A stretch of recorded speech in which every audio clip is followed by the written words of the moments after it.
Next, Norm Jeffrey led an attack on the actions of the executive in the New South Wales Labour Party faction fight. By now this issue was well rehearsed. He and a number of other delegates wanted the party to support the industrialists in the hope of winning new ALP rules that would allow communists to represent affiliated unions at Labour Party conferences. The executive, still taking its stand on the slogan that Labour's factional struggle had no working-class significance, insisted that the Labour industrialists in unholy alliance with Lang were no better than their parliamentary rivals. The debate was notable for the vehemence of the disputation as well as the new alignments it revealed. Bill Orr contended that the actions of the executive were symptomatic of a more general weakness.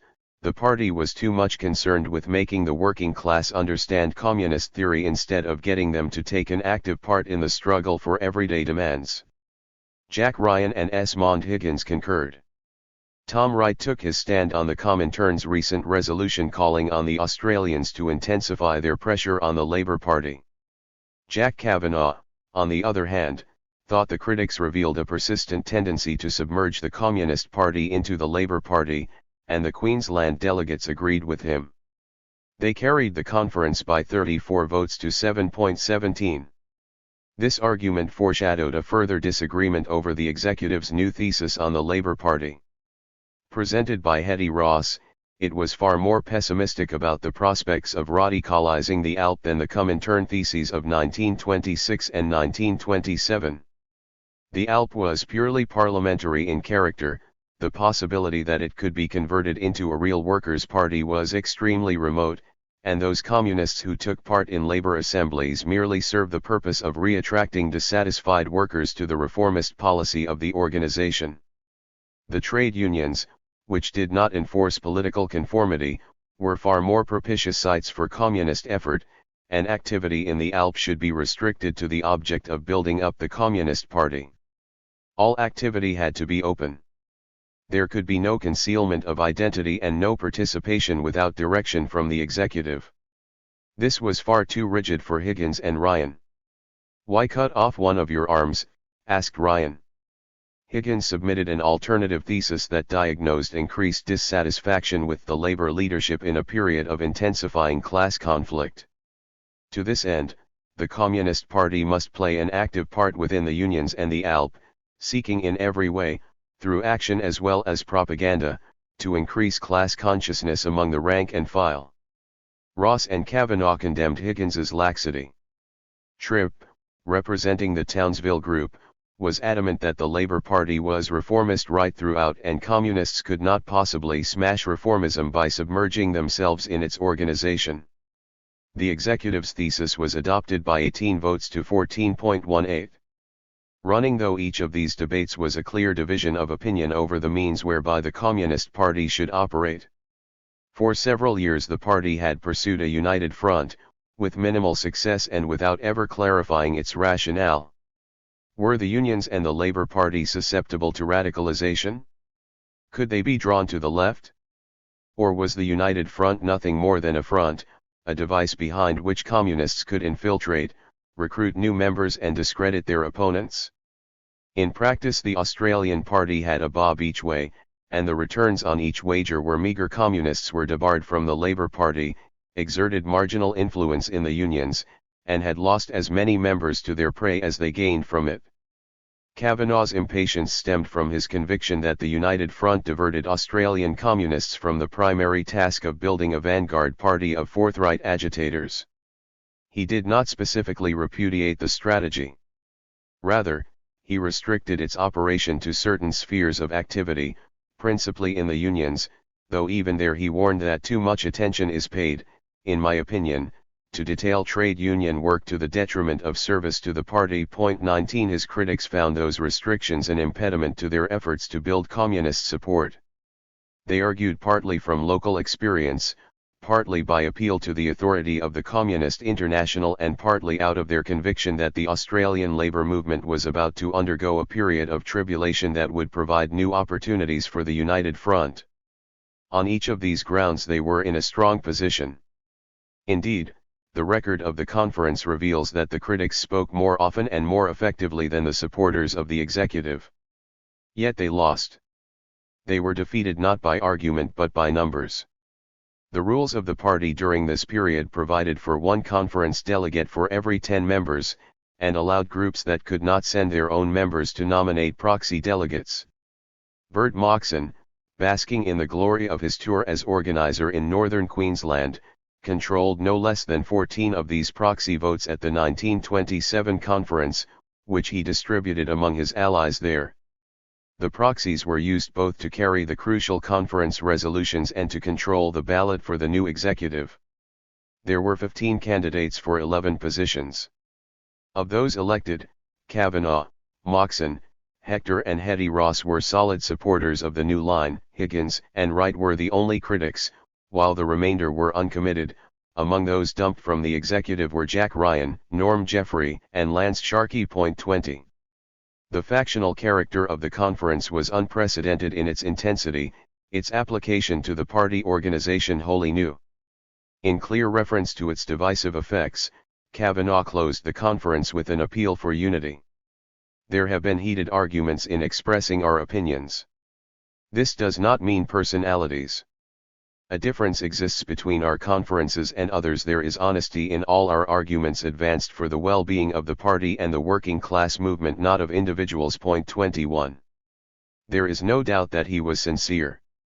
Kavanagh was pugnacious, dogmatic, egotistical. More than once he was heard to say that he was the only real Leninist in Australia, but he was not vindictive. The allocation of executive duties at the close of the conference attested to the acceptance of differences. Kavanagh was chairman and in charge of trade union work, Wright was secretary, and Higgins in charge of the agitprop department as well as editor of Workers' Weekly.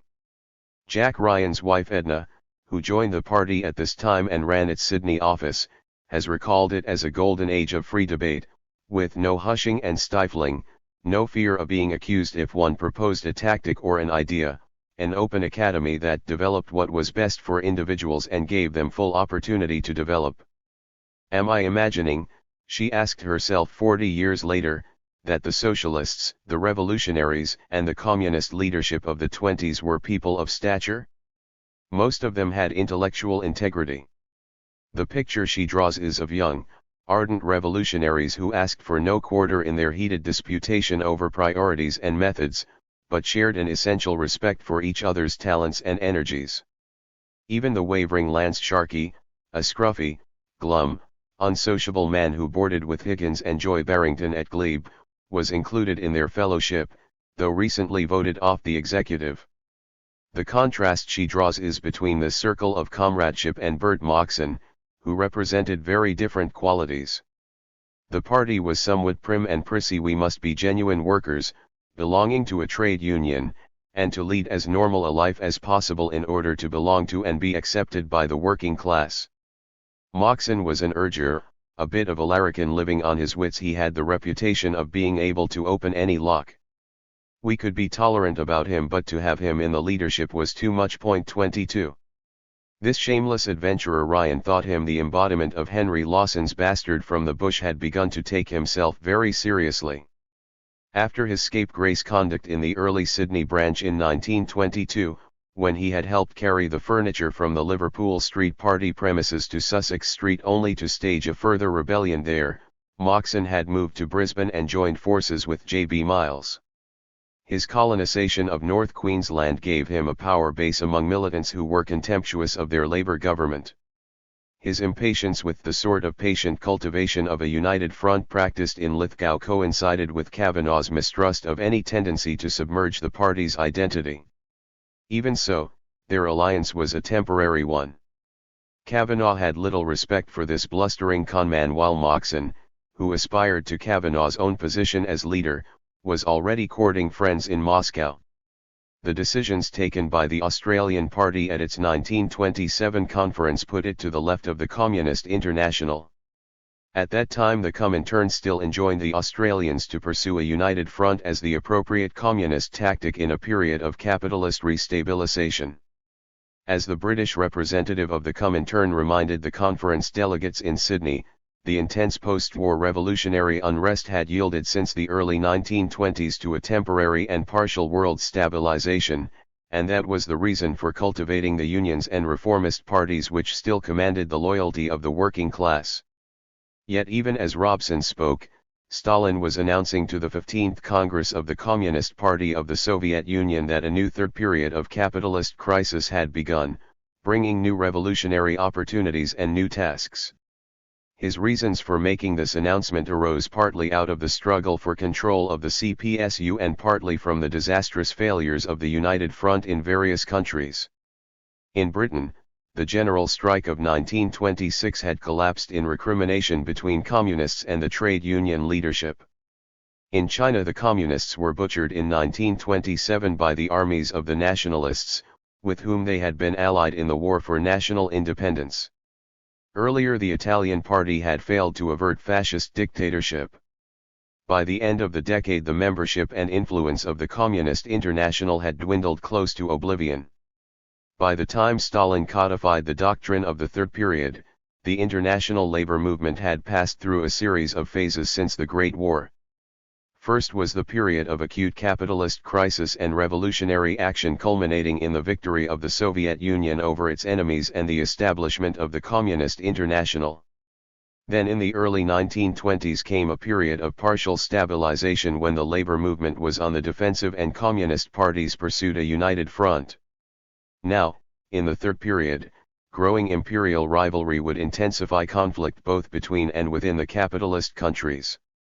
Capitalists would seek to suppress workers' resistance and put down colonial movements of revolt. In the rising conflict of what they characterized as a battle of class against class, the Social Democrats would be called upon by the capitalists to impose cuts in living standards and to persuade the workers that they were necessary. In doing so, they would be exposed as the worst enemies of the working class, as nothing less than social fascists. Stalin's announcement of the third period of class against class thus signaled the effective abandonment of the United Front. The turn to the third period threw the member parties of the Communist International into disarray. It was not that they clung to the United Front just as the Australian comrades were exasperated by their failure to win over the Unions and Labour Party, so the communists of other countries felt increasing hostility towards the false friends of the workers who spurned or betrayed their own overtures.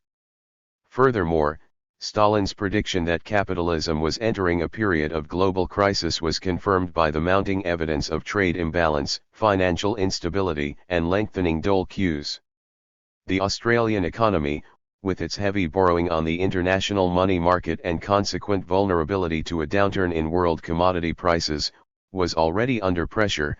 Attempts to restore profitability by an assault on wages and working conditions caused major industrial disputes in key industries from 1928 onwards.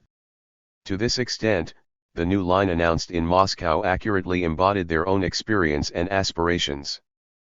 But how was the offensive against the Social Democratic and Labour parties to be conducted? Strictly speaking, the United Front was not abandoned, it was recast as the United Front from below, this signifying the need to detach workers from their treacherous leaders. Yet that formulation hardly indicated the means whereby the communists, who by now were wholly excluded from the organizations they denounced, should effect the necessary internal differentiation. Their perplexity was caused partly by the confusing process whereby the new line was announced during 1928 at the long-delayed 6th Congress of the International, where Bukharin was still president and tried to play down the change. Within the hall of the Congress his statements were applauded, in the corridors murmurs of his errors presaged Bukharin's subsequent removal and the replacement of all remaining officials who failed to give complete support to Stalin. The 6th Congress, moreover, introduced a far more rigid regimen, one which formalized a strict party discipline and precise execution of the decisions of the Communist International, of its agencies and of its leading committees. Point 23. The unprecedented degree of submission expected of member parties from the late 1920s was a symptom of Stalin's personal authority, but it was also something more. The apocalyptic urgency of the third period demanded a break with past habits and old faces.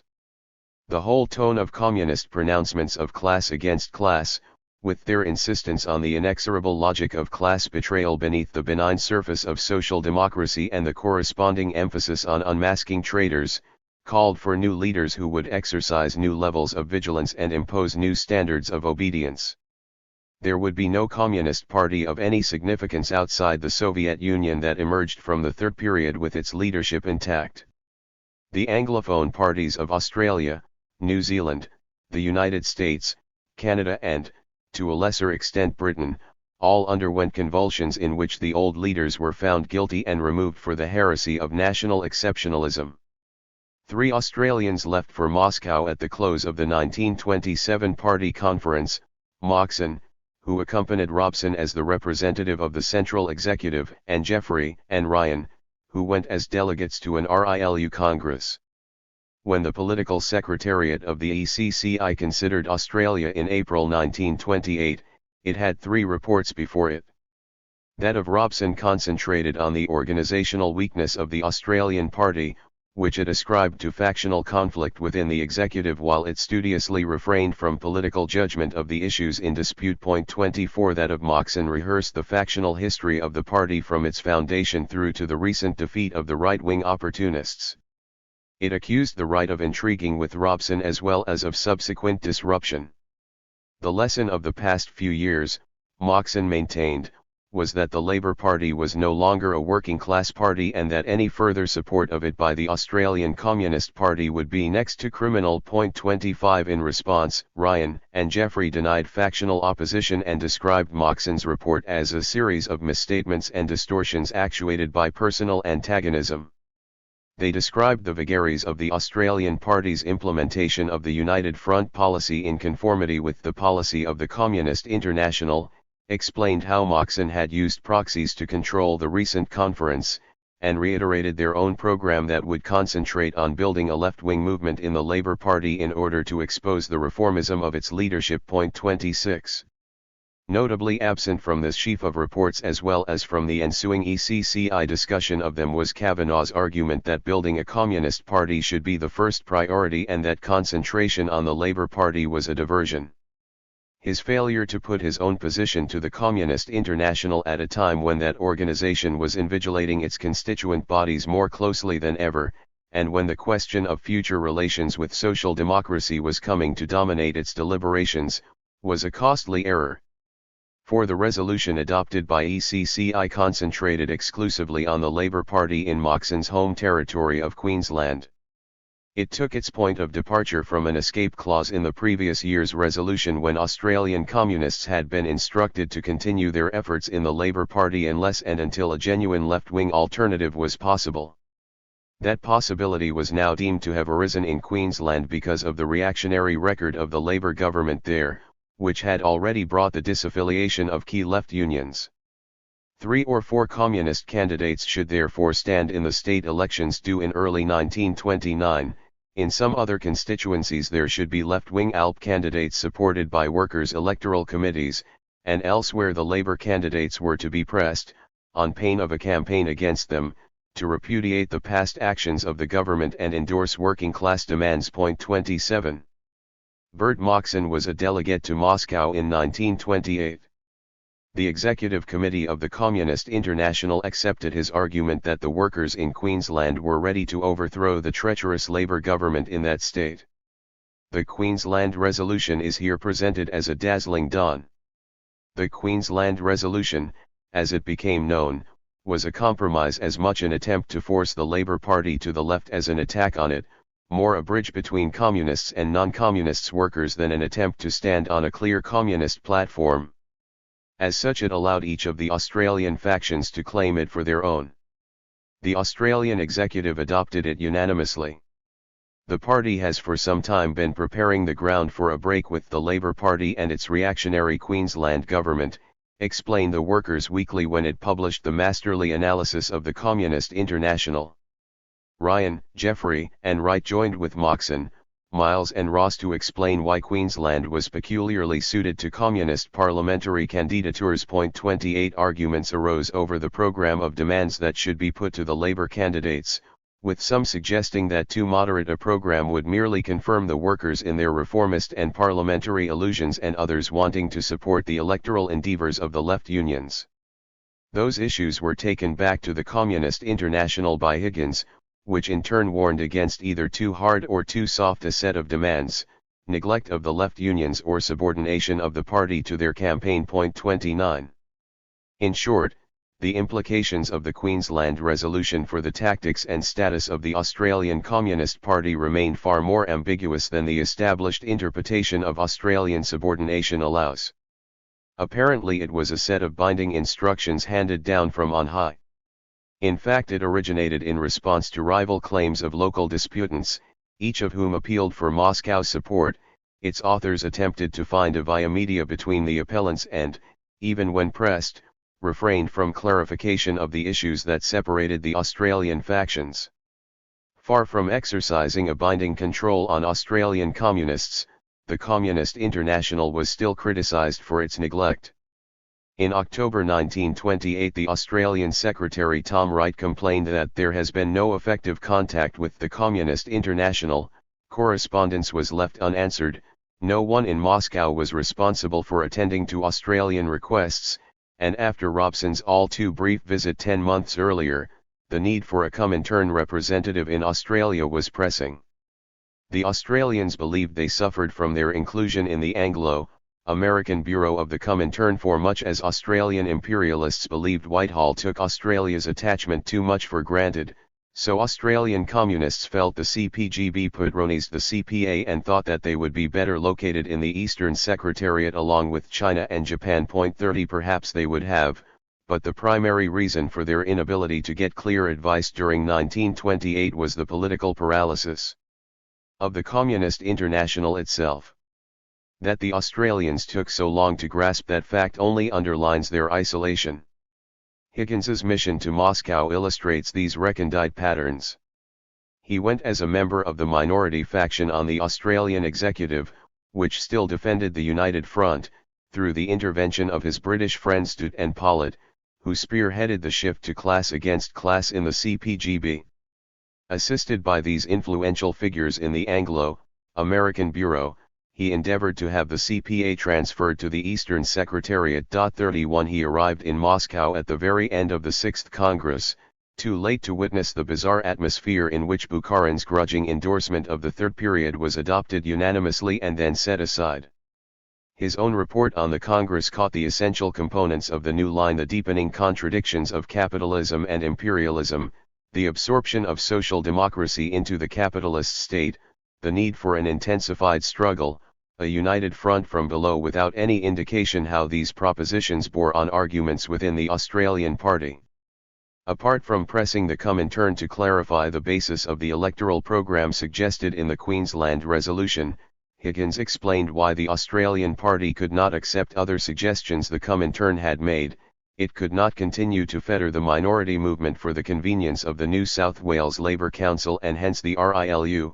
Since the trade unions were in urgent need of a militant lead, it could not instruct the Australian office of the Pan-Pacific Trade Union to repudiate the White Australia policy, since that would threaten its support from the ACTU. For good measure, Higgins asked the Comintern to explain exactly what was meant by its proposed slogan of Australian independence. 32 Yet again the Comintern assured the Australian party that there was no essential difference between its own advice and the local concerns. Yet again they reassured the Australians of greater support and more regular liaison. Higgins did at least take back £1,000, the first injection of funds since the British government had prevented the transmission of drafts through London and sorely needed for the new tasks the Australian party had assumed. 33. The Communist Party of Australia was conceived in Station House, on the corner of George Street and Rawson Place, close to Central Railway Station in Sydney. Peter Simonoff opened an office there in 1920 as he worked with Earsman, Jolly Smith, and Garden to plan the foundation conference. After its foundation, the party leased rooms over the road in Rawson Chambers. Once occupied by trade unions, the refurbished station house is now leased to business tenants.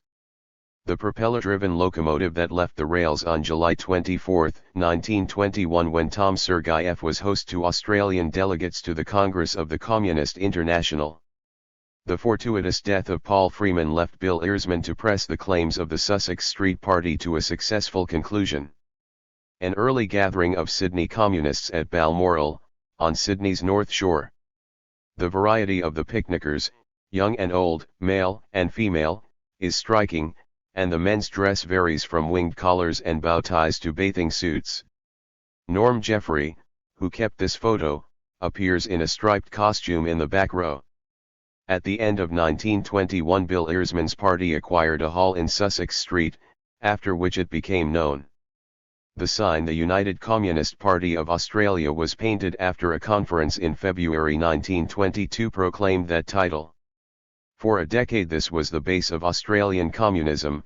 The upstairs hall served as an organisational headquarters. The party's Saturday dance was held there, and on many nights homeless workers bunked down on its floors. This studio portrait of John Smith Garden was taken in the 1930s, and shows a more carefully groomed jock than communists and others of his trades hall reds knew during the preceding decade. A born fixer, he was not without principles. British seamen, prosecuted for participating in the international strike of 1925, marched to the Magistrates' Court in Melbourne, their counterparts in Sydney sheltered in the Communist Hall. Australian maritime workers bade farewell to one seaman who was deported with the song, "Hallelujah, I'm a bum." Jack Kavanagh in 1920. 5 years later he stepped onto Australian soil and filled the gap left by the departure of the party's founders. At the Fourth Congress of the Communist International in Moscow during 1922, the Australian delegates were photographed with a group of Asian comrades. Bill Earsman stands third from the right with Jock Garden on the far right of the same row and Tom Paine seated in front of him. The photograph was published by the Nationalists during the 1925 federal election to embarrass the Labour Party. The Labour Daily cropped Garden and Paine, and disguised Earsman with a mustache, to accuse the Nationalists of forging the genuine photo. Ever the opportunist, Jock Garden let the chicanery go unchallenged.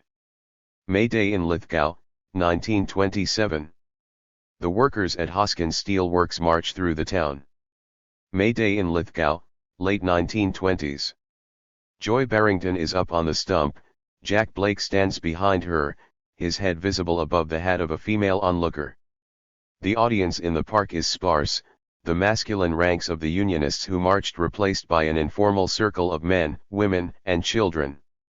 In early 1928 Norm Jeffrey and Jack Ryan attended a Congress of the Red International of Labor Unions in Moscow. Jeffrey also participated in a meeting of communist mining representatives.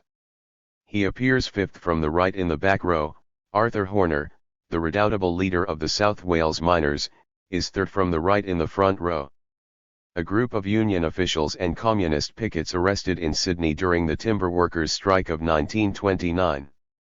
Left to right, Jock Garden, J. Colbert, Mick Ryan, E.W. Peyton, Jack Kavanagh, and W. Terry. Though the strike was faltering by this time, the men regard the camera undaunted. Kavanagh's reputation as a dapper dresser is evident. In 1929 a representative of the Red International of Labor Unions came to Australia to guide the work of the Pan-Pacific Trade Union Secretariat. His name was G. Sitter Stoller, but Edna Ryan nicknamed him by his mission as Pen.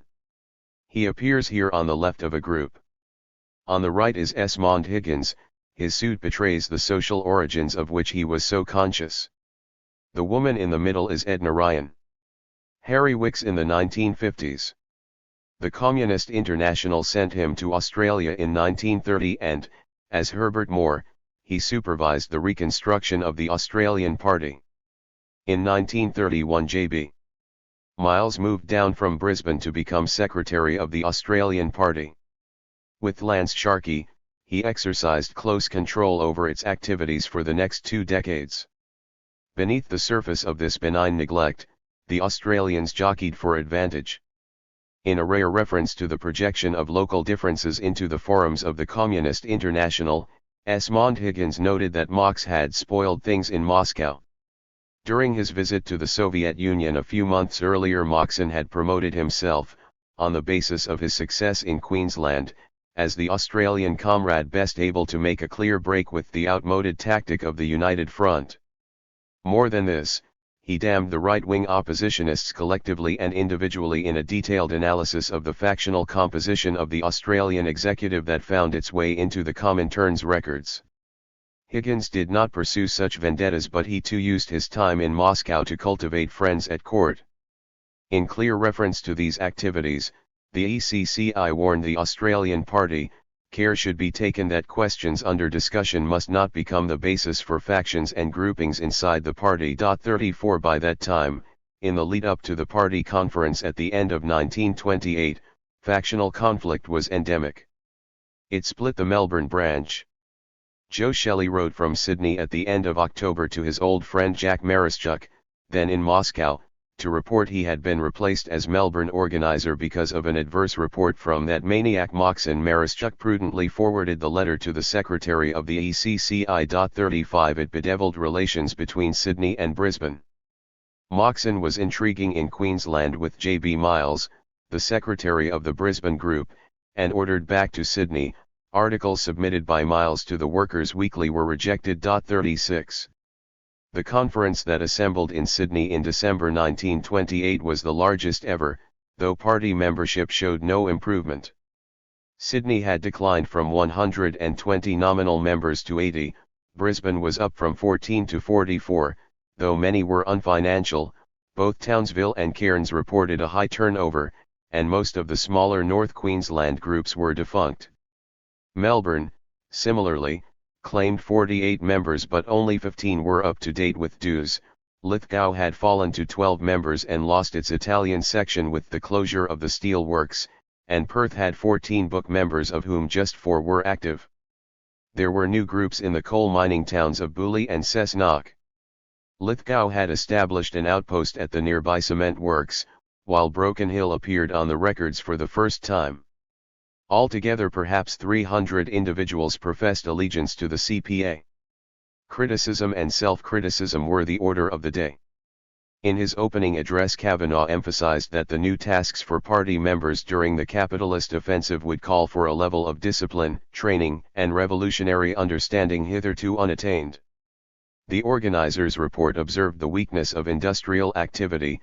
There was still no effective minority movement in Sydney, because the New South Wales Labour Council was still regarded as the arm of the RILU, and in the whole of Australia there were just 3 communist factory groups. The Lithgow delegates complained particularly of the executive's lack of support for the miners' minority movement, which remained the most productive side of communist industrial activity. Several other delegates criticized the failure to organize the growing numbers of the unemployed, and Lithgow members again complained that the executive had refused to assist a recent hunger march of unemployed miners to Sydney. The secretary also acknowledged the neglect of work among European immigrants, and Hetty Ross as women's organizer lamented the common indifference to the work of the militant women's groups. The party press came in for trenchant comment. It was abstruse, poorly laid out and too far removed from local activity. That it maintained a circulation of nearly 5,000 required constant campaigns and absorbed the energies of its sellers. 37 All in all, the picture presented by executive and local members alike was grim. Hector Ross professed himself rather surprised at the mildness of the criticism of the executive and observed, "We are not a bunch of supermen, we are only a handful of overworked slaves." Indeed they were, and the group secretaries presented their own accounts of backward members, contrary members, and willing members demoralized by overwork. The Cairns group wanted to ditch its president, who was a professional gambler, but his proposed replacement was too busy in his union. The Brisbane group struggled to maintain viability with at least half its members unemployed. The nomadic habits of the Townsville members made trade union work impractical and left the group in the hands of armchair philosophers. Melbourne comrades were at each other's throats and suffered from what its leader described as a very lackadaisical manner. 38 Yet this ramshackle organization was proposing nothing less than a systematic assault on the leadership of the Labour Party and the unions. The resolution on the Labour Party was a compromise, put forward with the unanimous support of the executive as a basis for discussion. It proceeded from the postulates of the third period, a severe capitalist offensive, the ALP increasingly aligned with capitalism, the Communist Party therefore assuming leadership of the working class. Even so, it tempered fideism with realism. The workers were coming to see the traitorous role of the Labour Party but were not yet willing to accept the full program of the Communist Party. Accordingly, they should be presented with a program of left-wing demands. Wherever possible, as in the Queensland state elections, we will put up independent communist candidates or support left-wing workers' candidates who support our program of action. Where the weakness of the party made this impossible, the party would promote its program and endeavour to compel Labour candidates to express agreement with it. Finally, while the CPA would no longer seek affiliation to the ALP, it would continue to fight for the right of trade unions to send communist delegates to ALP conferences. 39 The equivocal nature of this resolution, at once condemning Labour and still seeking to influence it, asserting communist leadership while recognising most were still not ready to accept it, allowing that the Queensland resolution might apply beyond Queensland but stopping short of saying so, was plain to the delegates. No one mustered great enthusiasm for the resolution, no one opposed it. There was muted argument over how it should be applied and whether it should have been implemented during the federal elections in the previous month when, for the first time, the wider applicability of the Queensland resolution had been at issue and the executive had belatedly formulated a program of demands to put to Labour candidates as a condition of support. The party's own elections gave the clearest indication of the changing disposition of factional alignments. Kavanagh, Wright, Higgins, Jeffrey, Hector Ross, and Ryan headed the ballot for the executive, followed by Sharkey, Alf Baker, Barras, and finally Moxon. 40 Kavanagh and his former critic Higgins had buried their differences, which allowed the re-election of Higgins's close associate Ryan as well as Jeffrey, and pushed Moxon into last place. With Miles ineligible for election, Moxon's only ally on the new executive was Lance Sharkey, who had previously been aligned with the faction that resisted class against class but presented himself at the 1928 conference as its ardent advocate. Sharkey was easily underestimated, a man of limited education who lacked the flair and confidence of other leading comrades and seemed to attach himself to stronger personalities. First Kavanagh, now Moxon, but you underestimated him at your peril. 41. The Communist Party campaigned strongly against the Industrial Peace Conference sponsored by the Commonwealth Government in 1928 at the suggestion of the employers, and a crowd singing the red flag invaded the Sydney session.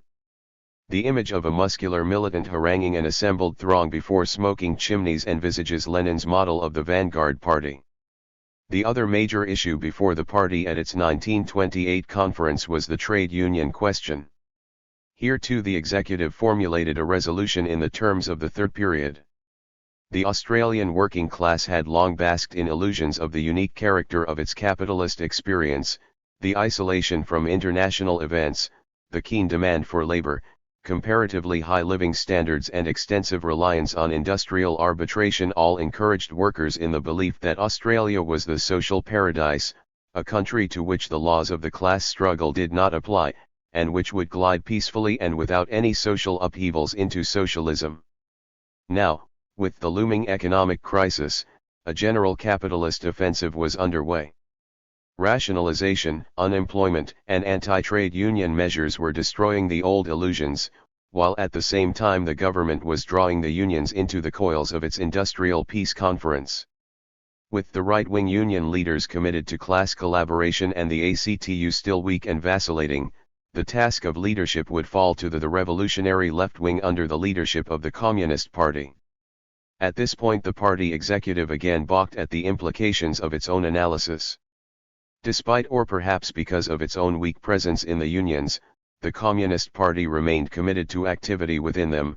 For all its denunciation of the trade union bureaucracy, it still hoped to influence the unions through their officials and the peak industrial bodies, the state trades and labor councils and the ACTU. 42 The explanation was simple.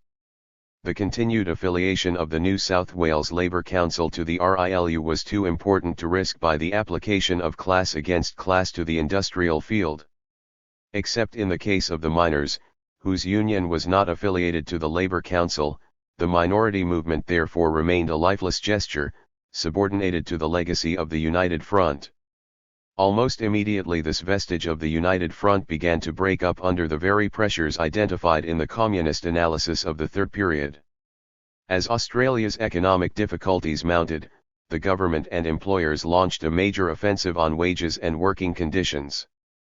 The offensive was at once industrial and political, involving legislators, judges and police as well as employers, and the Conservative federal government opened it with changes to the procedures and composition of the arbitration court as well as the creation of sweeping new penal powers to enforce court awards. It is difficult to exaggerate the significance of these changes. From the turn of the century, the Australian labour movement had used industrial arbitration as a means of gaining recognition and improvement. Through the associated procedures of wage determination, arbitration served both as a device for the maintenance of living standards and a tangible expression of the belief that the state could reconcile the claims of capital and labour. All this was now placed at risk by the Conservative nationalist government, and with it the attachment of the Australian labour movement to the arbitration system. But this was not the only consequence of the assault on existing industrial awards. Since few unions were capable of resistance in a period of mounting unemployment, and those that did resist were forced to capitulate, the communists assumed an increasingly prominent, oppositional position. The bitter industrial battles fought in 1928, 1929, and 1930 were therefore formative for a new generation of Australian communists. The defeats suffered by the strikers, the failure of the unions to protect them and the conclusions drawn from these events completed the Australian party's turn to the full rigours of class against class. There were three principal theatres of conflict, each of them involving a key industry in which large bodies of workers were starved into submission. First, the maritime industry, where the dispute lasted from September 1928 to mid-1929 and crippled the Waterside Workers' Federation. Then the timber industry, where workers held out from January 1929 to June in Melbourne and October in Sydney, and finally, the coal industry, where the miners on the northern New South Wales field were locked out. From March 1929 to the middle of 1930. The ports were the first battleground.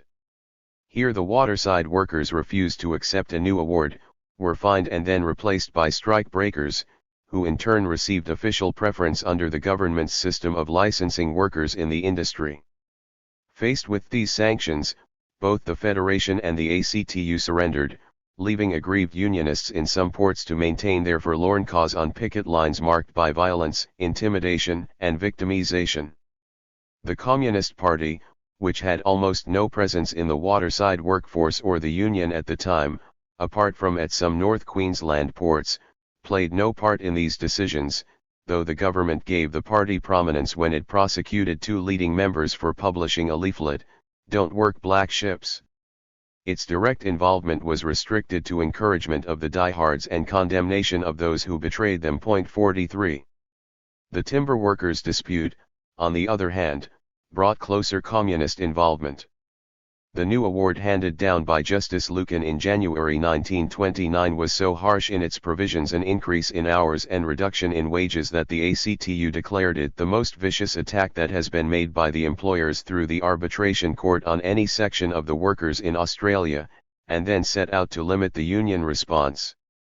Under the authority of the ACTU, the New South Wales Labour Council directed the strike in Sydney, confined the dispute to workers in the industry, supervised the picket lines, collected and distributed relief. Jack Kavanagh, as the Labour Council organiser, thus played a key role, and the militant minority movement and militant women's group were both prominent auxiliaries.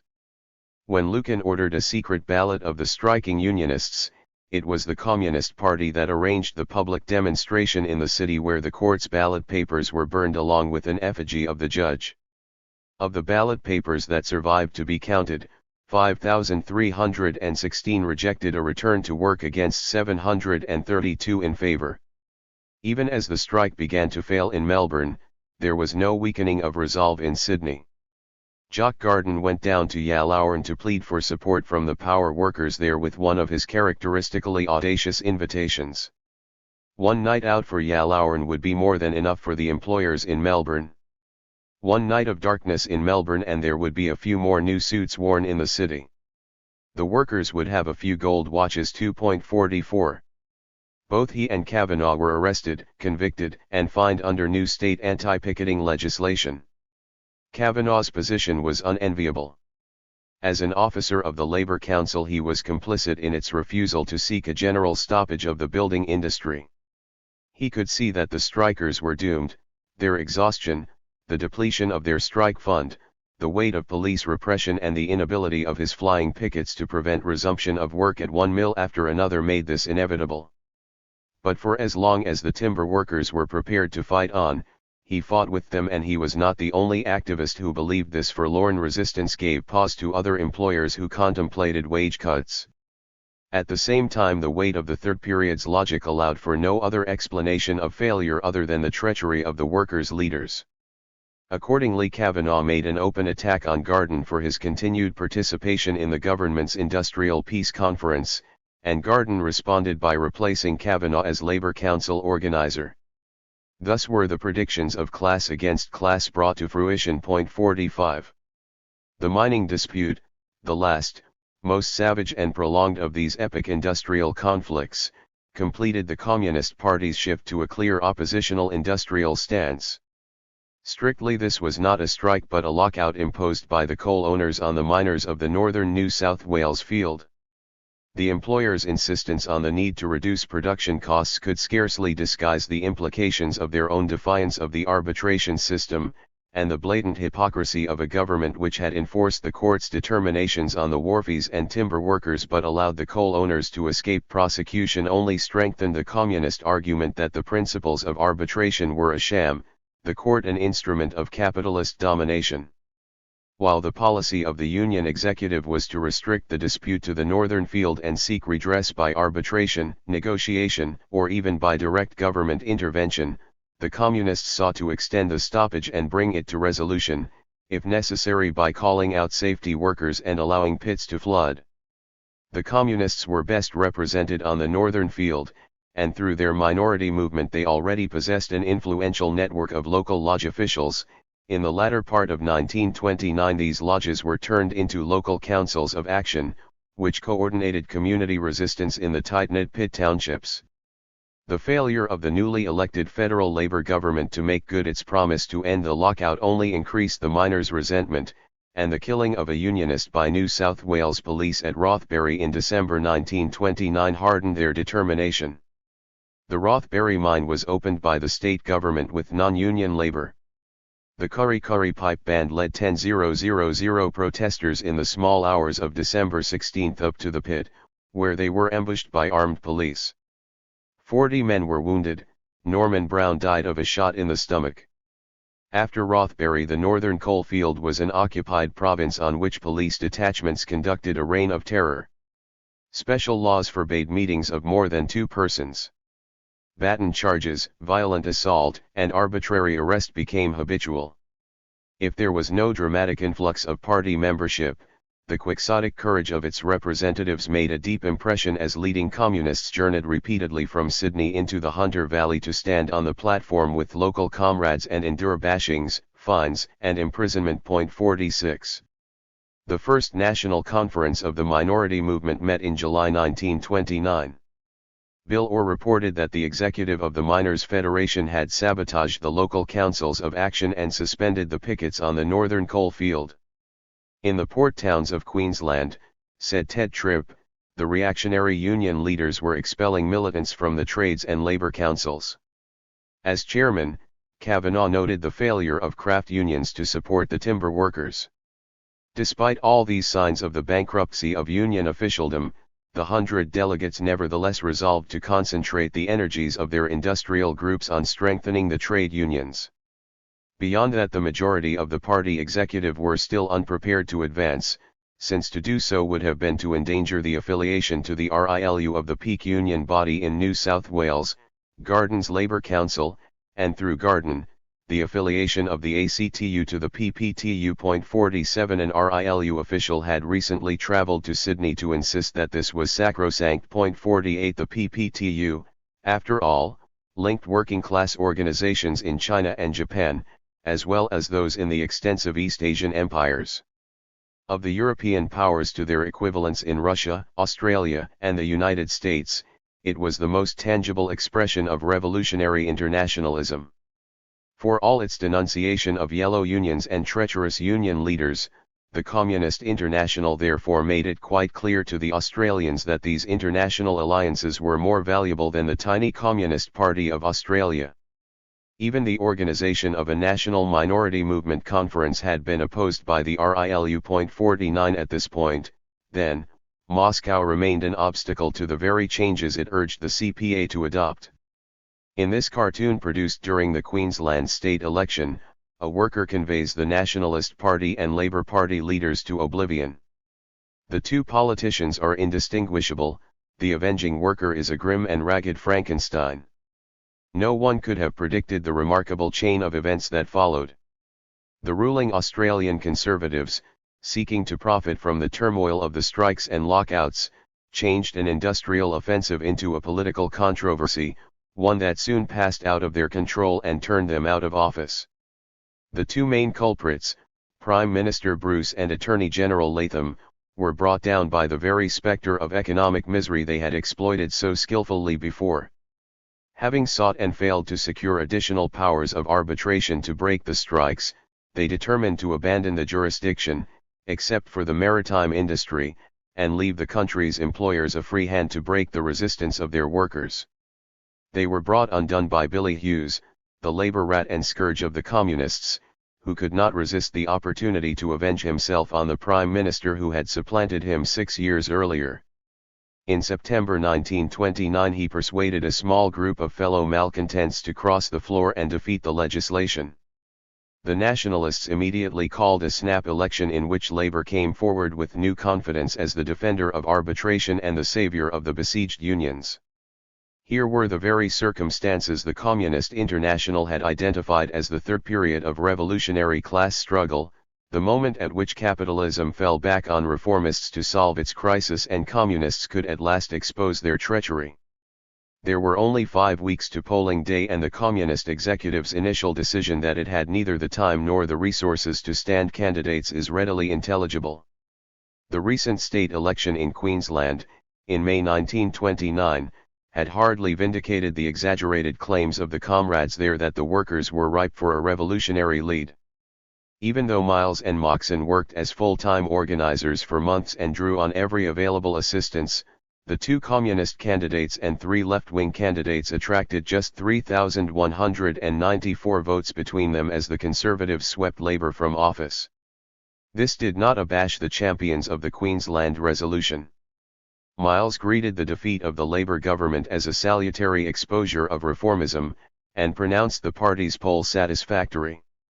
Moxon interpreted the failure of the 3 left-wing candidates as proof in the future that the workers who will follow a revolutionary policy will follow the revolutionary party, the Communist Party. In August he called for the application of the new line to every state and to federal politics. 50 Most party members, however, recognized the result as a decisive rebuff to their optimistic expectations, and the exultation of some Queensland comrades at the defeat of Labour did not improve their popularity. Moreover, the Queensland election had exhausted the party's resources. Miles and Moxon were both laid off at the declaration of the poll, and Joe Shelley, sent as replacement organizer to North Queensland, was languishing in Townsville prison as the result of a costly free speech fight. Party branches in Melbourne, Adelaide, and Perth were racked by dissension, suspension and expulsion. Ted Tripp was due to depart for training at the Lennon School after the Queensland election, but when he arrived in Sydney to receive the money Moscow had sent for his passage, it emerged the executive had long since spent it, and in desperation Tom Wright borrowed £65 from Jock Garden. 51 Publication of the party's monthly theoretical magazine had lapsed at the end of 1928. There was not even enough money to pay the editor of the Workers' Weekly, and its future was in any case imperiled by an expensive pending libel action.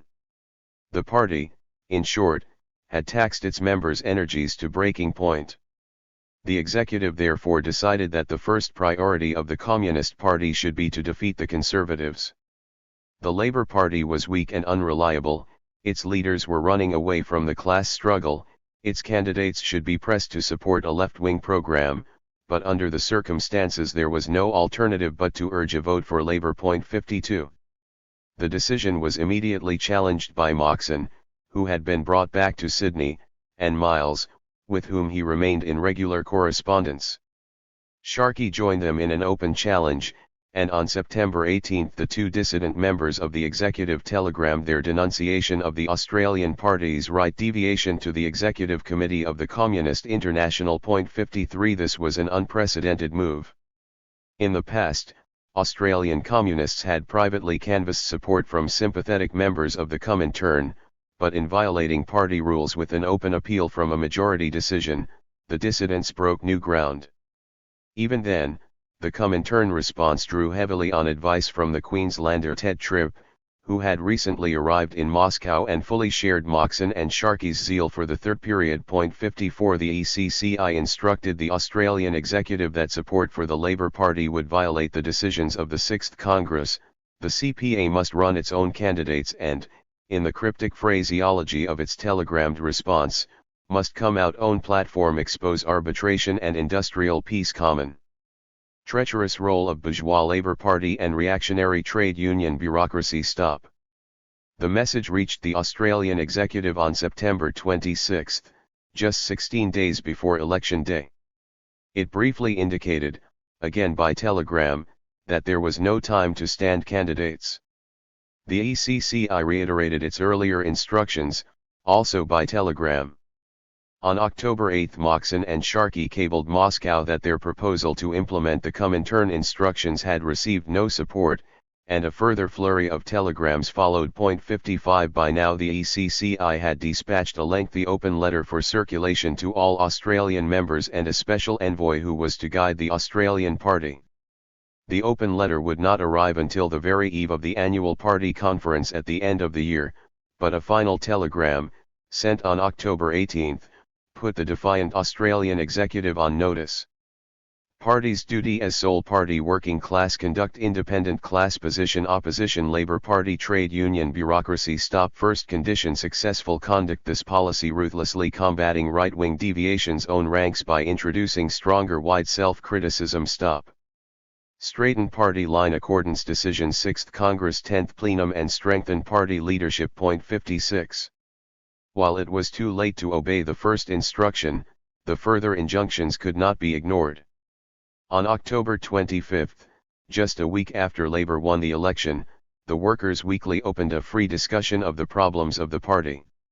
It continued for 2 months and was the last discussion of its kind in the party press for several decades. Among the questions Higgins, as editor, posed at the outset were: is there a right danger in the party?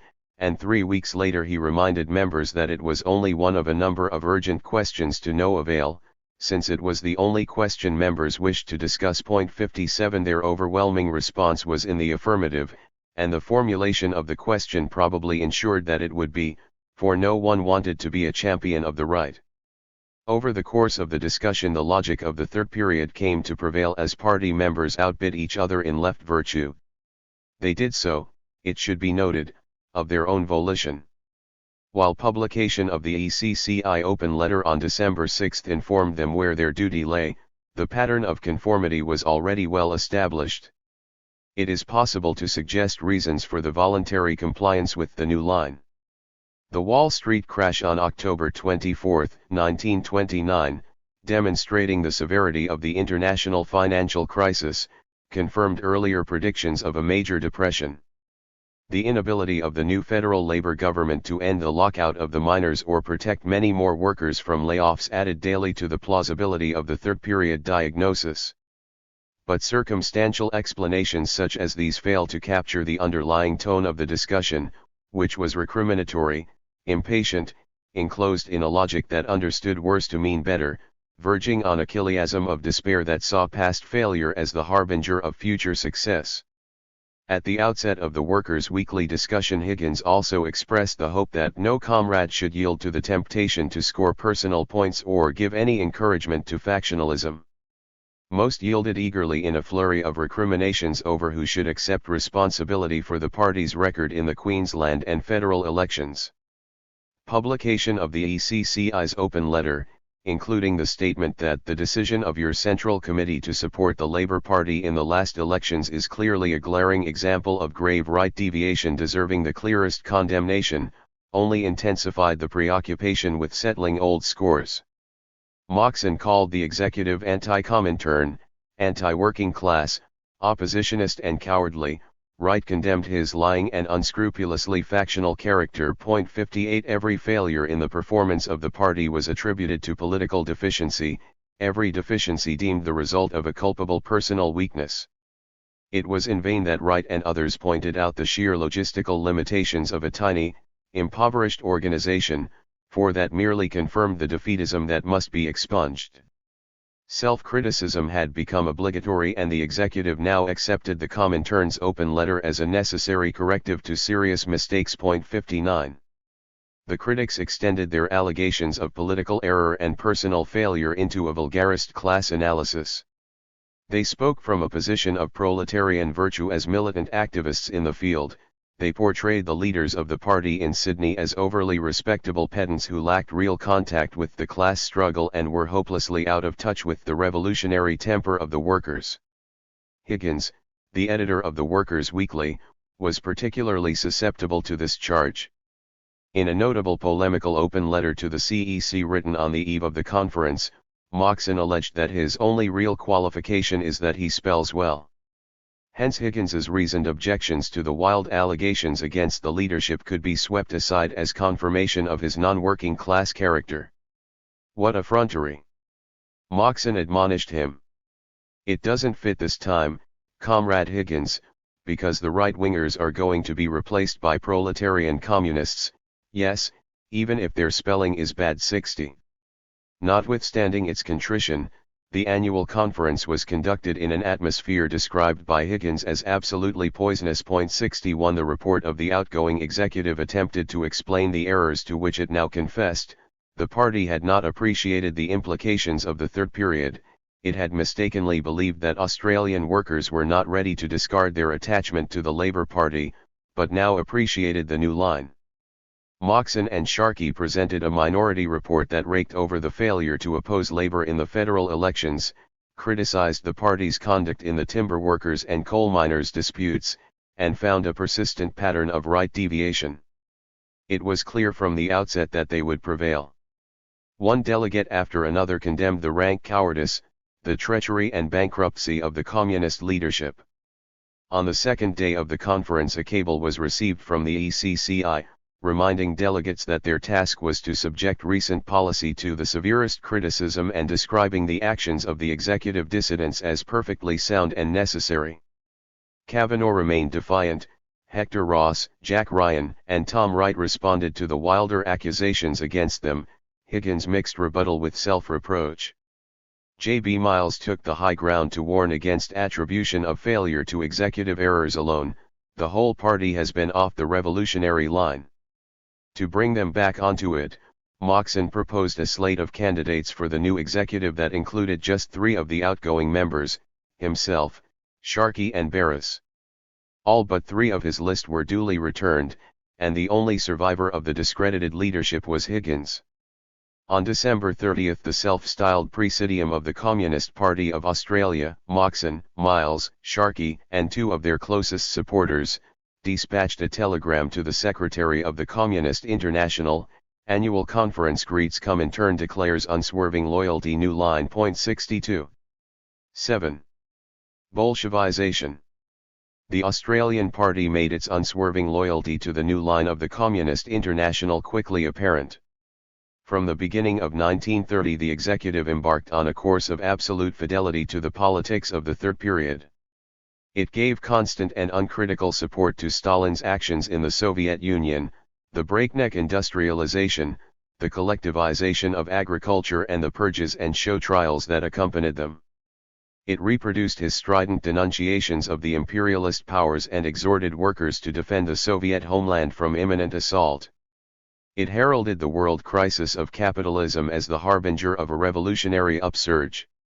It construed fascism and social democracy alike as devices to which the capitalists resorted in their attempt to avert the crisis. Hence the Social Democrats were now social fascists, a term that meant little in a country where few recognized the Labour Party as the local form of social democracy, but was promulgated regardless, and it sought to expose the reactionary nature of both.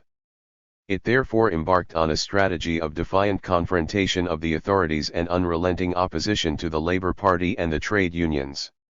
It imposed an iron discipline on its own adherents, who were expected to make any sacrifice, endure any hardship, accept any risk, in the service of the party. The Communist Party of Australia had come late to the third period, and it now embarked on a frenzy of activity designed to provide revolutionary leadership to the victims of the crisis, workers, unemployed workers, the poor and dispossessed, in the struggle of class against class. Circumstances lent plausibility to the new line. The federal Labour government that won office in October 1929 was confronted almost immediately by the breakdown of the international financial system and paralysis of world trade, with domestic consequences that a debtor country heavily reliant on its export industries was powerless to withstand. As wool and wheat prices tumbled, and loans were called in, many farmers walked off the land. Falling sales, business failures, wage reductions, and layoffs extended the misery to towns and cities. Thus began what would become known as the Great Depression, though at the time it seemed more like collapse. It was an economic crisis of unprecedented severity that engulfed Australia along with every other capitalist country, and its effects persisted for years. It was a social crisis that upset established patterns of production and consumption, overwhelmed entire communities, and strained the relationships that gave order and meaning to collective life. And it was a political crisis that swept away elected governments and threatened to extinguish democratic freedoms. Unable to prevent the economic disaster, incapable of dealing with its budgetary consequences, the National Labour government succumbed to internal division and was voted out of office at the end of 1931. The inability of federal Labour to protect jobs was matched by the failure of Labour governments in South Australia, Victoria, and Western Australia, and later in New South Wales and Queensland, to provide more than the most meagre relief to the victims of the Depression: the wage earners who were thrown onto the scrap heap, the families deprived of an income, the young people who had no prospect of finding a job, the growing army of destitute, homeless, and desperate Australians. Their rising discontent brought street protest to every Australian city, which in turn was answered by police repression and the mobilization of right-wing organizations to suppress the left. The capacity of the trade unions had been sapped by the defeat of the waterside and timber workers, so that when the miners were bludgeoned into submission, the effective resistance of the industrial labor movement was exhausted. According to the Communist Party, every one of these developments confirmed the logic of the third period. The poverty of the countryside, the cuts imposed on wage earners, the misery of the unemployed, the weakness of the Labour Party and the unions, the brutality of the police and the outrages of the paramilitary right, all were consistent with the revolutionary crisis. In the first flush of its supremacy, the new leadership exulted in the beleaguered condition of the party. A constant round of activism, street demonstrations, confrontations with the social fascists, expulsions, bashings, arrests and repeated jail sentences, all validated the line.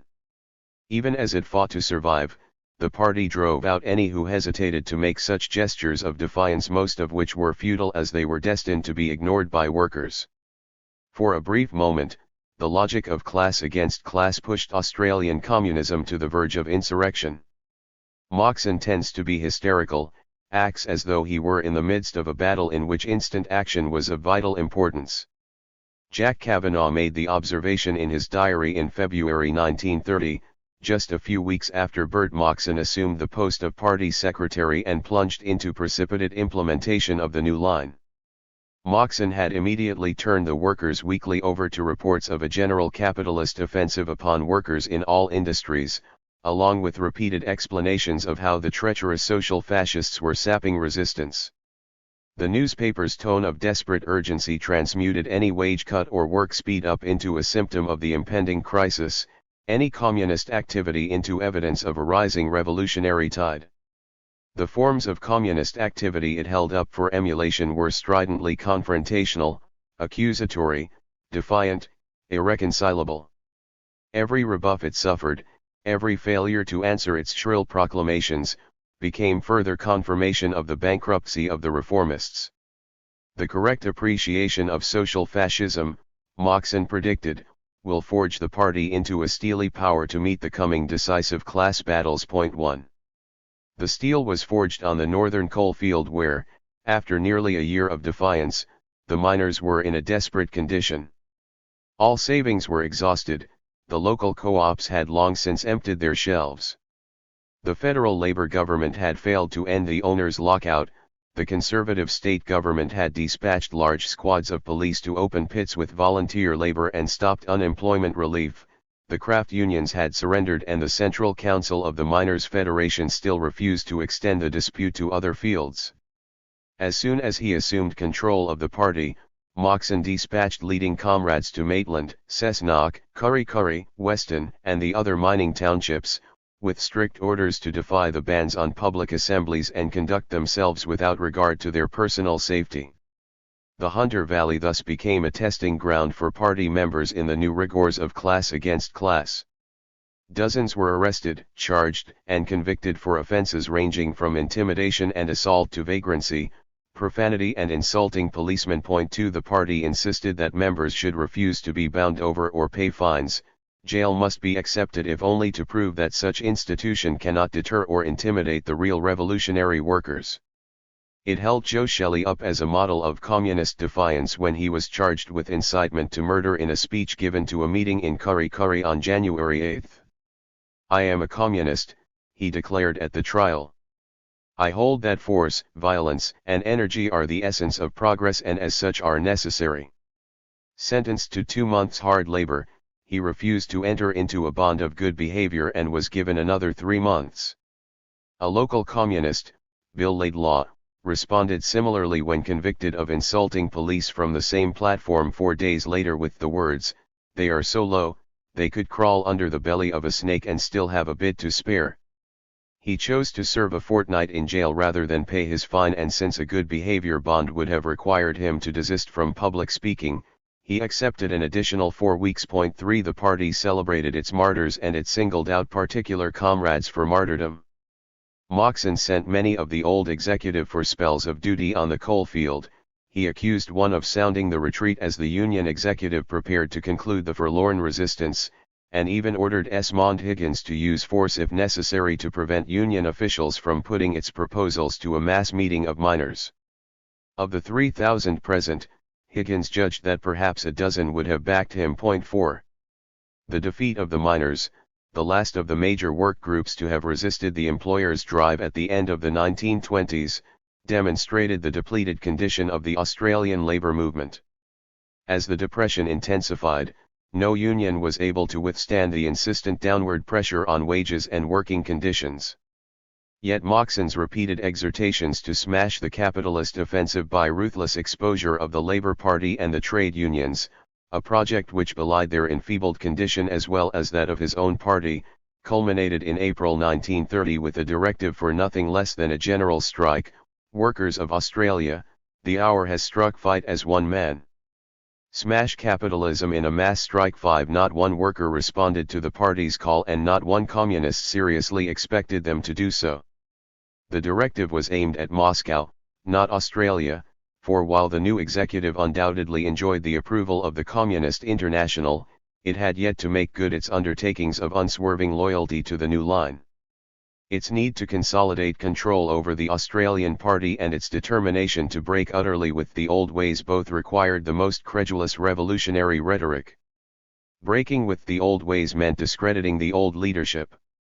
Jack Kavanagh still enjoyed the respect and companionship of prominent comrades such as Esmond Higgins and Joy Barrington, Jack and Edna Ryan, Tom Wright and his future wife Mary Lamb, who clustered in the inner suburbs of Glebe and Newtown, close to the party headquarters, and sustained much of its activity.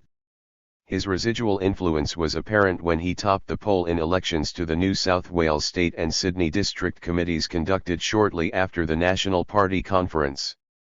He and Jack Ryan showed no signs of remorse, and Kavanagh was said to have boasted that the new national leadership would not last 6 months, yet neither man could be attacked without serious risk of collateral damage since Kavanagh enjoyed a strong personal following on the New South Wales Labour Council, which remained a valuable affiliate of the Red International of Labour Unions, while Ryan was still the Australian organiser of the RILU's Pan-Pacific Trade Union Secretariat, to which both the Labour Council and the ACTU were affiliated.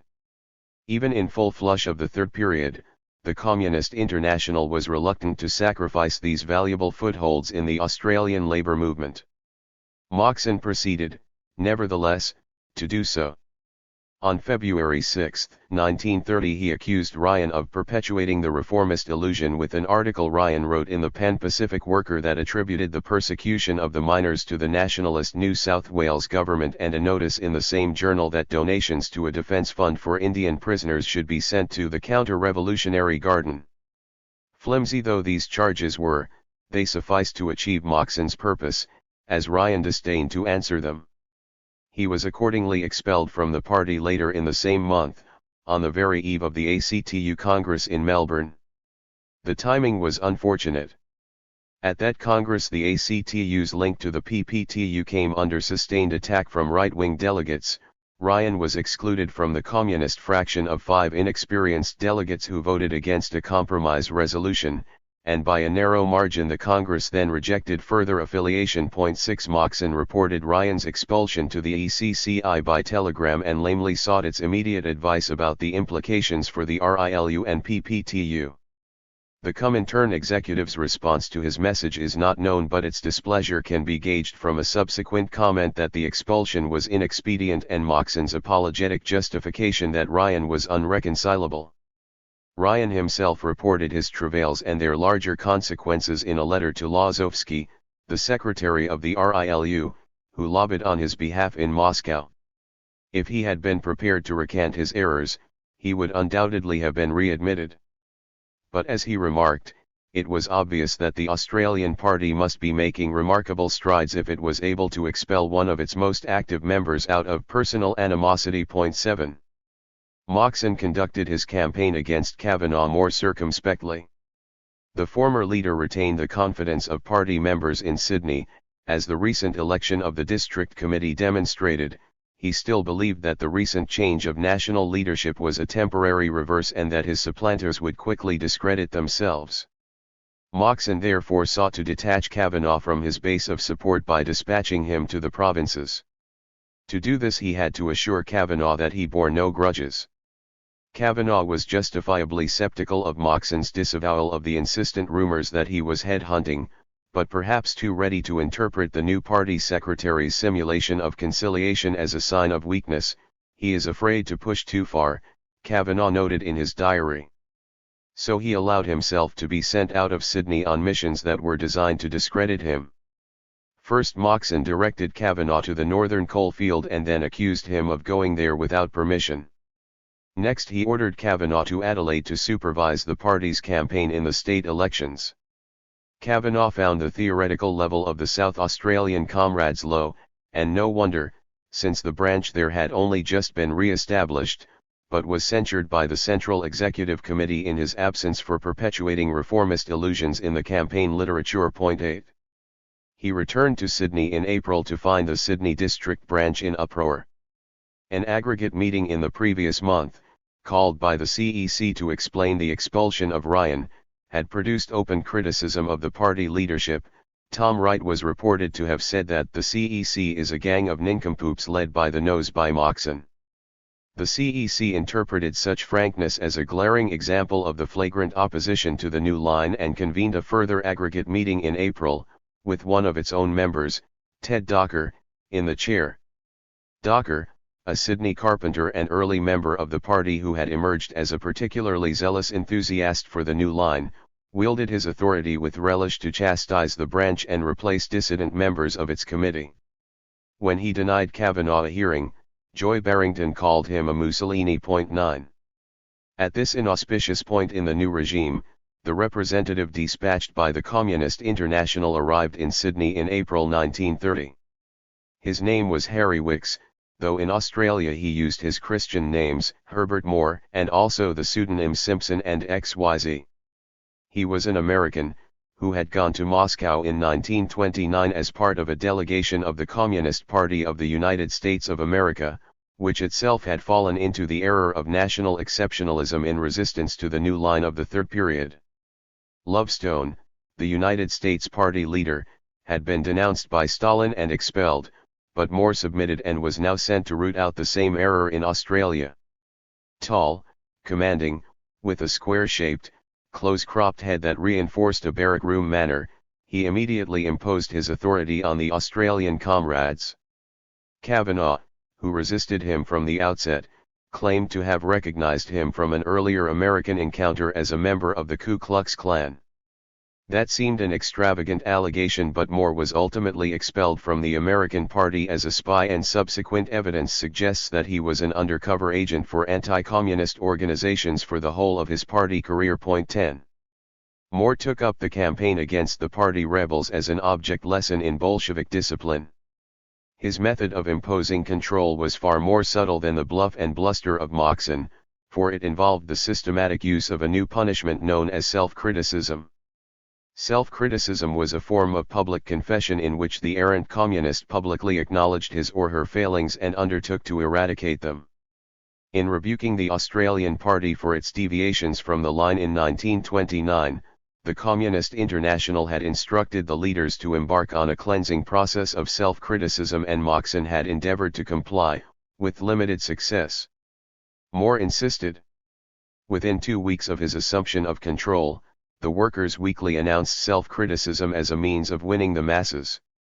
He straightaway summoned the oppositionists in the Sydney branch to appear separately before him and accused each of failure to carry out particular tasks in an appropriate manner.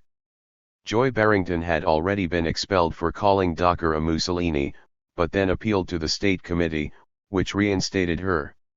She now came before Moore and the CEC, and was forced to apologize for an impermissible attack upon the leadership of the party. Upon signing a public undertaking that she would henceforth submit herself to revolutionary discipline and join the struggle against all who continue to follow my former wrong line, he allowed her to remain. Among the other dissidents to follow her example was Tom Wright. He would become at once the most pliable and the most steadfast of party functionaries, a striking example of the restorative powers of self-criticism. 11. Ryan and Kavanagh were harder to crack. Moore sought out Ryan and urged him to apply for readmission. As he related their private meeting, Ryan declared that he wanted to be in the party but that many comrades have it in for me. Moore replied that personal considerations cannot enter into the work of the party. It is purely a political question. In any case, Ryan's utility was declining as the Communists widened the breach with Garden and the New South Wales Labour Council by setting up their own fraction of the RILU and seizing control of the Australian office of the PPTU, so that by 1931 the Labour Council was not even a nominal ally. Before that final breakdown in relations between the Communists and the erstwhile Trades Hall Reds, Moore had, in any case, convinced the ECCI that Ryan was incorrigible since he still refused to make a confession of his errors. 12. It did not stop there. Edna Ryan, Jack's wife, was called upon to repudiate his opposition. Initially torn between attachment to the party and loyalty to Jack, she allowed the Workers' Weekly in early 1931 to publish a statement that she was not associated with his anti-party activities. In a cruel twist, she was then denounced by her former friend, Mary Lamb, for a defiant speech given at a women's meeting and ordered to appear before the party's disciplinary tribunal, the Central Control Commission. Jack Loughran, another old comrade, interrogated her. It was hard to believe I was being carpeted by that Irishman who could be so funny, full of humor and repartee, one of the enjoyable members of the group. He was sour, bitter, and quite ridiculously authoritarian and judicial. I did not try very hard, I did not plead. If I ever received an official notification of the result, I do not remember it. It was over and I never went back. 13. Kavanaugh was also resistant. He first came before Moore and the CEC for his conduct at the Sydney branch meeting in April 1930 and for criticising Moxon's rash call for a general strike. The third period was still not operating in Australia, Kavanaugh told his critics, and there was not yet sufficient resistance among Australian workers to justify its tactics. It was a serious error, he insisted, to issue a call that would bring our members out of industry and sacrifice them needlessly. Moore appealed to Kavanaugh as a leading member of the party to reconsider his position. We don't want to discipline members to the limit, he claimed, and Kavanaugh's cooperation was all the more important because the executive was not as strong as it ought to be. Kavanaugh was unimpressed.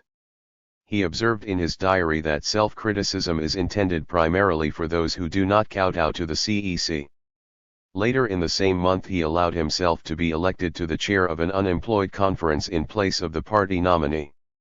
In the following month he again accepted nomination at the Labour Council in an election of delegates to the RILU conference in Moscow, despite instructions from Moxon and Jeffrey to withdraw.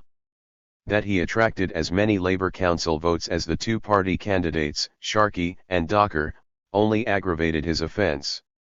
The CEC discussed this serious infraction and Moore made clear how it was to be treated. Will we expel him? No. He is a leader, so we deal with him in a different way. We do not expel him at once. We kill him politically. 14. They did so by pressing home the duty of self-criticism. Kavanaugh appeared before the Central Control Commission on May 26 charged with his conduct at the Labour Council, his persistent questioning of party policy and his attacks on the CEC for indulging in self-criticism. The last of these charges occasioned fierce disputation. Kavanaugh contended that the constant rehearsal of errors and failures had a demoralizing effect on members, just as the emphasis in the party press on the defeats and betrayals of the workers dampened the spirits of readers so badly in need of encouragement. If differences between leading members arose, they should be resolved internally and not by public confessions that could only damage the party's credibility. For the Central Control Commission, however, self-criticism was a necessary safeguard against the pernicious errors that sprouted in a malign environment. Such criticism must be for the purpose of searching out the roots of such errors in order that they may be exterminated from the working class soil. Even more, it must absolutely destroy the soil from which such poisonous things spring. It deemed Kavanaugh's aversion to public confession a form of petty bourgeois individualism and warned him that a failure to submit would place him outside the party. 15. For almost half a year Kavanaugh fulfilled his obligations. While privately contemptuous of the new leadership's empty gestures, he publicly stated he had been wrong and that he now accepted the new line. He took classes for the party, he addressed meetings both in Sydney and on the coalfields, he served a spell in Long Bay Prison for holding a street meeting, he read Catherine Susanna Pritchard's novel Working Bullocks, and he stood for the party in the electorate of Newtown during the 1930 New South Wales state elections.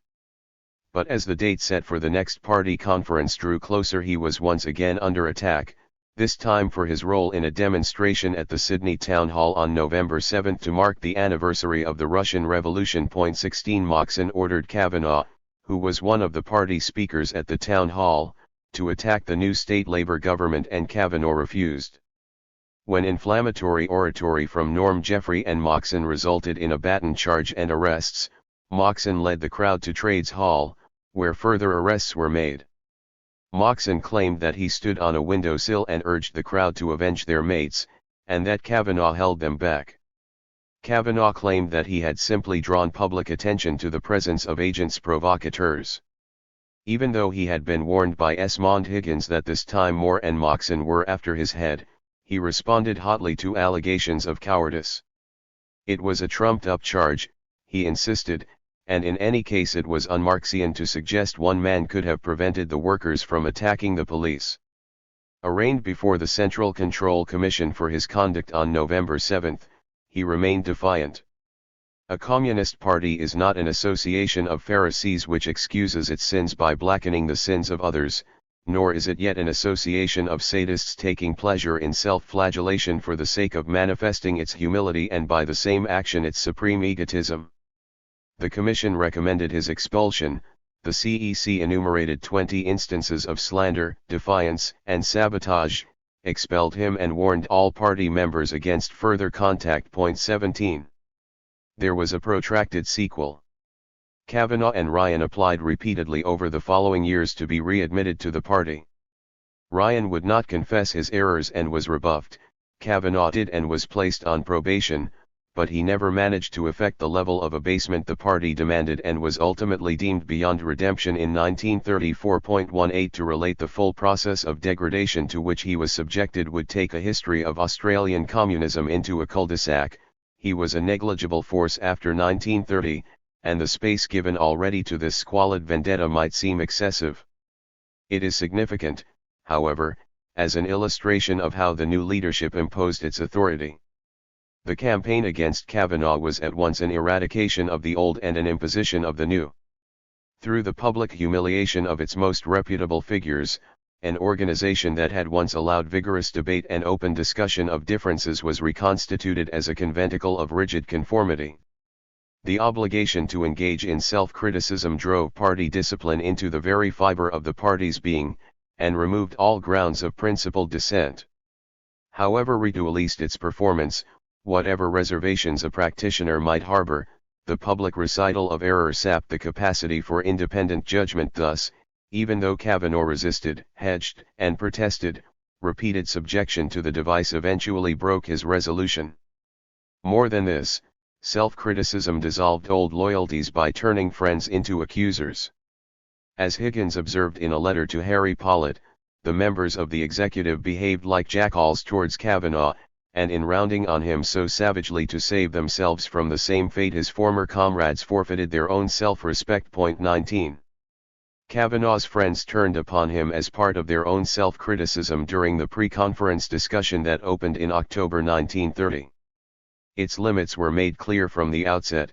There was to be no repetition of last year's purposeless wrangle and no space will be found for letters questioning the correctness of the line. Every contributor was to keep in mind the importance of self-criticism, and even though most complied, more drew attention to the silence of Kavanaugh, Ryan, and Higgins. The approaching annual conference intensified the fervor of class against class, and Moxon and Moore issued repeated calls for violent confrontations with the police. A series of street actions that followed the demonstration of November 7 resulted in so many jail sentences that the conference set down for the end of the year had to be postponed until Easter of the following year. 20. By then there was another victim of Moore's authority. From the time he assumed the Australian leadership, Moxon's habit of cabling the ECCI for advice whenever he encountered a setback had made a poor impression in Moscow, as did his seeming incapacity to exercise authority without resort to expulsions. His profligacy with the large sums of money that the Communist International sent to Australia in 1930 was legendary, and an inability to delegate tasks exacerbated his administrative deficiencies. At the end of 1930 Moore relieved him of his duties as party secretary and sent him to Melbourne, where he again failed to fulfill expectations. In a characteristically madcap maneuver designed to win control of the unemployed organization created by the Trades Hall Council in that city, he directed the local branches of the communist body to join it. He was brought back to Sydney to express contrition at the party conference for his right-wing opportunism and assigned to other duties. Moore found Moxon bereft of judgment. "You only came upon by accident," he told Moxon, "because being a leftist, you would inevitably hit upon the right line of the Comintern some time or other." Now that the Australian party was fully committed to that policy, Moxon's reckless impetuosity no longer compensated for his organizational shortcomings. Briefly he accepted demotion and remained a member of the Central Committee, but before long he tried to retrieve his fortunes with an appeal to the Comintern against the alleged anarcho-syndicalism of his supplanters. The ploy had succeeded in 1929, when he tried it again in 1931 it brought his demise. 21. Moore was grooming a new leadership. The two young Lithgow comrades, Cliff Walker and Fred Airy, had been sent for extended training at the International Lenin School along with a Victorian, Vic Vardy. To avoid recognition by the security forces, they would return as Richard Dixon, Jack Blake, and Len Donald. Lance Sharkey and Bill Orr also visited the Soviet Union as delegates to the 5th RILU Congress in August 1930. Orr, the secretary of the minority movement, was confirmed there as the party's leading industrial organizer. Sharkey's ascent has been noted already. He was awkward, uncouth, slow in thought and hesitant in speech, still feeling his way as a dialectician and a public figure, but with a growing firmness of judgment. He became editor of the Workers' Weekly, clearly destined for even greater eminence. But not yet. It was J.B. Miles who was brought down from Brisbane to serve as party secretary. 22. Miles had been an important member since the early 1920s, but his distance from party headquarters meant that he could make only occasional direct interventions into national affairs. Now, on the eve of the party conference, he moved his family down from Brisbane. He was in his early 40s, older than the others, and readily assumed his new authority. Once Jack, henceforth he was known as JBM, and Cotters would afterwards refer to him as the old man, but not in his hearing. A demanding patriarch, he applied a rigid Scots propriety to revolutionary purposes. His caution, frugality, attention to detail were all qualities that the Australian party had lacked. He, more than anyone, built it into a coherent, durable entity at a heavy cost. Jean Devaney, with whom he began a clandestine and stormy relationship, found him tense, volatile, cutting, with a powerfully intuitive intelligence. "He's got exceptional capacities," a visiting European comrade told her, "but he's too hard on the comrades. He hurts too often and too much." 23. The deferred 10th Party Conference set down for December 1930 met as the 10th Congress in April 1931 and completed organizational changes more had begun during the previous year. The former state branches were now reconstituted as districts. Originally there were 8, Sydney, the South Coast and the New South Wales hinterland became number 1 district, Newcastle and the Hunter Valley, number 2, Queensland, number 3, Victoria and the Riverina, number 4, South Australia and Broken Hill, number 5, Western Australia, number 6, Northern Territory, number 7 and Tasmania, number 8. In 1933 North Queensland became number 9 district. Each district was divided into sections, also enumerated, and each section into factory and street units. At every level a committee supervised the work of the subordinate level, the district committee supervised the work of the sections and the section committee supervised the work of the local members. All communications were hierarchical, and members were forbidden to communicate across this vertical structure. In place of the Central Executive Committee, there was now an enlarged Central Committee which in turn was led by a smaller political bureau and a secretariat of just 3 members. 24 At the 10th Congress more introduced further refinements. The outgoing Central Committee elected a Presidium which nominated an Examination Committee to consider nominations for election to the new Central Committee. 25 This method of controlling elections henceforth applied at all levels of the party and effectively suppressed democratic choice of representatives. There were some complaints at the Congress about the Communist International's dictatorial instructor and his methods. Ted Tripp had returned from the Lenin School in 1930 in the expectation of speedy advancement but was already on the outer, probably because he had met American students there who regarded Moore as a huge joke. Tripp told the Congress delegates that Moore had told him to feign friendship with Kavanaugh in order to discover his plans, but he drew the line at pimping. Charlie Nelson from Lithgow claimed that he was told to toe the line or his head would come off. Jack Loughran, the most outspoken of the dissidents, suggested that the party is being reduced to a party of gramophones that will only play one record. It must be Moore's melody. The great majority accepted the new regime. One comrade told Tripp that inside and outside the party he must be prepared to obey the party, and even if it is your own mother, you must pimp on her if necessary. Ted Docker insisted there is no room in the Communist Party for slight differences of opinion, we must be on the line completely. Moore, who had opened proceedings with an address lasting 4 hours, congratulated the Australians on a better discussion, more Bolshevik, one that had annihilated the arguments of the dissenters. We are going to have one monolithic whole, he predicted. Point 26. The first Congress of the Australian Party was also its last annual gathering. In its place there would be regular meetings of the party plenum or extended sessions of the Central Committee, usually at quarterly intervals. Full transcripts of these proceedings of the plenums, which usually occupied 2 or 3 days, and even of the Central Committee, were produced to enable Moscow to invigilate the work of the Australians. The next Congress, Moore explained, would not meet until the Communist International judged that a change of line made it necessary. His work completed, Moore left Australia in July. Moore's reorganisation of the Communist Party of Australia was foreshadowed in a lengthy ECCI letter sent to the party in October 1930, Resolution on the Situation in Australia and the Tasks of the CPA, which restated the postulates of the third period.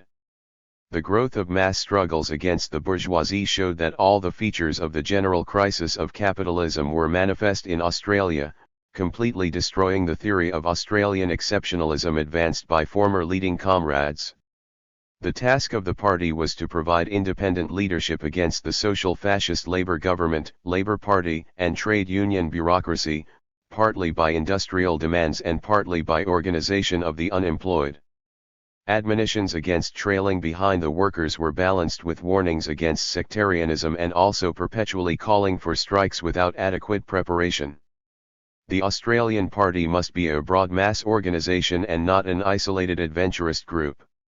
To this end the ECCI set out the national, district and local structure, with a strong emphasis on factory groups as befitted a party of the revolutionary proletariat, and on the minority and the unemployed workers' movements as the means of extending party influence throughout it. These and other mass organizations were to be controlled by fractions of party members under the careful supervision of the party. Point 27. The meagre resources of the Australian Party strained its capacity to implement these instructions. Throughout 1930 the membership remained tiny, the various districts reported 486 members at the end of the year, a twofold increase over 12 months. The 10th Congress in April 1931 enumerated 1,135 members, and a subsequent membership campaign lifted the total to 2021 by July. In December 1931 there were 2093 members, and a year later 1929. Based on the returns of district committees anxious to report success, all of these figures have to be treated with skepticism.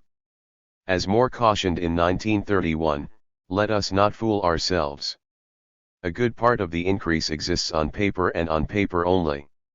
One district organizer admitted at the end of that year that less than a quarter of the nominal membership in his state participate to any extent in the life and work of the party.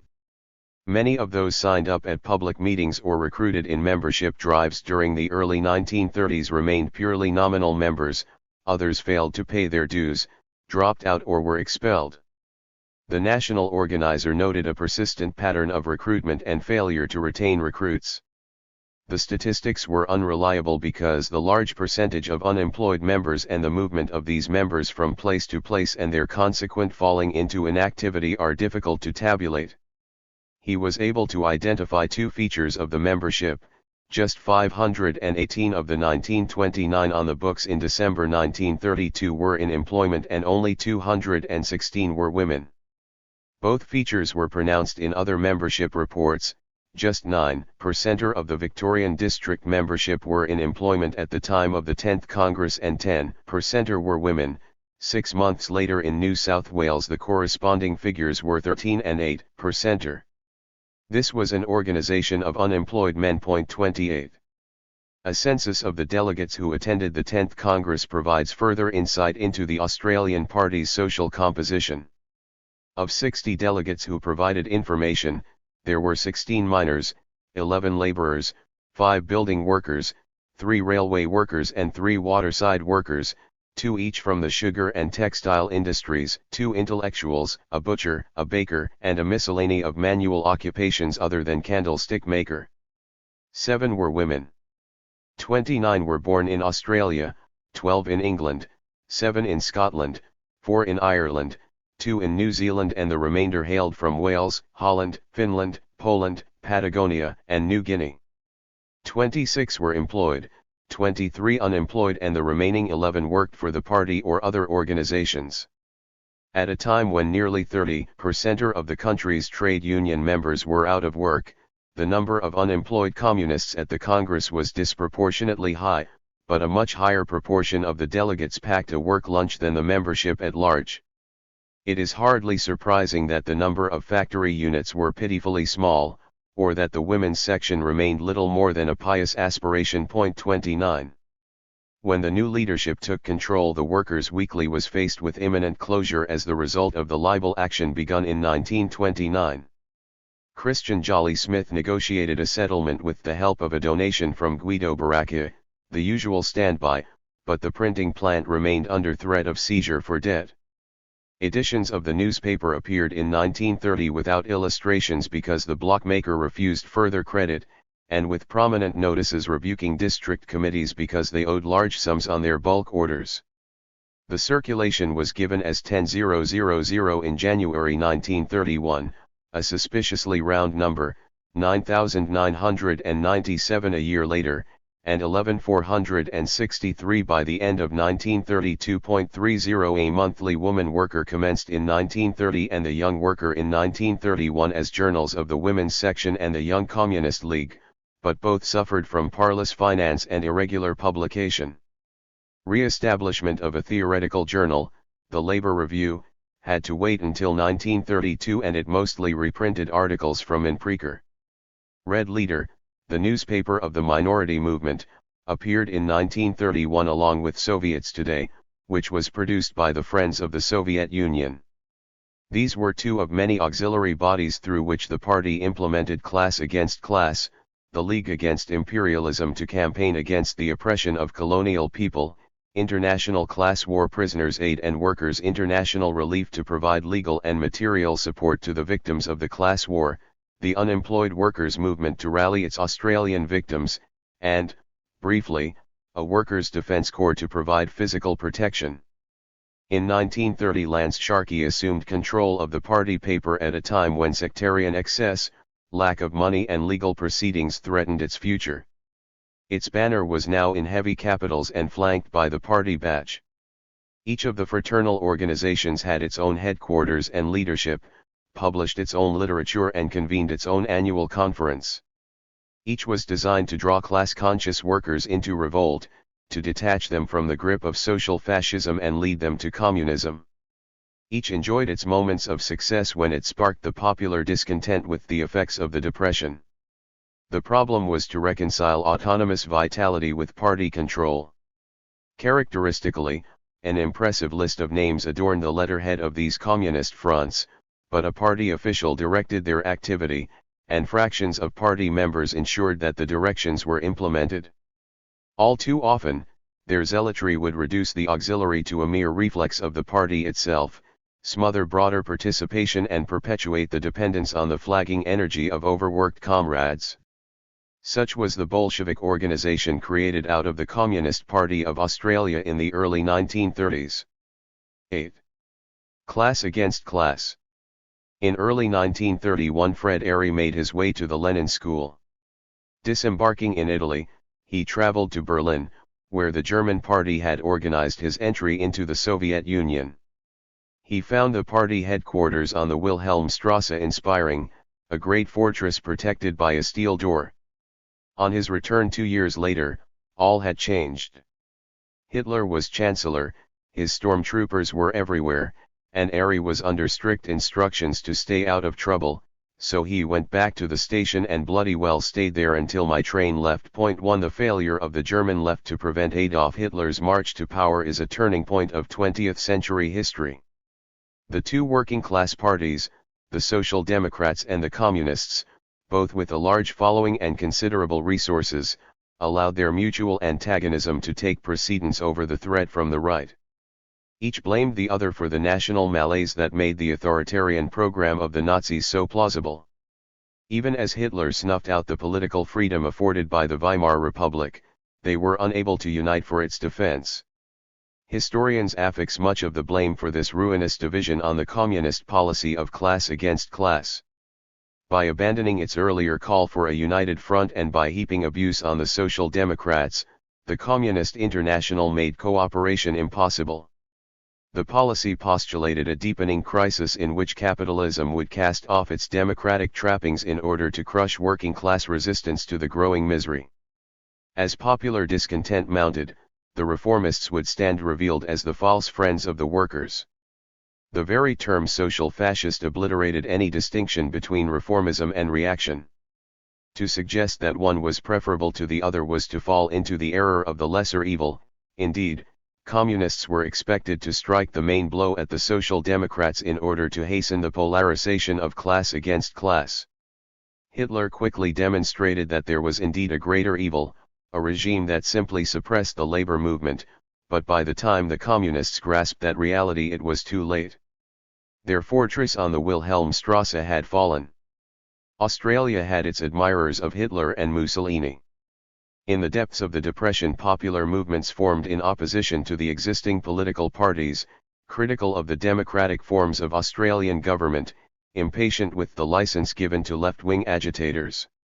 Some of them had links to clandestine paramilitary organizations that were prepared to defend God, King, and Empire by force if that became necessary.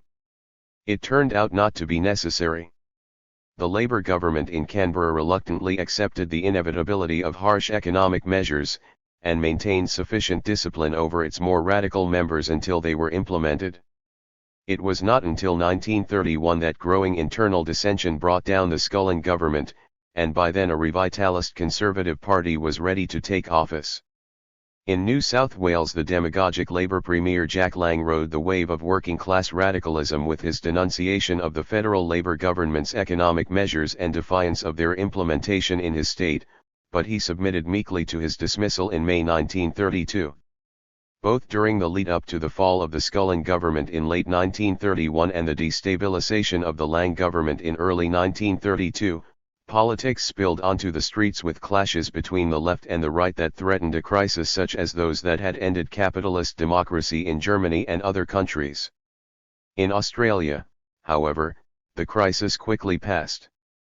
The measures taken by the Labour Party in response to the Depression were wholly consistent with the arguments of class against class. From its initial inability to end the lockout of the miners in 1929 through to its final defeat over a proposal to finance unemployed relief work in 1931, the Labour government failed utterly in its election promise to get the country back to work.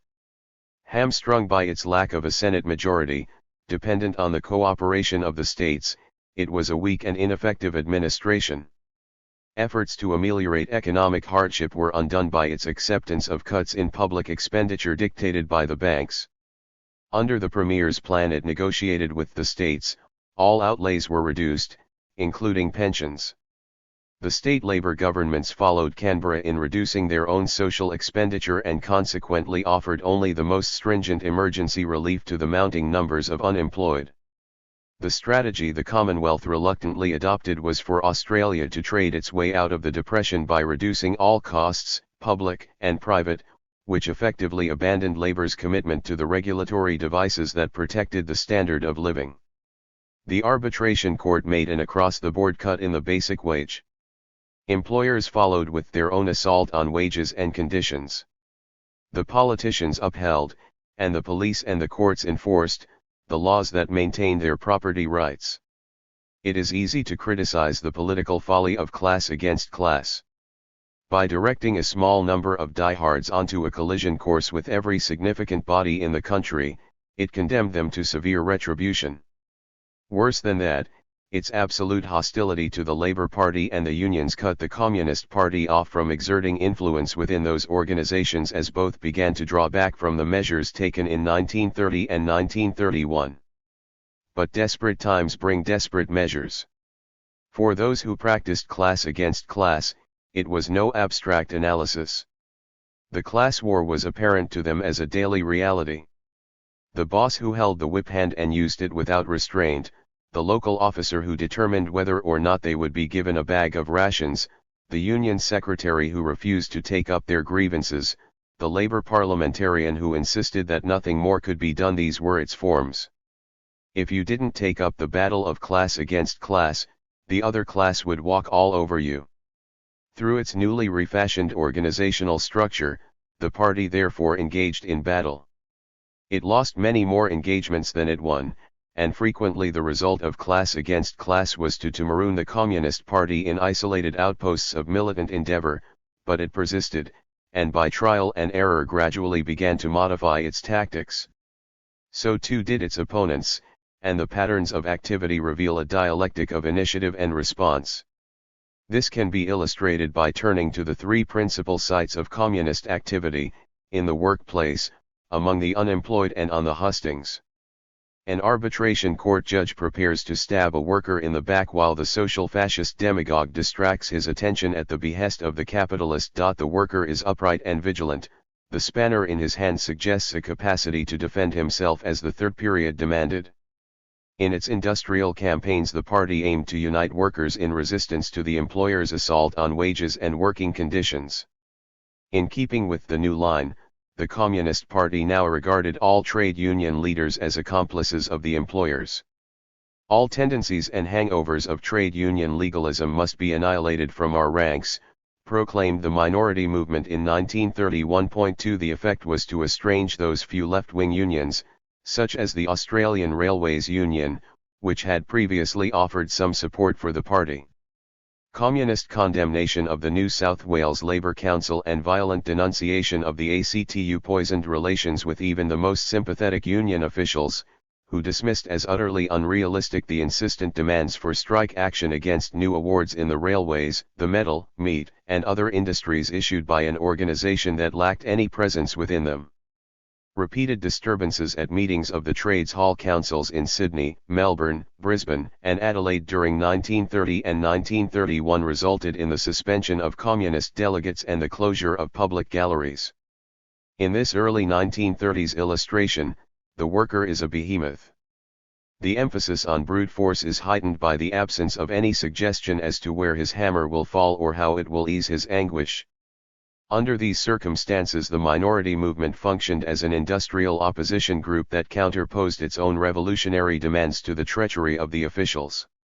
It operated outside the union structure, typically in factory committees, and its Roneo job bulletins were as antagonistic to the union secretary as they were to the management. It was at this juncture that J.B. King and a sprinkling of erstwhile wobblies drifted into the party. 3. The circumstances of the period undoubtedly exacerbated that style of oppositional militancy. Party activists were sacked as soon as they were identified, union officials afforded them scant protection and frequently colluded in their dismissal. Those members who survived in employment were marginal, transient workers thinly scattered across the transport, construction, mining, and metal industries, given to disruption and walk off in the absence of sustained organizational presence. While the minority movement was ostensibly aimed at broadening the struggle, it suffered from an insistent circumscription of activity in accordance with the party's rejection of trade union legalism. Membership of the minority movement remained small. 3,000 were claimed in 1932.4. At a national conference of the minority movement at the end of 1931, Bill Orr introduced the first cautionary note.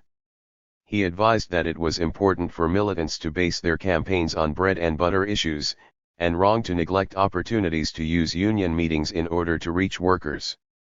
Union officials should be criticized for their policies, not their positions, and random abuse lent weight to reformist allegations that the communist propaganda was merely anti-union. 5. Orr, who took over as national organizer of the minority movement after he returned from the 5th Congress of the RILU in 1930, played a crucial role in the reorientation of communist activity in the early 1930s.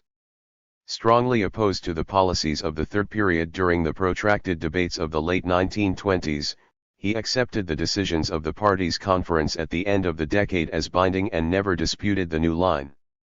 His comrade, Charlie Nelson, president of the Lithgow State Mine Lodge, convicted and was expelled in 1932 for his anti-party and anti-working class attitude. 6.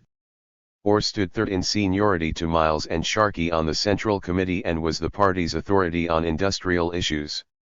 A man of nervous intensity who burned the candle at both ends, he brought an evangelical fervour to the party's denunciation of the Union leaders. As a young man he had aspired to become a missionary, and when his devout Scottish mother first heard him expound the gospel of secular salvation she was moved to declare what a fine minister Orwoolley would have made. Just as Orr's background as a miner and lodge official tempered intransigent opposition to all traces of trade union legalism, so the devolved structure of his union and the close solidarity of its constituent mining communities channeled his energies into the resuscitation of existing institutions. He was assisted in the conduct of the minority movement's weekly newspaper, The Red Leader, by Esmond Higgins, who shared his sympathies for patient, practical activity. The publication in the Red Leader of an agitprop corner with its exegesis of unfamiliar terms explained went some way to translate the arcane vocabulary of the third-period bureaucracy, social fascist, right opportunism, left sectarianism, reactionary, pseudo-left into a language more accessible to the uninitiated. 7 Under his encouragement, party members set out to build the minority movement by selling the Red Leader and distributing factory bulletins if need be outside the workplace beyond the notice of the foreman. They were prepared to hold their meetings at the factory gate, where the risk of victimization was reduced, and to seek to build up support within the union before proposing strike action. In only one instance did the party manage to go further and establish a breakaway union, as most other communist parties did during this period. The Pastoral Workers' Industrial Union emerged in 1930 out of a strike by shearers against a new award handed down in July that cut the old rates by up to a quarter. The consistent failure of the Australian Workers' Union to protect the interests of its members in the wool industry fanned the discontent of a rank-and-file movement, which in December 1930 established the new union. Senator Arthur Ray, a veteran socialist long since expelled from the AWU, was president and Norm Jeffrey secretary. The PWIU remained a small union, with several thousand members at most, who fought to organize shearing sheds in New South Wales and Queensland in the face of victimization, arrest, and violence from vigilantes. Faced by the combined force and active collusion of the AWU, the Graziers Association, the state police and the Commonwealth government, its survival for 7 years testified to members' resolution. Nor was it a purely communist union. The party had frequent occasion to criticize the PWIU for failures and deviations from the line. Nevertheless, it was the closest the Australian party came to the policy of dual unionism that the Communist International encouraged during the third period. 8. The rural crisis also provided the Australian party with an opportunity to extend its presence in the bush. The collapse of the export market hit farmers hard, especially wheat growers and other small producers engaged in more intensive forms of agriculture, who had little capital and relied on good prices to service their mortgages. In accordance with the instructions of the Communist International, the CPA established a new agrarian section in 1930, again headed by Jeffrey, to link the farmers' misfortunes to the exploitative logic of finance capitalism and encourage them to fight foreclosures and resumptions. Mistrust of the money power ran freely among the cockies and bush battlers, many of whom had strong sympathies with the labor movement. Albert Robinson, who would become a communist organizer, was just one rural militant who took up a small holding because he was blacklisted by the employers of his North Queensland region.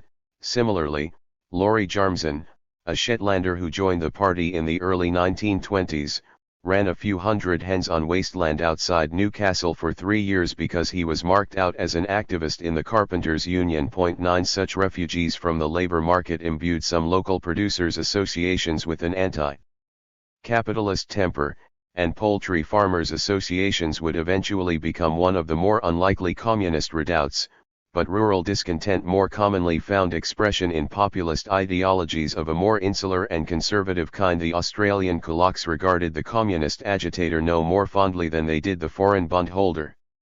Larger farmers' organisations remained firmly on the non-labour side of the political divide, linked through the Country Party to the Conservative coalition and as antagonistic to the left as other employers' bodies.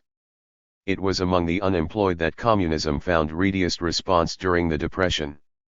This was a general feature of Western communist parties, and Moscow recognized it with the declaration of International Unemployment Day on March 6, 1930, February 25, 1931, February 25, 1932 and February 27, 1933. The phenomenon was not new throughout the 1920s. There were never less than 100,000 members of the Australian workforce in search of jobs, and in each of the major cities fragmentary organisations, loosely connected to the trade unions, had employed the time-honoured devices of the street march and the public remonstrance to press the authorities to make good the deficiencies of the labour market. Now, as unemployment became a mass phenomenon, these cast-offs grew into an army, and makeshift bodies previously on the margin of the labor movement became central to its political concerns. Point 10. The Communist Party turned its own unemployed groups into a national unemployed workers' movement in 1930.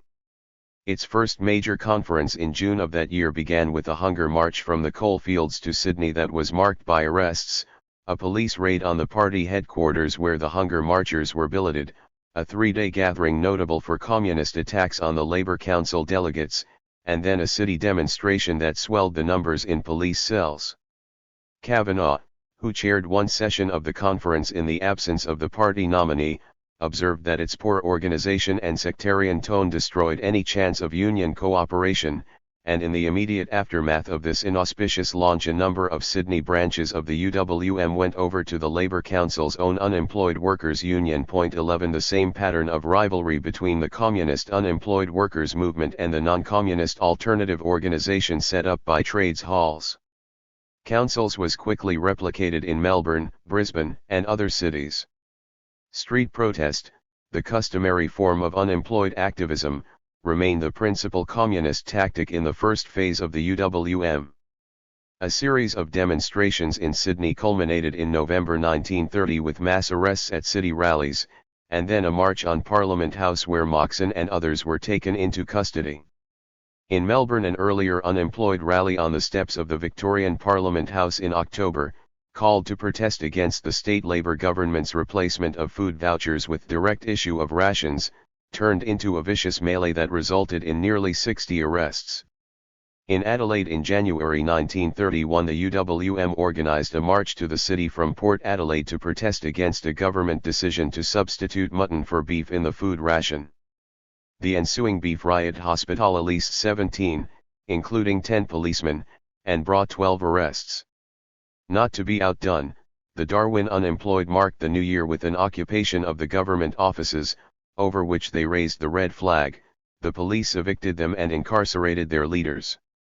In Perth there was a major disturbance outside the Treasury building in March 1931, resulting in 10 arrests and 9 admissions to hospital. Each of these demonstrations drew large numbers into the city centre, and in each case the demonstrators came prepared for trouble, with truncheons and banner poles for use against batons and mounted police. Point 12. These mass rallies were deeply disturbing of established attitudes. The comfortable and secure Australians who had previously extended charity to the deserving poor were now confronted with the importunate demands of a milling throng. Those displaced wage earners who had previously recoiled from the humiliation of such dependence were now presented with an alternative response to their predicament. The immediate official reply to the emergency, the creation of municipal depots for the distribution of rations, served as focal points for communist agitation. By haranguing the queues, distributing handbills, chalking the footpaths and publicizing their city rallies, the UWM mounted a significant challenge to control of public space. But the consequences of such activity were costly to both the unemployed, who forfeited all sympathy in the one-sided press coverage of the violent confrontations, and to the Communist Party, which suffered damaging reprisals. By the end of 1930 most of the national leadership was in Sydney's Long Bay prison. In Melbourne, following the October demonstration, the police raided the Communist Party Hall and a number of other addresses to round up all known communists. Similar police action in Adelaide and Perth crippled the UWM there. An alternative tactic became increasingly common. The founding conference of the UWM had resolved to prevent the eviction of unemployed workers and their families. The first attempt to implement this decision, at the Sydney suburb of Clovelly in July 1930, was inauspicious. A police spy gave advance warning and framed the organizers, but anti-eviction activity gave the authorities far more difficulty than the city rallies. It took place in working-class neighborhoods and drew on the solidarity of residents with the tenant against the landlord. It offered little advance notice. The appearance of the bailiff could be answered by the rapid assembly of pickets in advance of the police. It was an effective deterrent, since the UWM was prepared to destroy a property rather than allow it to be repossessed.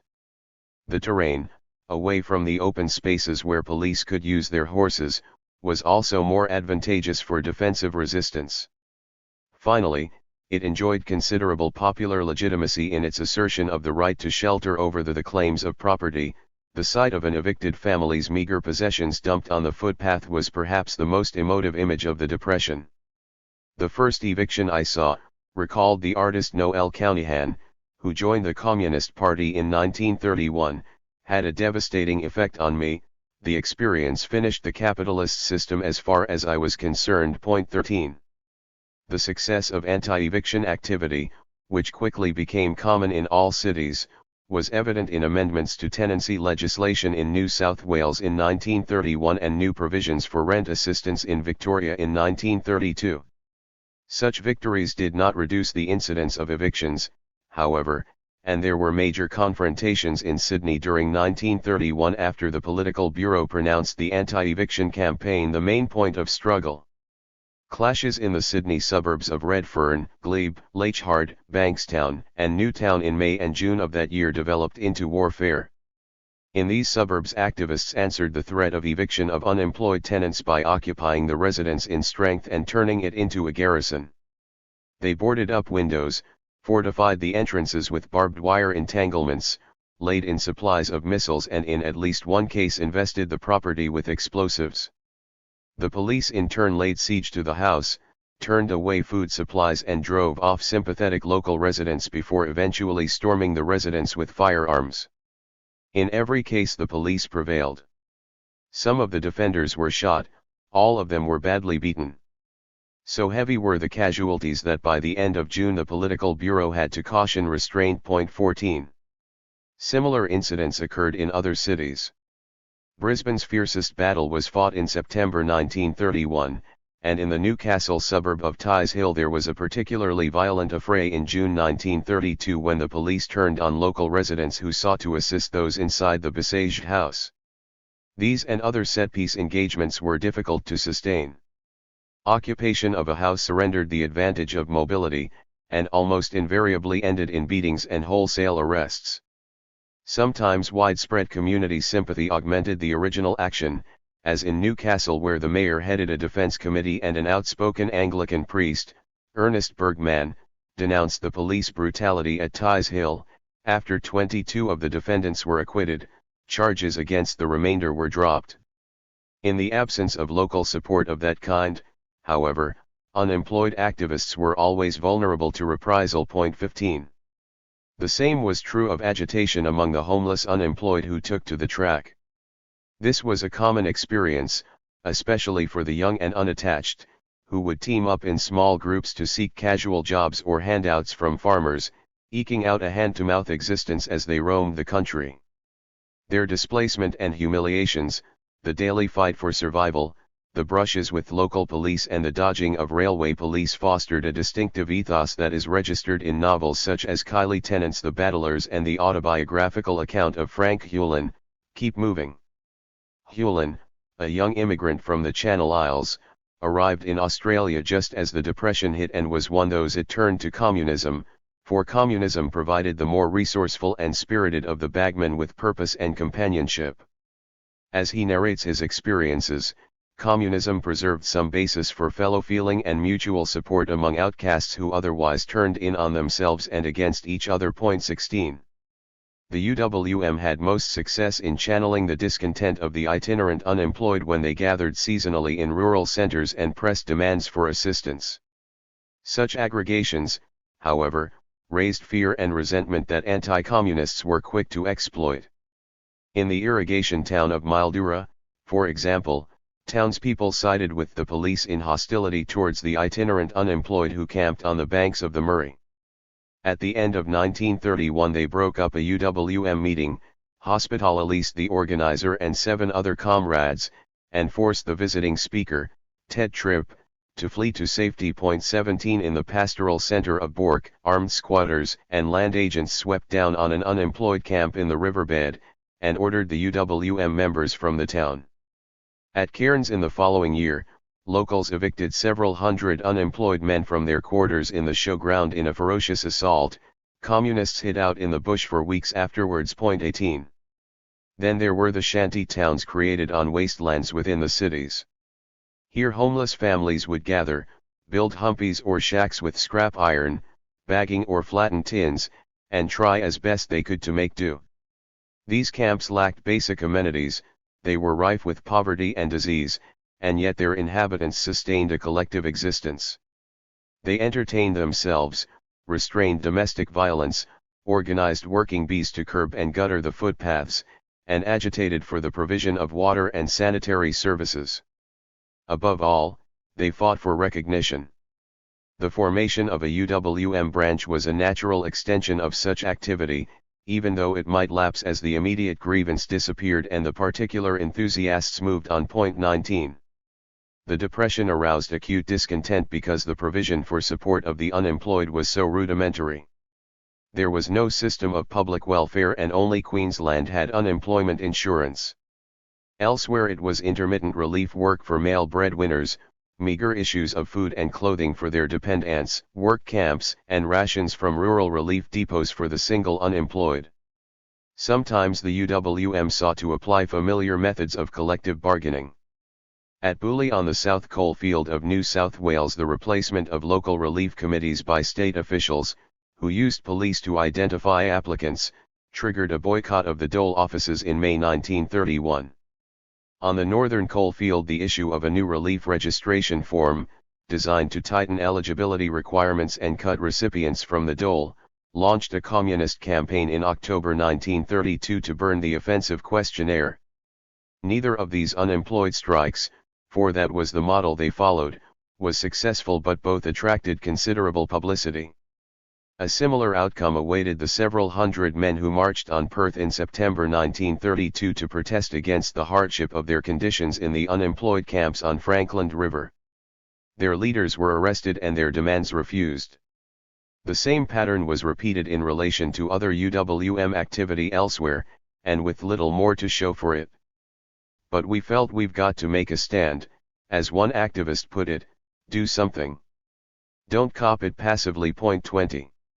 Towards the end of 1931 the party secretary warned members that a serious sectarian condition was impairing the work of the unemployed workers' movement.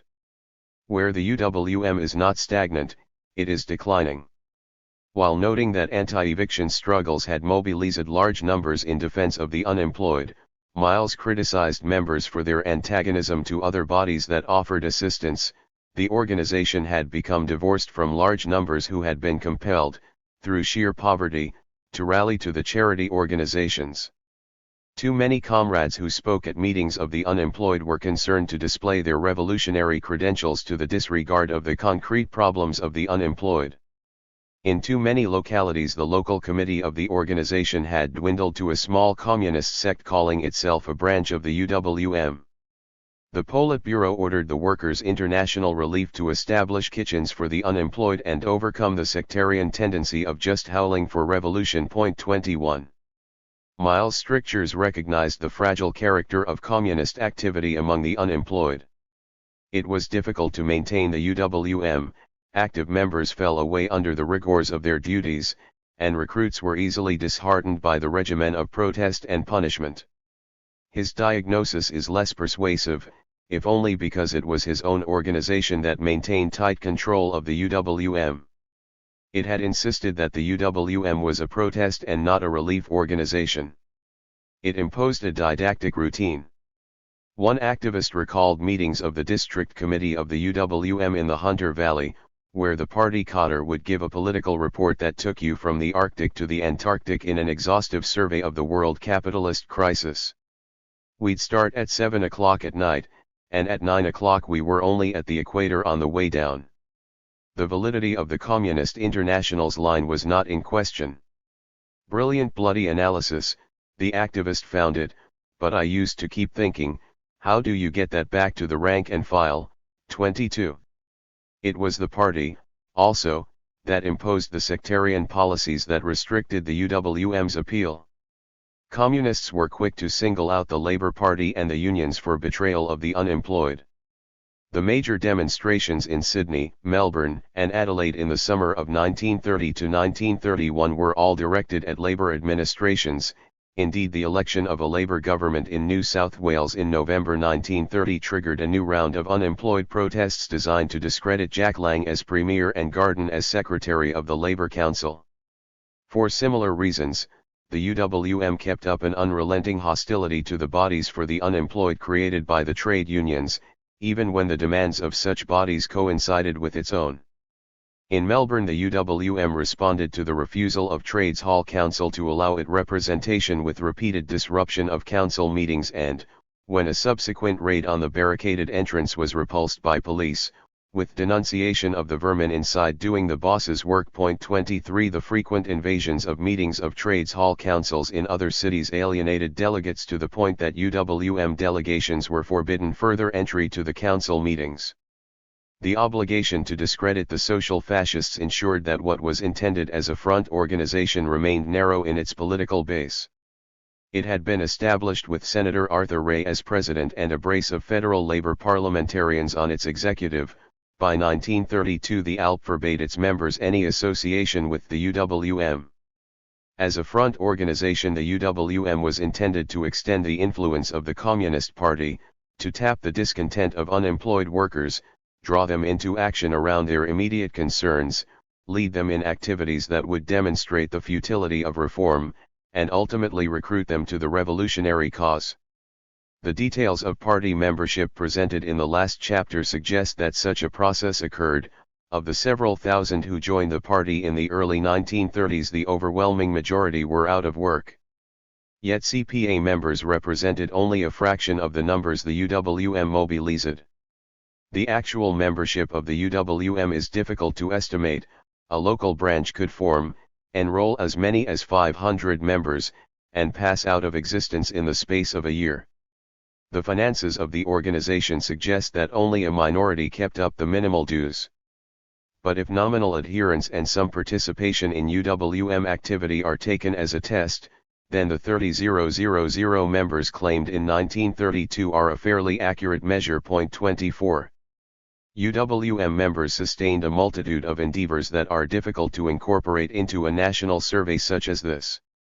Here the UWM arranged for an unemployed family to keep a roof over its head, there it persuaded local shopkeepers to meet the needs of a group of homeless men struck off rations, elsewhere it provided warmth and fellowship to the outcast. The Brunswick branch of the UWM ran a successful weekly dance with an entrance charge of just 3 pence, which was less than the price of a bottle of milk. From the proceeds and with the help of sympathetic businessmen, it provided free lunches for the children of the unemployed. 25 In such localized activities arising out of the direct needs of the unemployed, the UWM achieved a success it never managed in the more dramatic engagements when the state was able to bring its force to bear on a concentrated target. Yet paradoxically it was the acts of defiance that gave hope and strength to the unemployed in their daily perseverance. The forlorn heroism of the diehards, the acts of quixotic bravery, the very sectarianism that Miles deplored kept the flame of rebellion burning through the Depression. The revolutionary politics of the Communist Party in the third period placed particular emphasis on elections. Since the internal struggle that led to the adoption of class against class had arisen out of the party's attitude towards the ALP in the 1929 federal election, it is hardly surprising that the new leadership should insist on standing candidates against Labour wherever possible. The argument in 1929 had turned on whether the workers had sufficient experience of Labour in office to appreciate its treachery. The Depression provided plentiful experience. A federal labor government from 1929 to the end of 1931, and state governments in New South Wales, South Australia and Victoria proved no more capable of protecting jobs, and scarcely more generous to the jobless, than their conservative counterparts. The pattern of Australian politics during the Depression was indeed unstable. No government that went to the polls in the early 1930s, with the exception of the Nationalists in Tasmania, survived the judgment of the electors. The dissatisfaction of conservatives with their own loss of national office, the fear of growing social unrest and a growing impatience with the results of democracy found expression in extra-parliamentary organizations that took the threat of communism as justifying emergency measures. The All for Australia League, established at the beginning of 1931, quickly enrolled more than 100,000 members. Behind it stood the secret armies, composed largely of ex-servicemen, that began skirmishing with communists. This phase of right-wing mobilization peaked during 1931 in direct action against the left as seen in the terrorism at Mildura and Bourke. The formation of a new party, the United Australia Party, and its election to national office in December 1931, confirmed the conservative renewal. The dissatisfaction of the labor movement, on the other hand, weakened the Labour Party. It suffered defections from its right wing, including that of two Labour premiers, and Lyons, the federal treasurer, who became the leader of the new United Australia Party. The New South Wales Labour leader, Jack Lang, took his state branch out of the ALP, and his supporters in the federal parliament left the Labour caucus. Socialisation units agitated within the Labour Party in this and other states for more radical solutions to the crisis. Despite these developments, the Communist Party kept up an unremitting hostility to Labour. There was in fact considerable sympathy between communists and members of the socialisation units at a local level. Jack Hughes, a leading member of the units in Sydney, recalled how they and the communists would protect each other's stumps from right-wing attack. Communists attended unit meetings and one of them, Tom Paine, formally proposed that the units accept the need for a revolutionary seizure of power. Yet the party leaders condemned the socialization units vehemently, and following the rejection of Paine's proposal, ordered him and all members to break with the socialization units. 26 A similar response followed the dismissal of Jack Lang by the Governor of New South Wales in May 1932. This constitutional coup produced jubilation on the right, profound indignation on the left. It occasioned what might well have been the largest ever political meeting in Australian history, a gathering organised by Jock Garden at Moore Park and attended by at least 200,000 supporters. The Communist Party's response was to distribute leaflets denouncing Lang as a stooge, the chief force holding the radicalized workers in check and keeping them from the path of struggle against capitalism. 27. Lang was an old adversary of the Communists, his denunciation of the Silvertails and British bondholders a calculated appeal to populist sentiment. Even so, he undoubtedly tapped a substantial vein of radical sentiment. Yet in the context of the Third Period, the Communists interpreted such elements as left social fascism, serving only to perpetuate the reformist illusion and thus constituting a further extension of the capitalist conspiracy. The social fascists themselves remained the principal opponent, against whom the main blow must be directed, and any suggestion that they constituted a lesser evil than the conservatives was a deviation from the line. As fascism was deemed the form of class rule to which capitalists resorted in the final phase of their era, so social fascism was the form assumed by social reformism in that period of decline. The valency of this new communist terminology is striking. Earlier they had spoken of labor fakirs, a term popularized by the Wobblies and other militants, and signifying a false friend of the workers. Literally the Arabic word fakir meant a poor man, more specifically a Muslim religious mendicant. The homonym fakir suggested the insincerity of the labor politician who feigned sympathy with the workers in order to attract their support. A social fascist, on the other hand, was more than a charlatan. He was a betrayer, a saboteur and, now that circumstances demanded, a repressive enemy. The main blow directed against him was designed to expose his true role. Mostly the blow was verbal, though on occasion it was physical. Communists rushed the official platform at the Yarra Bank in Melbourne on May Day 1932 and assaulted the Labour leaders, but this was an unusual occurrence and recognised by the party as damaging to its cause. It certainly was. The Trades Hall Council refused to participate in May Day for decades afterwards. 28. More generally, the Communist Party chose elections as the most suitable occasions to campaign against Labour. The purpose of communist electoral activity was to popularize class against class and offer working class voters an opportunity to express their rejection of social fascism. The results were extremely discouraging. In its initial venture, the South Australian state elections in April 1930, where Kavanagh directed the party's campaign, 2 Communist Party candidates attracted 696 votes. In the New South Wales state election in October 1930 there were no less than 51 Communist candidates. Probably a quarter of the membership in the state was pressed into service and they won 10,445 votes, less than 1% of the statewide tally. The 2 northern coalfield electorates of Kurri Kurri and Cessnock were most responsive, with over 1,000 CPA votes in each, but in inner Sydney the tallies of 251 in Newtown and 143 in Glebe were disappointing, and those in the affluent Lane Cove and North Sydney derisory. The federal election of December 1931 saw 10 Communists stand for the House of Representatives and 4 for the Senate. The best lower house results were obtained in the coalfield electorate of Hunter and some inner Melbourne areas, but the total vote was only 8,511.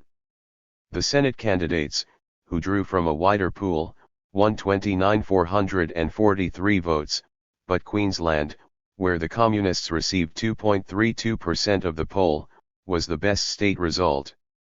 Subsequent efforts were marginally better. 38 Communists stood in the New South Wales state election of 1932 and won 12,351 votes, 6 in Queensland and 1 in Victoria in the same year polled 1,057 and 953 respectively. 3 in South Australia in 1933 improved the result there to 1908, and 2 stood in Western Australia for the first time, attracting 442 votes. Results in local government elections: the party ran 120 candidates in New South Wales in 1932 were of the same exiguous order. 29. Election campaigns made heavy demands on the party's scant resources. Federal candidates were required to lodge a deposit, and most states had a similar requirement. A communist who made the payment in Victoria testified to the astonishment of the electoral officials as he counted out the sixpences and threepences. 30 New South Wales, where the party made the most of free candidature, set a deposit of £25 after the 1932 election. Then there was the cost of literature and venues for campaigning, the calls on party members to speak and canvass, and the demoralizing effect of repeated rebuffs. The very act of seeking parliamentary election was difficult to explain for a party that insisted parliamentary democracy was merely a cloak for capitalist dictatorship. The executive often had occasion to correct comrades for their mistaken campaigning. They were to put forward a platform of workers' demands but not mislead the workers into believing those demands could be met. They were not to say that the election of communists would make no difference, but neither were they to encourage the illusion that the bourgeoisie would permit communists to win control of the state. They were to oppose the social fascist Labour Party absolutely but not to overlook fascist non-Labour. With these tortuous distinctions the communists offered themselves to the voters. Their venture onto the hustings and the stark rebuffs they encountered illustrated the difficulties of leading class against class. 9. The Depression Communists. The Depression occupies a special place in 20th century history as a time of extremity. It brought acute distress, rancor, and division that took capitalism closer to breakdown than before or since. With the advantage of hindsight, most economic historians mark the Depression of the 1930s off from the profligate excesses of the preceding decade, and see it yielding gradually to a hesitant recovery, with a resumption of growth and stability only after the necessary lessons were learned and the appropriate methods of economic management adopted in the 1940s. This retrospective periodization misses the desperate uncertainty felt by people at the time of a slide towards an abyss.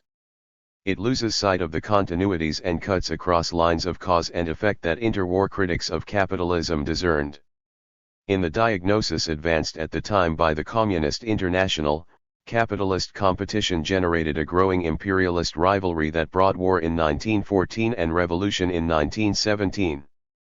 After these cataclysms there was a temporary respite and then a renewed, deeper and more general crisis that intensified hardship, exacerbated international tension and compelled a final choice between revolution and war. The dire predictions of the Third Period turned out to be too fatalistic. A Second World War did follow the Depression, and it generated a new wave of revolutions, but capitalism survived and ultimately triumphed. Looking back over the interwar years, a distinguished communist historian suggested recently that the entire period from 1914 to 1945 might more aptly be characterized as the age of catastrophe. He sees the First World War and its revolutionary legacy as crippling the world economy, sweeping away colonial empires and overthrowing democracies, until a temporary and bizarre alliance of liberal capitalism and communism formed to win the Second World War and usher in a golden age of plenty.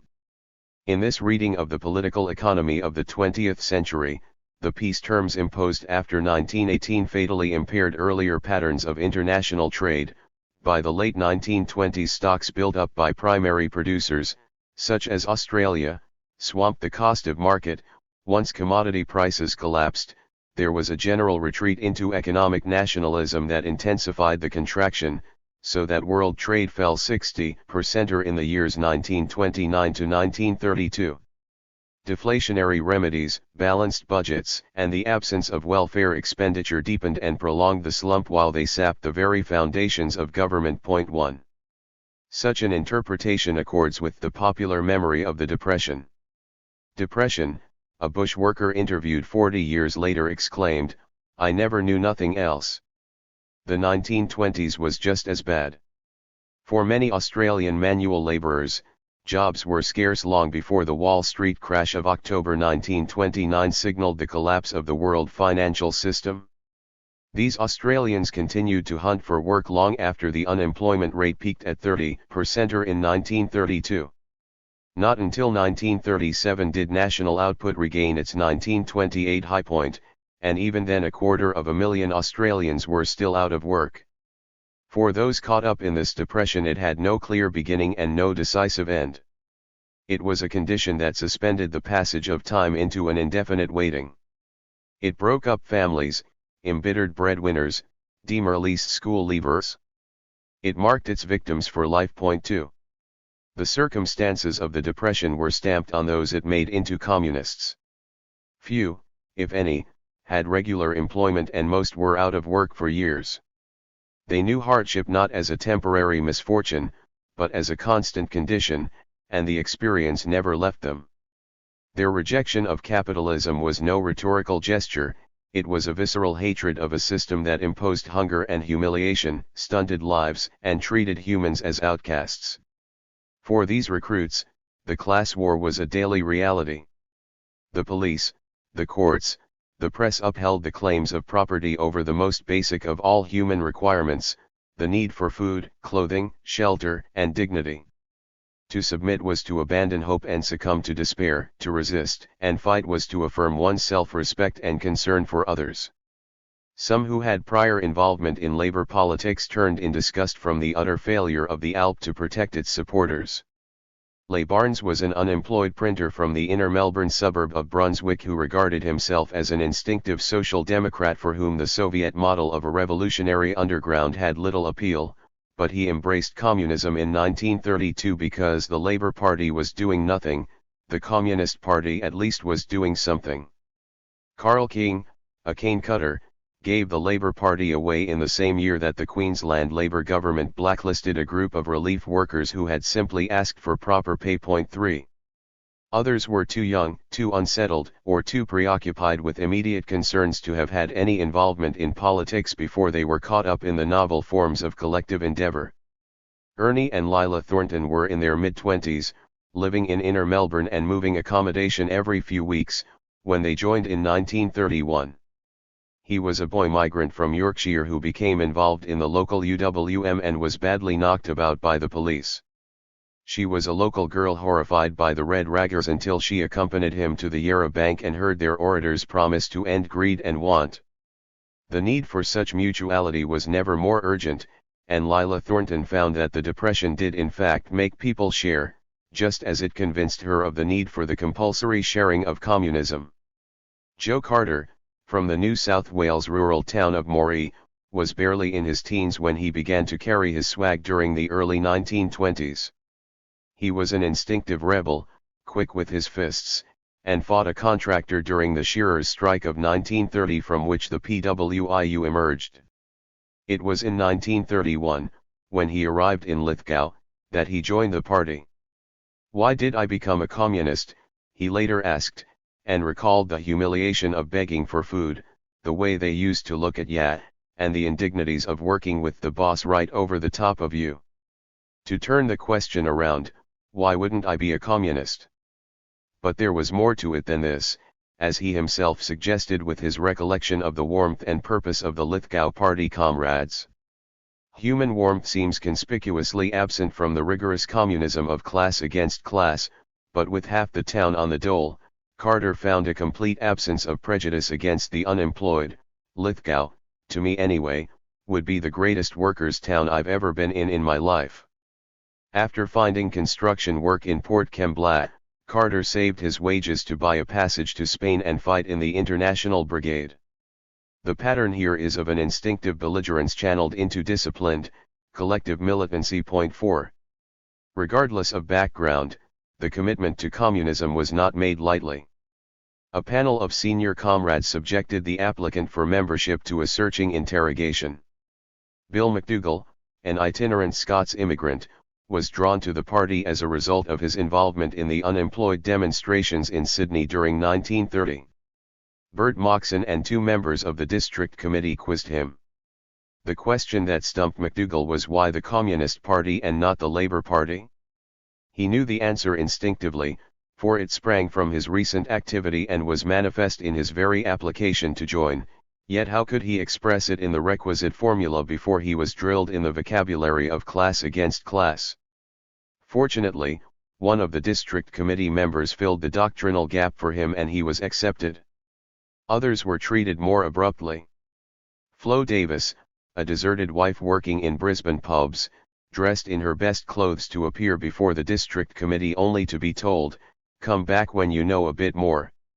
Ted Bacon, a young public servant in the same city, suffered the same fate, "Come back when you grow up." Jono Johnson scraped through his rigorous examination by the North Queensland District Committee. God, the things they asked you. Point 5. The recruits who survived such scrutiny accepted the iron discipline of the party as a necessary condition of the class war. The Depression communist was hard, unyielding, capable of enormous self-sacrifice, indomitable. Compromise and conciliation were terms of disapprobation in the party lexicon. Annihilation of the enemy was the object, to be achieved by ruthless exposure of all faint hearts and liquidation of any personal reservations. The strident tone of communist agitation certainly increased the incidence and severity of official repression. The party fell prey to the comforting delusion that its success could be measured by the hostility it attracted. In January 1930, the prominent Queensland communist Fred Patterson was charged with sedition for a speech in the Brisbane Domain where he allegedly urged workers to take the law into their hands. While he was acquitted, another Queenslander, Bob Bossone, was found guilty of the same crime later in the year for declaring, "To hell with King. To hell with the Union Jack. The red flag is what we want to see flying here." Bossone then had to endure a scalding in the party press for entering into a good behavior bond. Point 6. Herb McClintock arraigned social fascism in a cartoon drawn for the first issue of Strife. The basher squad of the Victorian police parades for inspection by a generic capitalist, with an ineffectual Labour member of Parliament trailing in his wake. At this time of heightened police brutality, the Labour Party held office in Victoria. State governments employed a variety of laws to quell demonstrations and deter participants. Unlawful assembly was the most common charge, frequently supplemented with loitering in a public place, offensive behavior, insulting police, resisting arrest, or assault. The increasing prosecution of activists for vagrancy turned an economic condition into a political offense, since in a period of mass unemployment very few of those the police picked were able to demonstrate lawful means of support. To add insult to injury, the police accused one communist seized in a house raid in the Melbourne suburb of Newport, where at least 1 in every 4 adult males was unable to find a job, of dodging work, and he was sentenced to 6 months imprisonment. In another Melbourne case, the magistrate made it clear that the offence consisted not in the indigency of the defendant but in his party activity. Jack Stevens, the party organiser in Western Australia, was jailed in 1931 on a charge of being a person of evil fame. 7. The states also introduced special laws during the Depression that augmented police powers to prevent public gatherings. They formed special police squads to maintain surveillance over communists, break up street protests and put down resistance to evictions. These squads gained a fearsome reputation for brutality. They also exchanged information with the investigation branch of the Commonwealth Attorney General's Department, which continued to gather anti-communist intelligence. The election of a federal Labor government in 1929 had been expected to curb the investigation branch's activities. In May 1930 it was even rumoured that its budget would be cut from £10,000 to £3,000. But customs officers continued to seize communist literature, and over the next few months the investigation branch coordinated raids on communist headquarters in Sydney, Adelaide, and Melbourne. 8 Postal officials destroyed 2,000 copies of the Red Leader in 1931 on grounds that the Postmaster General refused to divulge despite repeated questions from Eddie Ward, a sympathetic federal parliamentarian. 9 Newspapers, pamphlets, and handbills were a particular target of police action, and printing presses were often confiscated. 10. In the first flush of enthusiasm for class against class, the party expected members to prove their revolutionary mettle with a reckless contempt for the restrictions on their activity. They mounted the stump, spoke out, took the beating and served the time. The charge of cowardice Moxon levelled at Jack Kavanagh for supposedly holding back workers from attacking police outside the Trades Hall on November 7, 1930 was the most damaging of all the accusations against him. Following that affray, Moxon directed a series of further confrontations. On Friday, November 14, the women's group defied a police ban on a city march. 12 were arrested, the formidable Joy Barrington twice. When first bundled into the back seat of a police car, she escaped from the other side and resumed her attack on the police. A week later, Moxon himself was arrested after he urged the crowd to break through barriers in front of the New South Wales State Parliament. He appeared in court in full revolutionary fig, his head swathed in bandages, and was sentenced to 2 weeks' imprisonment. Along with 10 UWM members serving stiff terms for their part in the Clovelly anti-eviction campaign, this November action brought the number of incarcerated Sydney communists to more than 50, and most embarked on a hunger strike until the party called their action off in December. 11. Hard cases received special attention. Bill Laidlaw, a miner who had been convicted of insulting police at Kurri Kurri in January 1930, was one of those arrested on the hunger march from the Hunter Valley to Sydney in June.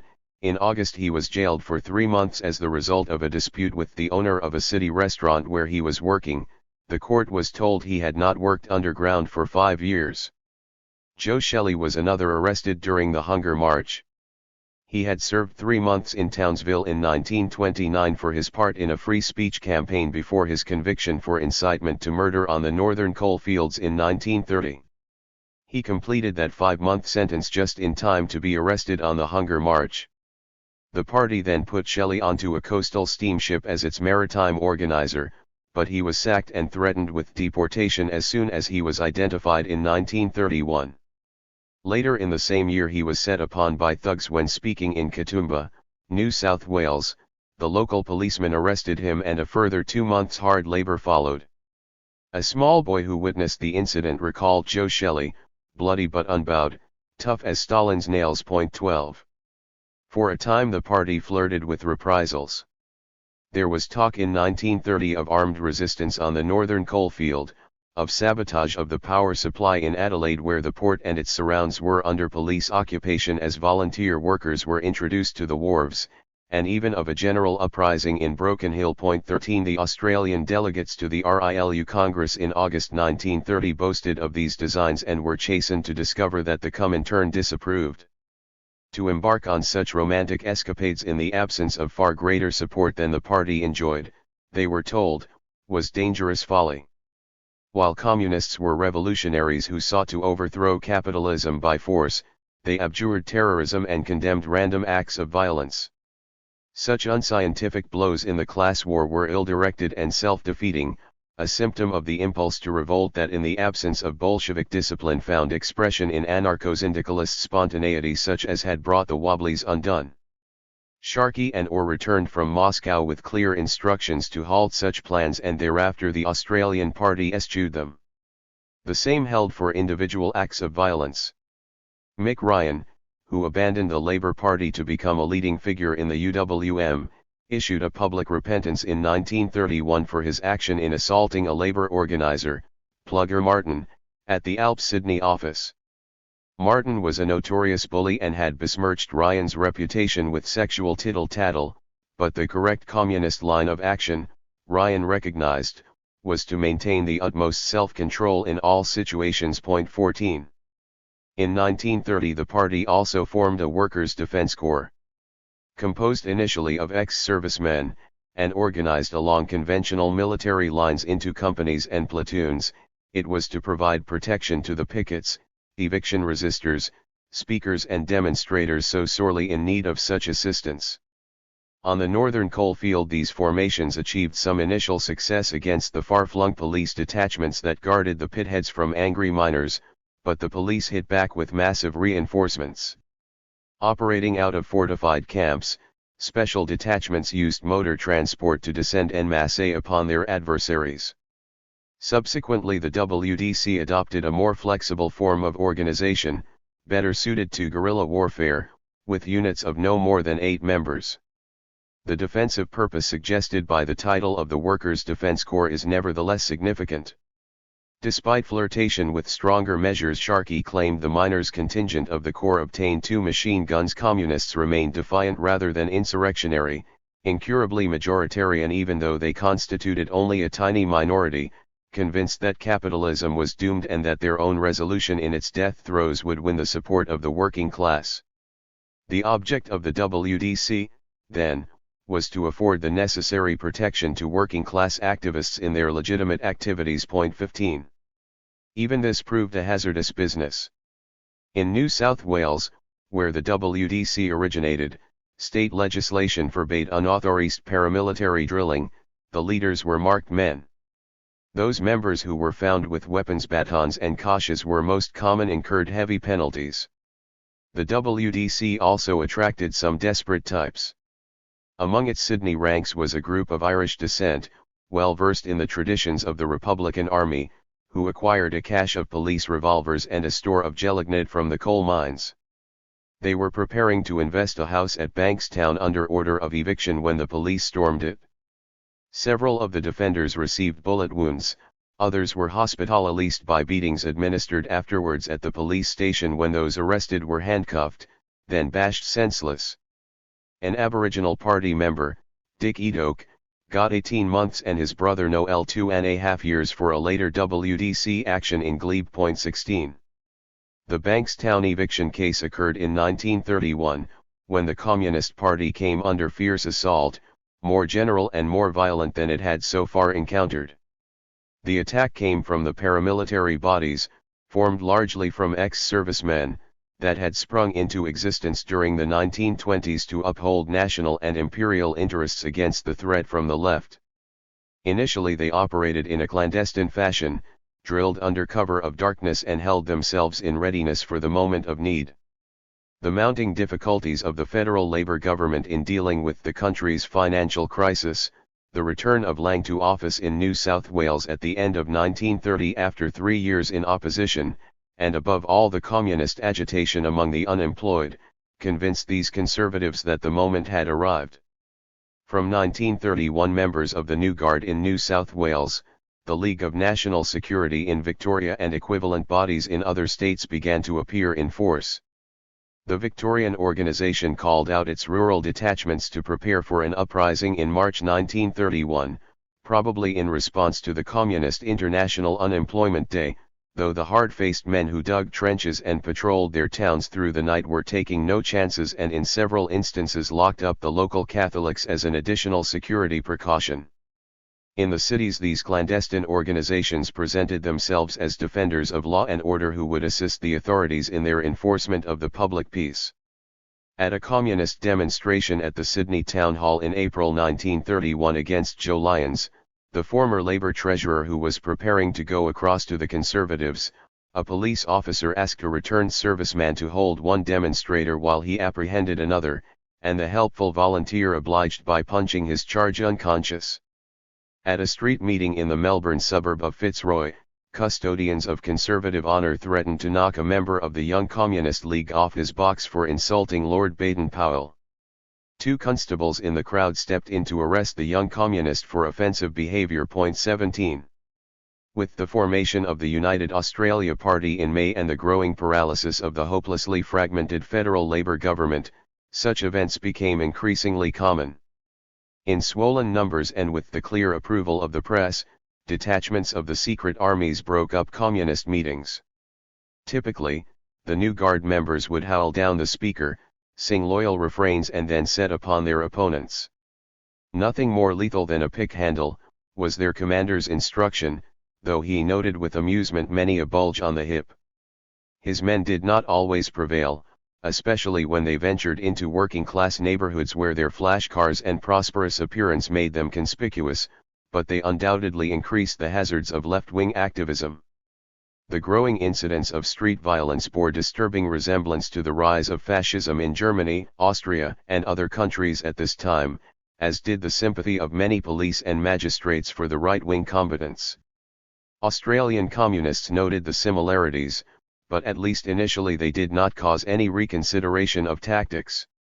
Rather, the fact that the police in New South Wales and Victoria were administered by state Labour governments confirmed communists in their belief that social fascism was responsible for their persecution. The correctness of communist theory is again demonstrated in the unity of the social fascist and fascist forces in the present anti-working class offensive. 18. The wave of anti-communism swept the countryside. The assault on the UWM in Mildura on November 1, 1931 and Bourke a fortnight later were followed by similar actions in northern Victoria and western New South Wales. Again there was a consistent pattern. A town meeting of concerned citizens would deliver an ultimatum that all communist activity must cease. Those who resisted were beaten, then taken onto the highway and told to keep walking. One activist had the word "red" burned onto his forehead with acid. Other unemployed residents were rounded up and made to affirm their loyalty. Police intervened only when this wholly illegal action threatened to turn into a lynching, at which time they would arrest the victim. Moxon was one of those arrested at Bourke, and he served 10 days for speaking without a permit. 19. The federal election, which followed the fall of the Labour government at the end of November, extended the right-wing offensive.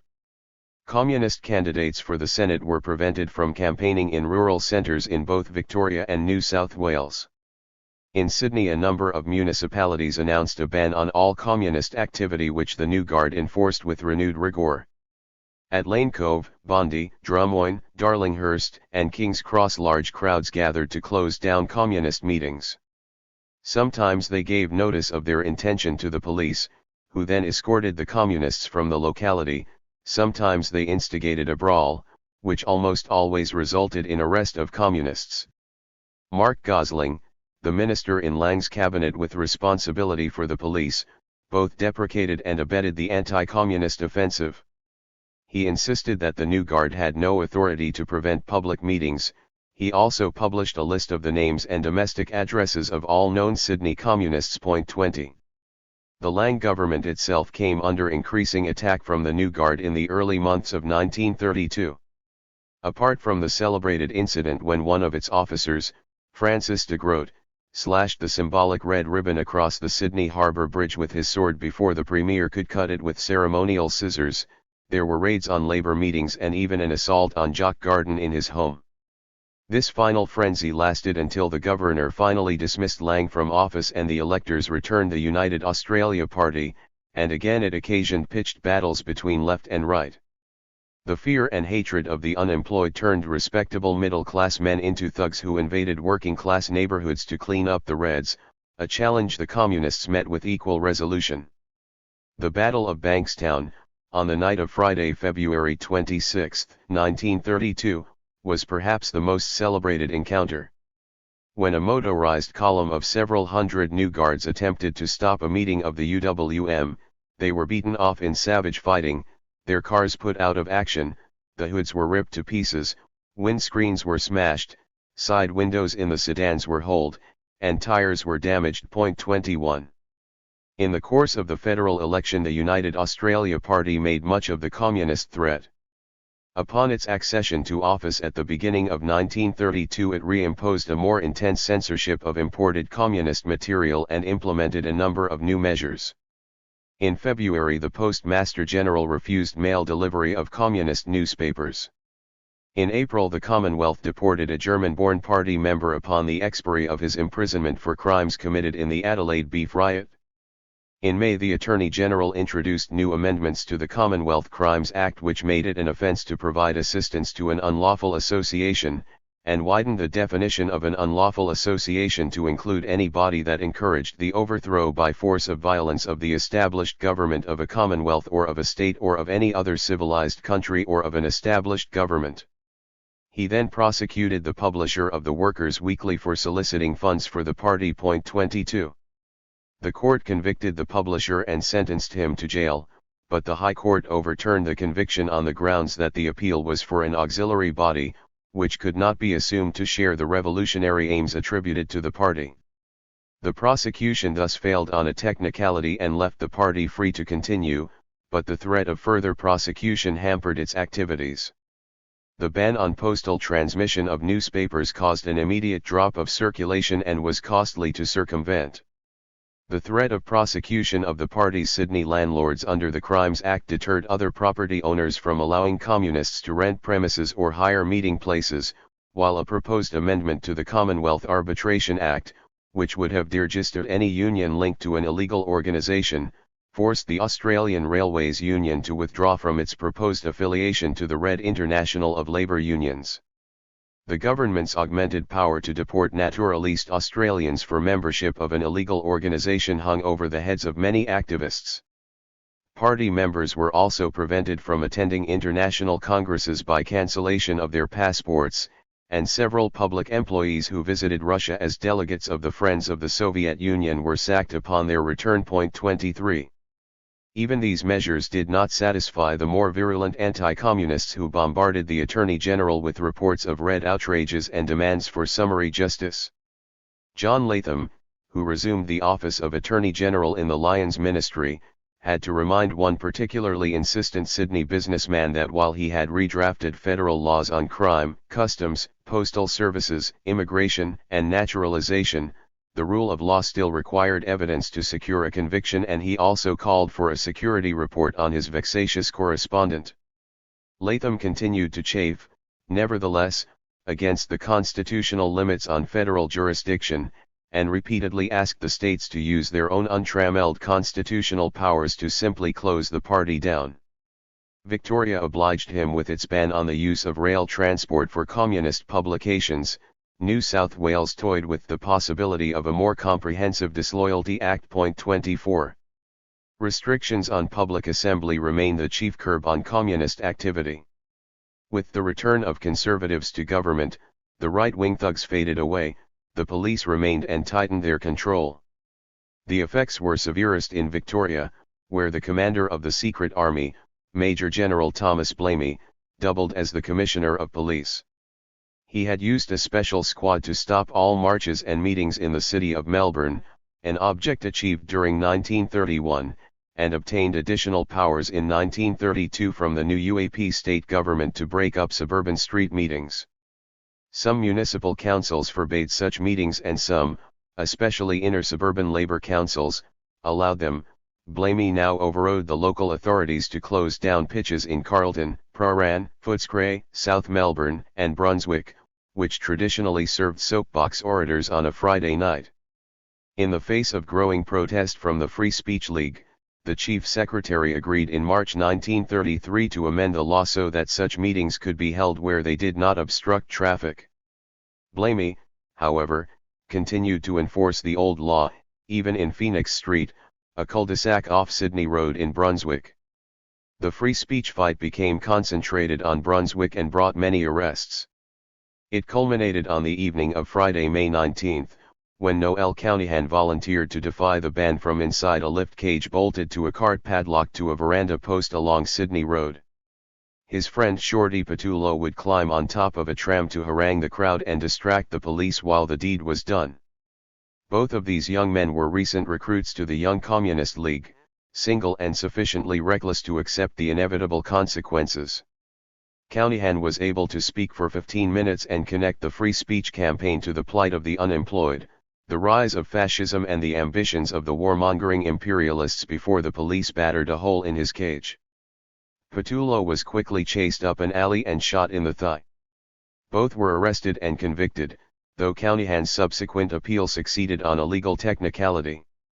He found so many free speech victims in Pentridge that there was a large Marxist study class. Further arrests continued for another 2 months before the legislative amendment conceded by the Chief Secretary came into force. It was the campaign of the Free Speech League, a campaign involving both Communists and Labour Party members, that determined the outcome. The subsequent dramatics were strictly an epilogue, a result of Blamey's determination to win the Battle of Phoenix Street and the resolution of the Communists that he would not. A statue in Sydney Road now marks their ultimate victory. It is a bell-shaped cage, draped in a cloth, but above it a bird sings its freedom. 25. In Sydney there was a similar campaign of even greater longevity against a ban on the sale of literature or collection of money at the Domain. Sunday afternoon at the Domain was a time-honoured fixture for espousers of causes in Sydney, its location on the edge of the city centre well suited to attract passing spectators. Communists had held public meetings there since the party's formation, so the party took up the restrictive regulations introduced early in 1934 as a major challenge. International Labour Defence, the successor to the International Class War Prisoners' Aid, organized a team of speakers who reached back into the party's past: Jack Howie, now of the ALP, Jim Quinton, on behalf of the ALP socialization units, Paddy Drew, still a communist but representing the Labour Council. It must have felt like old times as the police drew batons and made 25 arrests. For more than a year the campaign continued and the toll mounted. Jean Devaney was one of those who once more served time in the cause. "I'll go again if the party decides that way, Tommy," she told Tom Wright, "but I dread the thought of it." Yet again she was convicted, only this time the party paid her fine. 26. A recurring motif in communist history is the spy. Ever since the party had come into existence, the Commonwealth Investigation Branch, state police, and employers' organizations had gathered information by attending meetings and planting agents in party branches. In the desperate circumstances of the Third Period, when the party was waging the war of class against class, this infiltration took on an augmented significance. Spies gave warning of activity that relied on surprise if it was not to be suppressed. They urged members to commit crimes, and they framed them for crimes they did not commit. Communists endured great hardship during the Depression. They accepted the physical danger attached to their duties and were prepared if necessary to break the law, but the presence of enemies within their ranks was peculiarly unsettling. In 1930 the party executive discussed how to deal with a spy who had been discovered in Sydney. He was a Melbourne man named Mulholland, who had hung about the party bookshop with bottles of beer in his pocket, boasting of his contacts. "There are probably spies in the party," Herbert Moore allowed, and well he might, since he was one himself. "Some of them will be found out soon, some of them later, but no spy lasts very long." 27. Some were readily identified by their appearance. The policeman who turns up at an early conference of the UWM at the Trades Hall in Judah Watton's novel, Time of Conflict, is a dead giveaway. His sports coat was spotless, his trouser cuffs weren't frayed, and his open-necked shirt was white with a kind of whiteness no unemployed man in the single men's house ever achieved. Stan Moran, a leading member of the UWM in Sydney, claimed that he spotted an infiltrator when he looked down at his boot and saw NSW Police Department stamped on it. Others came to light when an interstate comrade recognized them. The South Australian member Tony McGillick arrived in Sydney for the UWM conference in June 1930 and identified among the unemployed delegates billeted in the party hall a police spy who had secured a shop for Adelaide communists at cheap rental, which proved to be a police trap. Another, Constable Cook, disclosed his true identity when he appeared in court to give evidence against communists in the Clovelly eviction case of 1930.28. Others again betrayed themselves in a momentary lapse, such as a New South Wales policeman, Parsons, who joined the party in January 1931 and worked with Jean Devaney in Workers' International Relief. He was energetic, punctual, cheerful, no task was too difficult, but as Devaney was traveling with him to a lunch-hour meeting and he asked her a question about an eviction the party planned to contest, she experienced a moment of revelation. Out of the blue, absolutely without reason, there came over me a queer feeling. I turned and looked at him. Our eyes met, and in the depths of his, as plainly as if reflected in a mirror, I saw him in the uniform of a policeman. The feeling passed, the idea seemed ridiculous. Devaney reported it nevertheless to a district committee member, and he laughed that next she would accuse him of being a spy. Moxon also claimed later that he had reported his suspicions of Parsons and been censured for raising doubts about a good proletarian. Then in June Parsons approached a comrade and suggested the party take reprisals for the police shootings at Bankstown by mining another house at Guildford with explosives. The Control Commission immediately expelled him. Some days later he turned up at the party hall in Sussex Street and was confronted by the aggressive Sam Aarons, whose parents had been founder members in Melbourne and who had joined himself when the Depression ruined his chain of shoe repair shops in Sydney. Parsons drew a revolver, arrested Aarons for insulting language and made his final exit. Devaney claims that when next she saw him, on duty in uniform, he flushed and averted his face. 29. It was at this time also that the party press began to carry lengthy reports of treachery in the workers' state. Imperialist agents were destroying livestock to create food shortages. The Great Five-Year Plan for modernizing Soviet industry was being sabotaged by foreign technicians. The founder of the Red Army, Leon Trotsky, expelled from the party in 1927 and deported in 1929, was conducting a campaign of vicious lies against the party leadership. Former leaders such as Zinoviev, Kamina, and Bukharin were revealed as counter-revolutionary plotters. If these illustrious old Bolsheviks could turn out to be traitors, how could the tiny Australian party remain pure? 30. At least one other spy at Sussex Street went undetected. Alf Baker was the business manager of the Workers' Weekly who handled its subscriptions and also kept the membership records of the party. He was a member of the Central Committee, though he seldom participated in its business, for he was one of those industrious, unassuming functionaries who are to be found behind the scenes of any voluntary organization. He earned his living as a postal worker, and came and went according to his shift, working in a little office alongside the meeting room that was kept securely locked. Then one day in 1938 Baker failed to turn up, and was never seen again. He was, it transpired, a detective sergeant. 31. The forms of organization and activity the party assumed during the period of class against class were shaped by the environment in which it operated. The rigid hierarchical structure, the iron discipline enforced by expulsions and reinforced by self-criticism, afforded some protection against the fierce hostility members encountered. The secrecy reduced the exposure to spies. The prohibition of dissent and ban on factional activity were checks on error or disruption. At the same time these devices perpetuated the beleaguered condition of the party, holding it in a state of tension where mistakes were repeatedly discovered and dangerous tendencies constantly had to be rooted out. The party made demands that taxed even the most ardent. In an open letter to the communist parties of capitalist countries at the beginning of 1930, the ECCI observed that while the new tasks of class against class would require some cleansing of the ranks, no general purge was required.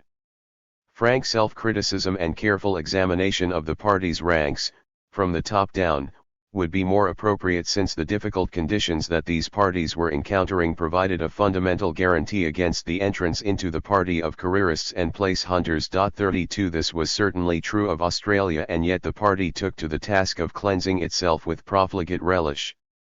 Andy Barras, a member of the Central Committee, Gordon Kilpatrick, until recently organiser in Western Australia, and E.W. Payton, a prominent Sydney member, were all expelled early in 1930. Unlike another victim, Jack Ryan, they were not accused of political errors, rather, they were deemed to have failed in the tasks they were allocated. A similar fate befell Judah Wotton, who had moved from Melbourne to Sydney to work on the staff of the Workers' Weekly. He left Sydney, and was suspended for 12 months for not obtaining leave. Others were deemed to lack Bolshevik courage. One Melbourne member was expelled for cowardice when he failed to defend party speakers against organised thuggery. 33 Even the indomitable Joe Shelley would fall victim to this allegation when, between prison terms, he failed to combat the right wing in Lithgow. Called before the Control Commission and instructed to offer self-criticism, he placed his party card on the table and walked out. The party removed him from the Central Committee and then allowed him to resume his exertions on its behalf on the waterfront. Within a year he was severely censured for a breach of discipline and sent back to Lithgow. 34. These exemplary lessons in party discipline were imitated across the country. Districts and sections demonstrated their rigor by expelling members for any laxity in the performance of duties, any infraction of discipline. Indeed, the party units displayed greater severity than the national executive, which was more likely to extend clemency to an offender who expressed contrition. The pages of the Workers' Weekly carried dozens of brief announcements sent in by local secretaries that recorded the expulsion of this coward or that traitor. The practice became endemic until Sharkey, the editor, announced at a party plenum in December 1932 that it should cease. All these small, trivial expulsions do not improve the tone or level of the party organ. As a general rule, it is only when someone of mass standing in the movement has to be expelled or criticized that we should give space. The incessant purges also stunted the party's growth, as the National Secretariat noted in a review of progress in the 3 months after this plenum. In some sections the number of expulsions exceeded recruitments, and it was made clear that such indiscriminate bloodletting was to cease. Expulsions must only be resorted to in cases where comrades bring discredit to the party or where they persist in carrying on a line in opposition to the party line. 35.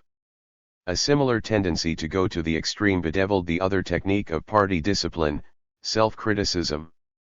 Initially employed for the condign punishment of right opportunists such as Ryan and Kavanagh, it was quickly given general application. Under the supervision of Herbert Moore, leading members outbid each other in proclamation of their errors, the better to establish their integrity. Discipline presupposes the existence of conscious and voluntary submission, Comrade Stalin laid down, because only a conscious submission can become a discipline of iron. To submit was to cast off all personal feelings of friendship or antipathy. A comrade who resented the authority of another, or allowed personal loyalty to come before duty to the party, or attributed his own treatment to malice, was succumbing to the heinous sin of petty bourgeois individualism. A communist has only one supreme loyalty, and that is to the Communist Party and the Communist International, Sharkey insisted at a party plenum. If he is doing something out of loyalty to other comrades, he wants to drop that point of view. We have no personal ties in the Communist Party. But excessive self-criticism could be just as debilitating as wholesale expulsions, a danger the party recognized when it warned against the penitential form of the confession with its mea culpa, mea culpa.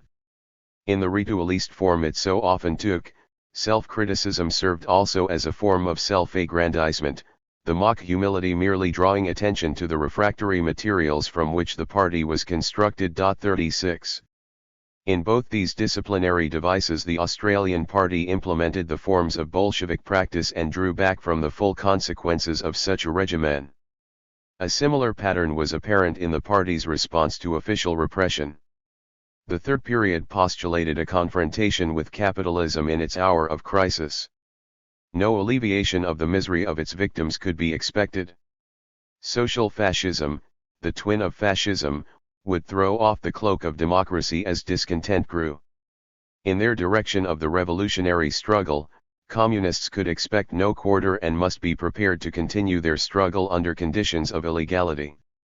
With the election of the UAP federal government at the end of 1931 and the amendments to the Crimes Act in 1932, that prospect seemed imminent.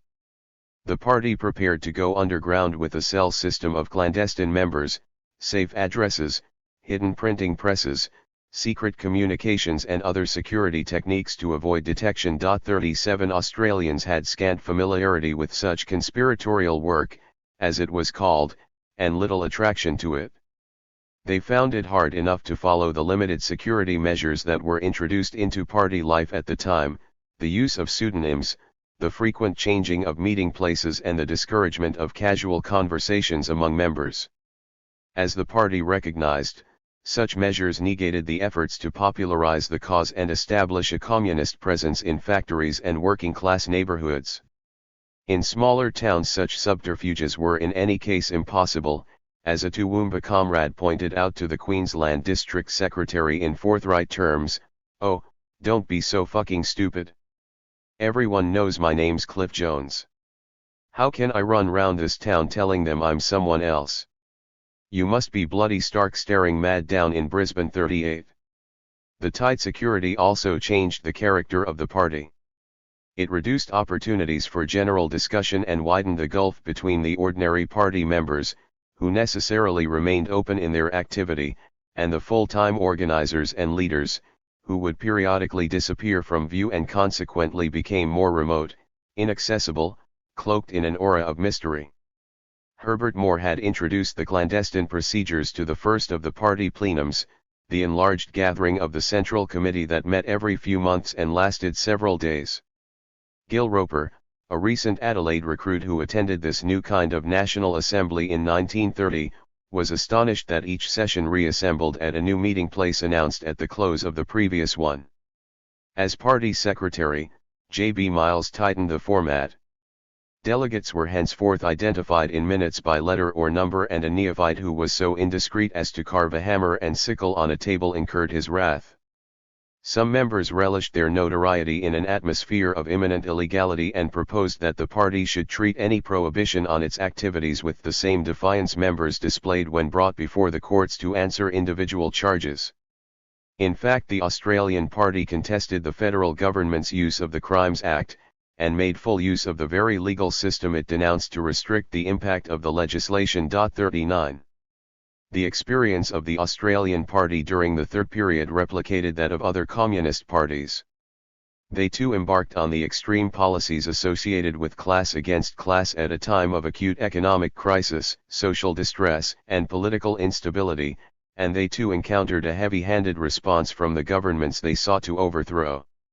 All of them underwent a similar process of Bolshevization, one that installed new leaders, new structures, and procedures designed to ensure fidelity to the instructions of the Communist International.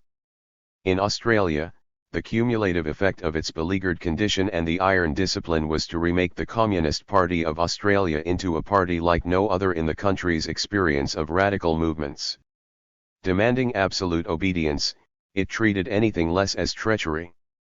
In a critical period such as the present, when the Australian party is called upon to steel itself against the blows of the capitalists, it is vital that the party preserves its unity and Bolshevik fighting qualities by combating all those elements who attempt, through various activities, to carry on disruptive and provocative work inside the party. Hence, in the stark formulation of J.B. Miles, we do not allow dissension in the Communist Party. 40. It is clear how the practices of expulsion, self-criticism, and secrecy assisted Miles to stamp out dissension, and it is tempting to see them as mere devices whereby he and his colleagues imposed an absolute authority over the membership. But this view hardly allows for the leaders' own misgivings about the uses to which the practices were put, and it exaggerates the degree of control they were able to exercise in the early years of their leadership. Sharkey acquired eminence only after his return from the Soviet Union at the end of 1930, Miles' preeminence began several months later. For some time afterwards they had to deal with criticisms and challenges. Arguments over the correct interpretation and implementation of class against class arose at every major gathering of party members up to 1935. The leaders' persistent recourse to self-criticism and expulsion was not simply a manipulation of party discipline to serve their own interests. The limits they imposed on its application suggest, rather, a recognition of the damaging effects of excessive zeal. It is to these internal controversies, with their interplay of ideology, aggrandizement, and exigency that we now turn. At the party congress in Easter 1931 the opposition was led by two members of the Central Committee, Jack Loughran and Esmond Higgins, and two other leading party members, Ted Tripp and Charlie Nelson. Their chief grievance was the stifling of discussion under the dictatorial regimen imposed by Moore. Loughran's animosity towards Moore was shared by Tripp, who had encountered him while in Moscow in 1929 and learned from American students at the Lenin School of his shady record and ultimate expulsion from the American Party. Higgins's contribution to the pre-Congress discussion had been censored, while Nelson resented the threats of decapitation made against him. Their arguments against party policy were more muted. Criticism of the party's campaign in the New South Wales state elections in October of the previous year, ostensibly on the grounds that 51 candidates were excessive and too many of them were of poor quality, was as far as they would take their doubts about the new line. In response they were accused of wanting the election of a Labour government, which amounted to right opposition to the new line. Most denied the accusation, though Tripp and Higgins argued that the return to office of Jack Lang did provide the party with opportunities to expose the illusions of reformism. This was the heresy of the lesser evil, which made them no better than agents of the left social fascists, according to one of the many delegates who denounced them. Duly admonished, they were then invited to offer self-criticism. All but Higgins did so and were restored to their positions, Loughran on the Control Commission, Nelson and Tripp on the Central Committee. Even Higgins, who was dropped from the Central Committee, took up an editorial post on the Red Leader. 41. Some prescient delegates to the 10th Congress discerned a left as well as a right danger in the party ranks. Moxon was the only representative of it identified at that time, but 6 months later and after the 11th plenum of the ECCI clearly warned against it. J.B. Miles found leftism to be rampant. It was apparent, according to Miles, in the failure of the UWM to take up the concrete problems of the jobless, in its inappropriate use of revolutionary slogans and in sectarian attitudes that isolated communists from the masses. Miles's criticism of the work of the UWM was aimed at Jack Sylvester, its charismatic national organizer. Sylvester was an English immigrant based in Balmain, educated, articulate and by no means submissive to the leadership. Miles did not name him and Sylvester did not participate in the ensuing discussion. But Jack Hitchen, a forthright South Coast miner, took the bait and suggested that the critics of the UWM were afraid of its revolutionary policies. Jack Kavanagh also weighed in with a criticism of any softening of unemployed militancy, and was duly taken to task. Comrade Kavanagh is replacing his right views with the left variety, once again proving the close affinity of right and left deviations. The campaign against sectarianism widened to take in all areas of party activity, and district committees admonished themselves for their past failures. 42. Number 4 district proved most prone to sectarianism. Indeed, Victoria emerged at this point from its earlier torpor to become the region of fastest growth and greatest turbulence. The party there had attracted a number of young recruits of a particularly ardent disposition. Moore visited Melbourne during 1930 and found a district committee composed of young, Inexperienced comrades who in their enthusiasm were anxious to discover all sorts of real and imaginary right deviations. Moxon's subsequent spell of duty there did little to curb their enthusiasm. Early in 1932 the national leadership removed two of the most impetuous, Arthur Marshall and James Higgins, from the district committee. Under the cloak of self-criticism, these former New Zealand hotheads were said to have demonstrated anarchist dishonesty to try to discredit the leadership of the party. In April, Marshall accused the Central Committee of criminal right opportunism. He and Higgins were expelled, along with Moxon, who had persisted with his leftism. Hitchin followed some months afterwards when he said the party had become lost in a jungle of left social fascist activity. 43. The Victorian District Secretary, Denny Lovegrove, was the next to challenge the leadership. He had opposed the more reckless escapades of Marshall and Higgins, and was not responsible for the assault on the Labour platform at the Yarra Bank on May Day 1932, that was the work of Jean Devaney, a visiting speaker, and Leigh Cahill, probably a police spy. But he kept up a confrontational style of street action that the Sydney leaders increasingly discouraged, notably in the rally he organised to mark the 15th anniversary of the Russian Revolution in November 1932. In defiance of Police Commissioner Blamey's ban on city demonstrations, the celebrants gathered in Melbourne's commercial centre to sing the Internationale.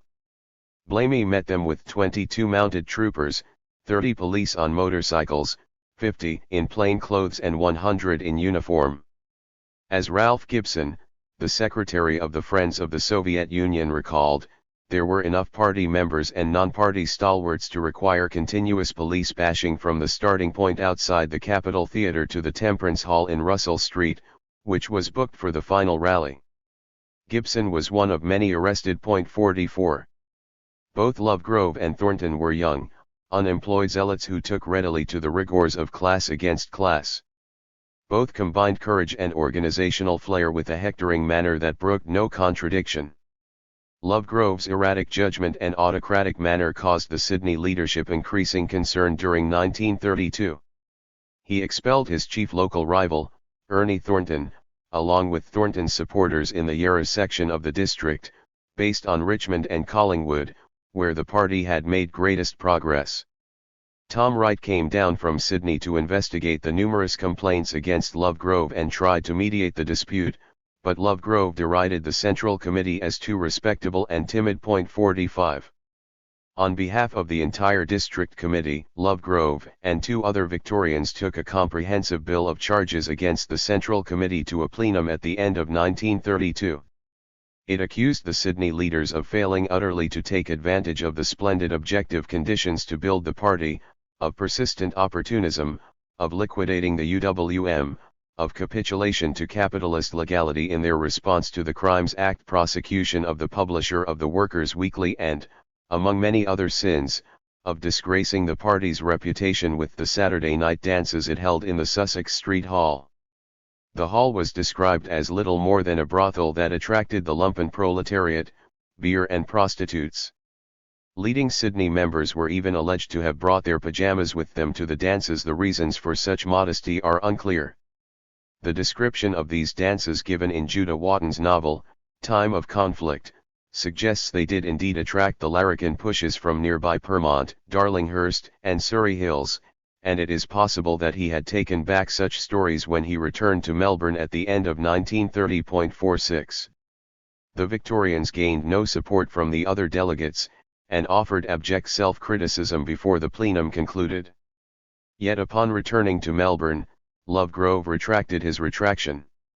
J.B. Miles and two other members of the Central Committee then convened a special meeting of the District Committee and expelled Lovegrove along with 5 other members of that state executive. These waverers and faint-hearts, these opportunists and slanderers were duly denounced in the party press and cast into outer darkness. It was an extraordinary performance, both by the Melbourne rebels in so comprehensively misjudging the mood of the national delegates, and on the part of the Central Committee in affording them such publicity. Why do we give so much space, Workers' Weekly asked, to these relatively unimportant people who are already discredited? The answer is that such discussions of deviations and opportunist distortions have a very great educational value, clarifying the party line and raising the political level of the membership, exposing the basis of the different deviations that occur from time to time and carrying on the ideological fight on two fronts, against right and left opportunism for the Leninist line of the Comintern. 47. As well as providing educational value, such episodes reminded members of the constant need for vigilance against error. It was by no means easy to steer a middle course between the left and right deviations, for to avoid the error of left adventurism was to risk lapsing into the error of right-tailism. At one moment the party suffered from bureaucratic inertia, at another from excessive spontaneism. An enlarged meeting of the Central Committee during 1932 saw so many errors laid bare that one comrade suggested, "We have surely exhausted the possibilities of making any new ones." 48 Errors were generally evident in retrospect, when a shift in the line turned adherence to the line into deviation from it. Since, by the rules of the party, discussion was limited to the application and implementation of policies that were binding on all members, disagreement was seldom expressed openly but rather suggested obliquely by placing stress on particular phrases and judging other malefactors against them. The chief lesson of these public challenges, with their associated self-criticism and expulsions, was that a prudent member backed the line of the Central Committee. Some of those expelled from the party during this period lost contact with it and with left-wing politics altogether. Others found their way back in, for with all its faults it offered an organizational framework and sense of revolutionary purpose they could not find elsewhere. In 1933 an alternative became available when a group of former communists established a Workers' Party of Australia. Jack Sylvester was its principal figure. Recently expelled, the former national organizer of the UWM retained a strong following in his own suburb of Balmain, and he found additional support among the unemployed activists in Glebe angered by the party's failure to support the casualties of the unemployed protest campaign there. That failure in turn was a result of the CPA's insistence on absolute control of unemployed activism. Unable to control the Glebe branch of the UWM, it left the members to their fate. One of Sylvester's followers was Laurie Short, also expelled from the Young Communist League in December 1932 for corresponding with another YCL member in Melbourne in support of Ernie Thornton when he was expelled during the Victorian factional conflict, a remarkable pairing since the political careers of Thornton and Short would remain entwined for a quarter century, the one as the communist secretary of a major trade union, the other as his anti-communist nemesis.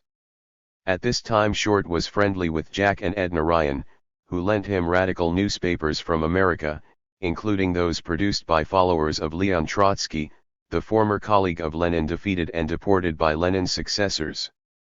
In exile, Trotsky's left opposition to the Soviet leadership gave rise to Trotskyism, a doctrine that linked Stalin's abandonment of the ideals of the Russian Revolution to betrayal of the world revolution. Trotskyists regarded the Communist International as a sham, an organization dominated by authoritarian opportunists who slavishly followed the Soviet leaders. These ideas formed the basis of the new Workers' Party's manifesto, and in its monthly newspaper, The Militant, it sought by constant criticism to provide a revolutionary alternative to an Australian Communist Party floundering in a morass of political ineptitude. 49. If the Workers' Party had been able to attract even a modest proportion of those driven out of the Communist Party at this time, it would have presented a formidable challenge. In the event Ted Tripp and Arthur Marshall were its most notable recruits. The Ryans, Jack Kavanagh and Esmond Higgins followed it with interest but did not join. That he did not consider Trotsky an absolute counter-revolutionary was the basis of his final expulsion from the party in 1934. Denny Lovegrove and James Higgins formed their own Trotskyist group in Melbourne and achieved some success with the Dole Workers' Union they organized as an alternative to the communist UWM, but that soon faded away and Lovegrove eventually moved into the Labour Party where he would become a formidable anti-communist organizer. In Western Australia an unemployed activist, Sid Foxley, planned a Workers' Party upon his expulsion from the Communist Party at this time, but that also came to nothing. 50. Champions of inexpediency, dogmatic to a degree, the Australian Trotskyists spent as much energy in internal disputation as they did in invigilating the errors of the Communist Party. For the time being, Trotskyism remained more a term of abuse for CPA members than a serious challenge. Communists accused Sylvester, Tripp, Short, and Marshall of offences ranging from pimping for the police to sexual depravity. During 1933, the Workers' Weekly dwelt so insistently on their crimes that it eventually conceded, "Some comrades may wonder if we are not giving too much space to the insignificant clique of renegades." As deviators they were contemptible, as informed critics of the Soviet Union they were intolerable. Hence communists were instructed to place your heels on the heads of these snakes. The analogies between communists' own status as political pariahs and the treatment they accorded the Trotskyists passed unacknowledged. Point 51. One of the few adherents of the Workers' Party was John Anderson, professor of philosophy at the University of Sydney. Anderson is best known as a libertarian, Andersonianism as an intellectual tradition mistrustful of all doctrines of secular meliorism and especially the tyrannical egalitarianism of Marxists. But in 1927, when Anderson arrived in Australia from his native Scotland, he was strongly sympathetic to communism. Writing as A. Spencer, he contributed articles to the Workers' Weekly and the Monthly Communist from that time. At the end of 1929 he lent clear support for the turn to class against class and subsequently attended the party plenum of Easter 1930. An admiring Moxon declared him the party's theoretical advisor. Point 52. Such sympathies brought conservative odium, but Anderson displayed courage in the face of threat of dismissal from the university. His close association with Moxon, however, antagonized other communists. Kavanagh, Moxon's predecessor at the helm of the CPA, resented the professor's prestige with the fierce resentment of a proletarian autodidact. Miles, Moxon's successor at the party helm, suspected him with a self-righteousness fully the equal of his compatriot. He pounced on articles Anderson contributed during 1932 to the magazine of the Labour Club at the University of Melbourne, Proletariat, for their unproletarian qualities. Anderson, never one to duck a challenge, responded with citation of Lenin's "What is to be done?" to remind Miles of the role of intellectuals in the Revolutionary Party. He also contrasted the open discussion that had occurred in 1929 with the distortions, personal abuse, and suppression of dissent that accompanied the eclipse of Moxon, or rather, which were introduced by Moxon, Kavanagh observed in his annotated copy of Anderson's remonstrance. Finally, Anderson suggested that the party was exhibiting a fear of spontaneity that was a sign not of leadership but of bureaucracy. Miles instructed Lovegrove, then the Victorian District Secretary, to suppress this further contribution to proletariat. To Anderson's allegation that he was playing the schoolmaster, Miles insisted that the party was teacher and leader, and had to be safeguarded from the impositions of university men. "How dare a mere proletarian," he continued with heavy irony, "tell a university student, graduate, or what not, that he is in the baby class?" Having published his suppressed article as a pamphlet, Anderson became a founder member of the Workers' Party. He continued to denounce the Stalinist betrayal of revolutionary socialism and to uphold Trotsky's fidelity to the emancipatory project of communism until some years later, when he concluded that both Lenin and Trotsky were themselves complicit in the despotism of the party. Like Short and Lovegrove, his initial enthusiasm for class against class produced a subsequent reaction into first left and then right opposition to communism, but always marked by their distinctive intolerance of the politics of the broad left. Point 53. Anderson's unrepentant intellectualism was a singular instance of resistance to the insistently proletarian temper of communism during the Depression. The appearance of communists at the University of Melbourne signalled the first stirrings of a new constituency. The title of their magazine and the criticisms it drew from the party leadership testified to the suspicion of these new adherents. The earlier inconstancy of Guido Baracca was recalled when his application for readmission was rejected in 1932, even though he was conducting classes for the party and frequently dipped into his pocket to assist it. Esmond Higgins, who also ran party classes and edited the Red Leader, was removed from the Central Committee in 1931. These intellectuals with their precious consciences were inherently unreliable, their training in bourgeois knowledge a source of confusion and error.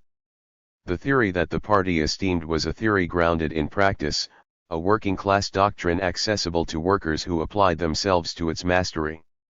Where did I get my knowledge from? Miles asked at a national plenum in 1932. Amongst the workers and from books. I did not have the advantage that you people have got. It is not a question of a different brain box, but a question of determination to get to know 54. The middle-class recruit to communism underwent a testing ordeal. It was a perilous business to declare your commitment, as the University of Melbourne communists discovered in 1932 when 3 of their number were thrown into the lake by right-wing Hardys. In the same year communists appeared on the Sydney campus as guests of that university's Labour Club to show a film, In Lenin's Country, on the 15th anniversary of the Russian Revolution, only to be chased down Parramatta Road by loyalist undergraduates. 55 The student radicals encountered a daunting hostility. To be middle class and become a communist was to give up comfort and leisure, to incur social ostracism and jeopardize a career. This experience of crossing a line, of making an irrevocable choice, is exemplified in Ralph Gibson, the son of the professor of philosophy at the University of Melbourne and with his own expectations of an academic life. The comfort and prestige mattered little to Ralph, who was the most selfless of men and all the more impregnable to doubt in his luminous intensity. Yet after he rejected the offer of a university lectureship late in 1931, he sat in front of the post box for 20 minutes before he finally inserted his letter of application for party membership. 56. The Melbourne physician Gerald O'Day described his conversion, also in the depths of the Depression, as the result of a search for understanding of why hunger and hardship afflicted so many of the patients he treated despite the country's natural wealth. He had come to the party through the FOSU and lost a position at St. Vincent's Hospital and much of his private practice when he did. Aided by the knowledge of 5 languages, and the scientific instruction that had enabled me to gain the degree of Doctor of Medicine, he pressed on to discover the answer in the writings of Karl Marx and the example of the Soviet Union. The Labour Club at the University of Melbourne established its magazine Proletariat in 1932. Noel Cowniehan's powerful cover illustration for the second issue employed the common device of a declamatory militant male worker, one fist raised, the other cocked. The girders of the construction site suggest the building of a new order. For all these reasons I deemed it my duty to join the Communist Party, and with all my power to aid the liberation of humanity from the economic slavery that prevents the full blossoming of the precious individuality of each and every one. Within 12 months he was confessing his failures to the party plenum. Charged with offensive behavior for his part in the Melbourne March to mark the 15th anniversary of the Russian Revolution, he had failed to carry out the instructions of the District Committee on the conduct of his case and instead had withdrawn his allegations of police thuggery. As a bourgeois intellectual, he conceded, I have tendencies towards individualism, right opportunism, and being undisciplined. 57. University-educated communists such as Gibson and O'Day were rarities in the early 1930s.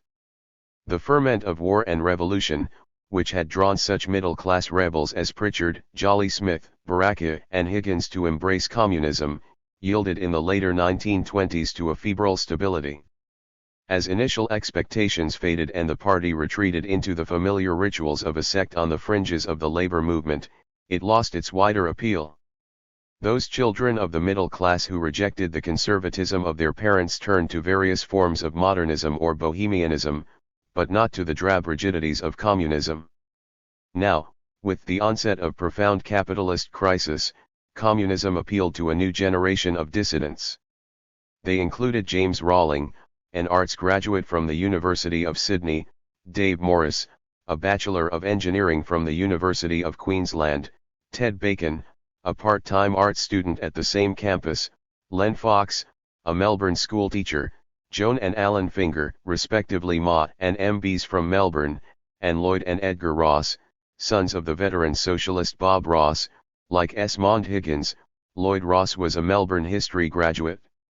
Such recruits brought valuable skills to the party. They had technical expertise. They could write, some were effective public speakers, with an appropriate adjustment of diction to a working-class audience, and most could be entrusted with organizational tasks. Bill Orr first encountered Ralph Gibson on a visit to Melbourne and judged he possessed certain organizational and administrative abilities that can be utilized for the party. Those who became full-time party workers tended to be assigned to front organizations, in Gibson's case the Friends of the Soviet Union, which flourished under his control and reached out to progressive circles beyond the organized labor movement and excluded from central political or industrial responsibilities. They were expected to demonstrate their credentials, to accept hardship and danger, to undertake whatever was demanded of them. Gibson was loyal, but that was about all you could say, Miles opined when he went down to Melbourne to expel the Loveday group. Tom Wright thought him a good fellow, always working, and regretted that Lovegrove's successor was inclined to dictate instructions to Gibson just as Lovegrove had bullied O'Day. They also made effective election candidates.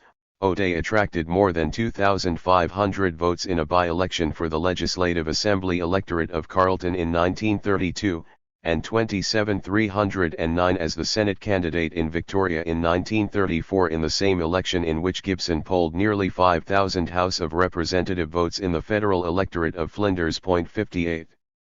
Even in this electoral activity, however, the non-working class communist was unreliable, and none more so than the Queenslander Fred Patterson, who in 1944 would become the party's only Member of Parliament.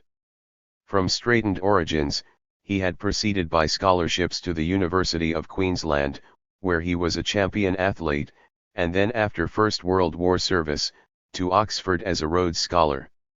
There he abandoned theology and on his return in 1923 joined the Communist Party. He left it in 1925 but remained active in the left, stood as one of the left-wing candidates in the 1929 Queensland state election, and rejoined the party shortly before he was tried for sedition in 1930. By then he was completing legal studies, and he represented himself as well as many of the victims of official repression in Queensland in the following years. Both as a lawyer and a communist, Patterson retained the high moral principle and service of others that had seen him train for the Anglican priesthood, and perhaps the same need to hold to a faith, however much he might question points of doctrine. Shifting to Townsville in 1932, Patterson built up a strong personal following that was apparent in the growing number of votes he attracted in successive municipal, state, and federal elections. But he remained resistant to the electoral implications of class against class. In his view, a Labour government was preferable to a Conservative one, if only because the quickest and most effective way of destroying confidence in the Labour Party was to be obtained by the return of Labour to power. On the eve of the 1932 state election, Patterson even suggested the party offer to exchange votes with Labour to defeat the Conservative government there. He admitted that the Labour executive would reject the offer, but argued that in doing so it would commence the process of detaching sincere workers from the bureaucratic leadership. 59. This was the argument of the lesser evil, the very argument that had brought the old leadership undone in 1929, and Patterson was ordered to retract it. He did, but was criticized by his district committee for right opportunism and failure to denounce social fascism with sufficient ardor. This he would not do to the party's satisfaction, not even when J.B. Miles traveled north to instruct him to engage in self-criticism. The district plenum met in 1933 and repeated the call. Still Patterson persisted with his usual petty bourgeois, individualist, liberal defense of not being convinced and feeling hypocritical if he spoke against his convictions. That he was allowed to remain in the party was probably due to a combination of circumstances: local popularity, distance from Sydney, and the fact that he did not propagate his heresy. We considered that by putting him forward as the candidate we would reach thousands of people we would not reach if we put forward someone else, was how the district secretary explained the decision to run Patterson for the mayoral contest in Brisbane in 1934, but we are watching closely for any deviation and explaining his errors to the workers. Patterson remained adamant and discreet, a solitary instance of the irrefragable communist intellectual. 60. The party cultivated an identity of proletarian virtue. Its forms of reportage, the stories it told about itself in the party press and the vocabulary it used to tell them, built up a composite self-image of resolution, solidarity, endurance. The communist both shared and transcended the circumstances of his class, responded to hardship and maltreatment with anger and channeled that anger into purposeful collective action. Persecution only hardened him. This codification of masculine capacity and masculine control raised problems of class and gender that the circumstances of the period aggravated. In depriving so many men of their status as breadwinners, the Depression took from them the very basis of their class identity and imposed heavy strains on the established gender roles within the working class family. Women and children fell back on charitable assistance. The inability to provide robbed a man of his pride, his companionship, and even his very manliness. In its response to these strains during the first, most reckless, phase of class against class, the party seemed to fracture conventional boundaries of male and female activity. The Sydney women who were so prominent in the street protests of 1930 were trespassers, their turbulence deeply disturbing of conventional expectations of feminine decorum.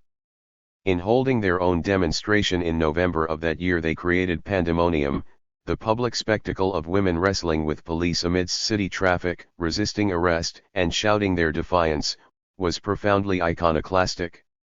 By their unruliness both then and later in prison they were challenging codes of masculine chivalry, forcing the authorities to employ the same severity against them as it used against men. The circumstances of the third period allowed a new role. Women were no longer supporting men in industrial dispute, though that conception of the female activist as an auxiliary who sustained and assisted the militancy of her husband still persisted in the women's department of the party and restricted its appeal. Instead, these women engaged in the campaigns against fascism and social fascism in their own right. They took up the protest against unemployment as a phenomenon that affected them directly and they underwent the same hazards in their activity. Prominent party women, such as Joy Barrington and Jean Devaney, gained a reputation as firebrands, undaunted by repeated convictions, uncompromising in their militancy. Joy was the larger and better able to acquit herself in physical confrontation. Jean was more frail and perhaps more daunting in her fury.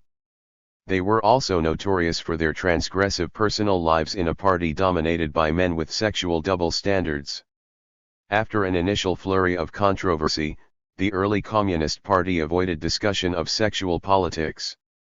Initially it had responded to anti-communist allegations of the nationalization of women with its own claims of capitalist debauchery, whether in Adela Pankhurst Walsh's denunciations of sexual commerce or Bill Thomas's illustrated warnings of venereal disease, but these quickly gave way to an uneasy silence.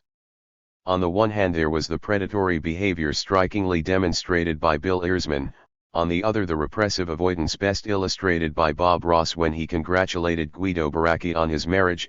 Well, I suppose it solves the sex problem.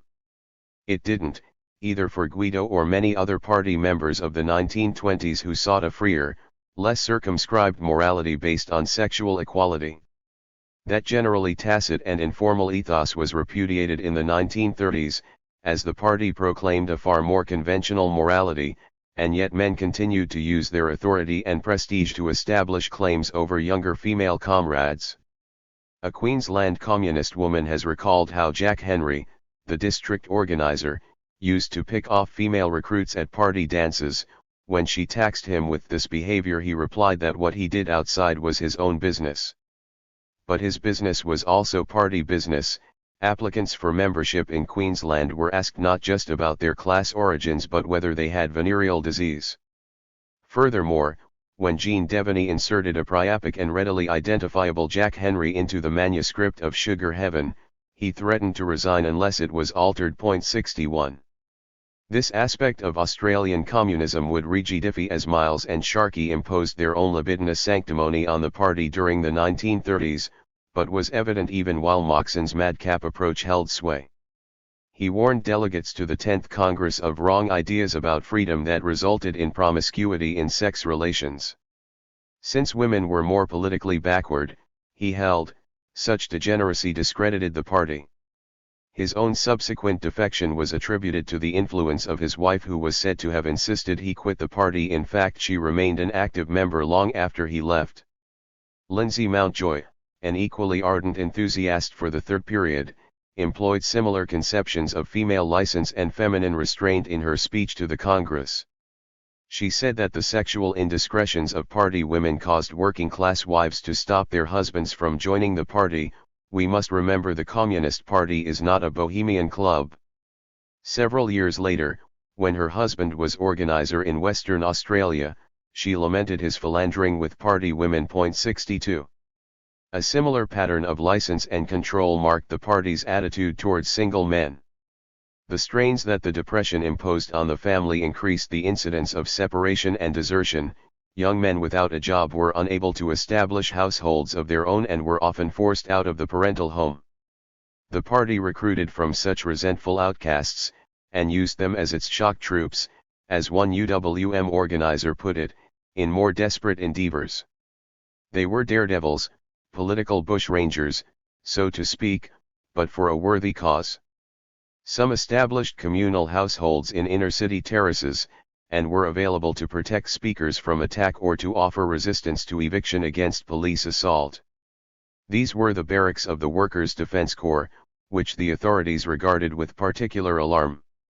Through their relief regulations, the state governments employed strategies of isolation and dispersal to break up congregations of unattached, unemployed men. It confined them to labor camps on the outskirts of cities or dispatched them to rural areas where they could draw rations on condition that they keep moving. 63 Such circumstances brought out the best and worst in human nature. Rejection and constant hardship stripped away the outward forms of civilization. At the party congress in 1931, Charlie Nelson complained that a comrade sent from Sydney to Lithgow to stand as parliamentary candidate in the 1930 state election had made a poor impression because of his impoverished appearance. He did not even possess a shirt.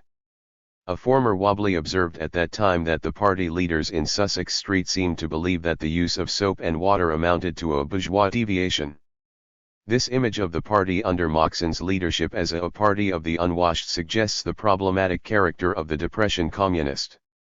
For those formed in an earlier tradition of working-class radicalism, the activist commanded the respect of workers through an exemplary self-respect.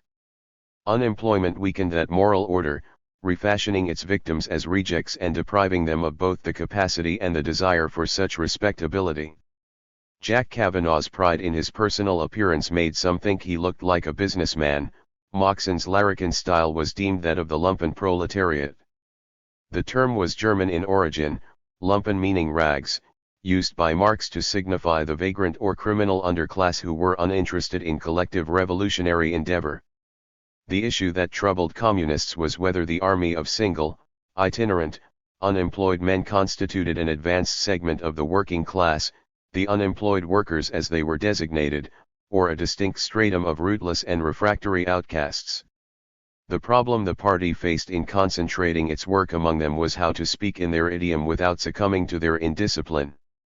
It was a problem nicely captured in Frank Hardy's semi-fictional account of the Battle of Cairns, where the daredevil agitator Jack McCormick provokes the townspeople and the party member Snowy Hall deprecates his speech as sectarian. Snowy wants an organizing committee. Jack is a bloody anarchist who insists on self-management. Jack hoists a red flag, Snowy seeks a compromise. But they both stand together in the final confrontation and they both get a beating. 64. Under the direction of Miles and Sharkey, the party moved away from the confrontational style of unemployed agitation cultivated by Moxon. The workers got the impression that in order to get into the UWM you had to bash and you had to be bashed, Miles observed of the earlier dispensation. The forms of activity he encouraged were more orderly, more closely tied to immediate needs, directed more to the unemployed worker and his family than to shifting assemblies of homeless men. Just as party members were to be scrupulous in sexual conduct, so they were to attend to their personal appearance. Such bagmen as Jack McCormick came to be seen as deficient in the qualities the party needed as the Australian economy slowly recovered, leaving a residual core of long-term unemployed. Their very rebelliousness unfit them for party work, Richard Dixon told the Central Committee. Like the libidinous women, these men manifested a degeneracy, except that in this case the symptoms were not hyperactivity but work-shy torpor. They had been deprived of work for so long that they had lost the vital qualities of the worker. Thus Dixon's conclusion, we have to recognize that any individual who is working under a boss has to work quickly, etc., and in his party work he carries the same method into the work and also the discipline that he learns in the factory. 65. Discipline was an essential feature of the Depression communist. The British Marxist Perry Anderson has observed that the Comintern remains to date a sociologically unique phenomenon, as an organization which commands an absolute loyalty, a disciplined fidelity, amongst its constituent national sections. From 1930 the Communist Party of Australia adopted an iron discipline that was alien to the indigenous political culture, one that subordinated it to a nominally international organization that was itself subjected to the control of the Communist Party of the Soviet Union under the dictatorship of Joseph Stalin. Stalin's dictatorship was enforced through purges, show trials, executions and state terror. But in Australia communist discipline was exercised in circumstances where its distinctive sanctions were absent. As Anderson asks, what is the nature of a Stalinist party in a society in which that party enjoys no form of political coercion, administrative power, or any other form of physical duress over its membership? 66 An answer has to account for a relationship between party and membership that was at once voluntary and obligatory, imposed and accepted. The structure, machinery, and essential techniques of party discipline have already been considered. The rules of the Australian Party mirrored those of the Comintern, creating a hierarchical organisation that subordinated members to leaders and placed careful restrictions on the election of the leaders, but no one had to become a member. The operation of the party demanded absolute obedience and left no room for disagreement or debate, but as Lenin's term democratic centralism indicates, it was the members who legitimated their submission. Any infractions incurred the sanctions of self-criticism or expulsion, but no one was prevented from leaving. Those who did leave attracted stories of personal weakness or scandalous misconduct. The charge of cowardice levelled at Kavanagh was an example.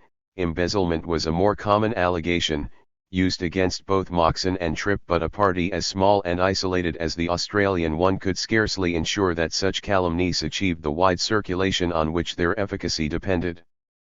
Perhaps the most striking feature of this disciplinary regime is the acceptance of it. There were very few prominent party members who willingly parted company with the party as it entered into draconian excess during the third period. Tom Wright, Norm Jeffrey, Hector Ross, and Hetty Weitzel were among the discredited exponents of the old line who quickly yielded to the new. Jack Kavanagh resisted longer, but submitted to discipline more than once before he was finally pushed out. Joy Barrington performed her penance, Esmond Higgins accepted his demotion. Jack Ryan made 3 attempts for readmission but was debarred by his cursed personal pride. Edna Ryan tried to hang on. Old war horses such as Joe Shelley and Jack Loughran endured their humiliation. Even young Turks like Jack Sylvester and Ted Tripp did not abandon the party until all hope of rehabilitation was gone. Why did such aggrieved victims persist? It was certainly not for comfort or advantage. Party duty was onerous, demanding, constant. The new leaders affected a hardness, an impersonal driving rigor that made few concessions to personal needs or human warmth. An unemployed activist who joined the party at this time had occasion to admire a sunset and was advised by a member of the Victorian District Committee, "Comrade, if you've got time to watch sunsets you're not doing as much party work as you should be doing." 67 The anecdote, related 40 years afterwards, uses a different tone from contemporary parlance. The form of communist reportage during the Depression, the vocabulary of the platform and newspaper that carried over into minutes and even private correspondence, allows for only a certain kind of political response to the demands and impositions. It praises defiance, rebukes failure, judges individuals as they conform or fail to conform to expectations in a limited range of settings with predetermined roles. It says little of the peculiarities of those who perform those roles or of their human capacities. Among these communists there are very few of the memoirs wherein those who saw that frame of reference collapse rethought the impulses that moved them in their earlier enthusiasm. The nearest account of this kind we have for the Depression communists is the autobiographical account of Jean Devaney, begun in the early 1940s when she was expelled from the party, completed in the 1950s when she had resigned after rejoining. Her perspective is different from the outlook of those who adapted to the Bolshevist party, for she was one of the third-period recruits. She arrived in Sydney from New Zealand in 1929. Her children, Pat and Carl, joined the YCL, her husband Hal, the Communist Party. Pat traveled in 1931 to the Soviet Union for training at the Communist Youth School. Jean hung back, all too conscious of the demands that membership would make on her as an experienced speaker and how those demands would take her from writing. It was her participation in one of the street demonstrations in November 1930, and subsequent conviction and imprisonment, that impelled her to apply for party membership. She was told she would be on probation for 3 months because she was a writer. Writers were a déclassé element. Her wealthy friend Marion Piddington warned her, "Jeannie, you are not tough enough for them. They will break you. Mark my words, they will break you." Eventually they did, as the narrative relates, but the need to join prevailed and the pleasures of belonging sustained Jean Devaney through hardships imposed on her and difficulties of her own making. To one of her many stories of such exploitation, she appends the explanation, "The sense of consecration was still strong within me and I still hugged to myself that warm, wonderful feeling of belonging." So did others, tougher but no less compassionate than her. 68. 10. Towards the United Front. The onset of the third period brought a sharp change in the tactics and temper of the Communist International, one marked by internecine argument and recrimination as the capitalist democracies plunged into crisis. The new communist leaders accentuated the discontinuities to exorcise all remnants of reformism and opportunism. The abandonment of the third period, by contrast, came slowly and unevenly. There was no declaration of a fourth period, no repudiation of errors or replacement of those who had made them.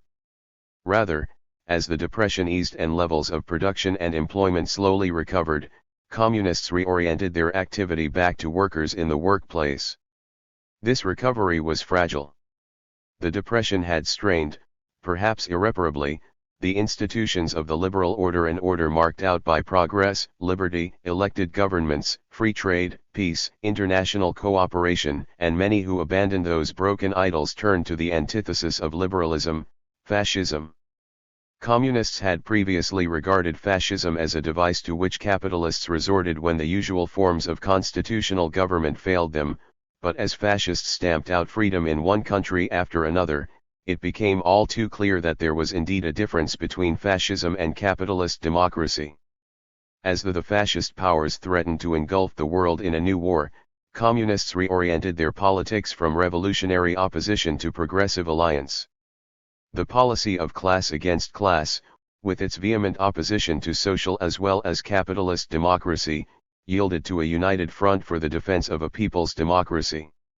Historians of communism locate this change as occurring between the years of 1933 and 1935, and key the new policy to the response of the Soviet Union to crucial international events. At the beginning of 1933 Hitler came to power in Germany. Within weeks he used the burning of the Reichstag to justify the suppression of the German Communist Party. The trial of its leaders and Georgy Dimitrov, the head of the European Bureau of the Comintern, heralded a Nazi crusade against communism. After Hitler's suppression of communists came the suppression of social democrats, and as early as March 1933 the ECCI called for an alliance to meet this right-wing assault on the left. Subsequent fascist coups in Austria, Latvia, and Bulgaria magnified the threat to the Soviet Union on its western border, while the Japanese invasion of Manchuria created a new threat in the east. In France, meanwhile, there was an augury of a new alignment as communists joined socialists on the streets of Paris in February 1934 to throw back a fascist march on the Chamber of Deputies. This, the first demonstration of the effectiveness of the United Front, prepared the way for similar alliances elsewhere. Later in the same year the Soviet Union joined the League of Nations, which had been created in 1919 by the victors of the First World War to legitimate their division of spoils and was described at the time by Lenin as a thieves' kitchen. In 1935 there were further Soviet accommodations to the exigencies of world politics, as Stalin called for the League to impose sanctions against fascist Italy because of its invasion of Abyssinia, and then entered into a mutual defense pact with France. At its 7th Congress in 1935 the Communist International acknowledged the political corollary of these strategic changes. No longer social democracy but fascism was the main enemy of the workers' state and of workers all around the world. The need to resist fascism required a united front of the labor movement, reformist as well as revolutionary, in concert with all progressive forces. 1. In itself the call for a united front was not new. Throughout the third period communists had called for a united front from below that would detach workers in trade unions and social democratic organizations from their treacherous social fascist leaders. The qualification from below was all important. Those discredited opportunists who had been brought to account at the Australian Party Conference of 1929 were deemed to have pursued a united front from above, and thus to have perpetuated the reformist illusion. Herbert Moore had insisted at the 1931 Congress that the chief blow must therefore be directed at the social fascists who posed as friends of the workers. This attitude was first modified at the party plenum at the end of 1932. Following the 12th plenum of the ECCI held 2 months earlier under the shadow of Hitler's rise to power in Germany, the Australian Party declared that social fascism was no longer the chief danger. Rather, the capitalist class was the main enemy. The social fascists provided its chief support, and the correct way to expose them was not sectarian abuse but clear, simple, and concrete exposure of the reformist leaders. 2. Then came Hitler's success and the Comintern's call in March 1933 for a united front with the Socialist International. It was heavily qualified. The ECCI considered it possible to recommend to its constituent units that they refrain from making attacks on social democratic organizations providing the Social Democrats joined in a campaign of resolute opposition to the common threat. The Australian Party published the Comintern statement alongside its own. The capitalist offensive against working-class living standards, the repressive measures of conservative governments, the continued activities of the New Guard and the growing threat of war all required a common united front struggle. The Communist and Labour parties should organise joint committees of action, and if the Labour Party agreed to abandon all class collaborationist policies, the Communist Party would renounce attacks on the Labour Party leaders during common action. 3. This initial Australian overture was perhaps even more grudging than that of Moscow. Given that the New Guard was rapidly dwindling into irrelevancy, it placed greater emphasis on economic and political circumstances that were hardly different from those that had been used to justify class against class. It was directed both to the executive of the ALP and to all Australian workers, and its call for committees of action continued the emphasis on a united front from below. In the same breath that it appealed to the Labour Party for unity, the statement rehearsed at length the perfidious record of the Labour leaders in fomenting disunity. The party leadership was worried that the Communist International's new line, and Miles recognized that it signaled a very distinct change from the attitude toward the social democratic parties during the third period, might cause a lot of confusion in the party. Right opportunists would take comfort from it. The leftists who had so recently disrupted the party plenum would seize on it as a vindication of their allegation of a right danger. A week after it appeared, the Australian Party made clear that while it would forego attacks on the Labour Party and unions during common action, communists would continue to criticise them if they shrank from what was needed. We must distinguish between criticism and attacks, the party stipulated. Nor were communists abandoning their estimation of the Labour Party and union leaders. We continue to regard them as social fascists, and arising from this the task of the party is to expose and isolate them from the working class. 4. It is hardly surprising that the ALP dismissed such a mealy-mouthed offer, just as the Socialist International rejected the appeal of the Communist International. Throughout 1933 the Comintern floundered as it sought to comprehend the nature of fascism, a generic term that it had applied indiscriminately across national and political boundaries and now attached primarily to the German National Socialists. Attempts to analyze the Nazi Party in class terms, as the last resort of finance capital as it sought to suppress the political contradictions of late capitalism, failed utterly to recognize the malign force of an ideology that subordinated class to race. The derangement that would culminate in the final solution lay outside the Enlightenment framework of progress that communism shared with capitalism. The 13th plenum of the ECCI at the end of the year still attributed the success of the fascists to the treachery of the social fascists. Hence at its own fourth plenum in April 1934 the Australian Party declared that as capitalism intensified its assault, the Labour Party deceived and disarmed the working class. This means that communists in their propaganda, agitation, and everyday work among the masses must direct the main blow against the Labour Party, which paralyzes the working class in face of the advance of fascism and the approach of war.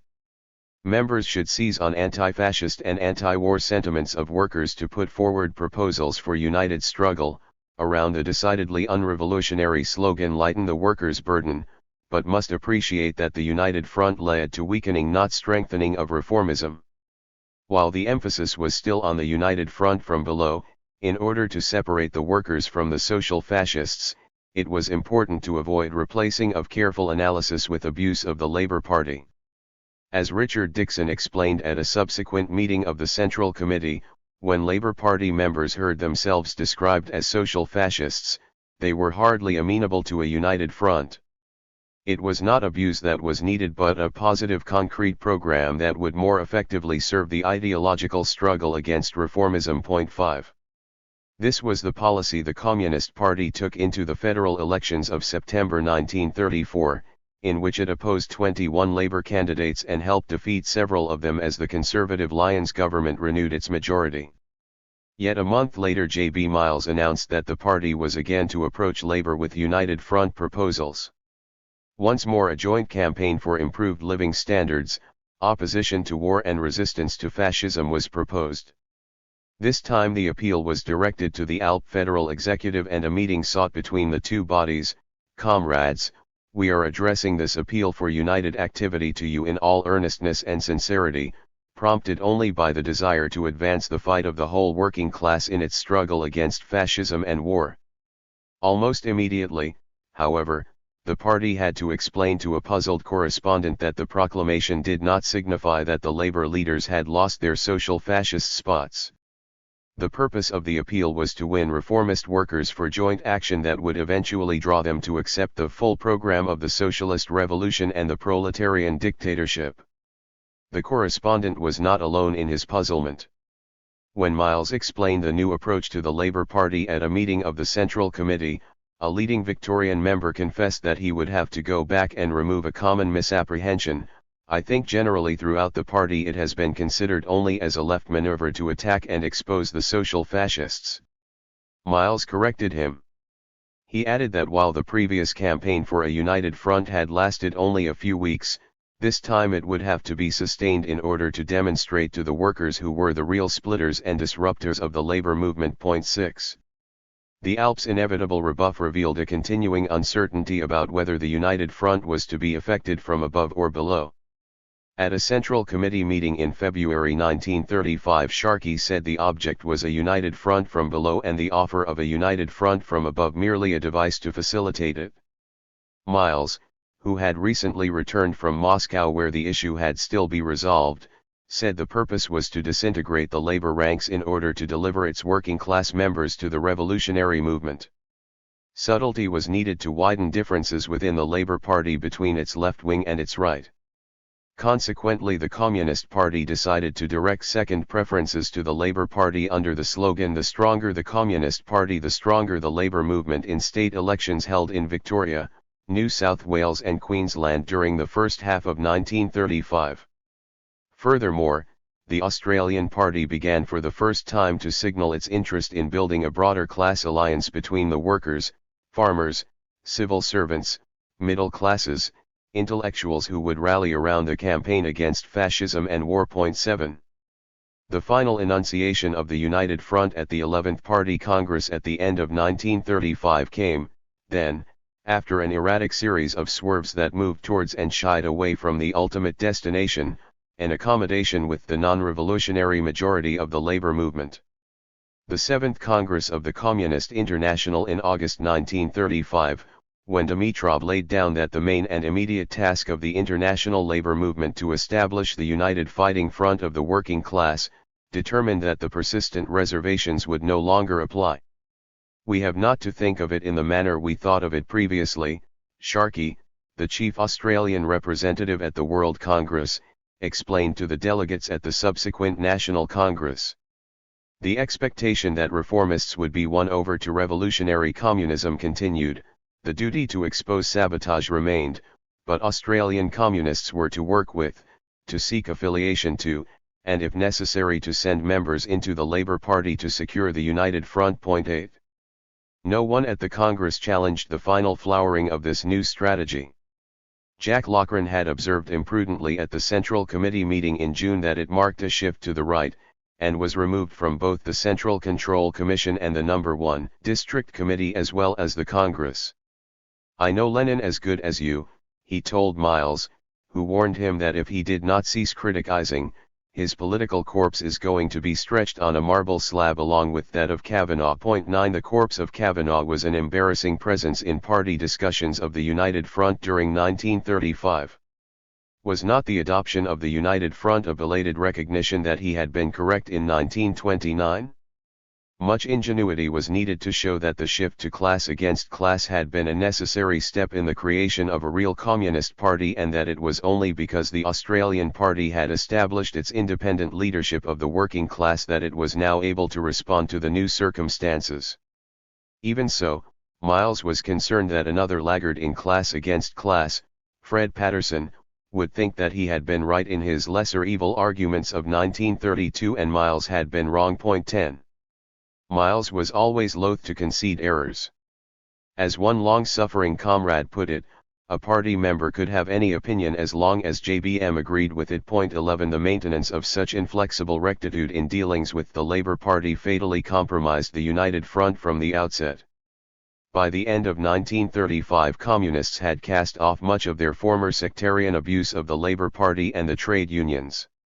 They had come to appreciate that strident denunciation of labor politicians and union officials alienated many of the activists they were trying to reach, and that some of those leaders of the reformist labor movement were themselves at least as advanced as the workers they represented. It was clearly impossible for the communists to erase the epithets they had leveled at the social fascists, but if Labour Party cooperation was to be obtained, then at least some acknowledgement of those past excesses was needed. Far from apologizing for past hostility, however, the party leadership suggested repeatedly as it moved reluctantly towards the new policy that it was simply a new means of achieving the old objectives. Communists grossly underestimated the legacy of ill will and mistrust that they had incurred, and every state branch of the ALP remained adamant in rejection of the United Front proposal. Thwarted in their direct approach, communists therefore relied on other avenues to build support. By far the most fruitful was the unions. In their application of class against class to industrial activity, communists had regarded trade unions with the same animosity they had expressed towards the Labour Party.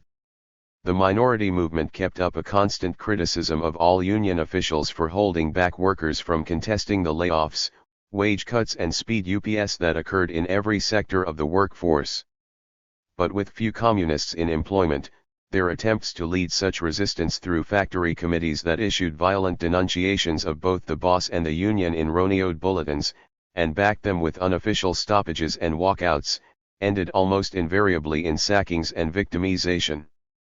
Bill Orr, the organizer of the minority movement, continued during 1932 and 1933 to argue for greater attention to unions.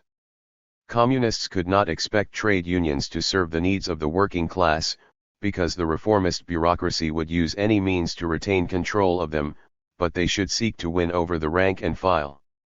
Slogans that suggested unions were obsolete were counterproductive, and dogmatic anti-official allegations were to be avoided. or took particular exception to those militants who attempted to exclude trade union officials from strike committees, and persuaded the Anglo-American Bureau of the ECCI to his position on a visit to Moscow in October 1932. The turn back to the unions was evident in the decision of the Australian Politburo at this time that leading members be assisted to become financial and carry on work in the unions to which they belong. 12 Both the Workers' Weekly and the Red Leader introduced columns that examined the job bulletins issued by party factory units and militant minority groups, praised those that offered practical leads and condemned others for indulging in random abuse. There were hundreds of these ephemeral bulletins, and they are an underused source of radical, demotic culture. Each consisted of a page of roneoed foolscap, issued irregularly, which mixed revolutionary exhortation with pithy anecdote and pungent commentary on the pretensions of the Panican boss. Their very titles are as expressive of local and occupational identities as of industrial militancy: the Crib Can, the Darg, Line of Load and the Plod, the Red Signal and Railway Rebel, the Newtown Footboard, the Punch and the Live Wire, the Galvani Sir Never Tire, Borthwick Bovril and the Abattoir's Blade, subtitled To Cut Deep into Capitalism and Expose Its Rotten Inside. 13. During this period the minority movement was able to report some successes as particular work groups began to offer resistance to employers. Textile workers struck against the new Bedo system, which intensified their work process. Meat workers came out in protest against introduction of the analogous chain system of slaughtering. Metal miners in several Queensland towns sought improved wages. Typically, militants initiated these disputes through mass meetings of the workers and spurned all compromise. Jack McCormick, who led the Battle of Cairns in 1932, had served 2 months for blowing up a railway bridge to assist a successful wage claim by Queensland copper miners in Dobbin and Mount Oxide earlier that year. 14 More often than not, however, in the absence of durable structures capable of sustaining resistance, the strikers' solidarity crumbled and the union regained control from the local body. At the same time as the Communist Party first approached the Labour Party for a united front, in April 1933, the Red Leader published a similar appeal to the ACTU, the state industrial councils and all unions. While it would not forego our right of critical analysis of the work of reformists in general, the minority movement proposed cooperation between its rank-and-file committees and the unions in a joint campaign against fascism and economic hardship. 15 The peak union bodies dismissed the proposal, as the ALP had done, but it was far harder for them to proscribe such alliances. Whereas the labor executive could declare participation in the Communist Party or its various fronts incompatible with membership of the ALP, union rules did not usually allow that blanket proscription. Members of the minority movement were entitled to take part in the affairs of the union to which they belonged, and they increasingly began to contest elected union positions. With so few communists in unions, this proved a slow process. The National Conference of the Minority Movement at the end of 1933 was attended by 123 union delegates, drawn from 43 unions. The parties claim that they had been elected by 2,000 unionists representing 30,000 workers revealed the hollowness of this modus operandi. Militants either secured the mandate of a thinly attended union branch meeting or convened their own meeting at the factory gate to declare themselves delegates. These militants remained impatient with the irksome restrictions trade unions imposed on their members, the cumbrous structures of authority and subordination of members to full-time officials, as well as with the impediments that arbitration imposed on direct industrial action. 16. Even so, the party was committed to building its presence in the unions. As economic conditions began to improve and wage earners looked to win back the ground they had lost in wages and working conditions, the limits of reliance on workshop committees became clear. These unofficial groups of activists exhausted their energies in the initiation of disputes that the officials would then settle. Thus came the recognition that the trade unions are the key to the whole present situation in Australia, and we can capture a number of trade unions in this country. Richard Dixon sought to put a third-period gloss on the emergent strategy in a Central Committee discussion of industrial policy with his suggestion that communists should seek to achieve control in order to drive reformists out of unions. Or disagreed, The object was to win over the reformists and defeat the reformist leaders. Hence his insistence that success in trade union and industrial work lay in the ability of communists not to be carping critics as we have been in the past, but in our ability to properly study the conditions of the workers we are working amongst. He spoke from a position of strength, and not just because Moscow shared his interpretation. At the beginning of 1934 he had been elected General Secretary of the Miners' Federation. 17. It is difficult to exaggerate the importance of this breakthrough. It was achieved in a direct ballot of all members of the Miners' Federation by 63-21 votes to 4,818 and attested to Orr's assiduity while minority movement organizer. He rode his motorcycle to almost every pit in New South Wales. Beyond the revival of the left in its traditional strongholds, the northern and western districts of New South Wales, it signalled growing support in isolated and previously quiescent mining towns, such as Collinsville in Queensland and Wonthaggi in Victoria. It gave the Communist Party leadership of a major national union, consolidated later in the year when Orr was re-elected secretary and Nelson elected president, and a corresponding influence in the wider labour movement. More than this, it validated Orr's strategy of prosecuting vigorous, concerted campaigns around the immediate concerns of union members. Bread and butter issues was the standard formula, though crusts and dripping was perhaps a more apt description of the conditions suffered by miners and their families with low wages, speed UPS, accidents, large-scale unemployment and victimization all common at this time. 18. The new style of militancy was exemplified at Wonthaggi, an isolated town in rural Gippsland where more than 1,000 men worked underground in a state-owned coal mine. They downed tools in March 1934 over the victimization of union members arising from the insistent pressure of the management to reduce labor costs. The distinctive feature of this strike was the fusion of union militancy with communal forms of support.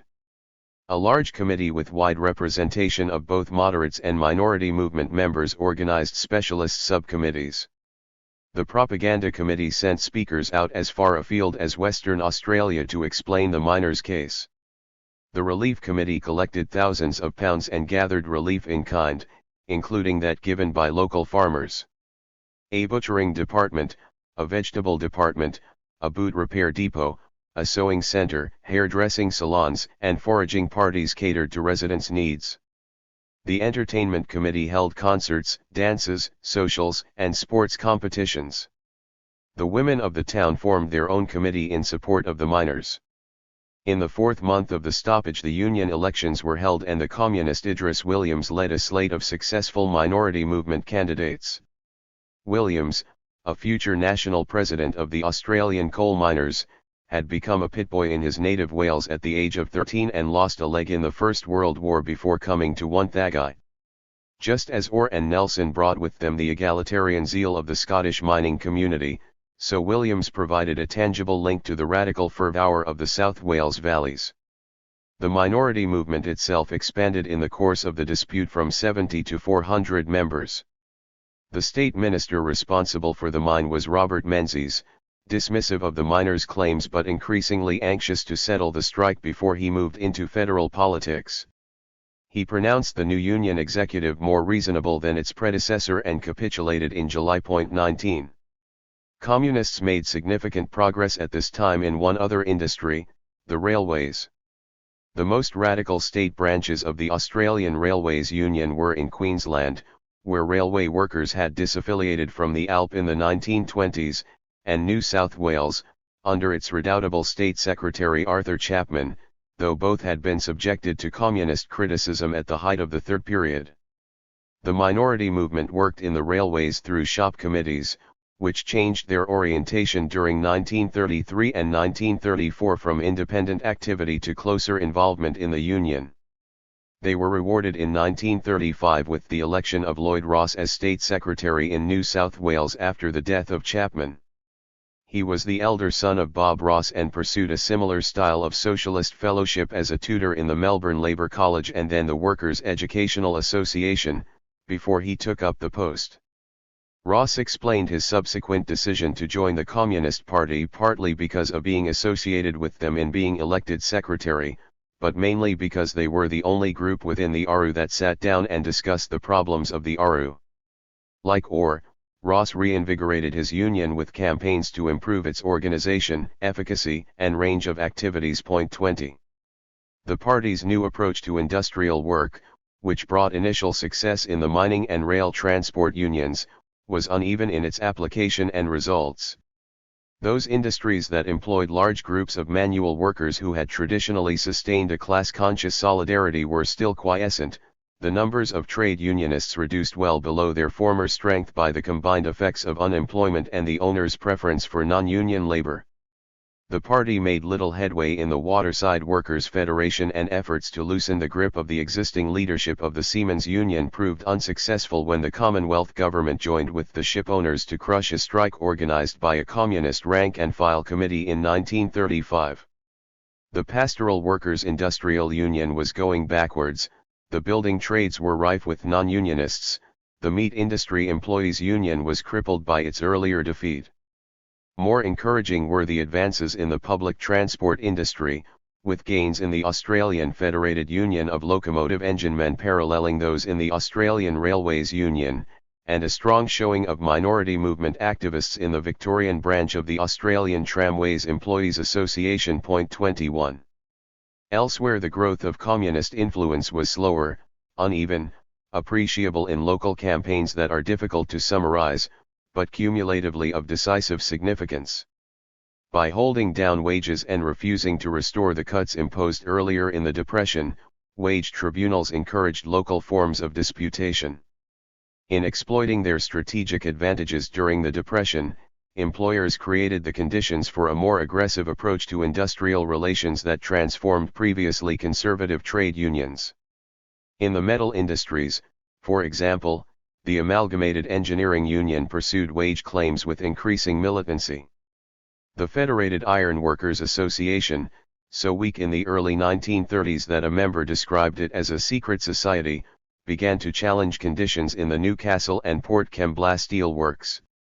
Communists established their influence in these unions at the branch level, seeking election as delegates before they contested executive positions.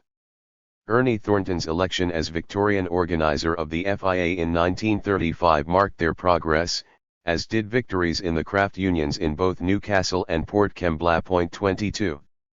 By 1934, then, the Communist Party was committed to extending its influence in unions.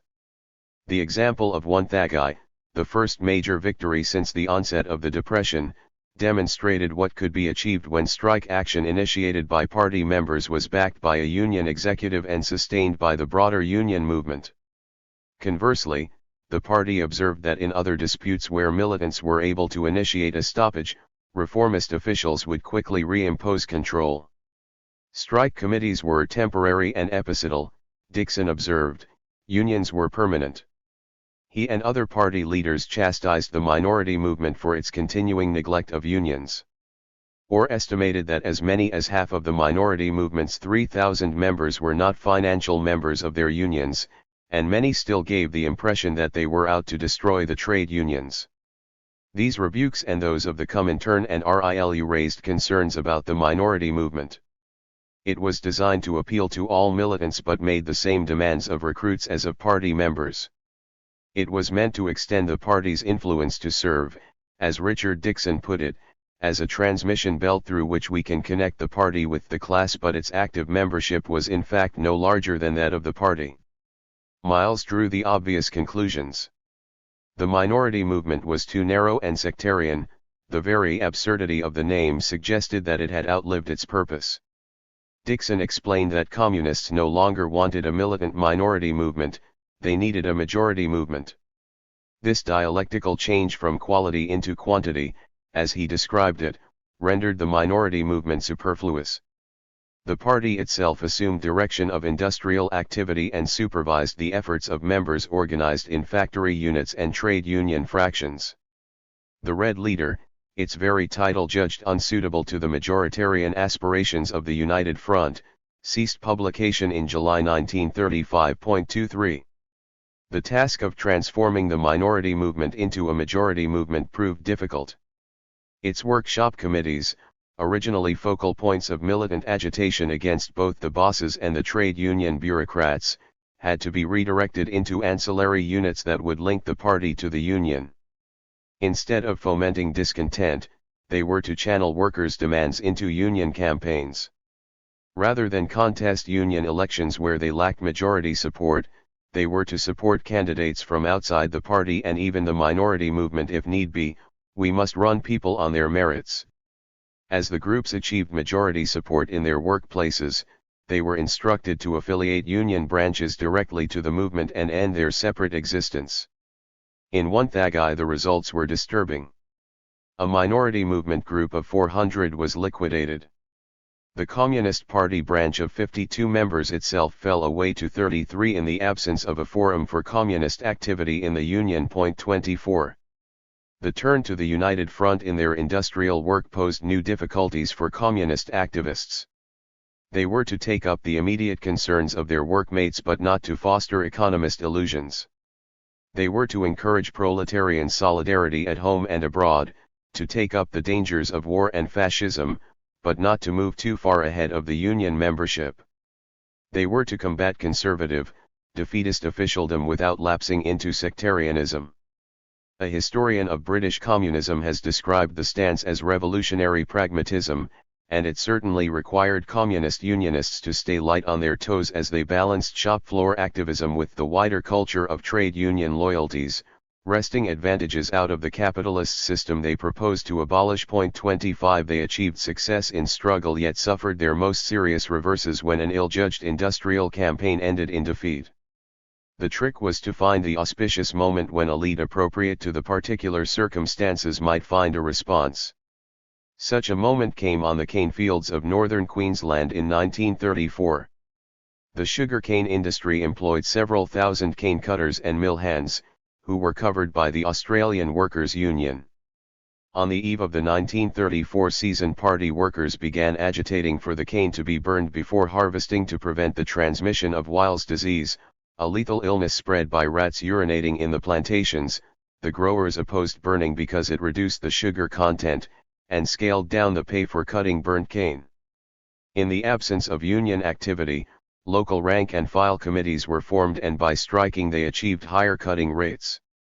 The AWU retaliated with threats to expel the communist leaders of these committees, Jack Henry and Jim Slater of Tully, Leigh Sullivan of Gundy, Doug Olive of Ayr, Carl King of Moraleon and Pat Clancy of Ingham. All were impressive organizers, none more so than Jack Henry, who combined industry, acumen, and presence. A large, imposing man, he commanded attention in any company. The local party leaders wanted to break with the AWU, but the Central Committee insisted they carry on the fight within the Union. 26. This proved extraordinarily difficult. The AWU dominated the Labour government in Queensland, and used both the State Industrial Court and the police against the rank and file committees when the campaign resumed in the 1935 season in response to the union's refusal to seek burning orders. This time the strike committees had broadened to include representatives of the Italian cane cutters to organize distribution of relief and sustain morale. Bandiera Rosa accompanied the Red Flag and the Internationale in the strikers' concerts. War on all rats, declared the banners they carried on marches. Women's auxiliaries assisted with relief activities and helped to break down the sexual tensions generated by the high numbers of single men and exacerbated by ethnic jealousies. Jean Devaney's novel Sugar Heaven suggests how erotic and political desire flowered in the lush tropical paradise and how the flames of political activism consumed the detritus of capitalist impurity. In the end, however, the AWU divided the strikers and defeated them. After 6 months of defiance, the last districts capitulated at the end of 1935.27. The main lessons we learned from the strikes, Jack Henry reported to the Party Congress in the immediate aftermath, is that immediately we must attack against the Union, exposing them to the mass of workers, and we must have a broad central leadership. The mistake, Carl King suggested later, was to have established a sugar workers' rank and file committee, which made the AWU more bitter against us because they thought we were going to tear a lump out of the AWU. Both appraisals testify to the difficulties of pursuing a united industrial front with a hostile partner. The Central Committee had in fact intended to lead the sugar workers out of the AWU if it could unite them. 28 The insistence of party leaders that they were offering the reformist trade unions a united front from above in order to facilitate a united front from below, and that they reserved the right to oppose class collaboration, was belied by the disparity in size between the two parties. Well might the AWU dismiss the party's proposals at this time for an agreement between its pastoral division of 30,000 members and the PWIU's 500, especially since the very raison d'etre of the PWIU was to offer an alternative to the AWU. 29 For other unions to entertain seriously such an alliance, it was necessary for the Communists to build their strength by undermining the very officials with whom they sought an accommodation. The United Front thus involved both criticism and reconciliation. Through local campaigns around immediate issues, it brought an uneven but perceptible accretion of influence. Sharkey's formula of offering a united front from above in order to achieve a united front from below captured only one aspect of the industrial policy that the party adopted by 1935. In practice, Australian communists were also pursuing the united front from below in order to facilitate a united front from above. The success of the United Front is commonly represented as broadening the ambit of communism from the narrow confines of the Third Period. An oppositional sect of mostly unemployed workers in the first half of the 1930s is contrasted with the larger, more diverse movement that reached out in the second half of the decade to engage with progressive groups in a range of common concerns. 30 It is undoubtedly true that the United Front took the party into new associations and that growth enabled it to sustain a level of activity beyond its earlier capacity. In relating the transition in these terms, however, there is a danger of oversimplification. Third period communism carried proletarian struggle into a number of fields of practice. The richness of activity around the United Front was always constrained by party control. The move from the one to the other brought significant reorientation that closed off certain political forms while it opened up new ones. An early casualty was communist work among the unemployed. It was noted in Chapter 8 how the party leadership moved as early as the end of 1931 from a style of confrontational activism, now deemed sectarian, in favor of attention to the concrete problems of the unemployed, especially questions of relief. The unemployed workers' movement yielded to a series of organizations more closely modeled on unions, which employed analogous methods of collective representation to press the authorities for a better deal. The party abandoned its reckless street demonstrations and paramilitary support of eviction resistance. More than this, it discouraged the acts of defiance whereby the militant unemployed drew attention to their plight. The smashing of city shop windows, the ordering of an expensive meal in a restaurant and then instructing the proprietor to charge it up to the premier. These demonstrative exercises in political street theater were now condemned as anarchism, symptomatic of the insubordinate temper that had overtaken Sylvester, Lovegrove and other renegades. Those households of single unemployed, such as Sylvester had encouraged in Sydney's Balmat as an experiment in alternative communal practices, lapsed. The constantly moving army of men and women on the track were no longer flag-bearers of proletarian revolt, they were maimed victims of capitalism, to be redeemed by the discipline of wage labor. The Communist Party cannot be based on bagmen, Miles told the 11th Congress. The No. 2 district organizer insisted that all members, even those on the dole, must keep themselves clean and presentable, and remember the party was not a philanthropic society for the rehabilitation of the demoralised. Tom Hills, a Port Melbourne activist who lost his job as a wharfie in the 1928 strike and did not get it back until 1937, put the change of policy more succinctly: henceforth it was faces to the factory and arseholes to the unemployed. 31 The unemployed workers became a substratum of the working class, their lack of employment an injury that maimed them as much as it disgraced the society in which they lived. The change in mood is apparent in the writing of Eleanor Dark, who was perhaps the most politically sensitive of the novelists of the 1930s. The daughter of a Labour politician, she initially explored the predicament of the educated woman imprisoned by domestic responsibilities in loveless marriages. Waterway, a novel located in the same setting as Christina Stead's Seven Poor Men of Sydney, connects the search for fulfillment to the politics of the recovery. It takes a day in the lives of a group of people living in Watson's Bay, a reactionary businessman, his dissatisfied socialist wife, her irresolute, searching younger sister, a rich hedonist suitor, and his embittered, unemployed childhood friend. It is a novel of movement, along the waterway to the city, and of dislocation, between idle pleasure and desperate squalor. There is a quickening interest in new possibilities, captured in snatches of conversation overheard on the ferry, but the older forms of proletarian protest occur off-stage as the shouts of an unemployed demonstration invade a beauty salon, until the demonstrators are caught up in a society wedding and violence erupts. 32. As if anticipating this outcome, the party drew back from the depression excesses of unruly women and returned female comrades from the streets to more circumscribed sites of activity. Through the Women's Department of the Central Committee, which replaced the militant women's groups in 1930, and its newspaper Working Woman, female organizers had sought to mobilize women around the issues of employment, unemployment, and domestic life. The paper's title and the pamphlet that publicized the decisions of the 10th Congress, Women in Australia, From Factory, Farm, and Kitchen, stressed the class character of this program. It was vehemently opposed to the middle-class women's organizations. At the same time, it asserted the special needs of working women, calling for comprehensive social services, including day nurseries, and for access to birth control and abortion. Working Woman also published selections from Alexandra Kolontais' Communism and the Family, which argued that the emancipation of women from economic dependence on men would liberalize marriage and free women in their family and personal lives. 33 Endeavors to promote such a program were sporadic, however.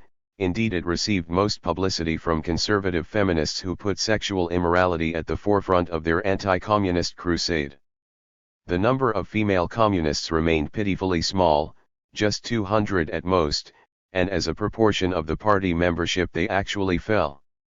The Women's Department organizers, Annie Isaacs, Jean Thompson, and Hetty Weitzel complained regularly at party plenums of the neglect of work among women. The male district secretaries would just as regularly offer their excuses and do nothing.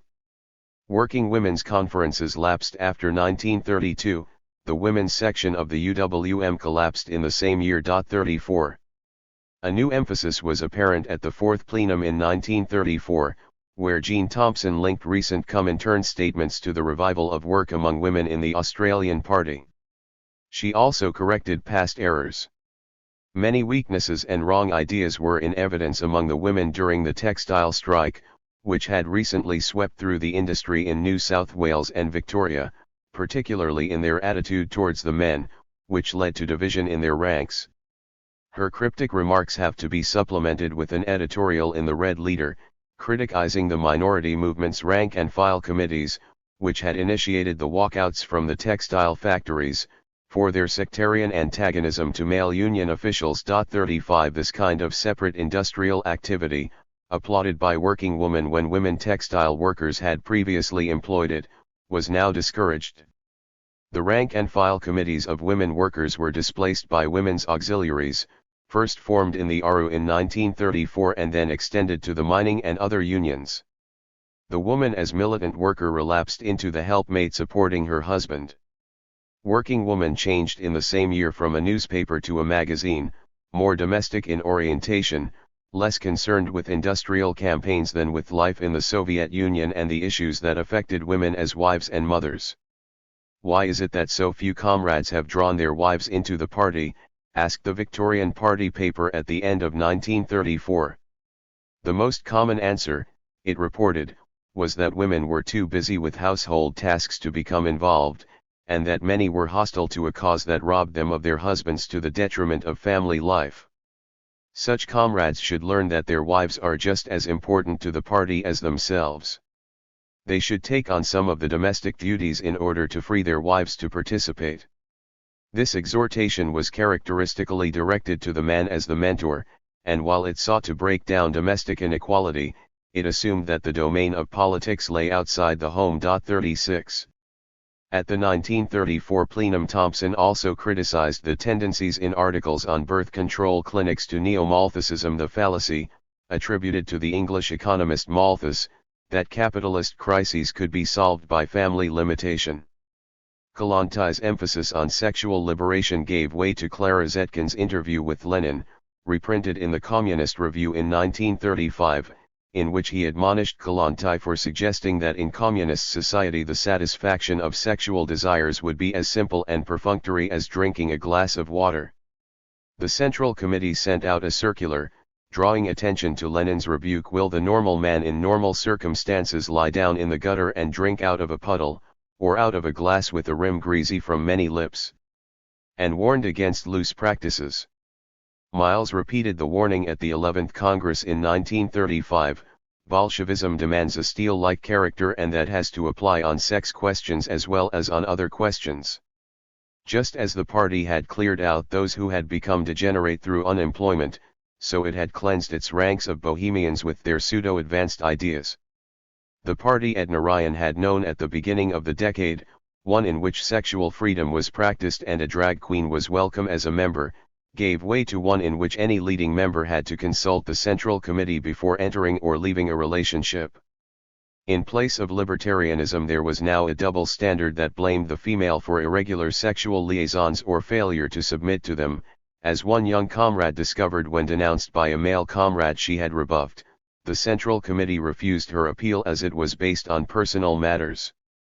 Jean Devaney, who witnessed the case, remained defiant in her insistence on sexual autonomy, but she herself had to submit to the strictures of her secret lover, Jack Miles. 37.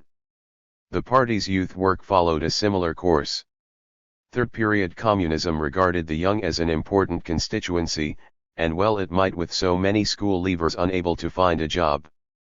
During the early 1930s the young pioneers encouraged children to challenge authoritarianism in schools.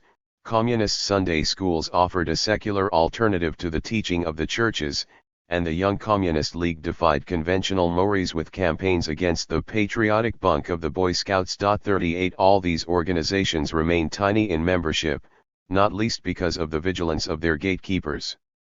When 15-year-old Audrey Blake applied to join the YCL in 1932, 3 young men interrogated her on her social origin and attitude to Trotskyism. She did not understand the first question and was relieved to hear that her father's job as a sheet metal worker qualified her as proletarian. 39. The stern oppositional stance and rigorous invigilation of members softened with the turn to the United Front, though member numbers still remained small.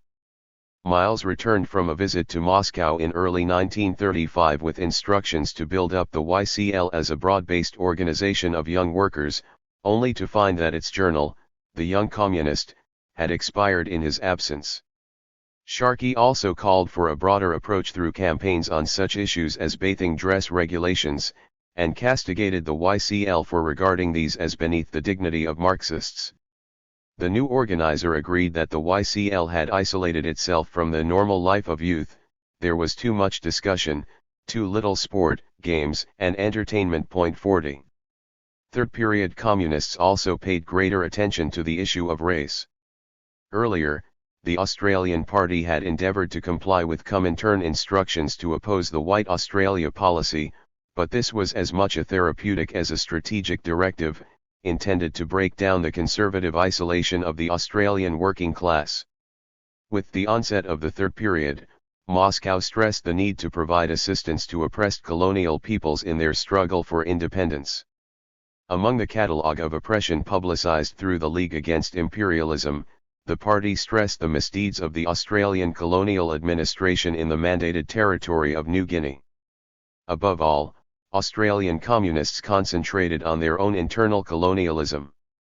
The program entitled Struggle Against Slavery that the party published in 1931 defined the Aborigines as the most exploited Australians, the slaves of slaves. They were the victims of mass physical extermination, abused by pastoralists and police, denied the most basic human rights by their official protectors. Previously the revolutionary movement had overlooked their plight. Henceforth no struggle of the white workers must be permitted without demands for the Aborigines being championed. The party's immediate demands were of two kinds. One was emancipatory, demanding full equality of economic, social, and political rights, equal pay, abolition of the protection boards and an absolute prohibition of the kidnapping of Aboriginal children. The other involved recognition of Aboriginal autonomy with land rights, separate social services controlled by Aborigines, and preservation of native culture. 41. In this and subsequent statements the party worked with a particular conception of the Aborigine that was both racial and cultural. Even though there were communists of Aboriginal descent in both Sydney and Perth, they were not identified as such. To have done so would have been considered discriminatory and inconsistent with the principles of working-class equality. Equally, there is no evidence to suggest that Aboriginal party members sought such identification. The identity was reserved for those Indigenous Australians in the rural hinterland and far north of the country, who were denied such incorporation into the labour movement. Communists understood these Aborigines as lying within the ambit of revolutionary politics as a special kind of victim of capitalism, a doubly exploited worker, mistreated even by the white worker. From this understanding they proposed the two lines of political action, though seldom recognizing their divergence. One line would remove the barriers between Aborigines and other victims of capitalism to absorb them as proletarians within the revolutionary movement. The other would accept and preserve their special status. The reasons for this duality lie partly in the evolutionary historical logic of Marxism and partly in the particular understandings of the members who took up Aboriginal issues. Moxon initiated the 1931 program.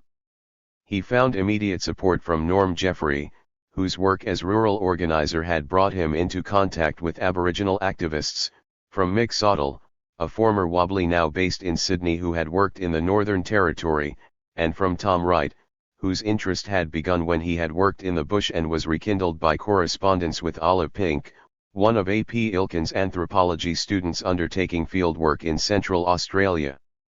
Communists set great store by anthropological knowledge.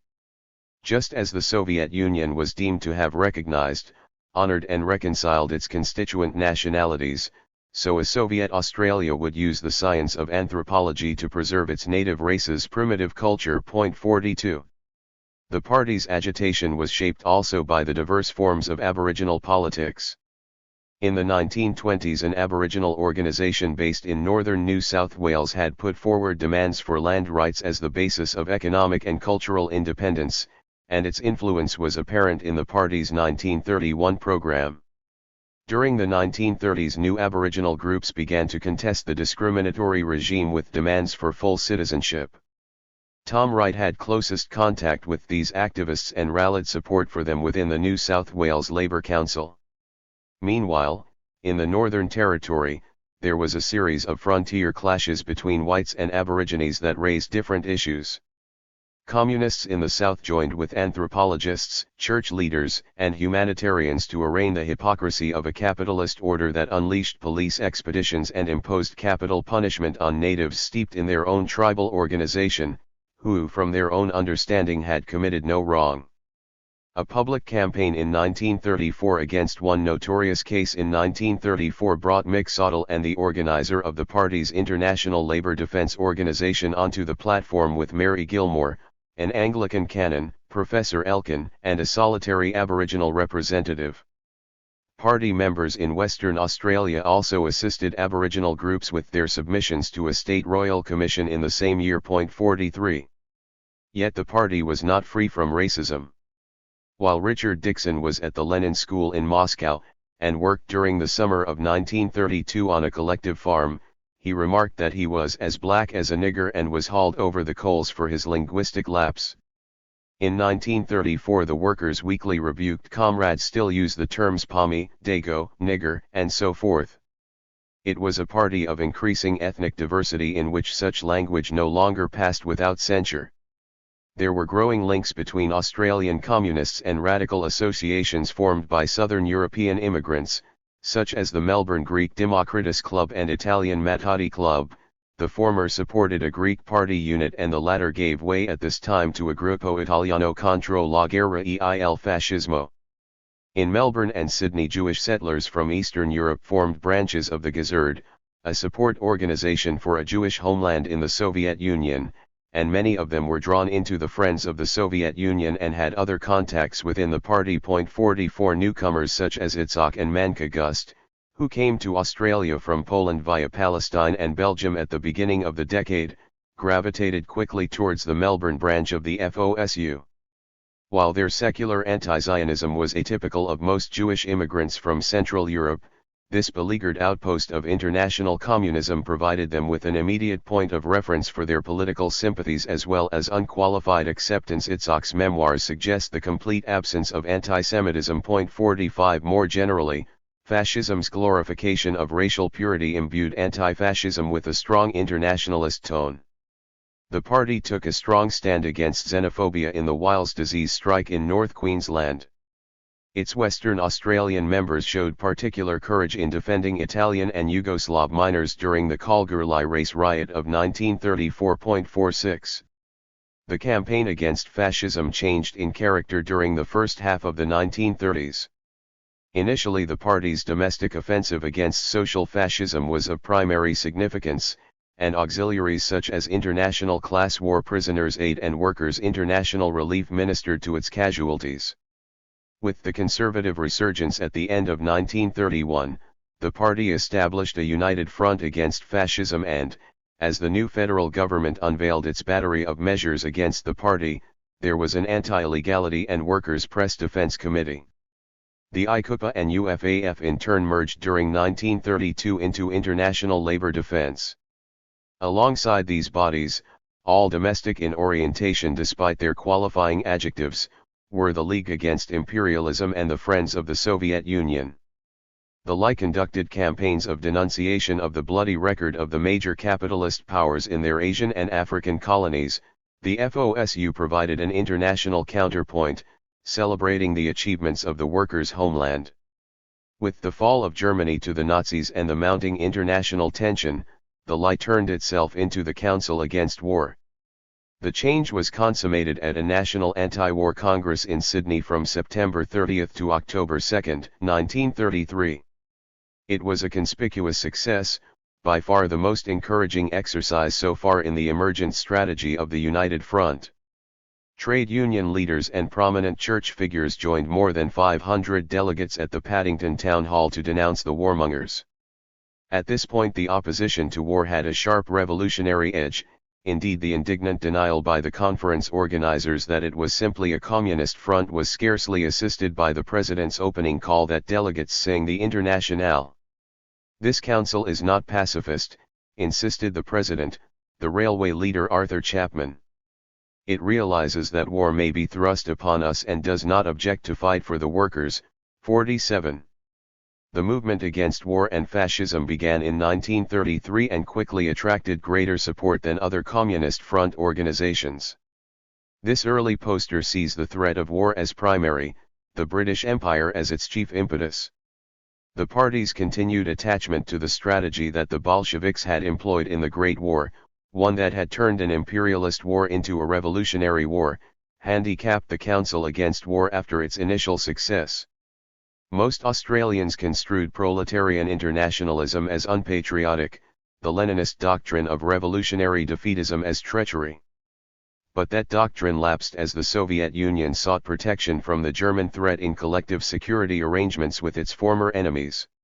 The Communist International now drew a distinction between the fascist and non-fascist powers. It was the fascist regimes that were the instigators of war, and workers might be justified in defending their countries against the fascist aggressor. The redesignation in 1934 of the Council Against War as the Movement Against War and Fascism signaled this new orientation, as did its formation of a returned soldiers section. Previously, those comrades who had fought in the Great War had kept quiet about it. There were some exceptions, most notably Catherine Susanna Pritchard's husband, Captain Hugo Throusell, V.C., who in the immediate aftermath of the war renounced his martial glory, but he was a genteel cuckoo in a proletarian nest. Persecuted anti-conscriptionists were the radical heroes of the 1920s. Military service was regarded within the left as a sign of gullibility, suggesting you had been duped by jingoism. Now party members came forward with their battle honors. John Simpson of the Central Committee was revealed as John Simpson DCMMM, and the leader of the Communist Returned Soldiers section, Jacques Wolsman, an unemployed stalwart in Adelaide, was once again Sergeant Majors Wolsman MM and a champion breaststroke swimmer. 48. Even so, the MAWF struggled during 1934 to establish its credibility. Belligerent in its anti-war propaganda, dismissive of pacifists, contemptuous towards those who suspected its intentions, at the end of the year it even threatened to turn on its most prominent church supporter, Ernest Bergman, for his insistence on the renunciation of war as an instrument of political policy altogether, both international and interclass. 49. It was revived by its opponents. The MAWF planned a second National Anti-War Congress for Melbourne in November 1934 to coincide with the visit of the Duke of Gloucester and an entourage of imperial dignitaries to open the Melbourne Shrine as part of the state centenary. Police Commissioner Blamey was determined to frustrate the plans and twice pressured municipal councils to cancel bookings for hire of their town halls. Eventually the Victorian Council of the MAWF secured the use of the Port Melbourne Town Hall. Blamey also learned through a police spy that the World Committee Against War was to send a delegate, a man apparently called Ewart Risch. The Commonwealth Investigation Branch established from British sources that Risch was in fact Egon Kisch, a prominent Czech writer and publicist, who played up to his sobriquet of the rampaging reporter from Prague. Acting on this information, the Minister for the Interior made a declaration of exclusion against Kisch under the Immigration Act. Kisch was prevented from landing when the ship on which he was travelling reached Fremantle in October. At Melbourne he jumped onto the wharf, broke his leg, and was put back on board. At Sydney he was released as the result of a court application, rearrested, and given a dictation test. Having failed the test he was charged with being a prohibited immigrant and sentenced to 6 months' imprisonment. After he was released on bail, the High Court set the conviction aside. Further proceedings resulted in a sentence of 3 months hard labour. Again he was released on bail and negotiations with the Commonwealth resulted finally in remission of the sentence, payment of his costs and voluntary departure on 11 March 1935.50. The movement against war and fascism was twice refused the use of town halls for its Congress in 1934 before it secured that at Port Melbourne. The John Bull figure in the top segment of the illustration signifies the British military advisers who attended the centenary celebrations. The destitute family below is their victim. While the Australian government's attempt to exclude Kisch was initiated by the Minister for the Interior, it fell to Robert Menzies as Attorney General to pursue it through the courts. At the end of 1934 Menzies succeeded John Latham as the federal member for Kooyong and the champion of the Melbourne establishment's stern and unbending conservatism. Both men had risen from modest origins through success at the bar, and both acquired a deep reverence for the law as a force for certainty and stability, a tangible expression of the derivative English traditions that they had absorbed, and a bulwark against the levelling change and disorder they came to associate with communism. Both affected a patrician style, Latham colder and more aloof than the urbane Menzies. In this early test of his federal ambitions, however, Menzies was humiliated. At every point the judges had rejected his straight gems. To add injury to insult they found a distinguished group of Caledonians in Sydney to be in contempt for their denunciation of the High Court's determination that Gaelic was not a European language. Menzies departed Australia before Kisch to seek solace in the Royal Jubilee celebrations in London. First the Wonthaggi miners, now this foreign redragger, Menzies' antipathy to communism was developing into a feud. The feud between Menzies and Australian communists began even before he entered federal politics in 1934. As Commonwealth Attorney General, he introduced amendments to the Crimes Act in 1935 that would have imposed new press controls. The legislation was abandoned in the face of public protest. Counihan places Hitler on a plinth alongside Menzies and both give the Nazi salute. Menzies' entry to federal parliament was made possible by the retirement of John Latham to the High Court. In October 1935 he became Chief Justice. Countyhan recalls in this cartoon that as Attorney General, Latham revised the Crimes Act in 1926 and 1932 to facilitate prosecution of the Communist Party. Behind him, Hitler appears envious of the prim Australian's success. His inept handling attracted far greater publicity than the MAWF could have hoped for. Kish's dramatic entry made front-page news. The draconian use of the law brought widespread criticism, and once the courts freed Kish on bail, he addressed large audiences all over the country. There was also another banned Congress delegate, the New Zealand communist Gerald Griffin. He entered Australia behind sunglasses and under the assumed name of Dodds. Later he travelled from Melbourne to Sydney disguised as a Salvation Army officer. At an overflowing meeting in the West Melbourne Stadium secured by the MAWF activist Mary Wren from her father John, who had usually employed his considerable influence in the labour movement against the left, Griffin stood up to briefly reveal himself. The police pounced, only to arrest the wrong man. The campaign on behalf of Kish and Griffin was undertaken by Christian Jolly Smith and served by the radical lawyers A.B. Piddington and Maurice Blackburn. It attracted able young journalists such as John Fisher, Edgar Holt, and T. M. Fitzgerald. A Kish reception committee, headed by Catherine Susanna Pritchard, included E. J. Brady, Lewis Essen, Vance, and Nettie Palmer, and gave rise to the Writers' League. The reception concerts featured contributions from Greek, Italian, Yugoslav, Jewish, Russian, and Aboriginal performers, emphasizing the internationalism of the campaign against war and fascism. The Victorian Council Against War and Fascism drew in students from the university, a development that was noticed when an organizer took a stencil down to be roneoed by the South Melbourne organizer of the unemployed workers movement. Why can't the fucking anti-war movement get a bloody duplicator of their own?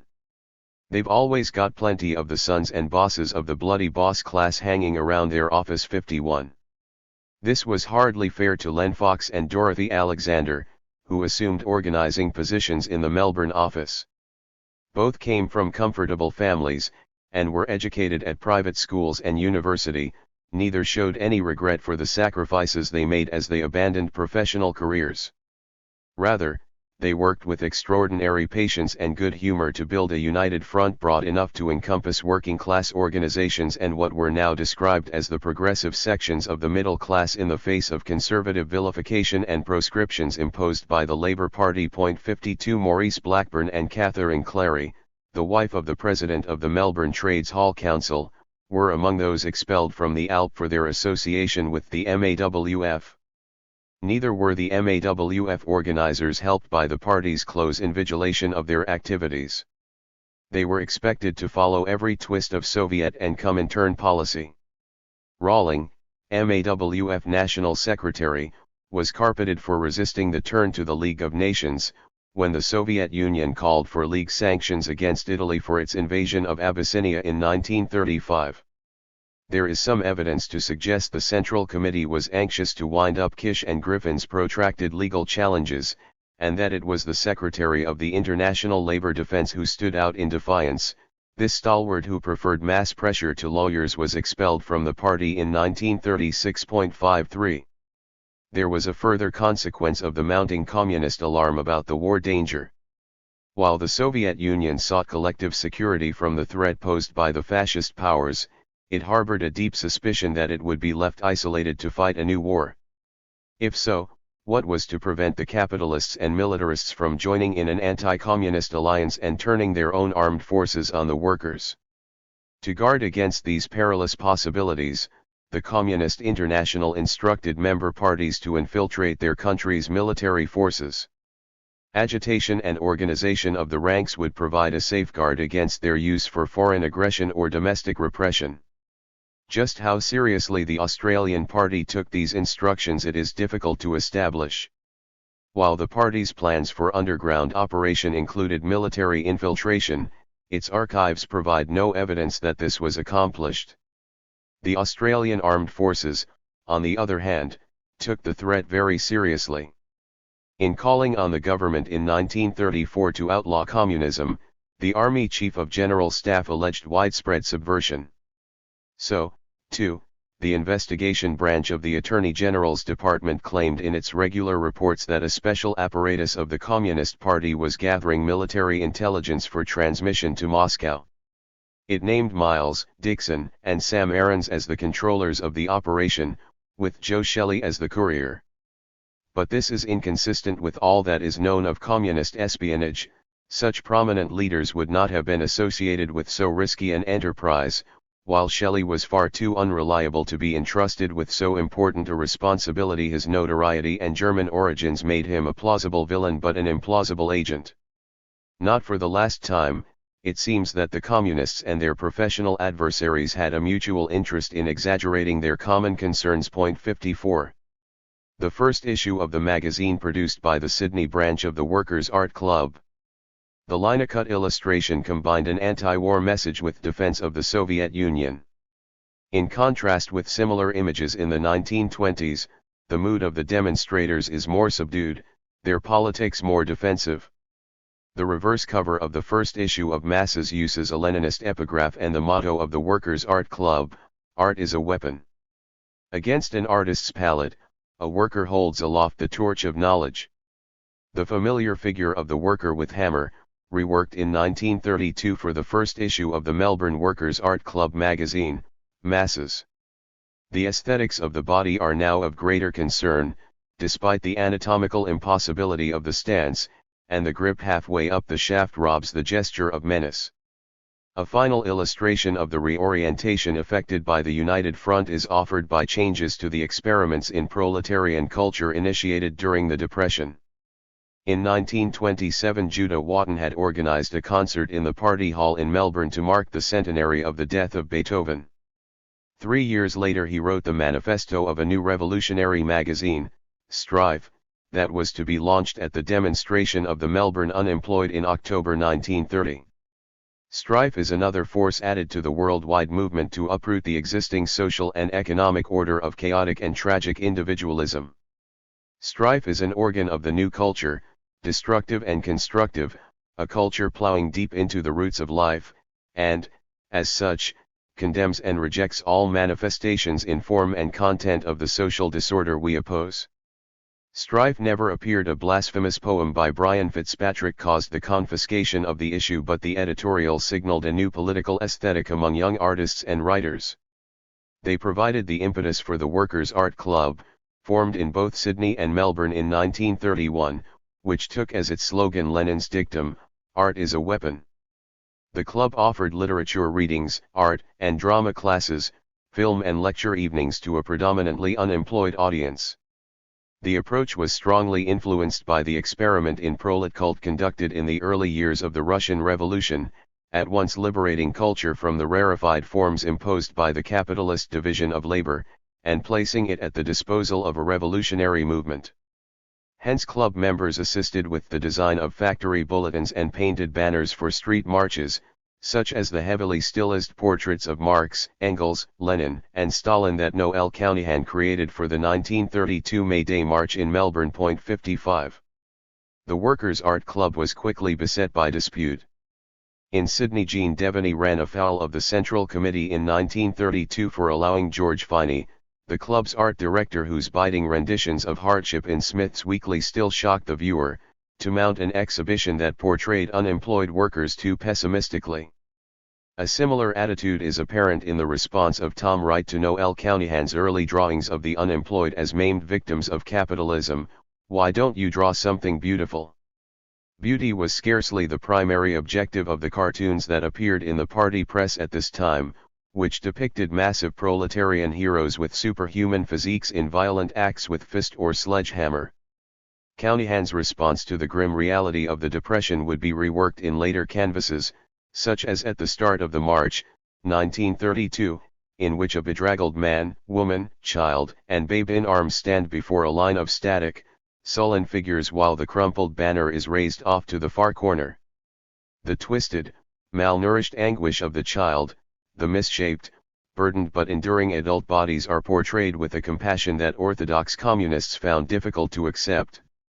One dismissed the Melbourne members of the Workers' Art Club as a pack of petty bourgeois degenerates. 56 In Sydney, a party critic condemned as politically naive the production by the club's theatre group of 2 plays written by Nellie Ricky.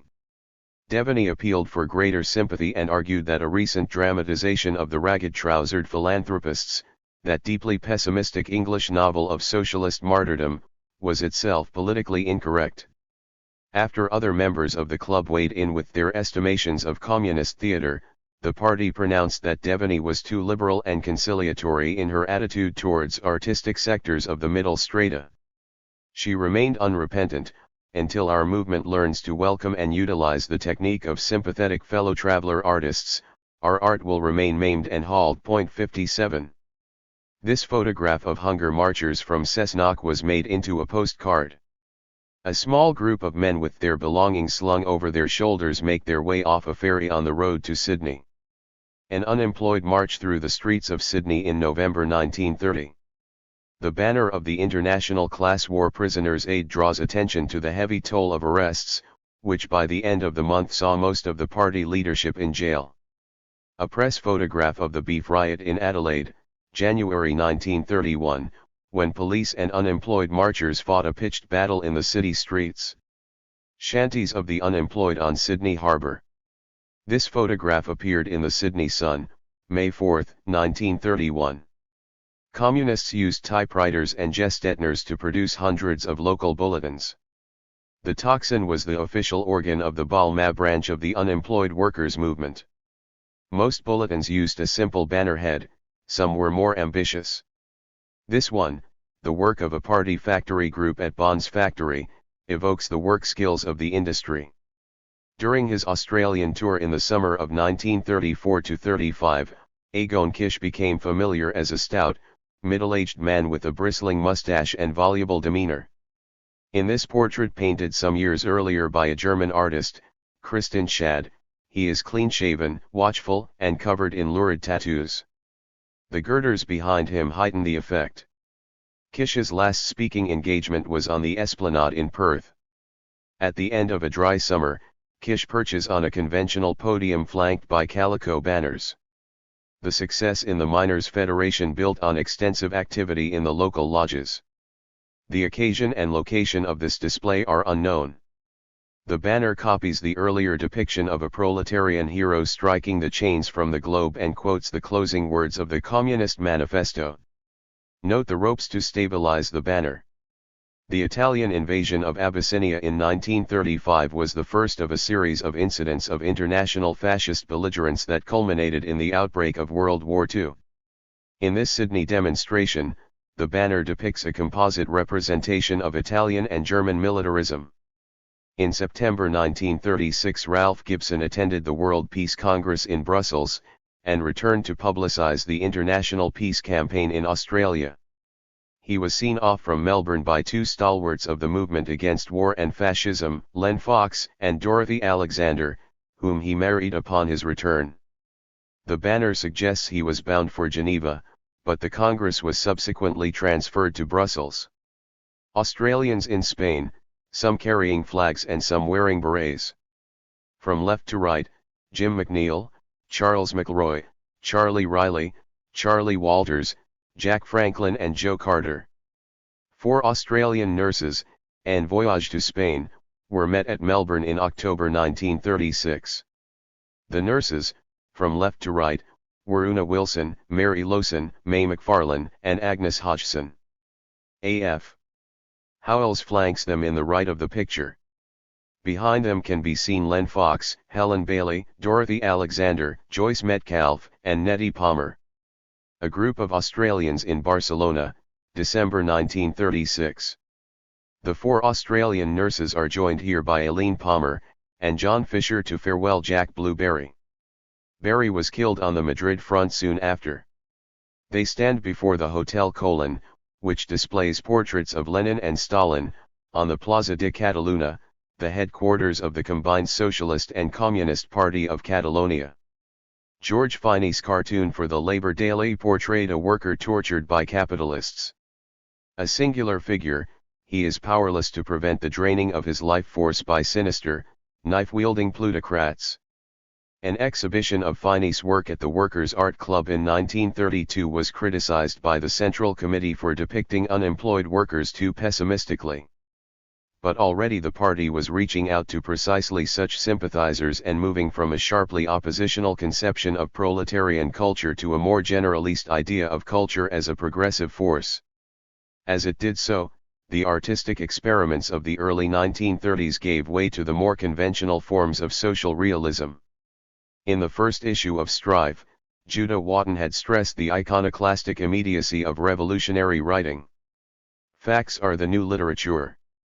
The proletarian writer will break with the sickly plots, tremulous love chirpings, ecstasies, love triangles and individual heroisms of the writers of the past. He will work with facts. He will not worry too much about form, he will transcend the antiquated forms of the past, to create a new form based on facts. Other contributors to the publications of the Workers' Art Club had explored a different kind of prose to portray the effects of the Depression. Here the derangement of human lives produced a fragmentary and disjointed surrealism. A strange madness is this chasing of phantom dreams, and the shadows of unreality dim the eyes of the dreamers. Somnambulists treading softly in a busy thoroughfare, muttering incoherently of the night at high noon. The verse forms were declamatory, violent in their obliteration of human kindness. Now work for the dole, you bastards. Take that gleam of hope from your eye. Just work for the dole, you bastards. Or watch your children die. We've got batons and bullets, you bastards.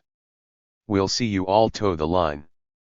Stuart Macintyre's engagement with communism began nearly 30 years ago. Like many of my generation, I was caught up in the radicalism of the 1960s.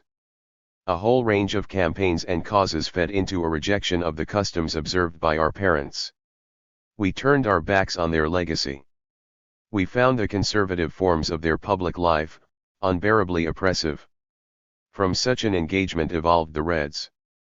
From personal involvement has come an appreciation of the drama and pathos which attended the champions of class war and revolution. Among Stuart Macintyre's many books are, A History for a Nation, A Colonial Liberalism, The Succeeding Age, The Oxford History of Australia, Volume 4 1901-1942, Winners and Losers, Militant, The Life and Times of Paddy Troy and Little Moscows. Stuart Macintyre is Ernest Scott Professor of History at the University of Melbourne. He is currently at work on the sequel to The Reds, telling the story of Australian communism from the Second World War to the party's dissolution. Contents.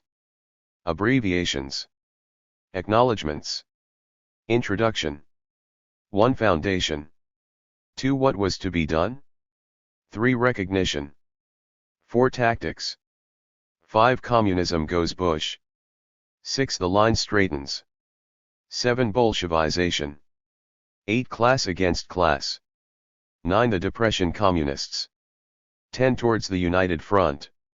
11. Communism by fronts. 12. Growth pains. 13. The Socialist Sixth of the World. 14. War. Conclusion. Endnotes. Index. Abbreviations. A. Australian Archives. ABC. Australian Broadcasting Commission. ABS. Australasian Book Society. ACCL. Australian Council for Civil Liberties. ACTU. Australasian Congress of Trade Unions, later. Australian Council of Trade Unions. ADB. Australian Dictionary of Biography. AGPS. Australian Government Publishing Service. ALP. Australian Labor Party. AMIU. Australasian Meat Industry Employees Union. ANU. Noel Butlin Archives of Business and Labour. Australian National University. ANUP. Australian National University Press. APCOL. Alternative Publishing Cooperative Limited. ARU. Australian Railways Union. ASP. Australian Socialist Party. ASLOH. Australian Society for the Study of Labour History. AWU, Australian Workers' Union.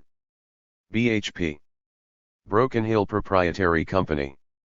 CC, Central Committee of the CPA. CEC, Central Executive Committee of the CPA. CI, Communist International Archives. CIB, Commonwealth Investigation Branch.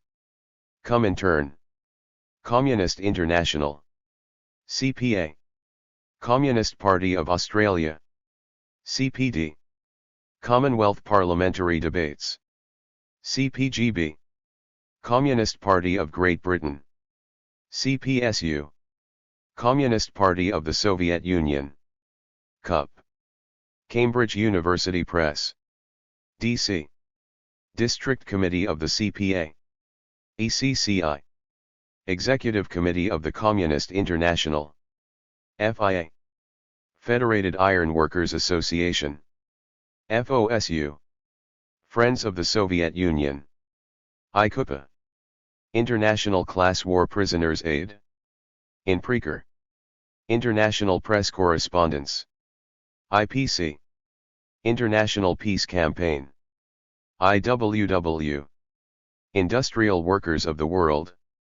LI, League Against Imperialism. MAWF, Movement Against War and Fascism. ML, Mitchell Library, State Library of New South Wales. MM, Minority Movement. MUP, Melbourne University Press. NLA, National Library of Australia. NSWAP, New South Wales University Press. OUP, Oxford University Press. PB, Political Bureau. PPTU, Pan-Pacific Trade Union Organization. PWIU, Pastoral Workers Industrial Union. RILU, Red International of Labour Unions. SLP, Socialist Labour Party. SLV, State Library of Victoria. SPA, Socialist Party of Australia. SRC, Spanish Relief Committee. SUA, Seamen's Union of Australia. THC, Trades Hall Council. TLC, Trades and Labour Council. UAP, United Australia Party. UFAF, United Front Against Fascism. UMA, University of Melbourne Archives. UQP, University of Queensland Press. UWAP, University of Western Australia Press. UWM, Unemployed Workers Movement. VCOF, Victorian Council Against War and Fascism. VSP, Victorian Socialist Party. WDC, Workers' Defence Corps. WE, Workers' Educational Association. WIR, Workers' International Relief. WWF, Waterside Workers' Federation. YCL, Young Communist League. Acknowledgements. A work such as this relies heavily on the assistance of others. A large number of former communists and students of its history have helped me. Some have been extraordinarily generous with gifts and loans of material, information, and suggestions. Others might scarcely recall the reflections they shared, but their interest and support greatly encouraged me.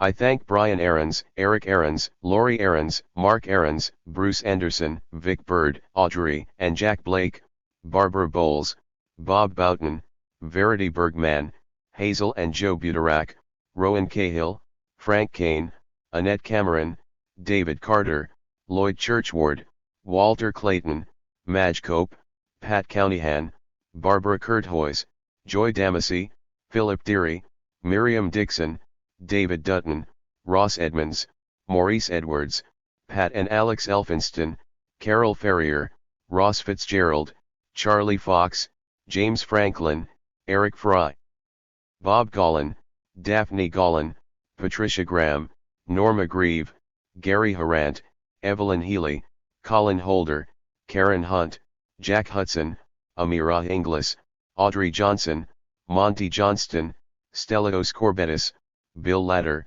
Margaret Lindley, Peter Love, Wendy Lowenstein, Janet McCommon, John Mackenzie, David McKnight, Robert McWilliams, Lawrence Marr, Ken Mansell, Max Marginson, Philip Mendez, Kevin Morgan, Megan Morris, Jack Mundy, Angela O'Brien, Greg Pemberton, John Playford, Carolyn Rasmussen, Len Richardson, Margaret Sampson, Betty Searle, John Sendy, Tom Sheridan, Carmel Shute, Chip Sowerwine, Jim Staples, Martin Sullivan, Bernie Taft, Pat Troy, Ann Turner, Edgar Waters, Al Watson, Anna Yeatman and Sandra Goldblum Zerbo.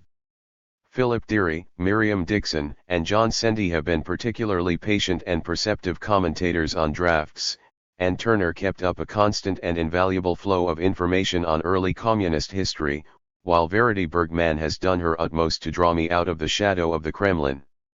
Others, now deceased, have shared their memories in correspondence, conversation, and friendship, sometimes going back long before I embarked on this present work. They include Leigh Barnes, Noel Cownihan, Hume Dow, Lloyd Edmonds, Dennis Frenney, Ralph Gibson, Bill Gollin, Jack Lindsay, George Matthews, Stephen Murray Smith, Ted Roach, Alec Robertson, Edna Ryan, Ian Turner, and Judah Watton. I am obliged also to librarians and archivists who were generous with their time and expertise.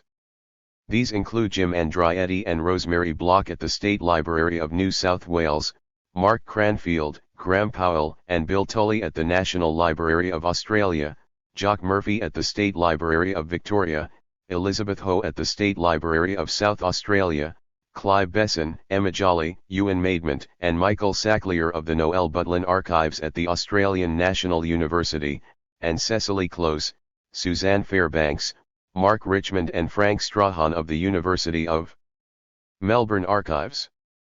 The manuscript has benefited from suggestions made by John Iremonger and Mary Rennie, while Rebecca Kaiser has contributed her skills as senior editor. In my own department of history at the University of Melbourne, I owe particular gratitude to Lynn Rout and Martine Walsh, who no doubt hope that the completion of this volume will mend my errant ways.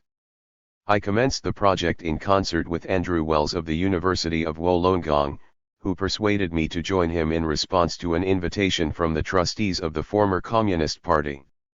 Together we obtained a grant from the Australian Research Council, which enabled us to employ Beverly Simons as a research assistant for 3 years. That term scarcely does justice to her role. Beverly brought to our joint enterprise both an extensive experience in the Communist Party and superb research skills. She collated an enormous mass of material to which I have referred constantly throughout the writing of this book. Her bibliographical research resulted in the publication of Communism in Australia, a resource bibliography, which was published by the National Library in 1994, and is an indispensable guide for anyone working in the area. Concurrently, she completed her own BA honors thesis on communism during the Second World War, and embarked on doctoral research on women's activity in the labor movement. Meanwhile, Andrew Wells pursued our task enthusiastically, shared the fruits of his work and regularly discussed with me the lines of inquiry that developed from our mutual endeavors. While other duties prevented him from contributing to the writing of these pages, I thank him for his crucial role in their gestation. We hope to collaborate in a sequel to this volume that will complete the history. As mentioned above, this work began in response to an invitation from the Search Foundation, the successor to the Communist Party and the custodian of its records. I should make it clear that the members of the Search Foundation placed no conditions on my work. They encouraged it, they made available all their records, they asked former members to cooperate, and they waited with remarkable patience.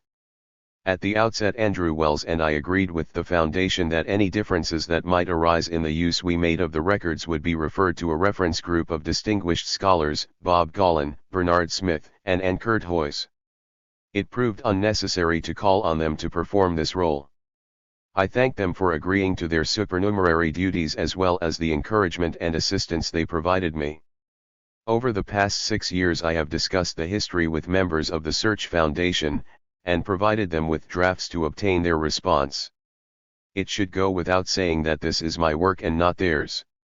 For that matter, there are other former communists, including some who parted company with the party before its final dissolution, who have tendered testimony and advice. For every former communist, there is a story to be told and, as often as not, someone eager to see it recorded, and I am sure that many will think my emphases and interpretation are awry. But at no point have I felt any pressure to tailor what I have written to individual or collective views of party members. I thank them for their forbearance. As I do one particular former communist.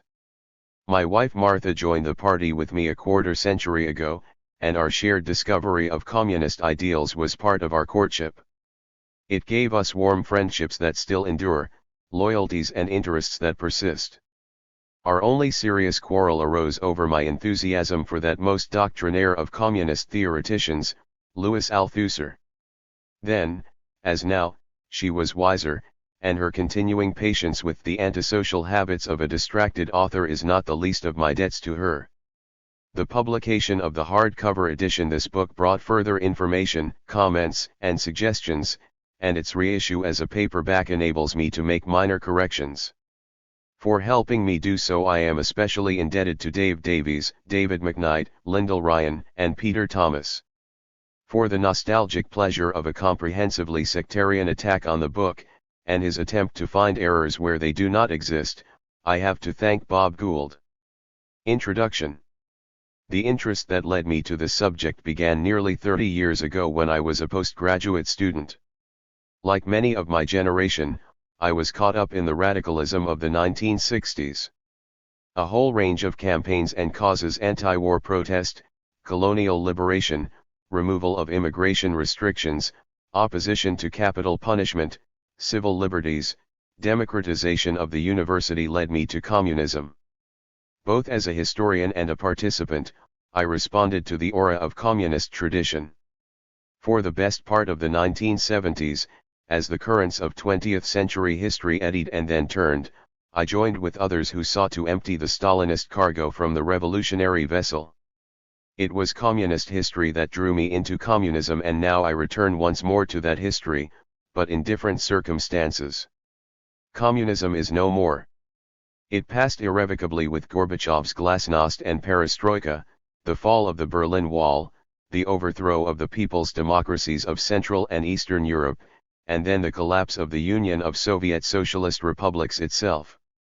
The communist parties of the West have dissolved, the aging followers of the lost cause in Russia and elsewhere fall back on nostalgic nationalism, the last regimes that still lay claim to the title are mere mockeries of what communism promised. Communism collapsed under the weight of its failures. Its refusal of freedom created a barren tyranny.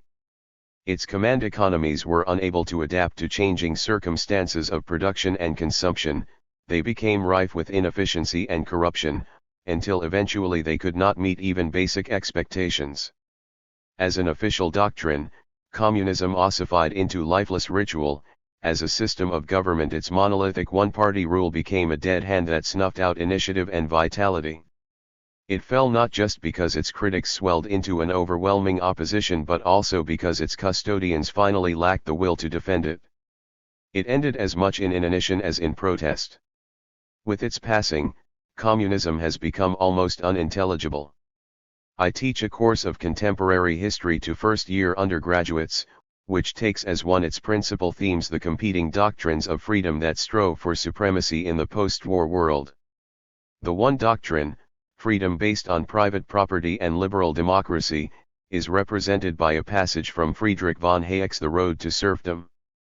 The other doctrine, freedom as liberation from capitalism and imperialism, is introduced with a passage from Joseph Stalin's speech to the 19th Congress of the Communist Party of the Soviet Union in 1952.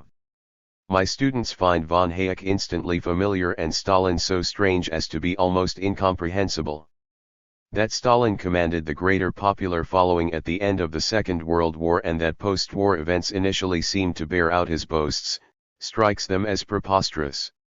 It is not just that Stalin employed a vocabulary that no longer possesses meaning to these young people, Such words as capitalism and bourgeoisie, vanguard party and toiling masses have no purchase in their experience. More than this, their understanding of communism is so shaped by the events of 1989 that its earlier success seems akin to a dark age. In this they are encouraged by the triumphal anti-communism that currently prevails both in academic writing and the popular media, a set of assertions about communism that allow it no other meaning than tyranny. The end of communism is now taken as its beginning. From the Russian Revolution to Reagan's evil empire, it was something hateful imposed by force and sustained only by fear.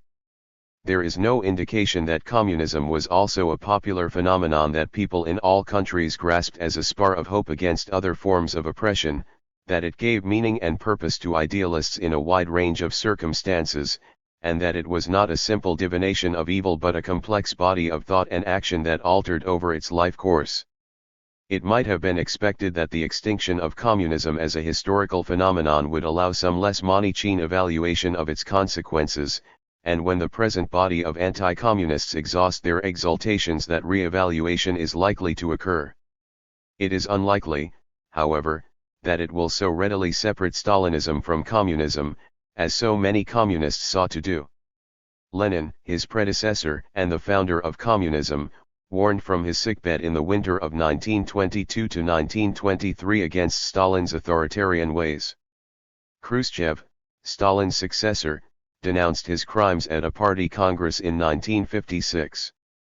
But Lenin had no solution to Stalin's arrogation of authority, much less an explanation of how such a man should have become party secretary, and Khrushchev was unable to undo his legacy. Stalin undoubtedly bears responsibility for millions of deaths by execution or starvation, but to attribute these atrocities to one man and his ism is to pass over the clear symptoms in earlier communist practice and absolve a movement that hailed him as the architect of socialism and leader of the world revolution. Any history of communism must ask what made Stalin possible and why it was unable to find a lasting alternative to his methods. Like all other sections of the Communist International, the Communist Party of Australia succumbed to Stalinism. After a first decade of improvised, enthusiastic and generally ineffective activity, it became an utterly faithful follower of the policies and practices laid down by the Soviet leader. That evolution is one of the concerns of this history, and an explanation of it presents some striking challenges. It was both voluntary and imposed. Communism in Australia was a commitment made freely, without the sanctions that Stalin exercised in his own country. Those who joined and accepted the remarkable regimen that membership entailed, a regimen without precedent in the political culture of the Australian labour movement, did so of their own choosing. It offered few material rewards and demanded great sacrifice. The reasons for making such a commitment form one of the themes of this history. Equally, Australian communism spilled repeatedly into unanticipated directions. A hierarchical form of organization imposed over a far-flung membership of strong-minded followers could hardly avoid heresy and error. Just as dealings between Moscow and the Australian party leadership during the 1920s were marked by mutual misunderstanding, so the constituent sections of the party threw up their own interpretations of policy in the 1930s, as they sought to apply it to obstinately intractable local conditions. Communism put down its deepest Australian roots in the organised working class. But communism was always something more than a union movement. Its revolutionary mission extended into a whole range of emancipatory projects, the abolition of sexual inequality, freedom for Aborigines and all other colonist peoples, the removal of the White Australia policy and full acceptance of national minorities were just some of them. It connected Australians to the outside world in new ways that broke with older colonial linkages and went beyond the normal reference points of the Anglophone diaspora. It engaged in a wide range of educational and cultural activities, party classes, workers' art, literature, music, and theatre. These activities were at once oppositional and affirmative, exploring new modes of activity that would put knowledge and feeling at the service of the working class. Communism entered into the intellectual and cultural history of 20th century Australia as an alternative source of value. How should its history be written? There is a large body of internally directed and homiletic literature that uses the past for inspiration and instruction. Such works typically distinguish truth from error by demonstrating the perfidy of reformists and revisionists, and extolling the heroic efforts of the faithful. In treating the fortunes of the communist movement itself, they establish a lineage of correct theory and practice that provides a warrant for future success. In later years, as Australian communism splintered into competing sects, their leaders put forward their own alternative accounts in order to lay claim to legitimacy. Conversely, Trotskyist histories of Australian communism explained its failure in departure from their exemplars' insights. 1.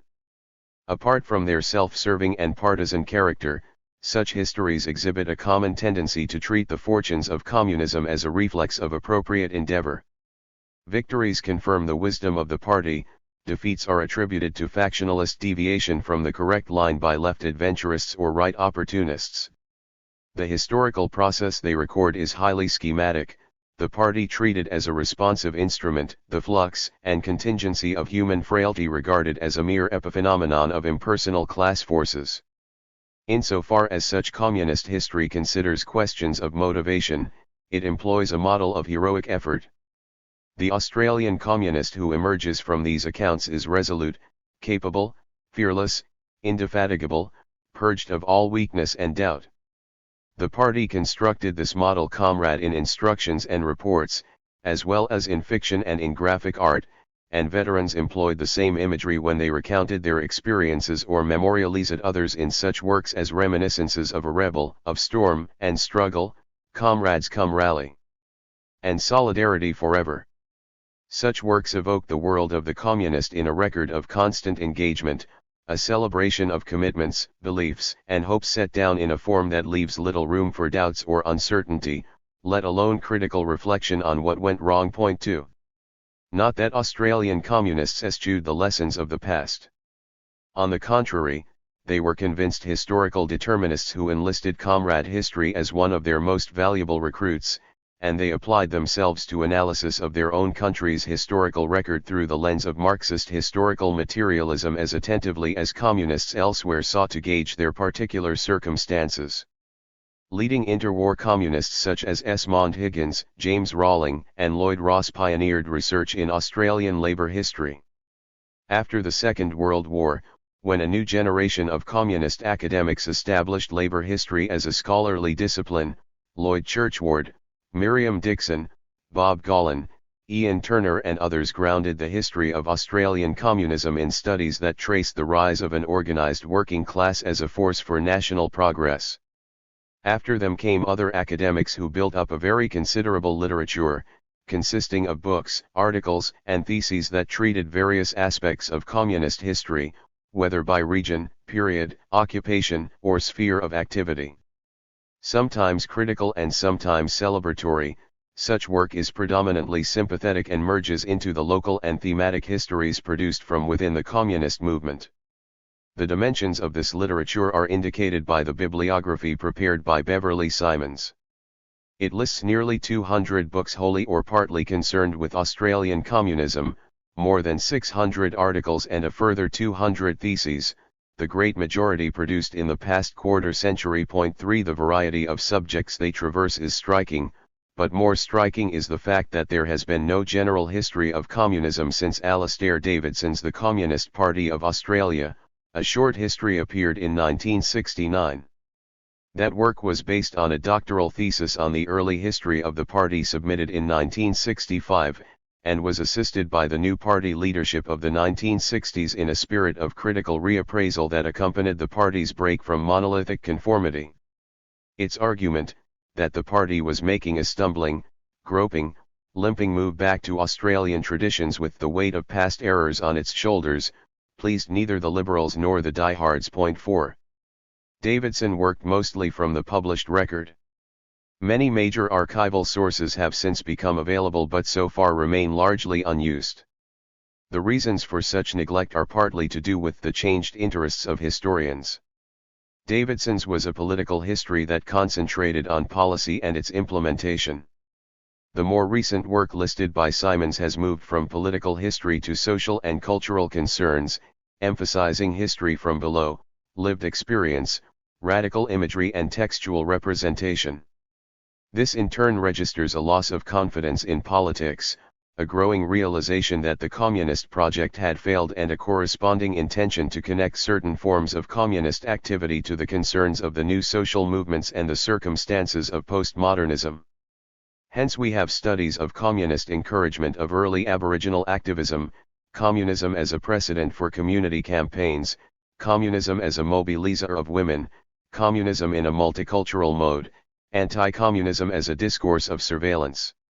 Such studies present a far richer appraisal of communism's presence and effects, if one that some of its legatees are loath to acknowledge, but these studies leave communism itself as an unexplained phenomenon.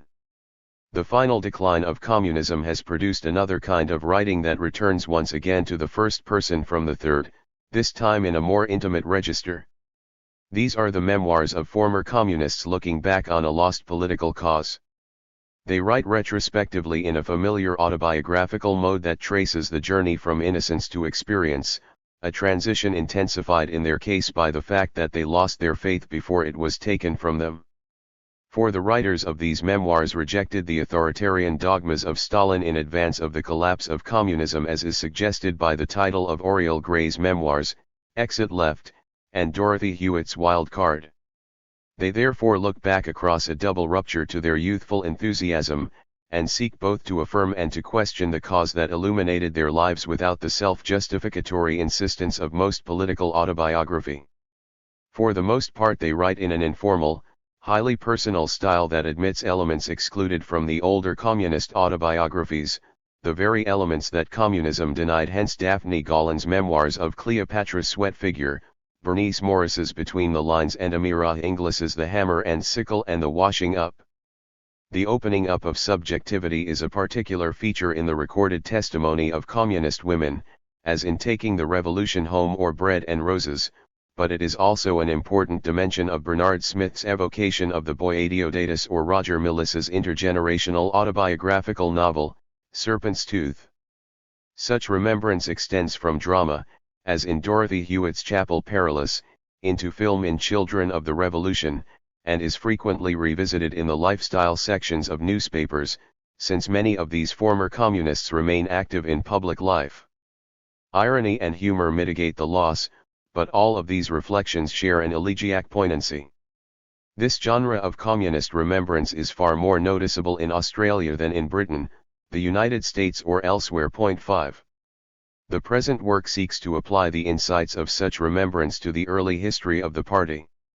It was conceived as an account of communism in Australia that would seek to narrate it, describe it, explain it to readers who know little or nothing of its forms. I wanted to show how it was that Australians became communists, what that meant, what they sought to do, how far they succeeded, as well as suggest the far-reaching consequences of their endeavor.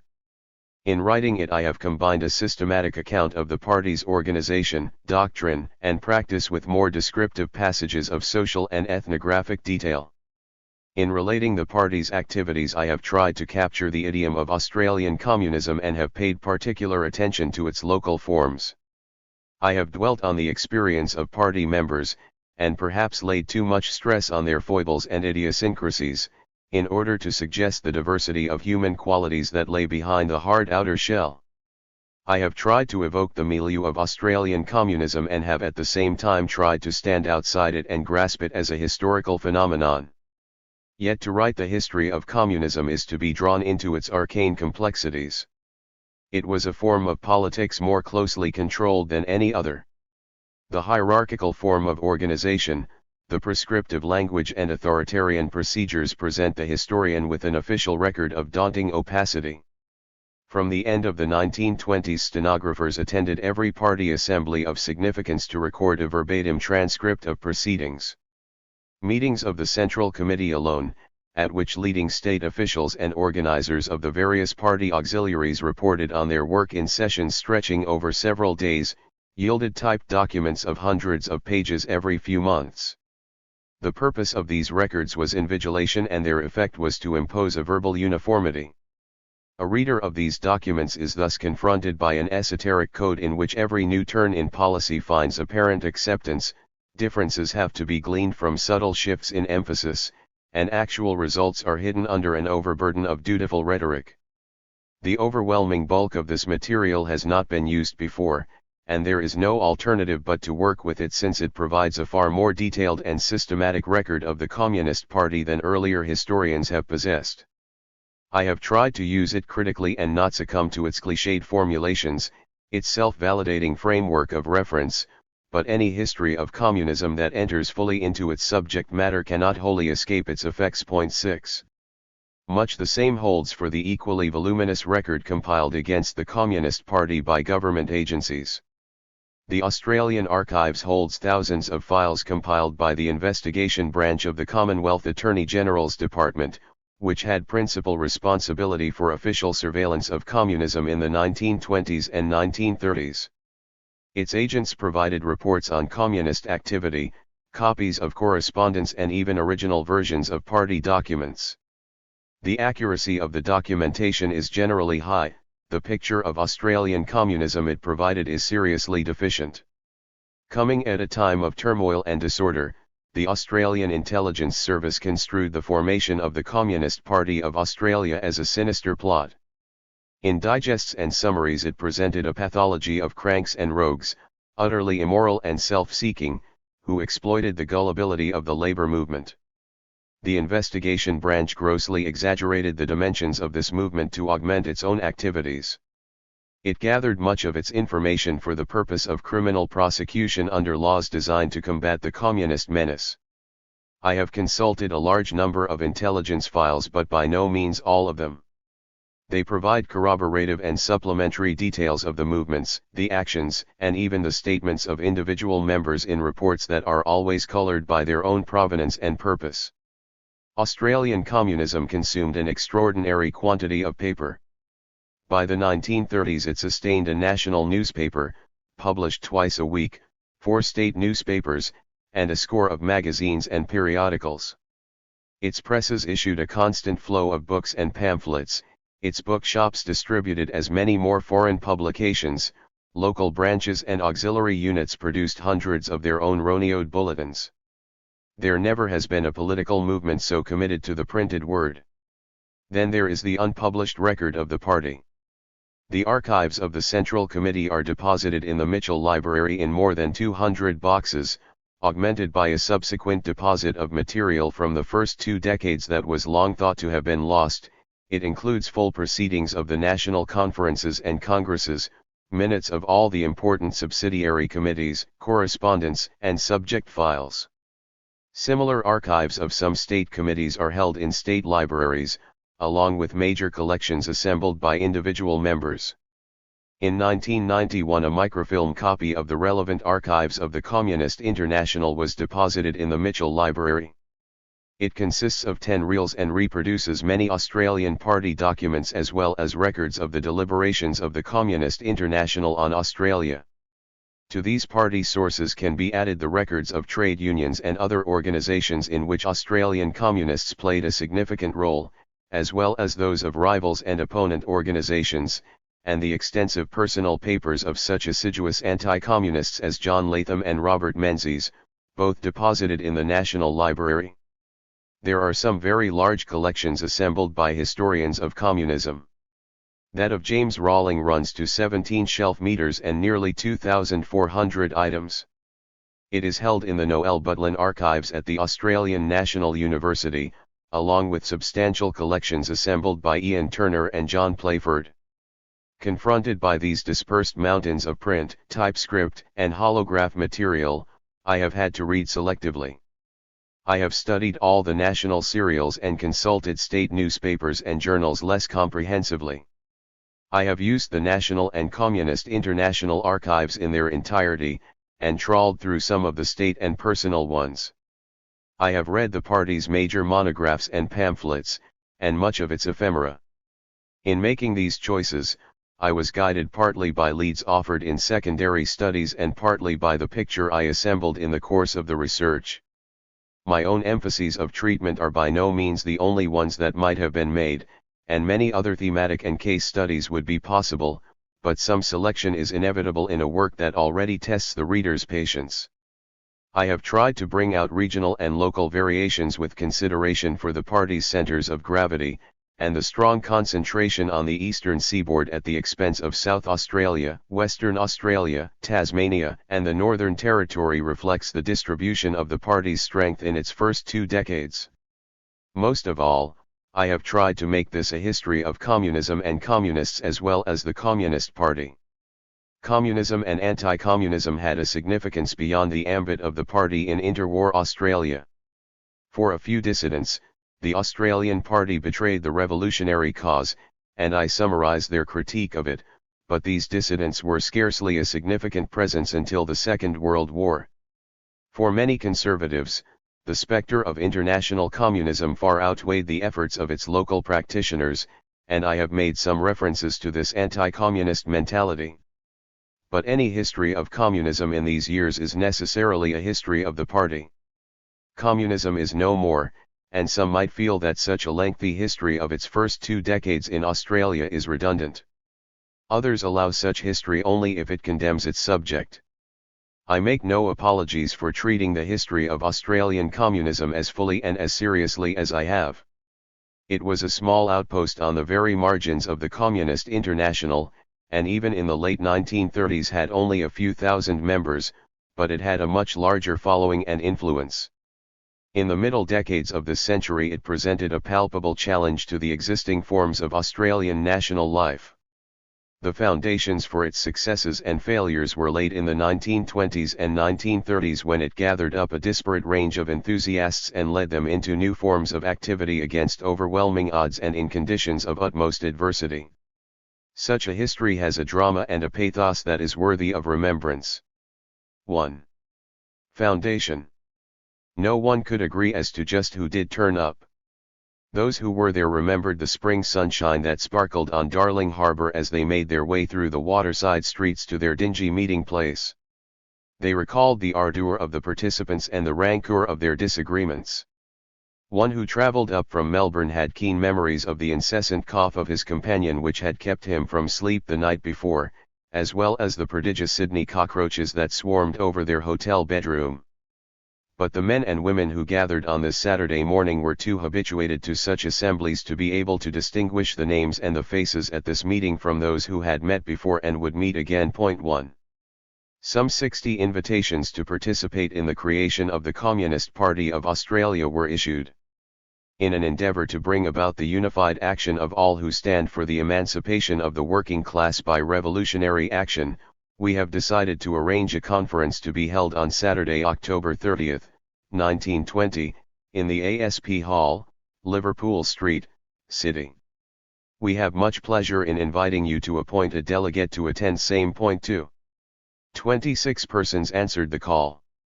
Afterwards, as memories grew vague and the role of the founders took on a hallowed significance, lists circulated in an effort to fix precisely who they were. 3. The investigation branch of the Attorney General's Department had followed the preparations keenly, but its zeal so far outran its intelligence as to associate almost every dissident in Australia with the occasion. 4. Even the Minutes Secretary was deficient in historical foresight.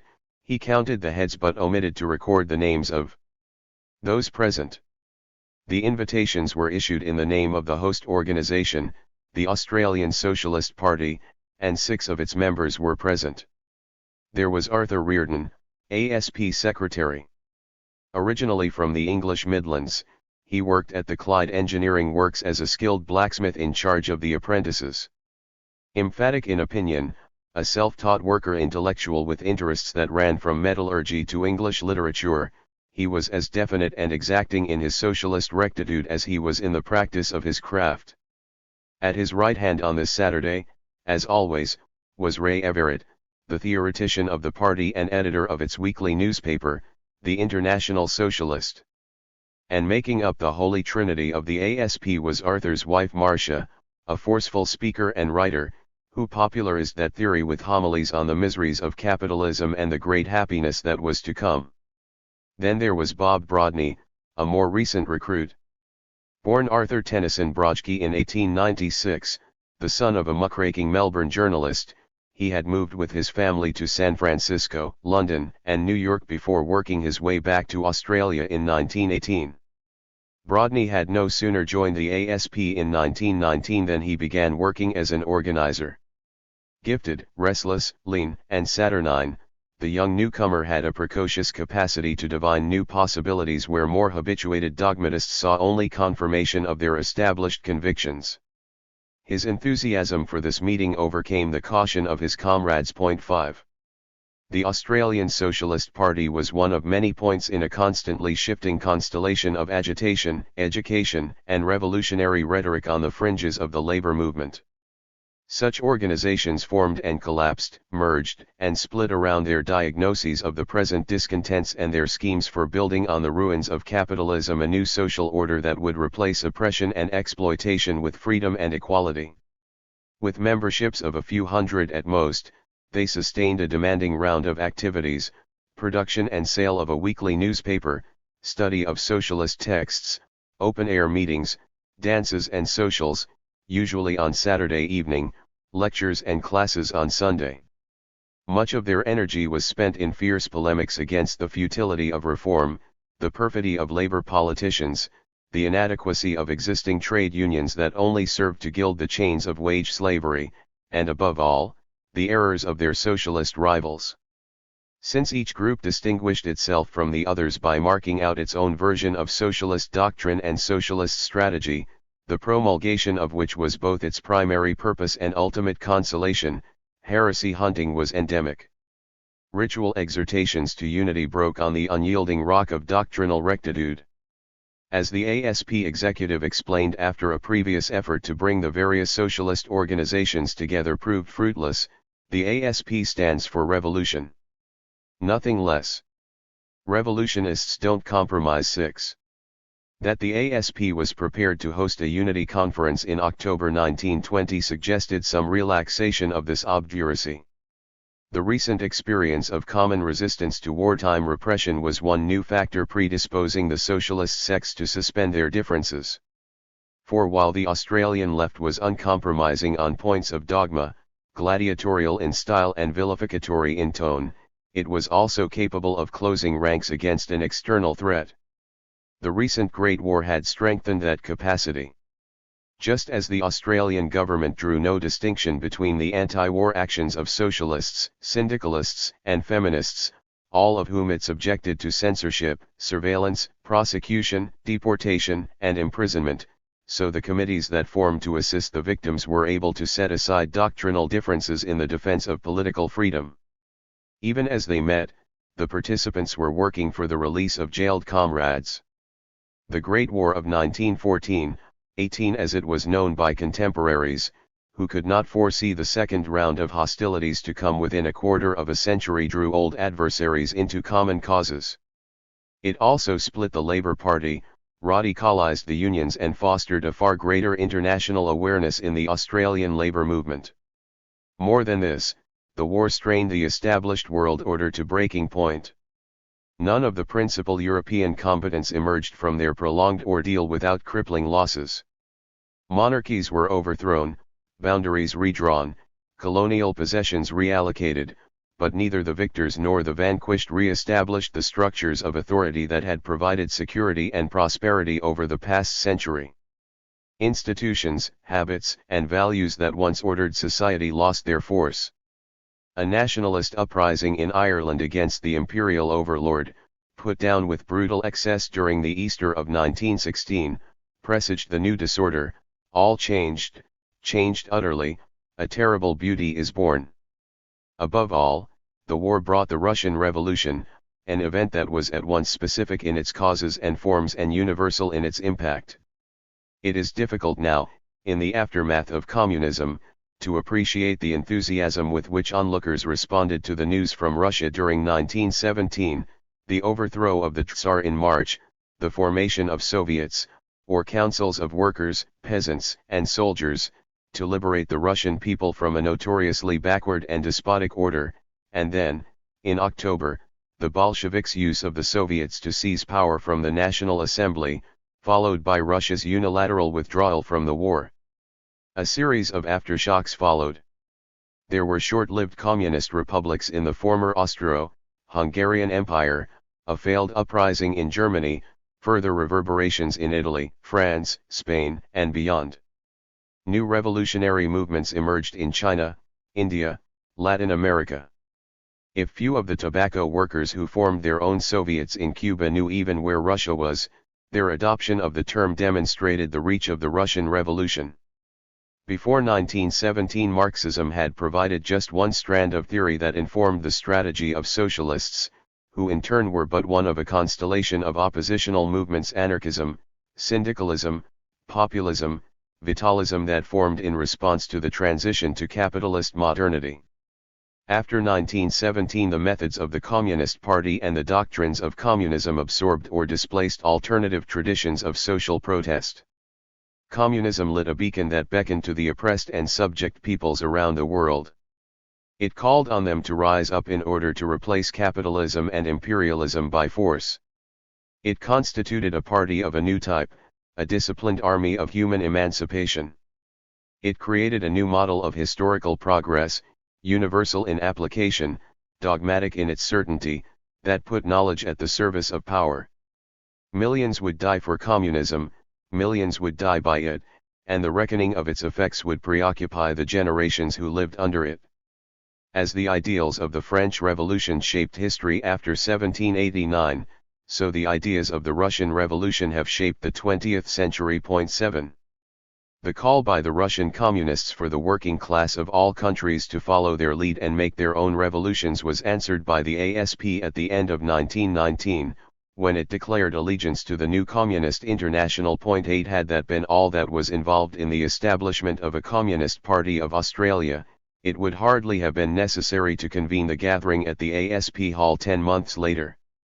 The additional socialists it gathered in were few enough: one from the small ASP branch in Brisbane, an official from the defunct Social Democratic League of New South Wales, a dissident branch of the rigidly impossibilist Socialist Labour Party, and some former members of the Victorian Socialist Party, which had recently rejected the Bolshevik model. These were mere embellishments of a more ambitious alliance. For also present at the conference was the Secretary of the New South Wales Labour Council, Jock Garden, along with a group of his lieutenants known as the Trades Hall Reds. Despite their name, they represented the very trade union officialdom that socialists denounced, and John Smith Garden himself was an unlikely revolutionary. From Lossiemouth, on the northeast coast of Scotland, he had come to Australia as a preacher in 1904 and only gravitated to Labour politics during the war, after he was dismissed for fraudulent conversion from a job in the Defence Department. Garden brought to socialism the same fiery enthusiasm he had applied to his other schemes of redemption by faith and by works, and like that other celebrated Lossiemouth loon, Ramsay MacDonald, he could carry sympathisers away on flights of rhetoric. The sceptics he sought to reassure with a broad wink. From his base in the Sydney Trades Hall he threw in his lot with the scheme for one big union in order to unify and strengthen the industrial wing of the labour movement in a crusade to overthrow capitalism. Simultaneously he worked with Albert Willis, the coal miners' leader, to impose the same objectives on the Labour Party. Defeated at the 1919 State Conference and expelled from the Labour Party, Garden and Willis had little success with their industrial socialist Labour Party. Courageous, generous, a born fixer and utterly shameless in his opportunism, Garden needed a new political base to continue the intense factional conflict that characterized the New South Wales Labour movement, but if his intrigues threatened to enmesh the new Communist Party in some embarrassing alliances, he also offered invaluable institutional support. Among the Trades Hall Reds he brought with him were Jack Howie, the recent president of the Labour Council, Jack Kilburn of the Bricklayers, Arthur Rutherford of the Saddlers, Bob Webster of the Miscellaneous Workers and Chris Hook of the Municipal Workers. 9. There was another unexpected face, that of Tom Glynn, still marked by the pallor of nearly 4 years in jail.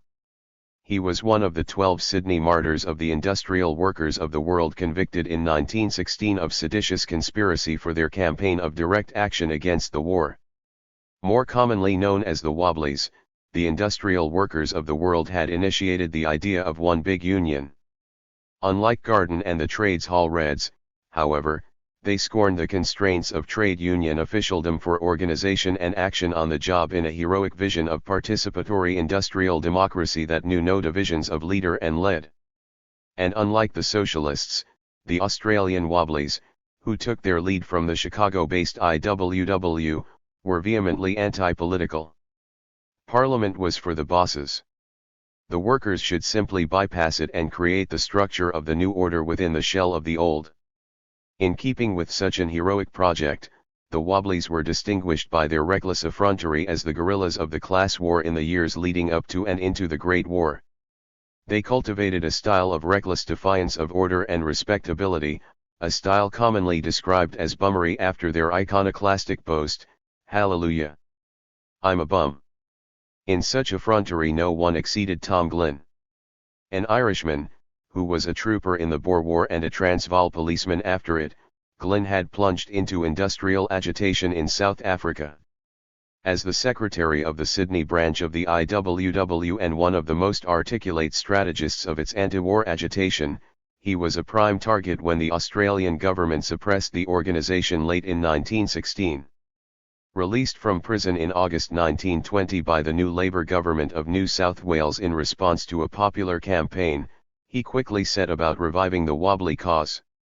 In September he contributed a foreword to the Communist International's appeal to the IWW in which he accepted that something more than the industrial weapon was needed to combat the machinations of the capitalist class during the transition period towards a communist social order. Industrial unionism was still an urgent necessity, but so rapidly was capitalism approaching its collapse that the old idea of building a new society within the shell of the old can no longer be maintained. 10. Two other celebrated rebels were there, Tom Walsh and Adela Pankhurst Walsh. He was the secretary of the Seamen's Union, an Irish rebel, who as Sinbad the Sailor contributed broadsides to wobbly publications. She was the daughter of the famous English suffragette, Emmeline Pankhurst, and younger sister of the equally formidable Christabel and Sylvia, the younger sister who came to Australia in 1914 in the hope that she might establish her own identity, only to play out her sister's roles. Emmeline and Christabel turned to feminist patriotism in the war against the bestial Hun. Adela and Sylvia, who saw womanhood degraded by capitalism and militarism, turned instead to revolutionary internationalism. Like her mother before the war and Sylvia during it, Adela became a martyr to her cause. On the platform of the Women's Peace Army and later the Victorian Socialist Party, she courted notoriety. Imprisoned for anti-war activity, she averted deportation by her marriage, while on remand, to Walsh. She embraced imprisonment, only to write from Pentridge Prison to implore her husband, whom she had appointed as guardian of her political conscience, to let her come home. "I am afraid I can't stand any more of it." He was put away himself in the following year for organizing a seamen's strike. Now reunited in Sydney, they took their infant daughter Sylvia to the foundation meeting of the Communist Party, and Adela had to leave the hall when the baby started crying. 11. The Walshes had resigned from the Victorian Socialist Party when they shifted up to Sydney for Tom to take up his union position. Another leading member of the VSP, Carl Baker, was expelled for his part in the formation of the Communist Party. He was an optometrist and a rationalist, an American. He had abandoned his Christian names, Clarence Wilbur, along with his Christianity with the gift of the gab, who spoke his cause on the Yarra Bank. 12 With him on the trip up from Melbourne was Guido Baracca, the knight-errant of Australian radicalism. The son of the Victorian government astronomer, educated at Melbourne Grammar and the University of Melbourne, he had spent some years in English socialist circles before he took up legal studies back in Melbourne in 1914. There his anti-war activities brought him a drenching in the University Lake, expulsion from the university and a spell in Pentridge. A man of considerable wealth and emotional spontaneity, utterly without guile or worldly ambition, of luminous innocence and limitless self-centeredness, his marital and romantic arrangements were in a constant muddle. He edited the Melbourne wobbly paper, Industrial Solidarity, and was a founder of the Victorian Labour College. His partner in that educational enterprise, Bill Earsman, differed from Baracca in almost every respect. William Paisley Earsman was a canny Scot who outlaid his emotions as shrewdly as his bobbies. He had arrived in Melbourne in 1910, become active in his craft union the Amalgamated Society of Engineers and an executive member of the Victorian Socialist Party. A keen enthusiast for independent working-class education, despite his own erratic spelling and shaky syntax, with a sharp instinctive intelligence and a good conceit of himself, he persuaded some trade unions to support the formation of a labor college in 1917. Baraka taught Marxist economics while Earsman took classes in industrial strategy with a strong syndicalist emphasis. 13 In 1919 he moved to Sydney, leaving his wife and family in Melbourne. With him went Christian Jolly Smith, a lawyer, daughter of a Presbyterian minister and close university friend of Baraka. She had left the Commonwealth Solicitor's office under suspicion of having passed information about deportation proceedings to Adela Pankhurst Walsh's lawyer. 14 In Sydney they enlisted the support of Garden and the Trades Hall Reds for a New South Wales Labour College. Earsman was its secretary, Jolly Smith his assistant. She taught English literature and grammar, he offered his lessons in industrial strategy. The epigones of the socialist sects were scornful of this self-appointed dominie, with his two-toned shoes and Baden-Powell hat, his syndicalist sympathies and colossal ignorance of the Marxist texts, but with trade union backing Earsman was difficult to ignore. 15. He had another vital ally in Petr Simonov, the self-styled Soviet consul general. Peter Simonov, as his name was usually spelt, was among the substantial community of Russian exiles who had made their way to Australia via the Pacific in the early years of this century. There were Russian groups in both the ASP and the VSP, while their own Union of Russian Workers had branches in Brisbane, Sydney, Melbourne, and elsewhere that spanned the spectrum of the left. When many of the notables left for home upon the fall of the Tsarist regime in March 1917, Simonov assumed leadership. With the Bolshevik seizure of power at the end of the year, he moved to Melbourne to establish a consulate. That the Australian government refused it recognition and then jailed him for 6 months for defying a prohibition on public appearances only augmented his prestige in radical circles. Impatient to establish an Australian Communist Party, he shifted his base of operations to Sydney and opened an impressive office in Rawson Place, by the Central Railway Station. Those who had known him when he was always down on his uppers found him suspiciously flush with funds. One compatriot remarked with astonishment that he now drank in saloon bars. 16 His self-importance grew also as he scouted the alternative socialist groups he might back. The ASP might seem to have best claims, given its declaration of adherence to the Communist International, but writing under the pseudonym P. Finn in August 1920, Simonov declared it inflexible, too dogmatic, too remote from the masses. He had decided to support an alternative political enterprise whose broker was to be Earsman. 17. Their scheme was hatched in secrecy, though rumors abounded at the time and some details emerged afterwards in unguarded boast and angry recrimination. The account that Earsman constructed for the Communist International in the following year invested the sequential steps with the precision of a meticulously planned clandestine operation. In 1920 a small group of revolutionaries decided to establish the Communist Party of Australia, which they did as a secret organisation. We got to work among the trade unions and formed a number of groups, whose main object was the spreading of communist principles and the white-anting of these unions. From time to time we issued leaflets to the workers advising and instructing them in their everyday struggles with the master class.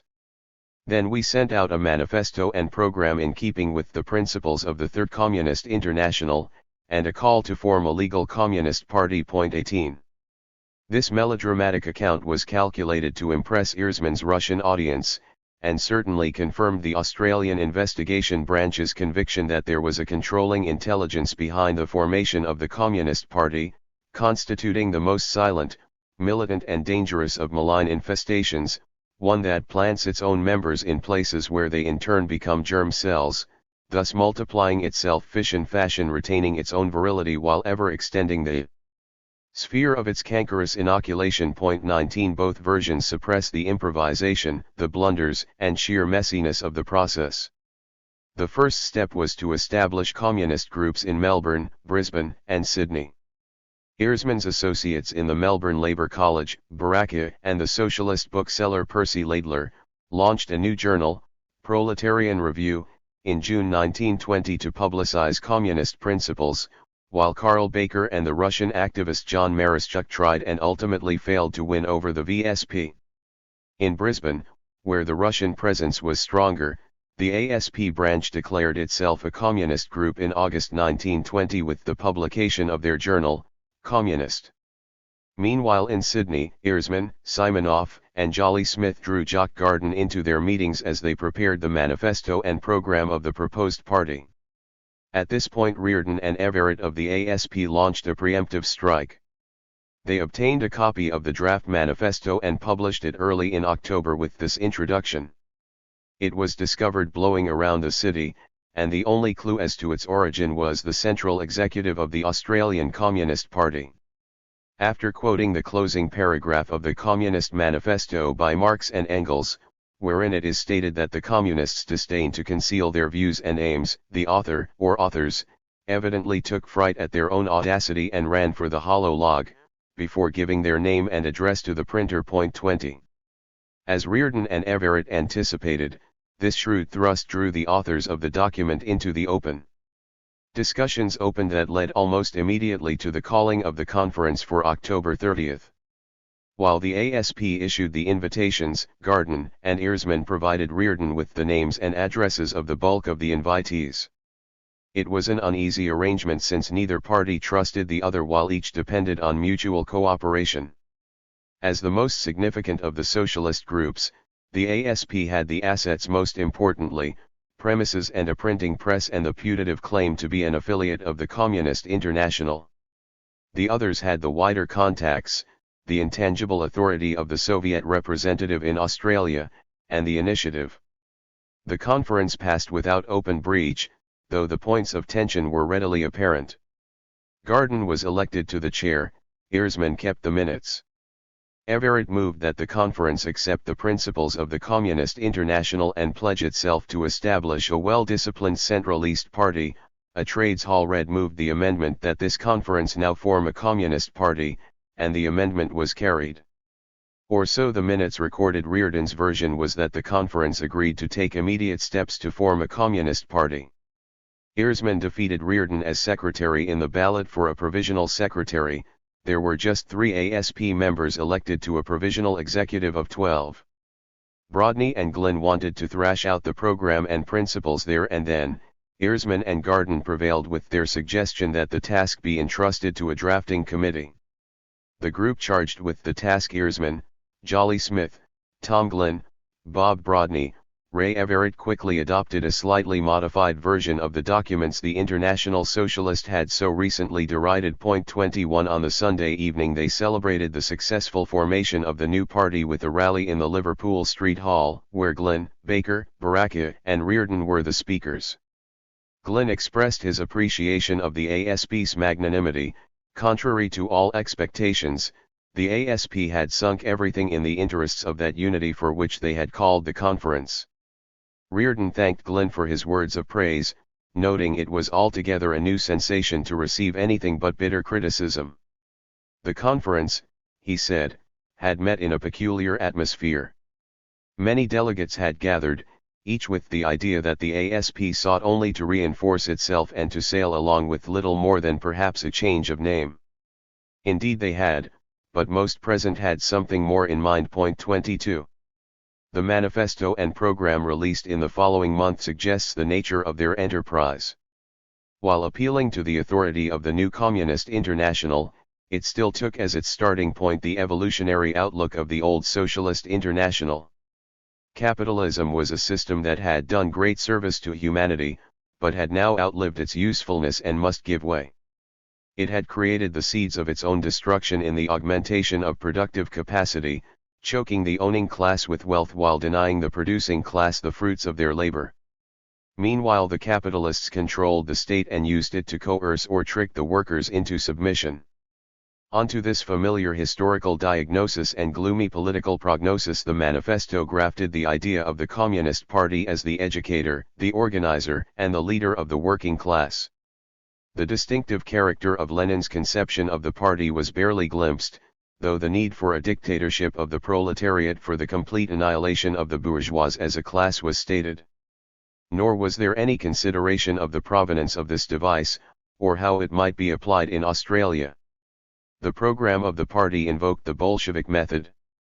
Forming groups of its members in every mill, factory, workshop, and field, so that it is always in a position to direct and control through its members every industrial dispute and disturbance of the workers, keeping always in mind the same end, social revolution, and trying to utilize every spontaneous action of the workers for that one end.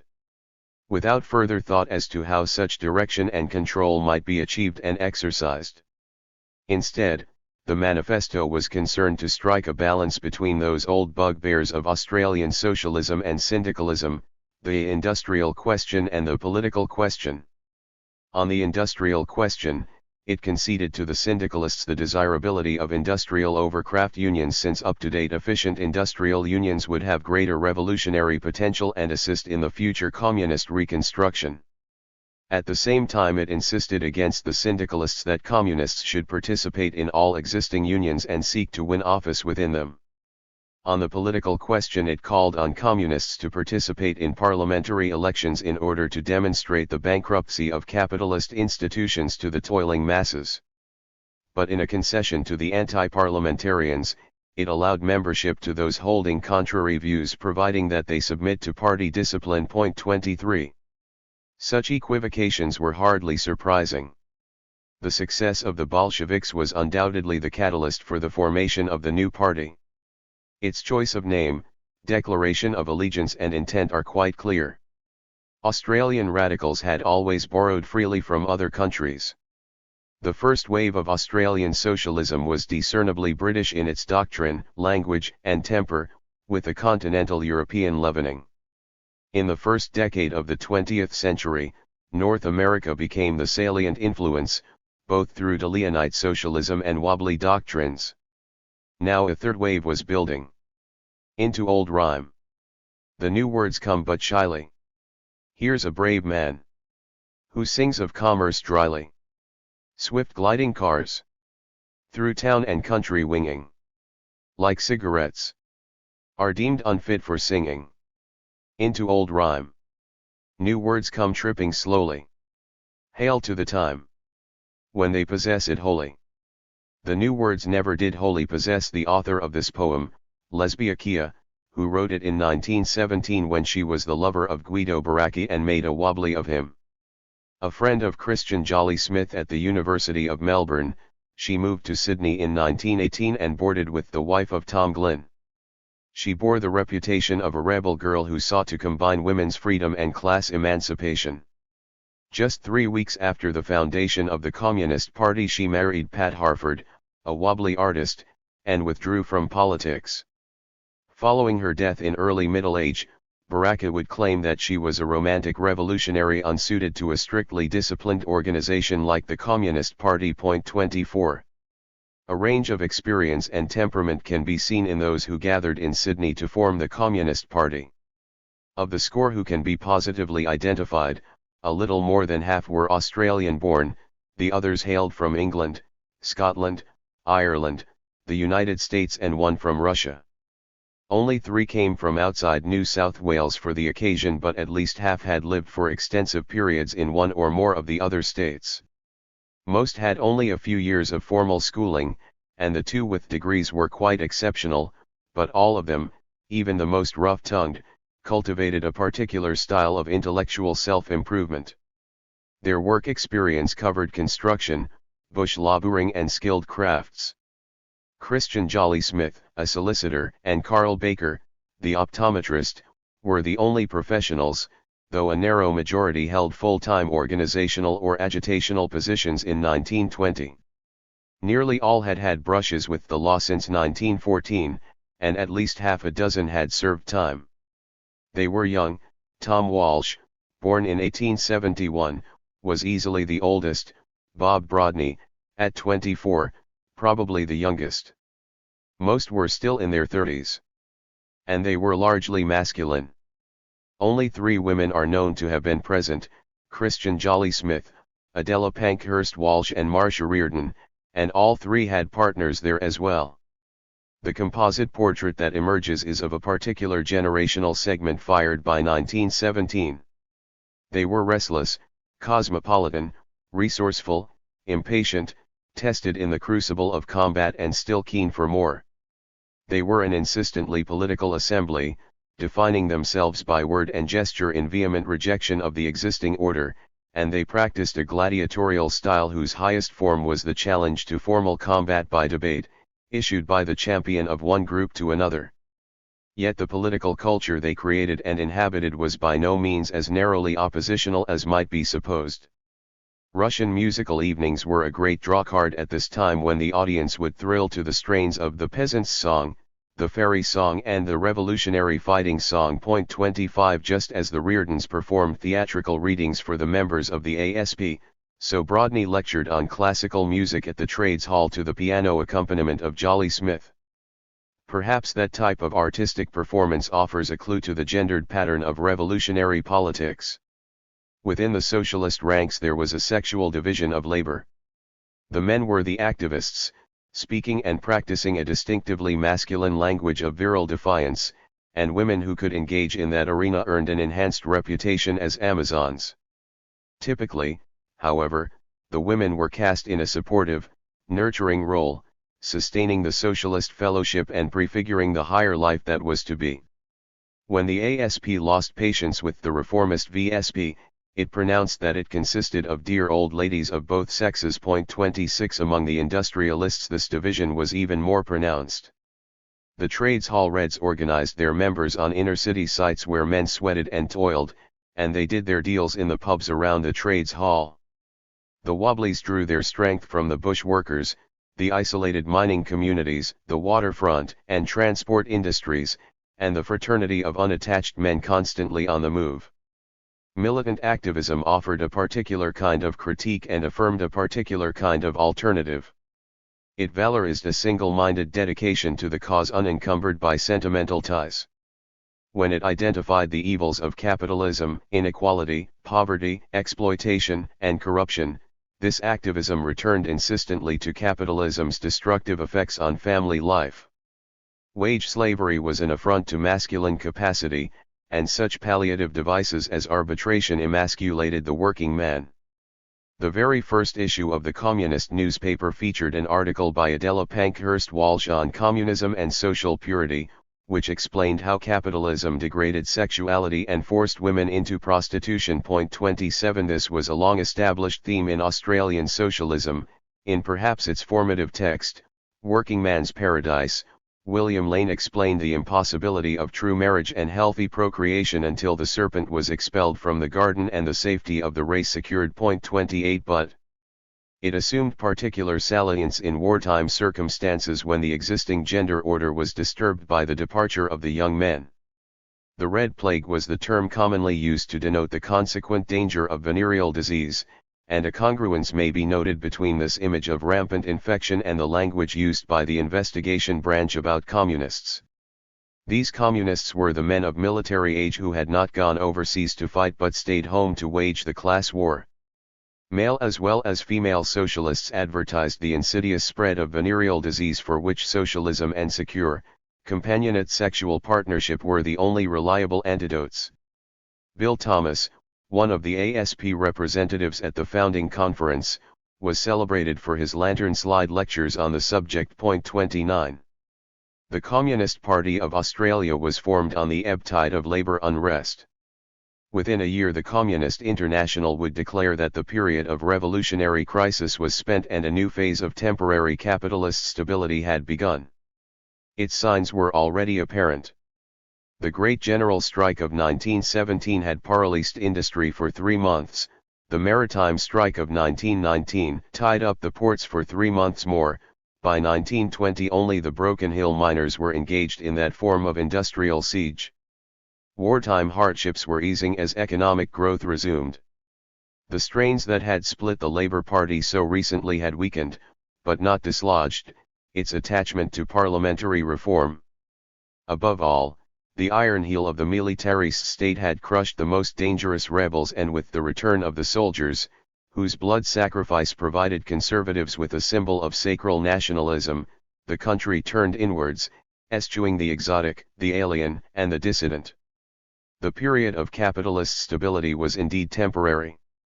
Unemployment, deprivation, dissatisfaction did not disappear. Yet the Communist Party could no longer assume a ready response to its message of class war. 2. What was to be done?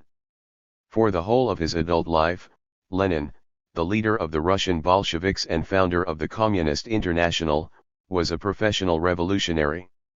Born Vladimir Ilyich Ulyanov in 1870, the son of a provincial official and himself a graduate in law from the prestigious St. Petersburg University, he had first come to the attention of the authorities in 1887, when his elder brother was arrested and hanged for conspiracy to assassinate the Tsar. In the following year he discovered the writings of Karl Marx and joined the underground socialist movement. In 1895 he traveled to Germany, France, and Switzerland to meet the followers of Marx who had recently come together to form a socialist international. Later in the same year he was arrested in St. Petersburg, and subsequently exiled to Siberia. There he formulated the strategies and methods that would enable an illegal socialist party to flourish, and published them under the pen name Lenin. From 1900 he lived successively in Brussels, Paris, London, and Geneva, reading, writing, organizing, intriguing. Through his ferocious polemics he gained leadership of the more militant faction of the Russian Social Democratic Labour Party, a confederation established in 1898. In 1903 these militants gained the upper hand and assumed the name of the Bolshevik or Majority Party. In 1905, when the Tsarist autocracy yielded to the groundswell of demands for a representative assembly, Lenin returned to St. Petersburg to organize the Soviet, or Workers' Council, which had sprouted during the national crisis and briefly contended for control over the elected Duma, or parliament. With the collapse of that popular insurrection, he escaped to Finland and then resumed the life an émigré conspirator in Switzerland, then France, and finally in a province of the Austrian Empire hard up against Russia. The outbreak of war in the summer of 1914 forced him back to neutral Switzerland.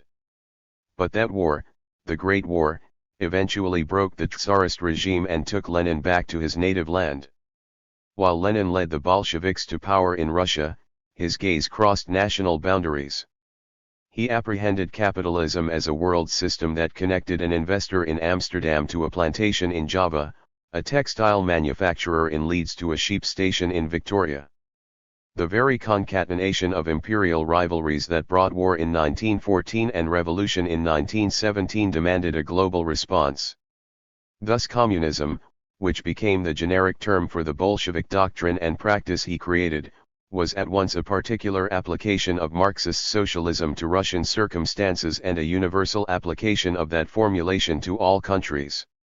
It was the outcome of a campaign Lenin had waged in the Socialist International, even when the Russian Social Democrats were a small and beleaguered contingent, trailing far behind their Western European counterparts in numbers, prospects, and prestige. Widely read and deeply studious, one of his projects during the Siberian exile was to translate Sidney and Beatrice Webb's History of British Trade Unions. Lenin confronted the German, French, and British socialists as a fanatic, utterly ruthless and single-minded in his revolutionary purpose.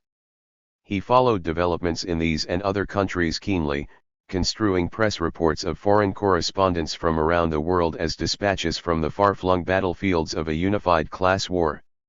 It was not until 1913 that Lenin registered his first impressions of the workers' movement in distant Australia. This was a brief commentary in a Bolshevik newspaper on the recent federal election that had resulted in the defeat of the Commonwealth Labour government formed in 1910, which had been the first in that country or in any other country to hold a parliamentary majority. For the ardent Lenin it was remarkable that a Labour Party should have enjoyed supremacy in a national legislature for 3 years without even threatening the capitalist system. He explained the paradox by clarifying the identity of the Australian Labour Party. It was not a socialist but a liberal bourgeois party. Historically, The term bourgeois denoted one who enjoyed the freedoms of the city, but in socialist usage it referred to the class that derived its wealth and power from ownership of capital. How could a political movement so unmistakably plebeian in its composition as the early ALP be described as bourgeois? Lenin explained, in order to understand the real significance of parties one must examine, not their labels, but their class character and the historical conditions of each separate country. Australia was a young British colony, Australian capitalism still formative and the workers mostly immigrants from England under the grip of liberal illusions formed while England still enjoyed economic supremacy. Hence those liberals in Europe and Russia who pointed to Australia to show that the class war was obsolete only deceived themselves.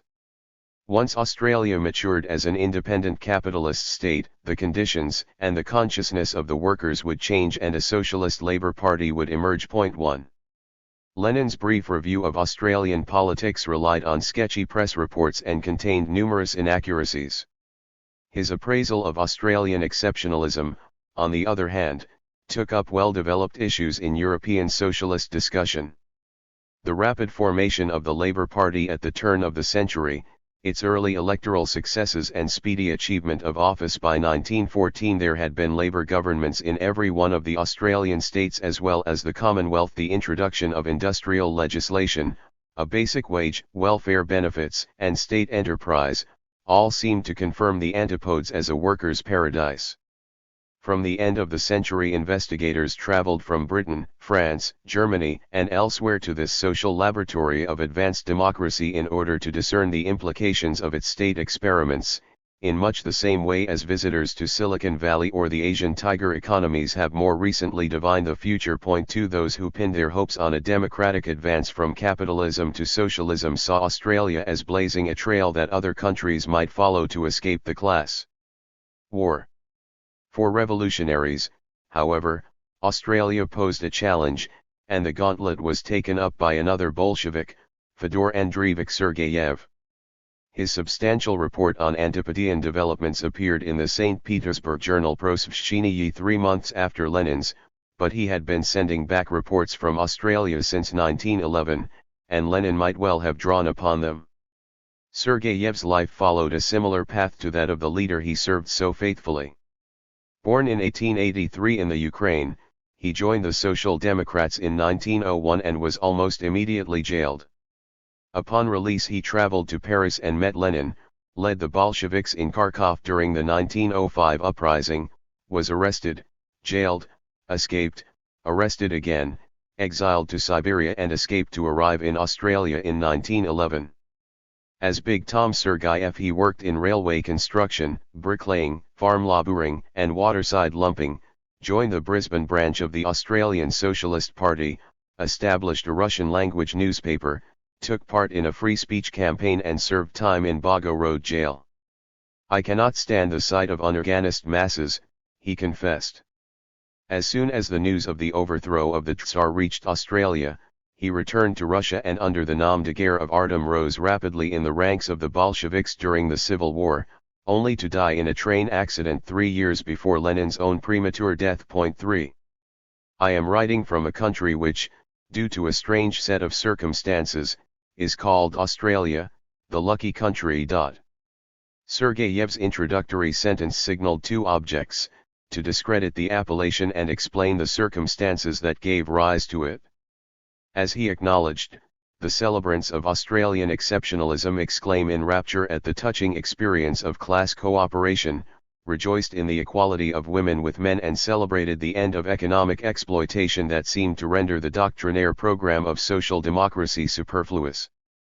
His refutation worked from personal experience of a harsh penal system, restrictions on the press, limits on public meetings, fines for strikes, compulsory military training, exclusion of women from public life and prohibitive deposits demanded of workers who wished to stand for parliament. He found the explanation in the infancy of capitalism in Australia and the absence of an industrial proletariat. The Labour Party was not a workers' party but a party of the petty bourgeoisie and local manufacturers, and Sergeyev quoted from its platform to illustrate the nationalistic and racist principles it espoused. Even though the Labour Party was decisively supported by almost all trade unions, they neither controlled it nor determined its character. The Australian Socialist Party was sprouting up like mushrooms after a rain, but it would have to work very hard before it succeeds in rejuvenating the political life of Australia and making Australia even a remotely democratic country. Point 4. It is apparent from these early Bolshevik estimates that the prospects for a Communist Party of Australia were not encouraging. There was certainly a substantial socialist tradition. Socialists had played a vital role in the formation of the Labour Party in the 1890s, but Labour quickly subordinated socialist principles in the quest for electoral popularity. Its rapid achievement of office confronted Australian socialists with a dilemma that their European counterparts did not have to resolve until some time later: were they to accept the limits of parliamentary democracy in order to ameliorate capitalism, or should they insist on nothing less than a complete reconstitution of politics, the economy, and society? The great majority chose the first course, leaving the ASP, the Socialist Labour Party, and the other such groups as isolated critics. Socialists had also been active in the recovery and spread of trade unionism after the disastrous defeats of the 1890s, but here again the advance of industrial organization brought a painful choice: did the state recognition of unions through the system of compulsory industrial arbitration merely bind workers more fully into wage slavery, or was it possible for them to combine in ways that would enable them to take control over their working lives? Most socialists accepted the institutional constraints of the system of industrial relations, leaving the Wobblies as vehement dissidents. To suggest that there was a division between the reformist and revolutionary wings of Australian socialism was to put a brave face on a more fundamental incapacity of Australian socialists of all varieties to align their principles and practice. The distinction between reformist and revolutionary socialism emerged gradually out of a spectrum of schemes for human redemption formulated during the 19th century in response to the spread of capitalism. Socialists, utopian and scientific, ethical and philosophical, religious and rationalist, insurrectionary and gradualist, authoritarian and libertarian, took issue with capitalism for its violation of certain fundamental social values. Capitalism was a system that extended the market to every aspect of material life, treating even the most basic necessities, land, labor, food, and shelter, as mere commodities, to be bought and sold for profit. It replaced custom and mutuality with an impersonal logic of calculation that set every person against all others. It deemed everyone free and equal to buy and sell, only to heap up vast inequalities of wealth and esteem. It linked the economic freedom of the market with representative forms of government, yet created agglomerations of power that nullified democracy. It justified the private ownership of property as the basis of personal autonomy, but allowed the few to command the labor of the many, and thereby produced a whole class of property-less workers or proletarians entirely dependent on the sale of their labor to another class that monopolized the means of production, the capitalists. It made exploitation the mechanism of the process of capital accumulation. In the course of the 19th century, industrial capitalism expanded from its Western European cradle to transform the world. Its technologies of mass production replaced handicrafts.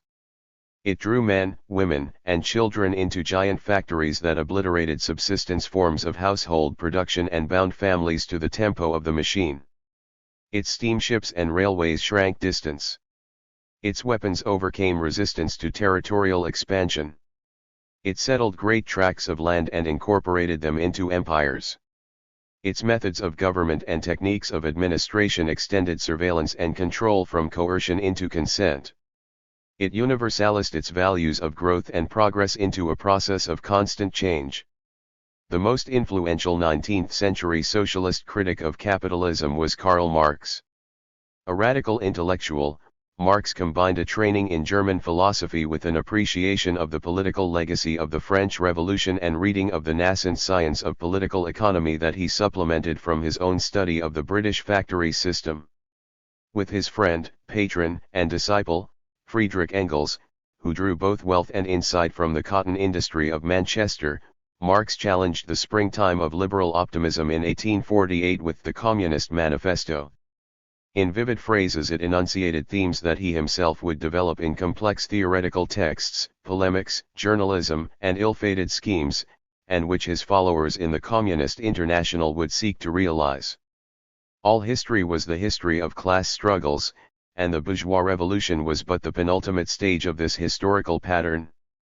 The bourgeoisie had broken the fetters on capitalist production, conquered state power for itself and torn asunder the ties of custom, deference, family, and culture for naked, shameless, direct, brutal exploitation. The bourgeois revolution centralized political power, concentrated the means of production and reduced all small producers, shopkeepers, and peasants to the status of proletarians in ancient Rome, the lowest class who contributed nothing to the state but their offspring. As the ranks of the industrial proletariat grew, as the victims of capitalism realized their degradation and sought to improve their lot, so they would form a universal class that transcended all divisions of nationality, sex, and religion.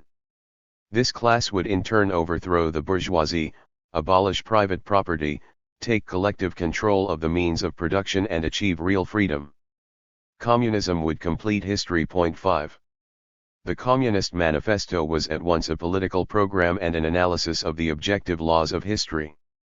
In contrast with those idealistic philosophers and utopian socialists who sought to redeem human nature, Marx and Engels insisted on the primacy of material reality as it evolved in a complex and constantly unfolding yet socially determined process. The manifesto summarized the Marxist doctrine of historical materialism in the proposition that man's ideas, views, and conceptions, in one word, man's consciousness, changes with every change in the conditions of his material existence, in his social relations and in his social life. The crucial determinant of capitalist social relations was wage labor. Labor was the source of value, capital the product of labor, and profit derived from the extraction of surplus value when owners of capital treated labor as a commodity.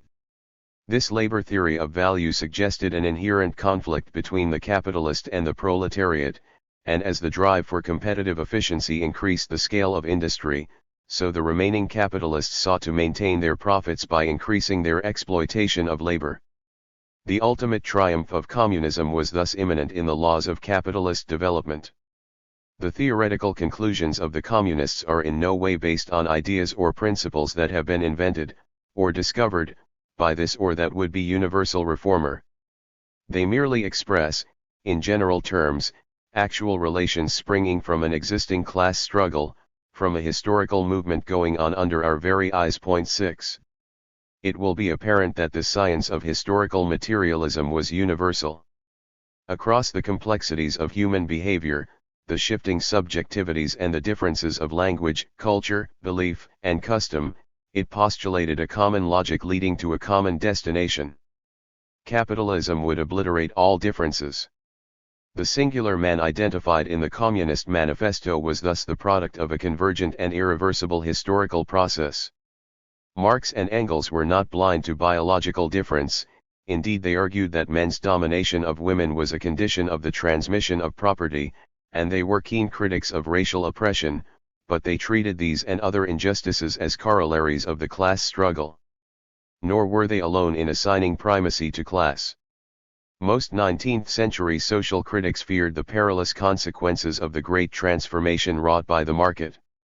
The replacement of an older, more intimate social order by a vast and impersonal social structure held together by nothing more than the cash nexus was a common preoccupation of their age. But Marx followed the implications of that transition to its logical conclusion. With the final abolition of capitalism, humanity would at last be made whole. The communists, Marx explained in 1848, do not form a separate party opposed to other working-class parties. They were simply the most advanced and resolute section of the proletariat, who pointed out and brought forward its common interests with the particular characteristic that theoretically, they have over the great mass of the proletariat the advantage of clearly understanding the line of march, the conditions, and the ultimate general results of the proletarian movement. Point 7. Lenin's creation of a separate communist party, tightly controlled and utterly opposed to other working-class parties, pressed this advantage to extreme consequences. Working out of the cumulative experience of the socialist movement in the 19th century, drawing on the doctrinal disputes within the Second International and always insisting on his fidelity to Marx, Lenin transmuted Marxism into communism. Marxists held that capitalism could not be reformed, that it would have to be swept away by revolution, and that the state was simply a mechanism for managing the common affairs of the whole bourgeoisie. 8 Even so, they differed from their anarchist rivals in their insistence that the proletariat must form political parties and make use of all available opportunities, including parliaments, to campaign for immediate improvements. The fight for higher wages and democratic reforms would augment their capacity and train them for the battles to come. Capitalism would be overthrown when the economic conditions and the class consciousness of the proletariat matured. Marx's followers called themselves social democrats, as Lenin did, to emphasize that the revolution was not to be the work of conspirators but would be carried out by the great mass of the working class. The actual path of capitalism after 1848, however, presented Marxists with sharp challenges. Economically, its seemingly inexhaustible capacity for further innovation and growth cast doubt on predictions of deepening crisis. Socially, the fact that the middle class and even skilled workers shared in its material benefits belied expectations of two increasingly polarized classes. Politically, the advance of democratic principles and representative institutions provided the state with greater legitimacy.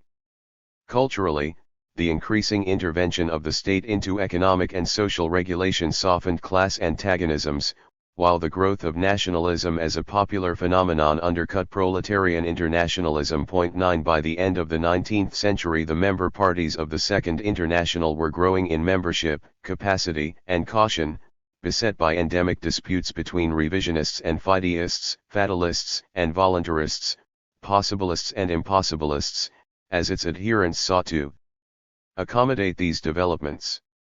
Lenin's intervention into the debate drew inevitably on his own national circumstances. Russia, ruled by a Tsarist autocracy that refused to tolerate a workers' movement, offered scant opportunity for the sort of democratic activity that was practiced by socialists in Western Europe or Australia. Its economic backwardness, in a country where the great majority worked the land and were only emancipated from serfdom in 1861, made the prospect of a working-class majority long distant. It was hardly surprising that Lenin, writing from exile in Siberia in 1902, should enunciate a conception of the Revolutionary Party that was small, centralist and imbued with a military discipline, a vanguard party transmitting instructions from its leaders to the rank-and-file membership. His answer to the question "What is to be done?", the title of the polemic he wrote in 1902, went far beyond these local circumstances, however, in its rejoinder to the revisionists. Lenin was wrestling with the patently unrevolutionary temper of the workers' movement. Against those who held that the objective circumstances of capitalism would bring workers to revolutionary class consciousness, he insisted on the need for a more decisive intervention. The history of all countries shows that the working class, exclusively by its own effort, is able to develop only trade union consciousness, and trade unionism means the ideological enslavement of the workers by the bourgeoisie. Equally, those workers who in Western countries elected parliamentary representatives in the hope of ameliorating capitalism were merely succumbing to reformist illusions. Only through revolutionary theory could the workers come to understand the fundamental opposition between their own class interest and capitalism, and that theory could only come from intellectuals such as himself. 10. From this starting point, Lenin's construction of the Communist Party proceeded. Since a spontaneous movement of workers would fall prey to economism and reformist error, the Revolutionary Party must be composed chiefly of professional revolutionaries, men and women who devoted their whole time to its activity. They would take up the protests of the workers and all other oppressed groups, participate in every aspect of their endeavors, speak for them, lead them, and draw together all the dissatisfactions and protests into a revolutionary movement. This party would consist of both workers and intellectuals, and it would fuse them in a unified whole in which the party would constitute, as it were, a collective worker intellectual, pure in doctrine, decisive in practice. It would embody the correct consciousness of the workers, irrespective of their actual outlook, because it alone possessed a scientific knowledge. The circumstances of such a party's operation precluded disagreement. The class war did not allow for freedom of criticism. In a subsequent dispute with the Mensheviks, the minority group of the Russian Social Democratic Party, Lenin enunciated his principle of democratic centralism to signify that decisions of the party would be binding on all members. 11. These ideas, which Lenin urged on all members of the Socialist International, were more novel in their force than their substance. Few of his contemporaries would have dissented from Lenin's proposition that there cannot be a revolutionary movement without a revolutionary theory. Was not Marx himself an intellectual, and was not Marxism a scientific socialism? This, after all, was a recurrent point of contention in their disputes with the anarchists, syndicalists and other champions of spontaneity. Where Lenin differed from other Marxists was in his preparedness to pursue the implications of this line of thought to its extreme end point. His party claimed an absolute authority to activate an otherwise confused or inert mass. He substituted the party for the proletariat, as his sometime critic and sometime colleague Trotsky observed as early as 1904, in order to make politics rather than social location the basis of class identity. Thus, just as he described the Australian Labour Party as liberal bourgeois on the basis of its policies, even though the overwhelming majority of the members were workers, so he claimed that his own Bolshevik organization, which at this time possessed a minimal working class membership, was the sole voice of the Russian proletariat. Unlike those historical materialists who awaited the maturation of social conditions, Lenin was prepared to hasten history. The revolution would not drop into the laps of those complacent leaders of socialist parties in the advanced capitalist countries of the West. Indeed, it might not begin there at all, for advanced capitalism was a global system of imperial exploitation, and the fruits of imperialism blunted the edge of working-class discontent in the capitalist heartlands. It might well be in backward Russia, where capitalism was still new and raw, that the crisis would first arise, and the Revolutionary Party must be prepared to seize the moment of opportunity in order to give shape and direction to inchoate discontent. With the outbreak of the Great War in 1914, and the capitulation of so many Western socialists to chauvinism or pacifism, Lenin developed these expectations into a general appraisal: imperialism, the highest stage of capitalism. True socialists would oppose the war with revolutionary defeatism. They would welcome any movement, whether one of colonial liberation, a peasant rising or a national independence struggle, providing it weakened the imperialist powers. Then, after the overthrow of the Tsar in March 1917 and the formation of an unstable provisional government, came Lenin's most utopian work, The State and Revolution. All states were instruments of class oppression, and the dictatorship of the bourgeoisie by means of parliaments must yield to the dictatorship of the proletariat by means of Soviets. This workers' state would abolish the principle of the separation of powers, which served merely to frustrate genuine democratic control, so that the representative, legislative, administrative and judicial functions would all be exercised by the Soviets during the suppression of the remnants of the old regime and the transition to socialism. But the fact that the ruling class would for the first time be the majority would ultimately render politics obsolete, and the new state would accordingly wither away. 12. The revival of the Soviets in 1917 provided the basis of the Bolsheviks' success. Initially, the councils of workers, peasants, and soldiers assisted the weak and irresolute provisional government to repulse a right-wing military putsch. Soon they claimed dual power, and ultimately they assumed complete control. The revolutionary program of the Bolsheviks, peace, bread, and land, was something less than a socialist, much less a communist policy. It offered an end to Russian involvement in the Great War and a respite from the immense hardship of the war effort, a commitment fulfilled in the Brest-Litovsk Treaty of March 1918, and a redistribution of the great agricultural estates to the peasants who worked them, which was also quickly implemented. But the new regime was forced to fight for its very existence through 3 years of civil war and foreign intervention. Far from withering away, the new state imposed its dictatorship of the proletariat with increasing rigor to eliminate all opposition. Lenin argued initially that this was a temporary arrangement, the use of state terror justified by the national emergency, and that the Russian Revolution would be followed by other revolutions elsewhere that would bring succor to the Soviet Union. His formation of the Communist International in 1919 proceeded from a growing realization that this was not happening, and the pitifully thin attendance of delegates from existing socialist parties at its first Congress showed that it would be necessary to create communist parties to constitute it. The Second Congress of the Communist International thus promulgated in August 1920 the 21 conditions for membership. They were uncompromising in their generalization of Bolshevik tactics for the rest of the world. Every party that wished to join the International had to break completely with reformism, patriotism, and imperialism, change its name to the Communist Party, organize itself on democratic centralist lines, drive out all faint hearts and periodically cleanse its membership. Opportunists had to be removed from every responsible position, agitation had to be carried on within the armed forces and a parallel illegal organization had to be created, for in practically every country of Europe and America the class struggle is entering the phase of civil war and communists could have no confidence in bourgeois legality. 13. Yet even as the Congress erected these barriers to any rapprochement with the non-communist workers' movements, Lenin was rebuking those doctrinaire leftists in the West who refused to work in trade unions for fear of sullying their revolutionary purity, or participate in bourgeois parliaments lest they encourage reformist illusions. He described such refusal to compromise principles as left-wing communism and infantile disorder, and the very opposite of Bolshevik tactical flexibility, which required an appreciation of specific national circumstances and a responsiveness to particular historical conditions.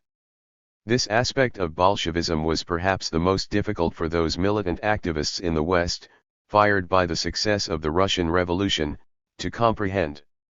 They took that epochal event as a vindication of their own doctrinaire refusal of all compromise, a vicarious justification of the persecution and rejection they had endured. To be told that they must cooperate with the despised reformists or engage in the prosaic activities of the unions affronted both their pride and their conscience. To learn that they should be prepared to dissemble, to maneuver, to do whatever was necessary to achieve their object, was an early lesson in communist tactics. At the heart of communism lay a will for power. Lenin's extreme flexibility of tactics went always with a fundamental intolerance of opposition. Communism was omnivorous, subordinating every aspect of society to the control of the party. Questions of morality were no more immune than religion, philosophy, art, or literature to the insistent demand that they serve class interests as determined by the party. The doctrine of historical materialism held that standards of human conduct were determined by social relations. In this sense, an ethical code was a product of a class position, and all ethical principles were class-specific, hence communists talked of proletarian or bourgeois morality. This left little room for personal accountability, since any actor was directed by forces beyond that individual's control. How else could a capitalist act but selfishly? Why should the perfidious conduct of a labor politician cause any surprise? Yet communism was a doctrine of emancipation and moral redemption. It employed a language that was saturated in judgments of capitalist evil and proletarian virtue. The party demanded that its members accept the strictest discipline, it expected them to make extraordinary sacrifices for the common good. Australian communists would learn that they must suppress all personal feelings and loyalties, be prepared if necessary to put the interests of the party before family and friends. It is a common device to explain Lenin by his national circumstances and Leninism by its historical circumstances. Fernando Claughton, a dissident Spanish communist, has written of the way the Bolshevik Party was forced to operate as an extra-parliamentary organization with little experience of the trade union activity that sustains socialist parties elsewhere. The circumstances in which this type of party had to maintain its cohesiveness and effectiveness, illegality, repression, the situation of the proletariat as a minority in a peasant and petty bourgeois milieu, account very largely for the semi-military features of its structure and mode of operation. He also observed that the Civil War intensified these qualities while it robbed the working class of autonomous vitality. 14 Lenin himself became increasingly critical of the failure of the workers' state to wither away, of the corruption, inefficiency, and bureaucracy that dogged the new regime. His explanation was the backwardness or lack of culture of Russia, his solution to create new layers of administration wielding still more draconian powers. During his final infirmity, before he died in January 1924, he became alarmed at the concentration and abuse of power by leading party members, especially Joseph Stalin, the Secretary General. Yet Lenin himself was utterly selfless, treating himself and everyone else as an instrument of the cause. His theory of the party was as monolithic as his theory of the state, eliminating all difference, disagreement, or human imperfection, reducing every institution of civil society to a lifeless appendage of the dictatorship of the proletariat. He revitalized Marxism with his assertion of the primacy of politics only to abolish politics. In the immediate aftermath of the Russian Revolution, critics condemned communism, as they do now in retrospect, as an atavistic lapse into some pre-capitalist order, either feudalist absolutism or Asiatic despotism. This cannot be reconciled with Lenin's insistently modernist and modernizing inclinations. Determined to rescue his own country from backwardness, he sought to leap forward from capitalism to its necessary sequel. It is true that socialism's quest to recover the communal intimacies of a vanished past often involves a rejection of change, but this hardly fits the iconoclastic and innovative zeal of the early Soviet experiment. It is also true that the Soviet success appealed most immediately and directly to those in countries that lagged behind the West, but this was because it offered the promise of joining world history at the next and higher stage. Communism attracted the intelligentsia of the decrepit imperial regimes of Eastern Europe and Asia Minor, the restless former subjects of the Habsburgs, the Romanovs, and the Ottomans. Although their immediate efforts to emulate Lenin proved unsuccessful, the Finn Otto Kuusinen, the Pole Karl Radek, the Hungarian Bela Kun and the Bulgarian Georgy Dimitrov assumed leading positions in the Communist International, and the crescent of countries fringing the western border of the Soviet Union became a communist pale. Communism appealed also as an advanced variant of the ideology of the West to nationalists in the East, such as the mercurial Indian Manbendranath Roy or the dogged Vietnamese Ho Chi Minh, who took up Lenin's critique of imperialism as a potent weapon in their anti-colonial struggle. Within the West it found a response among advanced liberals, who saw its application of collective will to the rectification of society as a fulfillment of the Enlightenment project. The image of a worker striking chains from the globe appeared as the cover illustration on issues of the theoretical monthly, the Communist International, which was prohibited from importation into Australia for much of the 1920s. This copy of the familiar image appeared in the Australian newspaper to publicise May Day. The single, heroic metal worker stands for revolutionary proletarians the world over. The links of capitalist oppression are broken over Russia. The initial attempts of Lenin and Sergeyev to explain the strength of reformism in Australia supplemented historical materialism with the precepts of Bolshevism. The absence of a genuine revolutionary party deprived Australian workers of any understanding of capitalism. The Australian Labor Party was a liberal bourgeois party, utterly bereft of the organisational rigour of a real socialist party, and Australian trade unions perpetuated the illusions of their members. Beyond this, an Australian working class was still formative. In the absence of heavy industry, the country's wage earners worked in small enterprises without any clear separation of employer and employee. Many, suggested Lenin, were immigrants from England who expected to improve their lot in the colony. This in turn reflected the historical circumstances of Australia as a producer of primary products for a Britain, which had long enjoyed the status of the workshop of the world, and the correspondingly limited state of local manufacturing, which in turn inclined the labor movement to act as the champion of domestic industry. The infancy of capitalism in Australia, Sergeyev observed, fostered a false consciousness that found expression in racial exclusiveness and a tendency to put national before class interests. There is much in this analysis that finds support in the analyses of Australian socialists, From Vere Gordon Child's mordant explanation, How Labor Governs in 1923 to Humphrey McQueen's agitated denunciation, A New Britannia 50 years later. 15 That gadfly, Donald Horne, would echo Sergeyev's characterization of the lucky country to account for the blissful innocence of his compatriots. Australians did ride on the sheep's back, and it long afforded them a remarkably high standard of living. These prosperous colonial settlers provided for their needs with local industries that were small in scale and, at least until the end of the 19th century, they were accustomed to a degree of social mobility absent from the more hierarchical European countries. They enjoyed the amenities of liberalism, freedom, the rule of law, representative government, and a dense fabric of voluntary associations that sustained civil society. Together with the egalitarian ethos, these both sustained and restrained the coercive aspects of the capitalist economy. The great economic crisis of the 1890s first called these arrangements into question. Strikes, lockouts, and mass unemployment gave rise to a language of class, of labor as the victim of capitalism, a response accentuated by the use of police, army, and courts to put down union resistance. The novel of labor organizer William Lane, The Working Man's Paradise, written in and of the chief confrontation between the shearers and the pastoralists, portrayed a loss of youthful innocence as the serpent of capitalism entered the Garden of Eden. The young Republican poet Henry Lawson used the same imagery in his lament. And now that we have made the land a garden full of promise, old greed must crook his dirty hand, and come to take it from us. As well as the same militant response.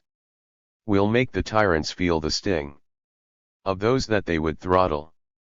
They needn't say the fault is ours. If blood should stain the Waddle. 16. In the immediate aftermath of its decisive defeat, however, the Australian labour movement took up the ballot as its preferred weapon. The speedy electoral success of the Labour electoral leagues, and their equally quick absorption into the existing forms of parliamentary government, encouraged the belief that Labour could civilize capitalism. The various state experiments in public enterprise, industrial arbitration, and social protection fostered the attachment of the unions to the Labour Party. As that party sought to broaden support in pursuit of an electoral majority, it jettisoned its earlier flirtations with republicanism, internationalism, and millenarian socialism in favor of a more pragmatic moderation. There remained a sense of class difference, a conviction that the division between those who labored and those who profited from the labour of others marked the moral fault line of Australian society, and a corresponding determination to reduce inequality and eradicate exploitation. There also remained a belief that such abuses were alien to national tradition, old world evils visited on the new, to be resisted as an unwelcome intrusion rather than recognized and overcome. Class was both a solace and a scourge. 17. The tiny socialist groups that existed on the fringes of the labour movement thus used a language that was both familiar and foreign to Australian workers. Their denunciation of capitalism spoke to a deep-seated, almost instinctive resentment of the excesses of the market. Their preaching of socialism touched an aspiration to make good the injuries of class and redeem the deprivation, insecurity, and humiliation that scarred so many working-class lives. But their insistence on the forcible overthrow of capitalism fell on deaf ears as impractical, indeed unimaginable, in a country that prided itself on its progressive traditions and democratic opportunities. The ASP and SLP operated as ineffective critics of the ALP, arraigning it for its shortcomings but never deflecting it from its course. The Victorian Socialist Party came closest to mounting an alternative. Formed in 1906 by the charismatic English socialist Tom Mann, it sought to operate as a party within a party, the socialist conscience of the ALP. The VSP grew rapidly to attain a membership of 2,000 a year later, and its influence was appreciable, but the tactic of permeating the Labour Party to convert it to socialism soon exhausted the patience of Mann, who turned to industrial activism and departed for Broken Hill. His successor as party organizer was the journalist, Bob Ross, who had little time for revolutionary impossibilists and ensured that the VSP offered a more affirmative message of high-minded endeavour. It thus served as a training ground for activists who leavened the Labour Party with their idealism without ever altering its pragmatism. 18. The industrial workers of the world, by contrast, presented this pragmatic labor movement with a serious challenge.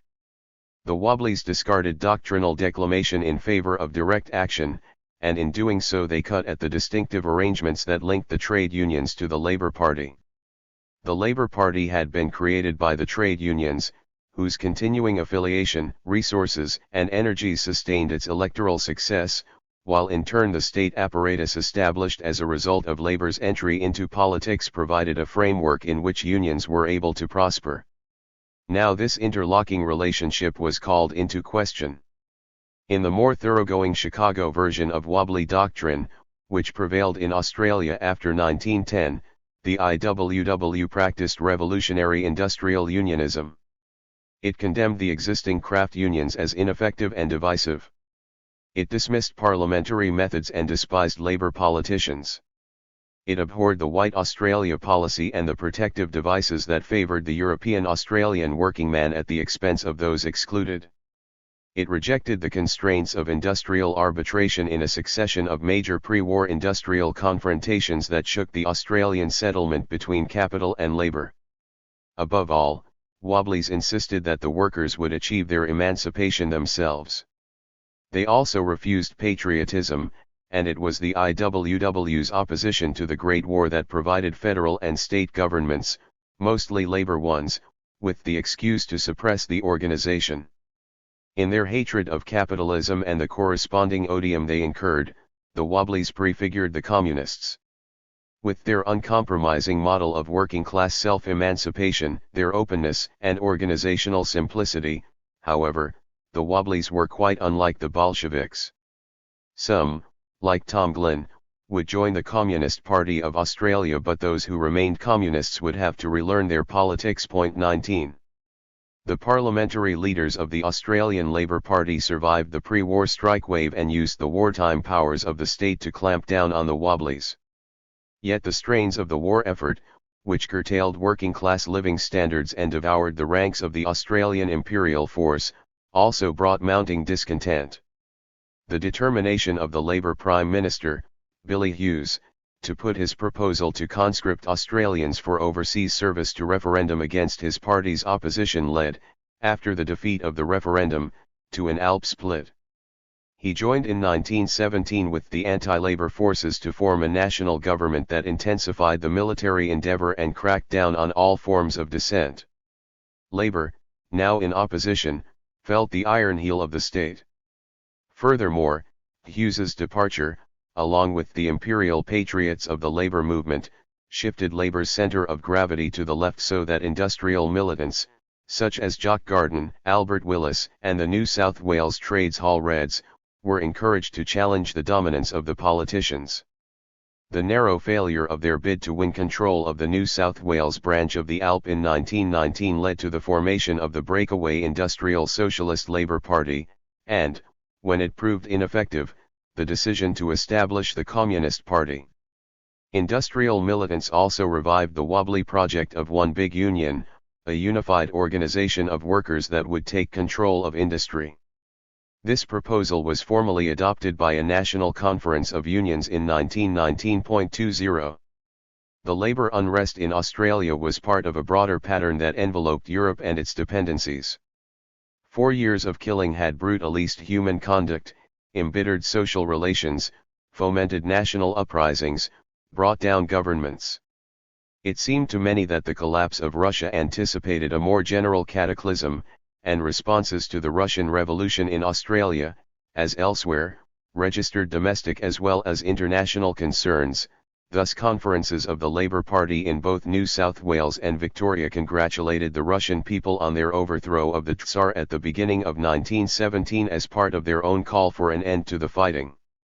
Then at the end of 1917 came the news of the Bolshevik seizure of power.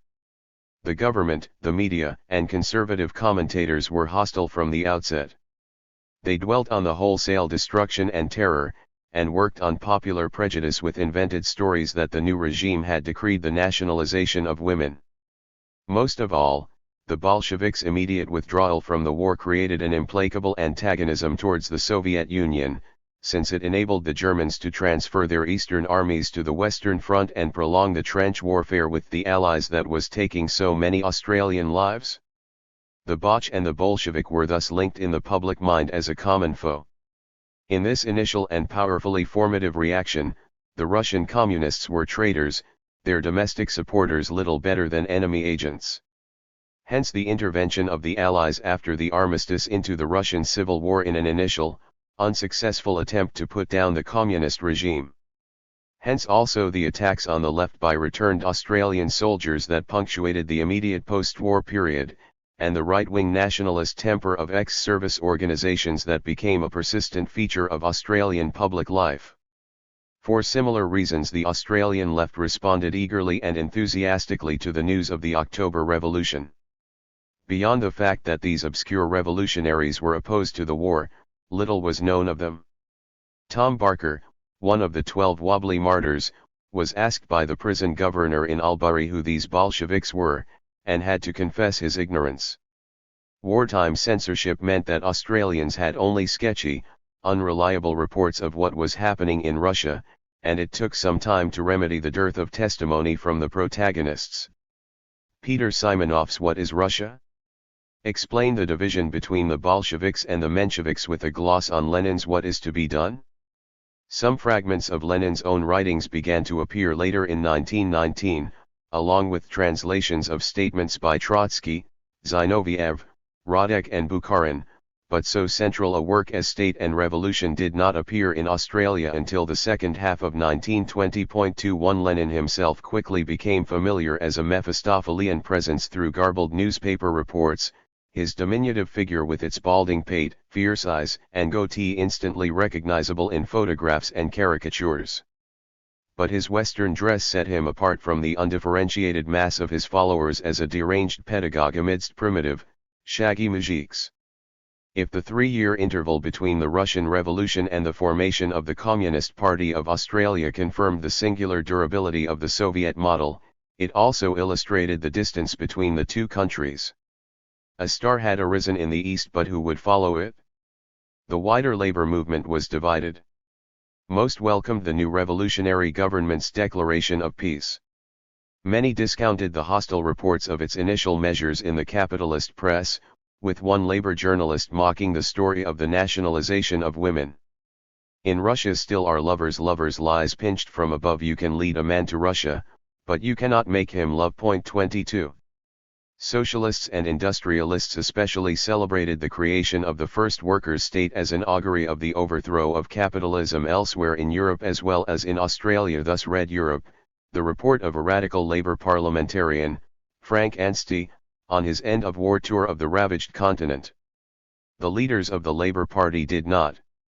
Even if they had shared in the enthusiasm for that prospect, there were immediate practical reasons for them to distance the Australian labour movement from its Russian counterpart. Electoral considerations forced them to maintain support for the Australian war effort, for while the voters had rejected conscription, a subsequent federal election confirmed the tenure of the nationalist government formed by a fusion of the non-labour forces and the ex-labour conscriptionists. Moreover, Billy Hughes used his popular mandate to excoriate the slightest dissension and characterize any concession to revolutionary internationalism as evidence of labour disloyalty. The Labour parliamentarians therefore resisted the incursions of the industrialists, rejected the One Big Union, opposed the attempts to commit the party to a socialist objective and, as part of the same defensive moderation, distanced themselves from the Russian Revolution. 23. The ensuing struggle between the pragmatists and the radicals occupied the Australian labour movement into the 1920s. National conferences of the trade unions and the Labour Party adopted resolutions calling for working-class unity, one big union, wholesale nationalisation of industry, and defence of the Soviet Union. E. J. Theodore, the Labour Premier of Queensland, complained at the 1921 Federal Alp Conference that delegates enamored with the proletariat in Russia and the sentiments of the IWW had their minds saturated with ideals and dogmas that did not belong to Australia. 24 In fact, the decisive influence on these conferences was exercised by socialists who were convinced that communist methods were not appropriate to Australia. Of these, the most perceptive was Bob Ross of the VSP, who published his thoughts on revolution in Russia and Australia on the very eve of the formation of the Communist Party of Australia. Ross appreciated the signal importance of the Bolsheviks' success. With the Russian Revolution we woke up. The thrilling grandeur of their accomplishment was like an immense lighthouse, set on the highest mountain peak in the world, with inspiring rays sweeping all continents. Insofar as he understood the Soviet principle, it seemed utterly appropriate, as far as he could judge the operation of the dictatorship of the proletariat, and he set Lenin's justifications alongside the criticisms of Koskay and other Western European socialists. It appeared justified. His argument was that neither of these two devices, the Soviet form of government nor its sweeping powers, was necessary or desirable in Australian circumstances, since Australia could achieve its social revolution peacefully. To establish this claim, Ross traversed much of the ground covered before the war by Lenin and Sergeyev. Australian workers had won sufficient amelioration of their circumstances to justify the methods followed by their industrial and political movement. Taking advantage of their British constitutional heritage, along with their country's youth, to catch capital off guard with their formation of a Labour Party, they had brought about an advanced democracy. Through industrial arbitration they had achieved a higher density of trade union membership than any other country. Through the White Australia policy they avoided racial division in competition for bread and women. There was still much to be done, for capitalism continued and many workers still suffered hardship and suppression, yet something distinctive had been secured. This something, which for want of better he named labour dominance, was an ethos that penetrated into the whole of Australian thought, a national ideal and outlook that permeated even opponents of labour to an extent that would have made their fathers shudder. It was this that rendered a dictatorship of the proletariat unnecessary in Australia, for it allowed socialists to enlarge freedoms rather than restrict them, to extend trade unions into one big union that would take charge of industry, and by such renewed effort to complete the transition to socialism. The more Ross studied Lenin, the more he could see Australia achieving its own social revolution according to its own traditions. This did not exhaust the vitality of the Soviet achievement, which had led the world in the overthrow of capitalism. Indeed, its violent revolution made possible peaceful revolution elsewhere. 25. Ross died in 1931 with most of his hopes confounded. Labour dominance gave way after the First World War to 2 decades of conservative supremacy in national politics, punctuated by just 2 years of Labour government. There was no advance of social democracy, minimal supplementation of public provision, and the protective devices that assisted wage earners were heavily qualified as a new generation of conservatives revised the national settlement. The Labour Party itself drew back from its flirtation with socialism. The one big union scheme collapsed and the VSP was abandoned. During the 1920s, capitalism extended its grip in Australia, introduced new forms of production and consumption, found new markets, contained its workforce. At the end of the decade, when expansion gave way to severe contraction, it shed workers and cut wages. The advanced democracy became a troubled, deeply divided, and fearful dependency, its freedoms circumscribed rather than increased, until in 1939 it plunged once more into a Second World War. These misfortunes might seem to confirm the earlier predictions of Lenin and Sergeyev. Capitalism had indeed outgrown its infancy in Australia, dispelling illusions that the country was immune from its pernicious effects. The belief that Australian wage earners could share the fruits of industry with their employers was discredited. The much vaunted public institutions that were meant to sustain national living standards, arbitration, the basic wage, immigration restrictions, the tariff, failed to do so. The imperial connection provided neither economic nor strategic security. The idea that Australia stood outside the world communist movement, apart from the class struggle, would surely have to be abandoned. The history of Australian communism is an exploration of these expectations. It is a history of an attempt to realize a political project that was imposed by the logic of history and willed by an organization of doctrinaire rigidity. Communism broke decisively with the dominant forms of Australian politics. It drew inspiration from events on the other side of the world. It took its instructions from revolutionaries working in utterly foreign circumstances and idioms. Yet it also gathered in local experience and local forms. It harked back to earlier confrontations between capital and labor to establish a line of continuity with earlier rebels. In laying claim to their oppositional practices, communism was itself assimilated.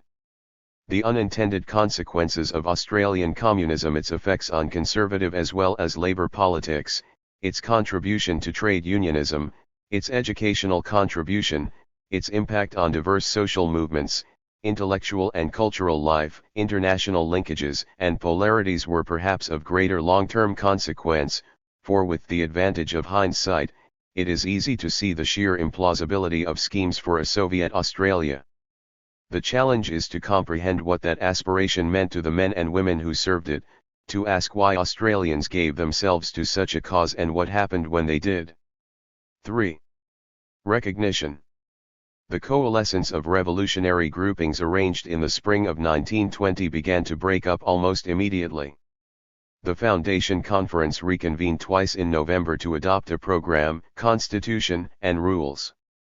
The executive endorsed the branches formed in Melbourne, Perth, Brisbane, and Townsville, and in Sydney it authorised the establishment of branches in Newtown and Balmain where former Socialist Labour Party members were keen to join. 1 Existing Australian Socialist Party branches in Sydney, Newcastle, and on the New South Wales South Coast were also to become branches of the Communist Party, but here already problems arose. When Earsman travelled to Newcastle in November 1920 to speak to potential recruits, he rashly disparaged the ASP and described its 3 representatives on the Provisional Executive as dangerous individuals who had to be watched. 2 His suspicion was reciprocated. The Sydney branch of the ASP, which possessed substantial assets, was reluctant to hand control of them over to an organisation in which it had only minority representation. It therefore stipulated that its property would be held in trust for 6 months. Earsman and Garden, for their part, lacked the numbers to prevail if they sank their group of followers into the branch structure of the ASP, they therefore constituted the Provisional Executive as the central branch of the new party. 3. There were further spoils they coveted. The new party needed a newspaper for, as Christian Jolly Smith and Tom Glynn explained on behalf of the Provisional Executive, a party without a press is like a ship without a rudder. The plan was to turn the ASP's weekly International Socialist into a communist weekly and install their own editor. This scheme turned on their control of the party, which they put to the test when the Foundation Conference reconvened for a final session on December 11. There were just 18 delegates present and Jock Garden was in the chair. Outnumbered, ex-ASP members Everett and Reardon proposed the election of a new executive in the new year by a ballot of all members, for this would bring the entire membership roll of their own organisation into play. For precisely this reason, Earsman proposed that the Provisional Executive continue pending the first proper conference of the Communist Party. After Garden declared Everett and Reardon's resolution out of order, the conference adopted Earsman's proposal by 12 votes to 5. Next, Earsman suggested, they should appoint an editor of the newspaper. "I think that you are moving a bit too fast," warned Tom Glynn. "You haven't got the paper yet." But Glynn was elected editor in preference to Everett, and arrangements for the transfer of ASP property into the control of the executive were confirmed. 4. Glynn's warning proved prescient. 4 days later Earsman received a letter from Reardon in his capacity as secretary of the ASP informing him that the executive of that organization had decided to withdraw its delegates. "The whole of the negotiations," Reardon stated, "have shown that a definite scheme exists on the part of a dominant section of the conference, who represent no one but themselves, to subvert the attempt on the part of the ASP to bring about unity, to their own personal ends. The ASP would therefore go on without them, unfettered by the shackles of opportunism, and was immediately adopting the title of Communist Party of Australia. On the first day of the new year, this old party with a fresh identity announced itself and a long list of grievances against its false suitor in the pages of its renamed newspaper, International Communist. 5 For his part, Earsman put a brave face on the rebuff. Rehearsing his version of the negotiations in the first issue of his organization's organ, the Australian Communist, he observed that communist discipline enjoined the acceptance of decisions reached by the majority. The ASP had shown itself impervious to this duty, and the purging process has to be undergone, sooner or later. 6. As part of their competition to secure recognition from Moscow and enjoy local legitimacy as the true Communist Party of Australia, the Liverpool and Sussex Street parties both bedecked themselves in the trappings of the Communist International. This early issue of the Sussex Street weekly newspaper sported the hammer and sickle, set in an elaborate frieze of wheat sheaves and laurels taken from Soviet publications. Note the unfamiliar translation of the communist slogan. So there were now two communist parties, each with its own premises, press, adherents, and round of activities. Both parties conducted classes and maintained programs of indoor and outdoor meetings. Both sported the hammer and sickle, both subscribed to the program of the Communist International. The one that had been the ASP enjoyed the advantages of an established organization. It owned its own press and meeting hall in Liverpool Street, after which it was commonly known as the Liverpool Street Party. Beyond its existing base, however, it showed little sign of progress. Its rival had to start from scratch. To begin with, it printed its newspaper commercially, rented an office in George Street, opposite the Haymarket Theatre, and hired the Concordia Hall in Elizabeth Street for meetings. Within 3 months it moved the office back to Rawson Place, and by the end of the year obtained a new meeting hall conveniently adjacent to Trades Hall on the corner of Goulburn and Sussex Streets, after which it was commonly referred to as the Sussex Street Party. But this was not the only tag. Its Liverpool Street critics commonly dubbed it the Rawson Place Party, in reference to the conspiratorial dealings there between Simonoff and Earsman that had brought the alternative party into being, or the Trades Hall Group, to draw attention to its proximity to the site of Jock Garden's machinations. The Sussex Street Party undoubtedly cast its net more widely than the Liverpool Street Party. Through Glyn it cultivated former Wobblies, through Garden it had links with the New South Wales Labour Council, through Earsman with the Labour College movement, while as a new initiative unfettered by sectarian associations it aroused interest in circles of free-floating radicals in and beyond Sydney. The key members sketched a description of a new kind of revolutionary politics conducted from within the established organizations of the labor movement, even the craft unions, by a new kind of party dedicated to constant agitation. The business of the Communist Party, as Jock Garden perhaps tactlessly put it, is to get communists in control of all positions, and to do anything, and everything, to get them there. 7 Yet the very expediency of the new party's tactics brought immediate difficulties.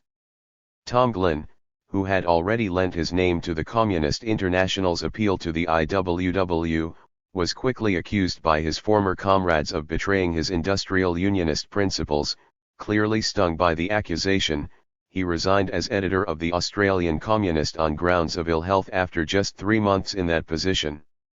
Earsman, on the other hand, was accused by Wobblies, the ASP, and the SLP of going soft on craft unionism, while Garden was condemned for intriguing and smudging from the Trades Hall to the Pollies. 8 In short, the Sussex Street Communists' attempt to steer a middle line between the industrial unionism of the Wobblies and the political purism of the socialist sects left them open to condemnation from both quarters, while their readiness to grasp at any advantage made a mockery of the claims to constitute a distinctively new revolutionary vanguard. The accusation of opportunism arose partly from the Sussex Street Party's attempt to break the doctrinaire mold of Australian radicalism, partly from the expediency and inconsistency with which the Sussex Street leaders conducted their enterprise. While the term itself was not new, it took on a new salience in the vocabulary of the left after 1920. Hitherto, the charge of opportunism had been levelled at Labour politicians who compromised their principles in pursuit of electoral advantage, or trade union officials who sold out their members in industrial negotiation. An opportunist was a backslider or a renegade from the rigors of the class war. Now there was a new kind of opportunism practiced by self-proclaimed revolutionaries who rejected industrial and political purism alike in their attempt to gather up the fragments of the revolutionary left into a new kind of radical crusade. These unity at any price mongers were clearly vulnerable to charges of opportunism, yet they combined latitudinarian with an intolerant suspicion of potential heretics. Jim Quinton, a former Wobbly, came down from Queensland with the intention of promoting unity by joining both communist parties, only to be told he would have to leave the ASP before he could sign up with Sussex Street. Bill Thomas, the lecturer on venereal disease and editor of the Brisbane Communist, was turned away after cross-examination by Simonoff and returned to the Liverpool Street outfit. Simonoff himself was chronically conspiratorial, forever telling everyone things in whispers and telling each one not to breathe anything to anyone else, and before the end of 1921 the party expelled Tom Glynn for forming an industrial union propaganda league with his old Wobbly friends, despite his insistence that it was based on the Communist International's industrial program. 9. A similar pattern of attraction and repulsion operated in the party executive's dealings with branches. When it convened another unity conference in March 1921, its fresh overtures to the SLP and ASP were rejected. Ernie Judd, the unbending leader of the SLP, denounced the party as a front for capitalist spies and agents provocateurs, while Reardon returned the ASP invitation with the observation that that organization no longer existed. Earsman was able to issue conference credentials to local delegates from Sydney, Newtown, Balmain and Darlinghurst, visiting delegates from Newcastle, Brisbane, Melbourne and Adelaide, with a proxy from Perth. 10 Yet when Jock Garden and Tom Walsh visited Melbourne in February 1921, they shunned the local branch in favour of more credible hosts such as Percy Laidler, while the fledgling Perth branch criticised the party constitution, and Newcastle and Brisbane pressed for rapprochement with Liverpool Street. 11. The picture is of a shifting constellation of enthusiasts for different forms of revolutionary working-class politics, drawn by the success of the Bolsheviks in Russia to the prospect of an Australian Communist Party yet unwilling or unable to sink the differences that define their distinct forms of activity, and unimpressed by the alternatives, the one a familiar presence decked out in new trappings, the other a motley crew of adventurers. Left to their own devices, the rival claimants might have continued to denounce each other and become just two more sects on the fringes of Australian radicalism. But they were not left to their own devices. For the commitment they made was to a new kind of organization, international in structure and discipline, and it was to the authority of that organization that they now turned. While the Liverpool Street Party enjoyed the support of most Russian exiles in Australia, the Sussex Street Party began with the apparent advantage of Peter Simonoff's sponsorship. Difficult though he could be, he was, after all, the officially accredited representative of the Soviet regime and, at least in 1920, was able to inject the vital ingredient in which Australian revolutionaries were habitually deficient: money. By 1921, however, government surveillance was closing Simonoff's lines of communication to Moscow. Furthermore, a new emissary had arrived in Australia who threatened to upstage him. Paul Freeman moved, during the war, from Broken Hill to North Queensland. Everything about him was mysterious except for his politics, which were indubitably militant, his name, usually Freeman but sometimes Miller or Cox, his birthplace, which he said was in the United States, even his nationality, either Dutch, Hungarian or possibly German, as the Australian authorities alleged when they arrested him in Cloncurry and deported him in 1919. The United States refused to accept him, so he was shipped back and forth across the Pacific until, after a hunger strike in Sydney, he was dispatched to Germany where the government could not prevent his landing. Thence he traveled to Russia, where he made contact with Big Tom Sergeyev, who was now a member of the Bolshevik Party's Central Committee.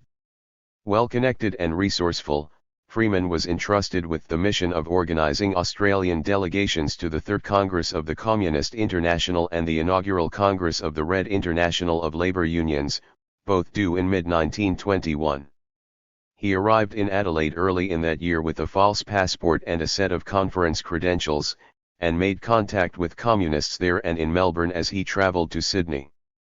From March he began publishing a series of articles in the International Communist designed to give the impression he was writing from Moscow. 12. This choice of newspapers was important. Freeman made contact with both the Liverpool and Sussex Street parties to urge that they sink their differences, but he clearly leaned towards the former, which already had a connection with Sergeyev. Furthermore, Freeman's authorization from the Red International of Labour Unions attracted previously unattached industrial militants into the ASP orbit. So encouraged were Reardon and Everett by this windfall that they dispatched a long message to the executive of the Communist International to press their claims for recognition. All their attempts at unity, they explained, had met with treachery from a group of infantile leftists mired in the outdated bigotry of industrial syndicalism. Their own party was firmly based on the 21 conditions laid down by the Second Congress of the Communist International in 1920, and all that was needed to advance the revolution in Australia was £3,000 and 13 pence. The new dispensation threatened the Sussex Street Group's chief claim to legitimacy, and was one reason for its convening the Fresh Unity Conference in March. Earsman reported to his executive an approach by a comrade whose name he was not at liberty to say, and Sussex Street followed this up with a further letter to Liverpool Street taking up Freeman's suggestion of a joint meeting of the two executives. Reardon, however, was now sufficiently confident to rebuff the overture, for Freeman was leaving for Russia the following day, having scattered his invitations so generously that the International Communist could boast that 3 of the party's members would follow him to Moscow, and that Comrade Freeman has also accepted credentials as our resident representative at headquarters. 14. Assured by Freeman that the Communist International would reimburse their expenses, a ragtag band of Australians begged, borrowed, and jumped ship to attend the World Gathering of Revolutionaries. They were making a pilgrimage to the first workers' state where the red flag flew over the Kremlin. They were leaving a country where the flying of the red flag had been banned during the war and was still an illegal act of defiance. On Sunday, May 1, 1921, a procession of perhaps 1,000 marchers followed a red flag through the city of Sydney to the Domain. Jock Garden spoke first in celebration of May Day, and then Jack Kilburn, the bricklayers' leader and another founder member of the Communist Party from the Trades Hall Reds. His speech was disrupted by a group of ex-soldiers carrying a Union Jack. The demonstrators seized and burned the hated emblem of imperialism. On the following Sunday, an immense gathering, whipped up by the press and primed by a public meeting in the Sydney Town Hall, staged an orgy of patriotism. They converged on the Domain, broke up the platform, where representatives of both communist parties had joined the Trades Hall speakers, and then laid siege to the Sussex Street party's Concordia Hall. The police closed the evening meeting there. Ernie Judd of the SLP, who had refused to speak on the same platform as the others, was badly beaten and arrested for possession of a revolver. 15 This was only one of many red flag incidents in post-war Australia that attested to the strength of resistance to communism. 16. A commentary on the red flag riots in May 1921. This cartoon in Smith's Weekly portrays the attack on the radicals in the Sydney Domain as a salutary lesson. The bearded and tattered Bolshevik lets fall the red flag and his seditious leaflets. Bill Earsman was aware of this resistance to communism in Australia as SS Themistocles bearing him and his fellow pilgrim, Jack Howie, made its way across the Indian Ocean. Earsman went as the representative of the Sussex Street Party to the Congress of the Communist International, Howie as a leading member of the New South Wales Labour Council to the Congress of the RILU. With the assistance of the Seamen's Union, they had signed on as members of the crew, and found the conditions less than congenial. The food was poor, the living quarters squalid, and worst of all, the attitudes of his workmates filled Earsman with disgust. The deckhands lived like pigs, stole without compunction, traduced their wives and obstinately insisted that when it came to putting bombs under your arse they would have none of it and the old king was good enough for them. As for the firemen, their language surpassed imagination and some of them would do you up for sixpence to get a drink if they were stuck. Erzman confided to Howie at one point that every one of these bastards should be taken out and shot. Seasick, neuralgic, tormented by the bugs in his bedding, lonely and pining for his sweetheart Christian Jolly Smith, Erzman found his patience with Howie also wearing thin. Howie makes me sick the way he guzzles and feeds all day long, not to mention his ability to fraternize with his companions.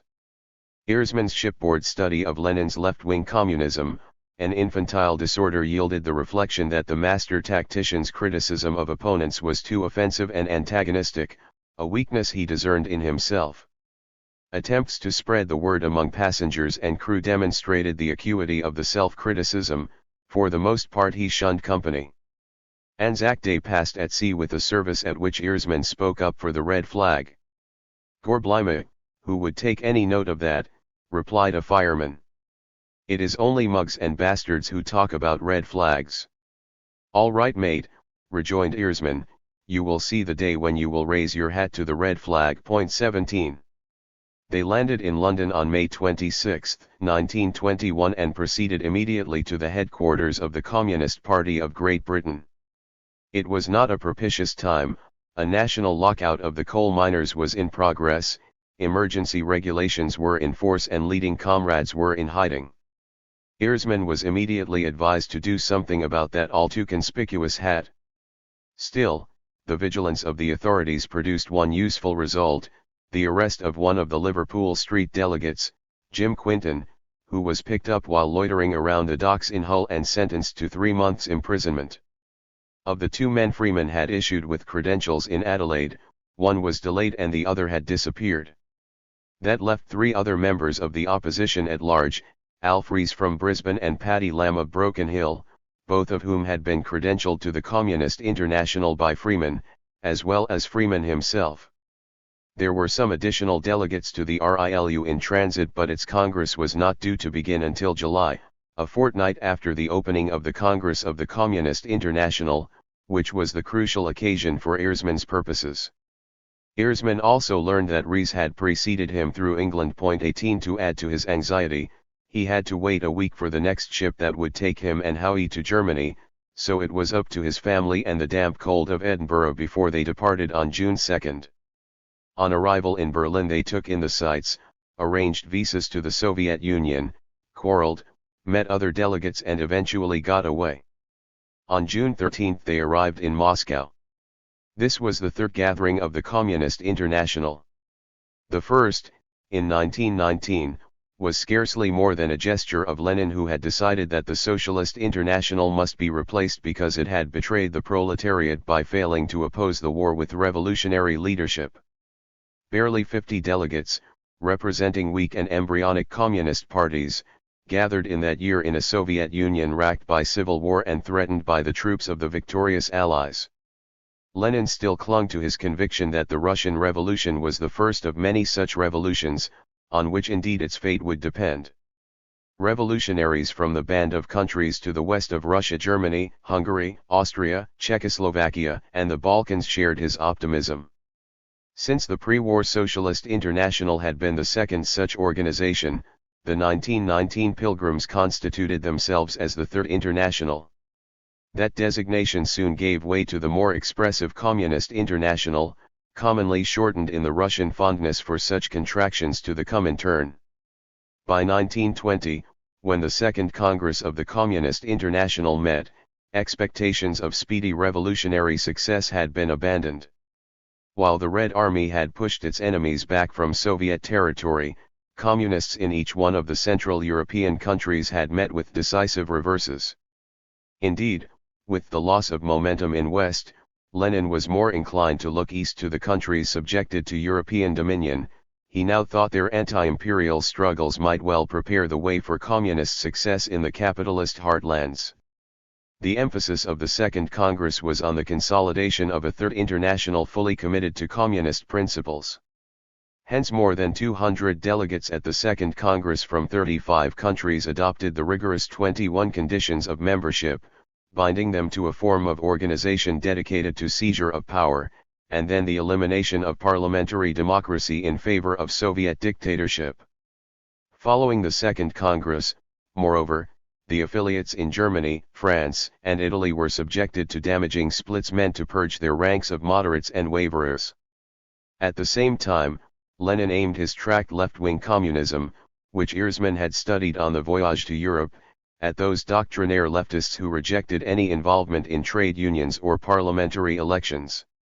He drew his examples from Western Europe, though if he had bothered to consider Australia, his strictures might have been applied to both the Liverpool Street Communists and the former Australian Wobblies, and his object was to erase all non-Bolshevik traces from the revolutionary left. A year later the concerns of the Soviet leaders had changed further. The long civil war was over and the exhausted survivors sought respite from the hardships of war communism. The urgent task of reconstruction demanded a resumption of trade with the capitalist world, and the so-called new economic policy adopted early in 1921 allowed market exchange to encourage production of food and other essentials. The 500 delegates to the Third Congress who gathered in Moscow in June 1921 enjoyed special privileges in their dining room at the Hotel Lux, and Erzman supplemented the meals with fruit, vegetables, cakes and lollies bought at Moscow's semi-legal street markets, yet he still felt constantly hungry.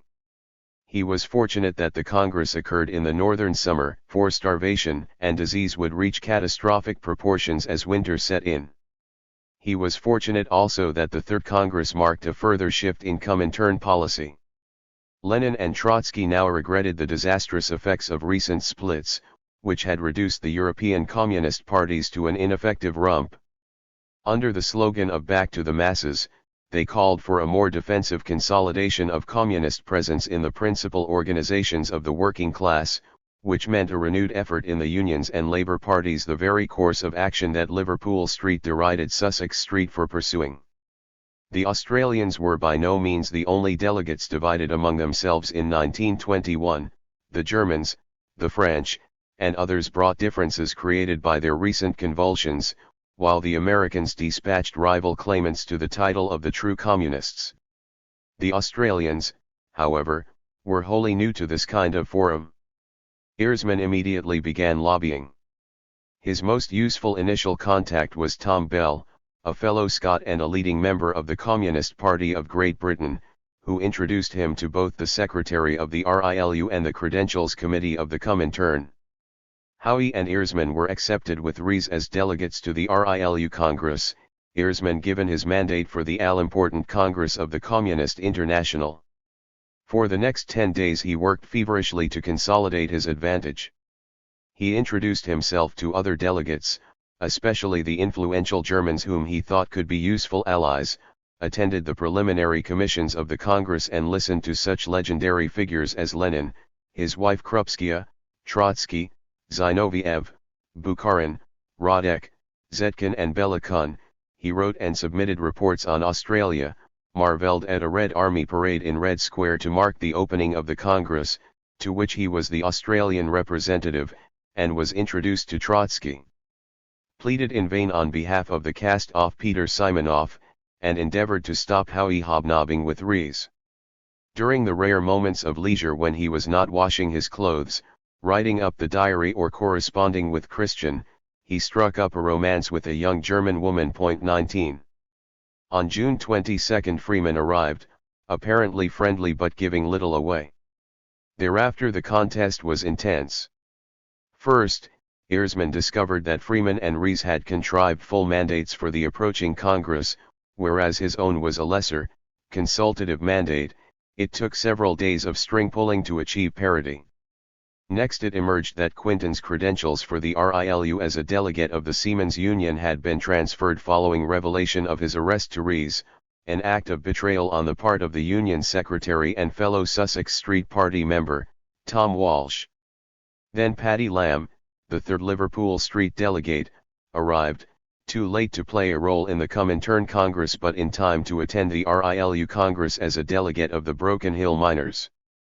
To make matters worse, Freeman was telling influential Comintern officials that Erzman was an anarchist syndicalist, Christian Jolly Smith a bourgeois, Simonoff an incompetent adventurer and their Sussex Street Party simply an IWW outfit. With the dispute between the two claimants now well and truly out in the open, Earsman was able to have it referred to a small bureau of the Comintern executive at the close of the Congress. Meanwhile he resolved to resist the relentless baiting of Freeman.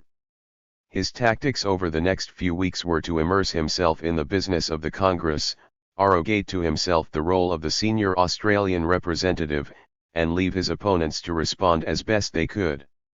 He quickly sensed the fortuitous change of direction in Comintern policy.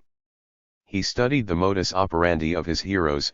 Lenin was too scathing, Bukharin, a wee jaunty chap, was impressive, but none touched the magisterial Trotsky. He listened to the backstairs gossip and tut-tutate Calvinistically at the sexual immorality. Always at the back of his mind was the uncertainty about Freeman's capacity for mischief. 20. Freeman's election as an alternative member of the Comintern executive boded ill. Then came an accident that removed Earsman's worry. On July 24 a party of Comintern delegates on a tour of inspection of coal mines as the guests of Fedor Sergeyev, now president of the Russian Miners' Union, were aboard an experimental train drawn by a propeller-driven locomotive when it left the track. Sergeyev was one of 6 killed in the crash. Lamb and Rees were badly bruised, while Freeman died several days later from blood poisoning following amputation of a leg. As Earsman reflected, it seems all the ASP delegation is fated. Quinton in jail. Freeman dead. Lamb and Rees in bed injured. I am very sorry, but thank God it was not Howie or myself. Earsman was a pallbearer 4 days later as Sergeyev was given a hero's funeral and buried in the shadow of the Kremlin. He thought it a peculiar touch of fate that he should have to deliver one of the eulogies to Freeman when he was buried 2 days after that. 21.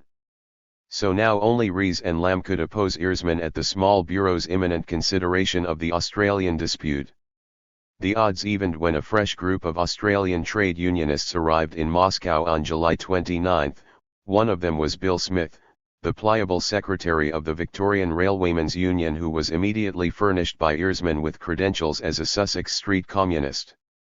Suitably briefed, he was present at a preliminary meeting of the accredited Australian delegates Earsman, Lamb, Rees, and Smith, chaired by a senior Russian comrade with Earsman acting as reporter, which reached an agreement for ratification by the small bureau.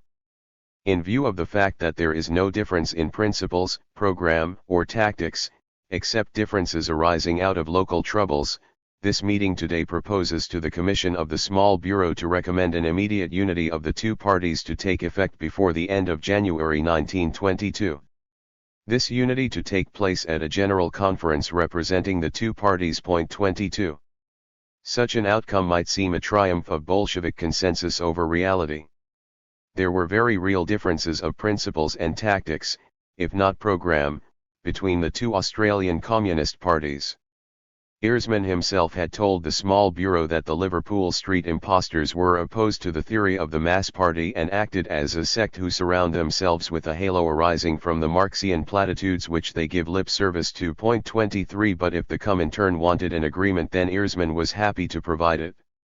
Principles and tactics, after all, had been the stick with which the Liverpool Street comrades bellaboured the Sussex Street opportunists, while Sussex Street was more concerned to get its reluctant spouse to the altar and take possession of the dowry. Moscow was insisting on the first step, he and his associates would take care of the second. He had the additional advantage of acting for all 7 Australians who remained in Moscow. As they sought recompense of their expenses, he obtained £500 from Moscow for the costs the two parties would incur in organizing the Unity Conference, and he also established valuable contacts with the German communists as he travelled back to Britain. He left behind the dilatory South Australian delegate, Fred Wilkinson, who as a founder of the Adelaide branch of the Communist Party was clearly aligned with Sussex Street. Wilkinson stayed on in the Soviet Union for 18 months and ensured that the Comintern officials received Sussex Street's version of subsequent events. 24. There was further welcome news when Bill Earsman reached England in September, the arrest of Lamb and the consequent exposure of his Liverpool Street contacts to British and Australian security agencies. Earsman had a far more innocent-sounding drop for Moscow's communications to Sussex Street. Miss C.J. Smith LL.B. C/Rev T. Smith, The Manse, Coppen St. East Malvern, Victoria, though this too was soon discovered. Earsman again spent time in Scotland where he saw his family, his football team and fellow activists, then embarked for Australia, this time as a passenger. He much preferred that mode of travel, which provided drinks, cards, and hijinks. Earsman organized several of the shipboard concerts, and when God Save the King was played at one of them, he tactfully pretended to faint. Chastised for disloyalty, he found a little evasion saved serious trouble. On his arrival back in Australia, the customs confiscated a number of publications in his luggage. 25. Of the 9 Australians who made that trip to the Soviet Union, we have only Earsman's account. 26 Allowance has to be made for his pronounced tendency to present himself as the only reliable revolutionary among fools and knaves. In his diary we see Jack Howie as a man out of his depth, Bill Smith as a dupe, Alf Rees and Paddy Lamb as spiteful plotters brought to heel. Of the political ideals that had brought them all to Moscow there is little.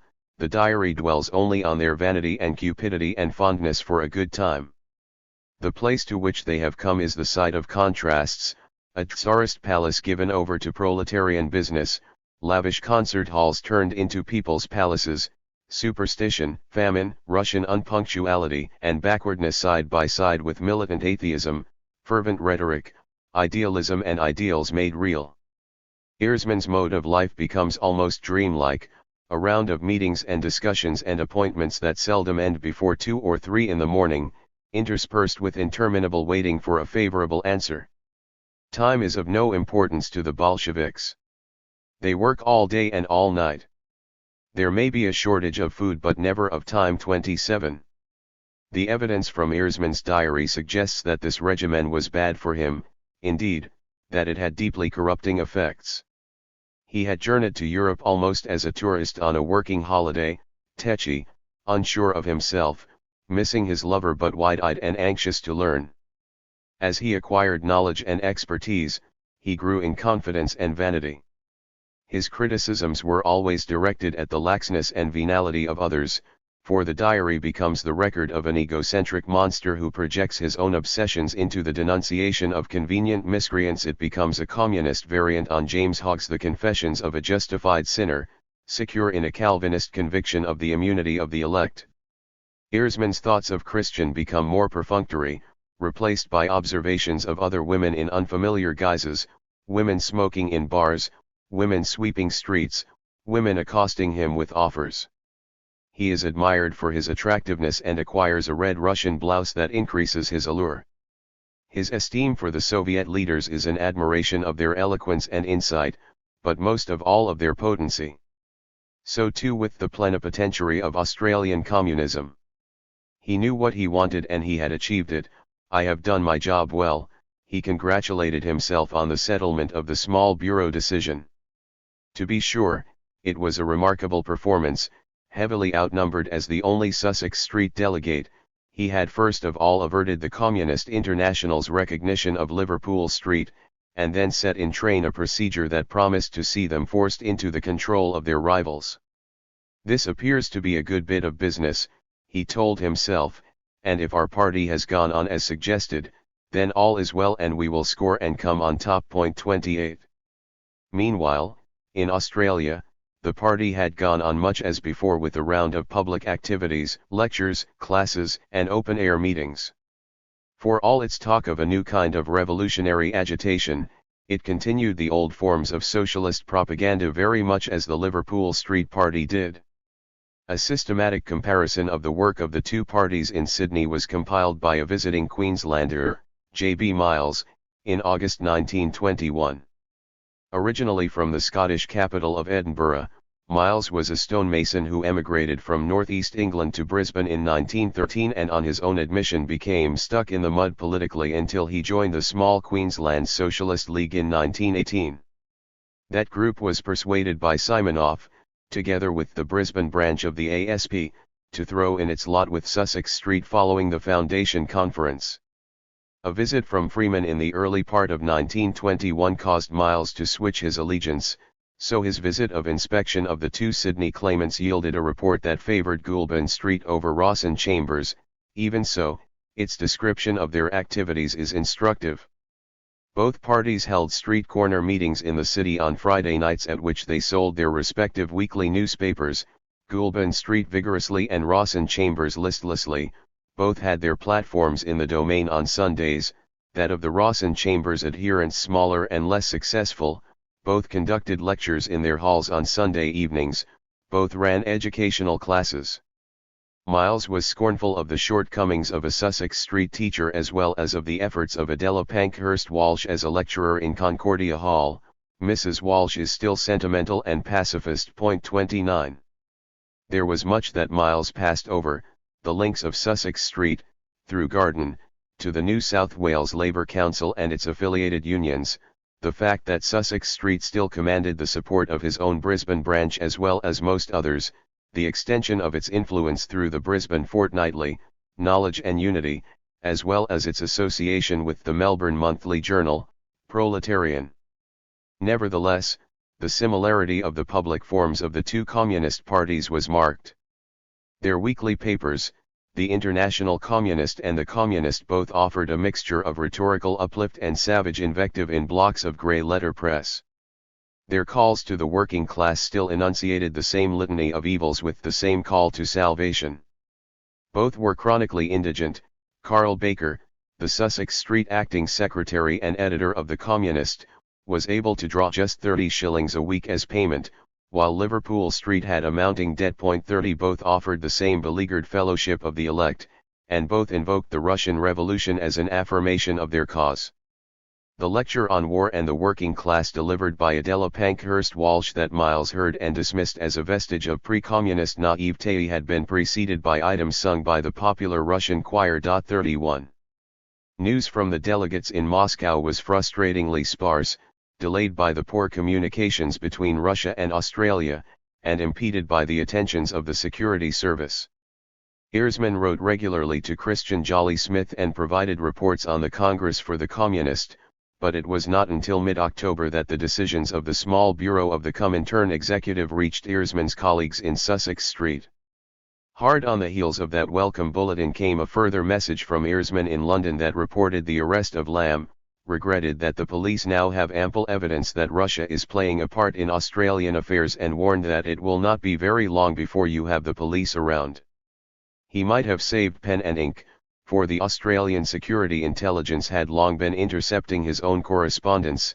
It also seems to have had access to his diary. 32 When Freeman departed Sydney on April 2, he left behind a series of reports on life in the Soviet Union, which were serialized from June in the International Communist as if they had been freshly received. The first genuine news of him there was the International Press Agency's report of his death. Before he was picked up by the English police, Lamb had sent Reardon of the Liverpool Street Party a letter relating how Earsman had contrived the outcome of the small bureau investigation and advising Reardon to check the credentials of Bill Smith. He somehow managed to get an early passage back to Australia upon his release and reported to Liverpool Street about the time that Sussex Street received Earsman's report. 33. The last thing the Liverpool Street leadership wanted was another unity conference. Having once escaped the toils of Earsman and Garden, they had no intention of allowing themselves to fall again into the Sussex Street embrace. So when Carl Baker, the acting secretary of the Sussex Street Party, wrote to Reardon, the Liverpool Street secretary, to propose that November 5 be fixed as the date for the two organisations to meet and plan a unity conference, Reardon stalled. Acting on Lamb's advice about the crucial role of Smith in Moscow, he had already written to Melbourne for evidence that Smith was a ring-in. Still awaiting that information, he wrote back to Baker on December 21 to decline the invitation. Liverpool Street intended to appeal against the small bureau decision on two grounds: first, that Smith was not a communist and hence ineligible to serve as a delegate to the Communist International, and second, that the small bureau was incorrect in suspending the prior affiliation to the International of his own organisation. Earsman, who by this time had reached Sydney, responded by stating he was entitled to issue Smith with delegates' credentials, and he challenged Reardon to produce evidence that Liverpool Street was affiliated. Such was the state of play when the Sussex Street Party held its first annual conference at the end of the year. Delegates from Sydney, Balmain, Newtown, a new trades hall branch, Newcastle, Melbourne, Brisbane, Cairns and Innisfail heard Earsman's report on events at the Comintern, and sent a delegation to Liverpool Street, without success. 34. There were worrying signs of setback registered at the conference. The executive complained of carping criticism from the branches. The several Sydney branches were difficult to sustain and the conference resolved to merge them. News from the outlying branches was mixed.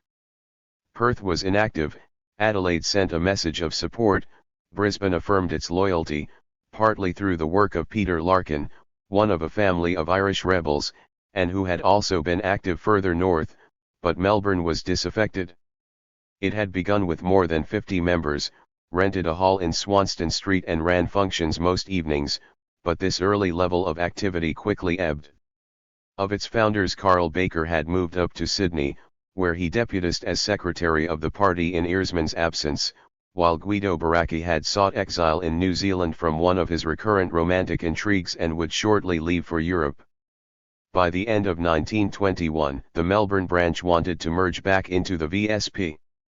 Its two conference delegates, Jack Marischuk and May Francis, both thought the lack of unity in Sydney was as much due to Earsman's ambition as Liverpool Street's obduracy, and Francis claimed afterwards that Earsman was so cynical as to celebrate the death of Freeman. The Melbourne branch was wound up soon after their return. 35. In the face of these difficulties, the imprimatur of the Communist International was all the more important to Sussex Street. If the Liverpool Street members would not agree to a unity conference, it would hold a unity conference without them. The All-Australian Unity Conference duly assembled on February 18, 1922, bereft of ASP representation but gathering Tom Glynn back in along with some other wobbly remnants, to declare itself the United Communist Party of Australia and send Moscow a full account of how the dutiful comrades had been fooled, humiliated and sabotaged by Liverpool Street. 36 The Liverpool Street Party was handicapped by disruption of its correspondence from Moscow, but dispatched its appeal against the small bureau. Decision. The Earsman group should have been instructed to join the party with the prior affiliation, argued Everett, who also provided details of Smith's ineligibility to attend the small bureau meeting. 37 It was too much for the exasperated secretary of the Comintern, who dispatched instructions to Garden and Reardon, reminding them that they had been instructed to resolve their differences by January and demanding that they explain what was happening by return of mail. 6 months earlier the Kremlin had been crawling with Australians full of revolutionary zeal. Yet, as the convener of the Comintern's newly formed Anglo-American Bureau with responsibility for the Australian Party remarked, "The comrades that came here last year voluntarily explained all differences and promised to achieve unity, only to go home and do nothing." He issued Wilkinson with instructions to convene a new unity conference. 38. Relief was at hand. Hitherto Reardon and Everett had commanded the support of ASP membership in their denunciation of the Sussex Street adventurers, now divisions began to open. When the small bureau decision first reached Australia, Bob Brodney, who had initiated the ASP's participation in the first Unity Conference, suggested that unity should be considered anew. Suspended from membership of the Liverpool Street Communist Party for 3 months as a disciplinary measure, he appeared to repent but then repeated his error. 39 By March a group of dissidents emerged in the key Sydney branch of the party with allegations of central office mismanagement by Arthur and Marcia Reardon, and against Everett's conduct of the International Communist. The newspaper was deep in debt, and owed Everett a large sum of money, while ownership of the press on which it was printed had been assigned to him as security, so he controlled the paper absolutely. The dissidents were younger men of radical temper, including Bert Moxon, a knockabout with a quick tongue, Tom Payne, a bootmaker drawn from Victoria to the political excitement of Sydney, Gordon Stettler, who became secretary of the Sydney branch, and Bill Thomas, readmitted after an earlier expulsion and indignant because Everett refused to publish another of his venereal disease tracts. But they were not the only critics of the Holy Trinity. Upon his return from Russia, Alf Rees found the ineffectuality of the Liverpool Street Party pitiable. For his part, Arthur Reardon refused to budge an inch to the demands that Liverpool Street rescind its policy against participation in a unity conference with Sussex Street. "I am not against unity, but against unity by intrigue," he insisted. There were violent rows, accusation and counter-accusation, culminating in a threat by Everett to sell the press. In retaliation, the Sydney branch members quit for Sussex Street, taking with them, under cover of darkness, the furniture, piano, and office equipment.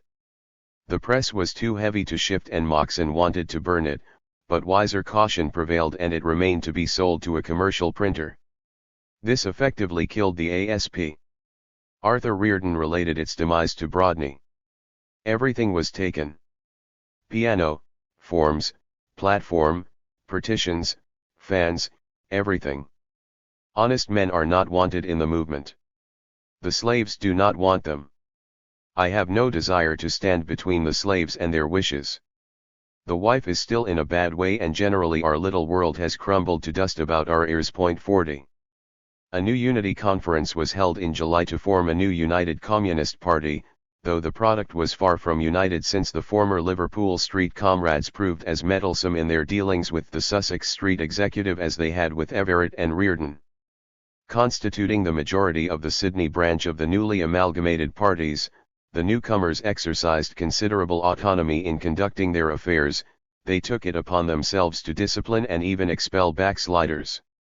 With their large book membership and a new rule change that gave branches one delegate for every 10 members, they were in a position to wield considerable influence at the annual conference due at the end of the year.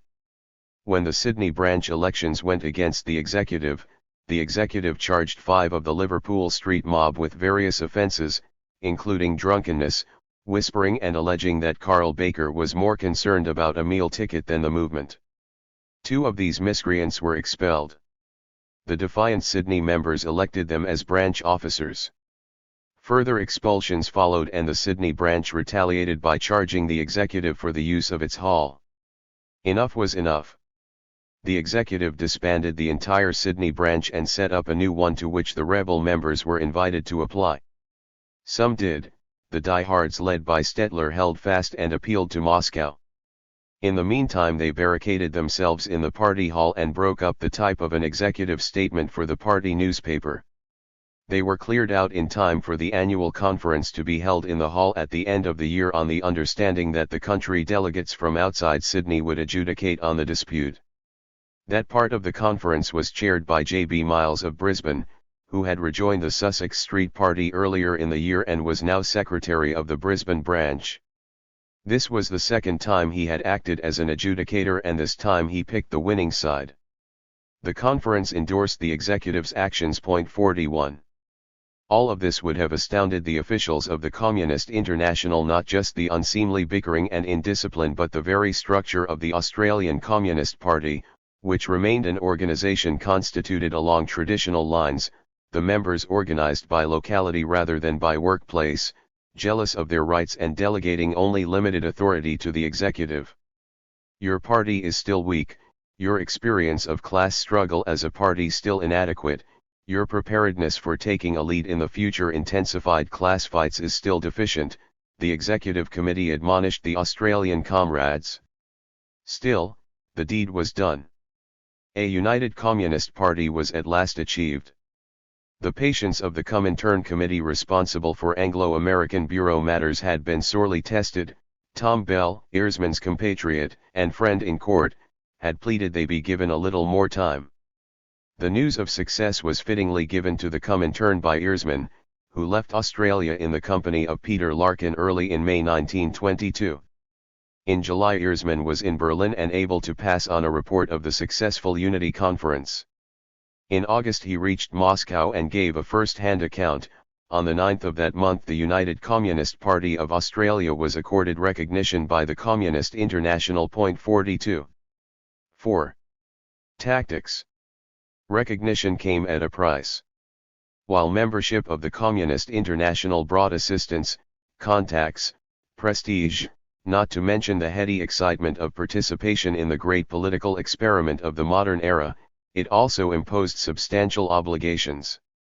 The Communist Party of Australia was not simply an affiliate of an international forum where like-minded delegates could pool their experiences and exchange views on policy and methods, rather, it was the Australian section of a Central East World Party that invested its Congress and executive with absolute power over every constituent organisation. 1 Furthermore, the executive's Anglo-American Bureau was already vexed, not just by the tardiness of the Australian comrades to comply with instructions to achieve unity, but by their laxity in the application of communist principles of political activity. The Leninist model posited a revolutionary party of a kind unknown in Australia, a vanguard organisation that led the workers in all their struggles, projected its presence wherever they gathered, including in the organizations of the labor movement, in order to unmask the traitorous leadership of that movement and rescue the toiling masses from economism and reformism. This formula challenged the ingrained habits of Lenin's Australian followers. Their rejection of gradualist labourism had led them to repudiate compromise, to maintain the ideological purity of their socialist creeds in tiny, proselytizing sects and, in the case of the Wobblies, to counterpose their own industrial organization against the existing trade unions. The uncompromising tone of the Russian comrades seemed at first to confirm that oppositional stance, for was not the success of the Bolsheviks a vindication of their own vanguard role? It was to combat such attitudes among misguided British revolutionaries that Lenin wrote Left-Wing Communism, an infantile disorder. Its insistent argument that real revolutionaries did not stand aloof from the forums of the working class but entered them to win over the workers was readily taken up by the Sussex Street Communists for use against Liverpool Street's accusation that they were simply opportunists. While Earsman studied an early translation of left-wing communism on board the ship that took him to the Third Congress of the Communist International, he found good propaganda but nothing new contained in it. Lenin's arguments seemed to accord with the strategy that he and Garden had been following all along, namely to recruit the ardent revolutionaries into a new party and harness their energies to assist the Trades Hall Reds campaign to win control of the labor movement. As Earsman progressed further in his reading, his pleasure increased. Many familiar arguments are dealt with in a way that is entirely new to me but which I have been acting on too. Yet, like many polemics, the import of Lenin's tract went further than this. It acknowledged the strength of reformism in countries where the working class had substantial experience of parliamentary democracy and had been able to win a share of the spoils of imperialism. It incorporated his strategic assessment that in the advanced capitalist democracies the post-war revolutionary tide had peaked for the moment, so that further preparation was necessary to win their workers over to communism. It rejected the Wobblies' project of setting up alternative industrial organizations in favor of effort within the existing unions. It construed the Labour Party as a political form that was fundamentally different from the European social democratic parties, one constituted by its trade union membership rather than a coherent political program and hence susceptible to permeation or boring from within.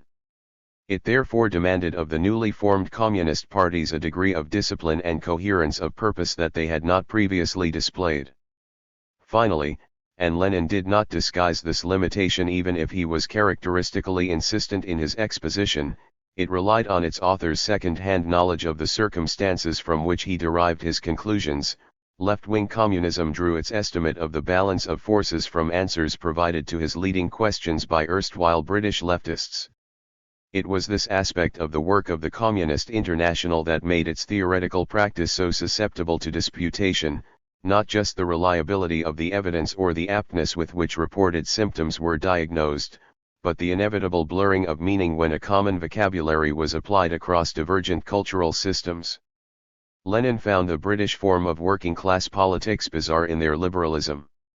Trade unions that were open to workers of all political persuasions sustained a political party that in turn tolerated a remarkable diversity of views. So different was this from the organizational principles with which he was familiar that he underestimated the strength of the British Labour Party's attachment to parliamentary gradualism, and for similar reasons he failed to appreciate the extent of the Australian labour movement's dependence on its privileged relationship with the state. If the peculiarities of the British puzzled the leading Russian communists, how much more paradoxical seemed the circumstances of Britain's Antipodean colony. Earlier reports such as that written in 1913 by Sergeyev had suggested that the much-vaunted social laboratory of reformist experimentation was in fact hopelessly backward. It described a class accommodation that was so thorough and complete as to suggest that communists were wasting their time in Australia.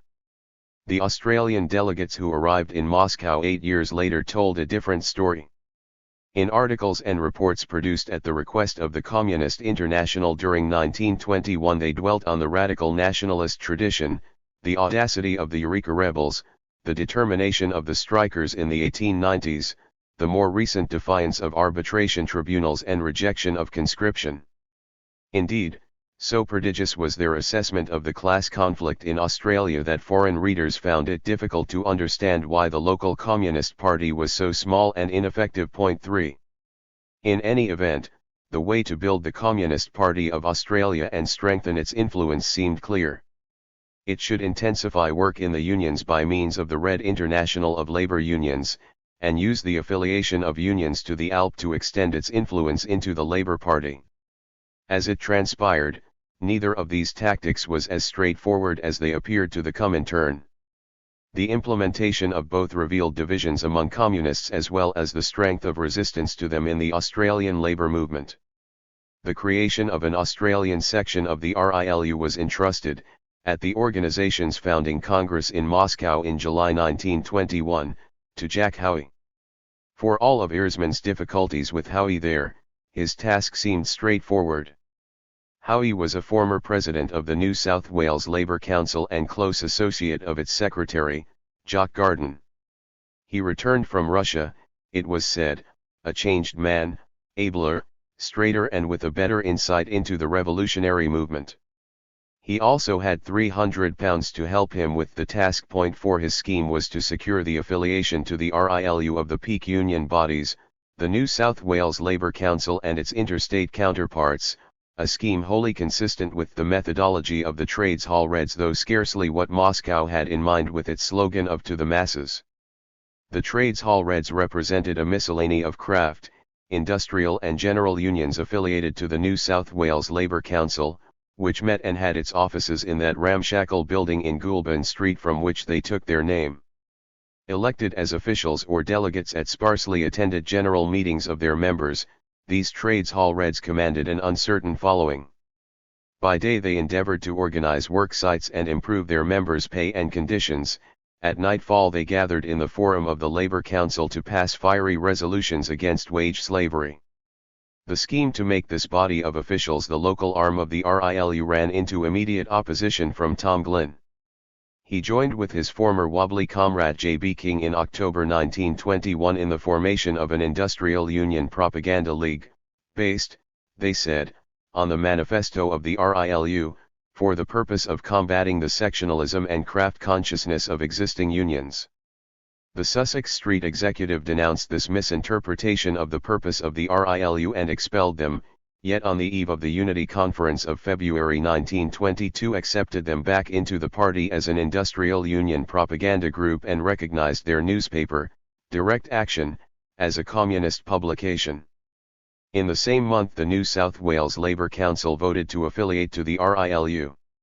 The Communist Party made much of this endorsement from the largest trade union council in the country, yet in truth it was a somewhat hollow victory.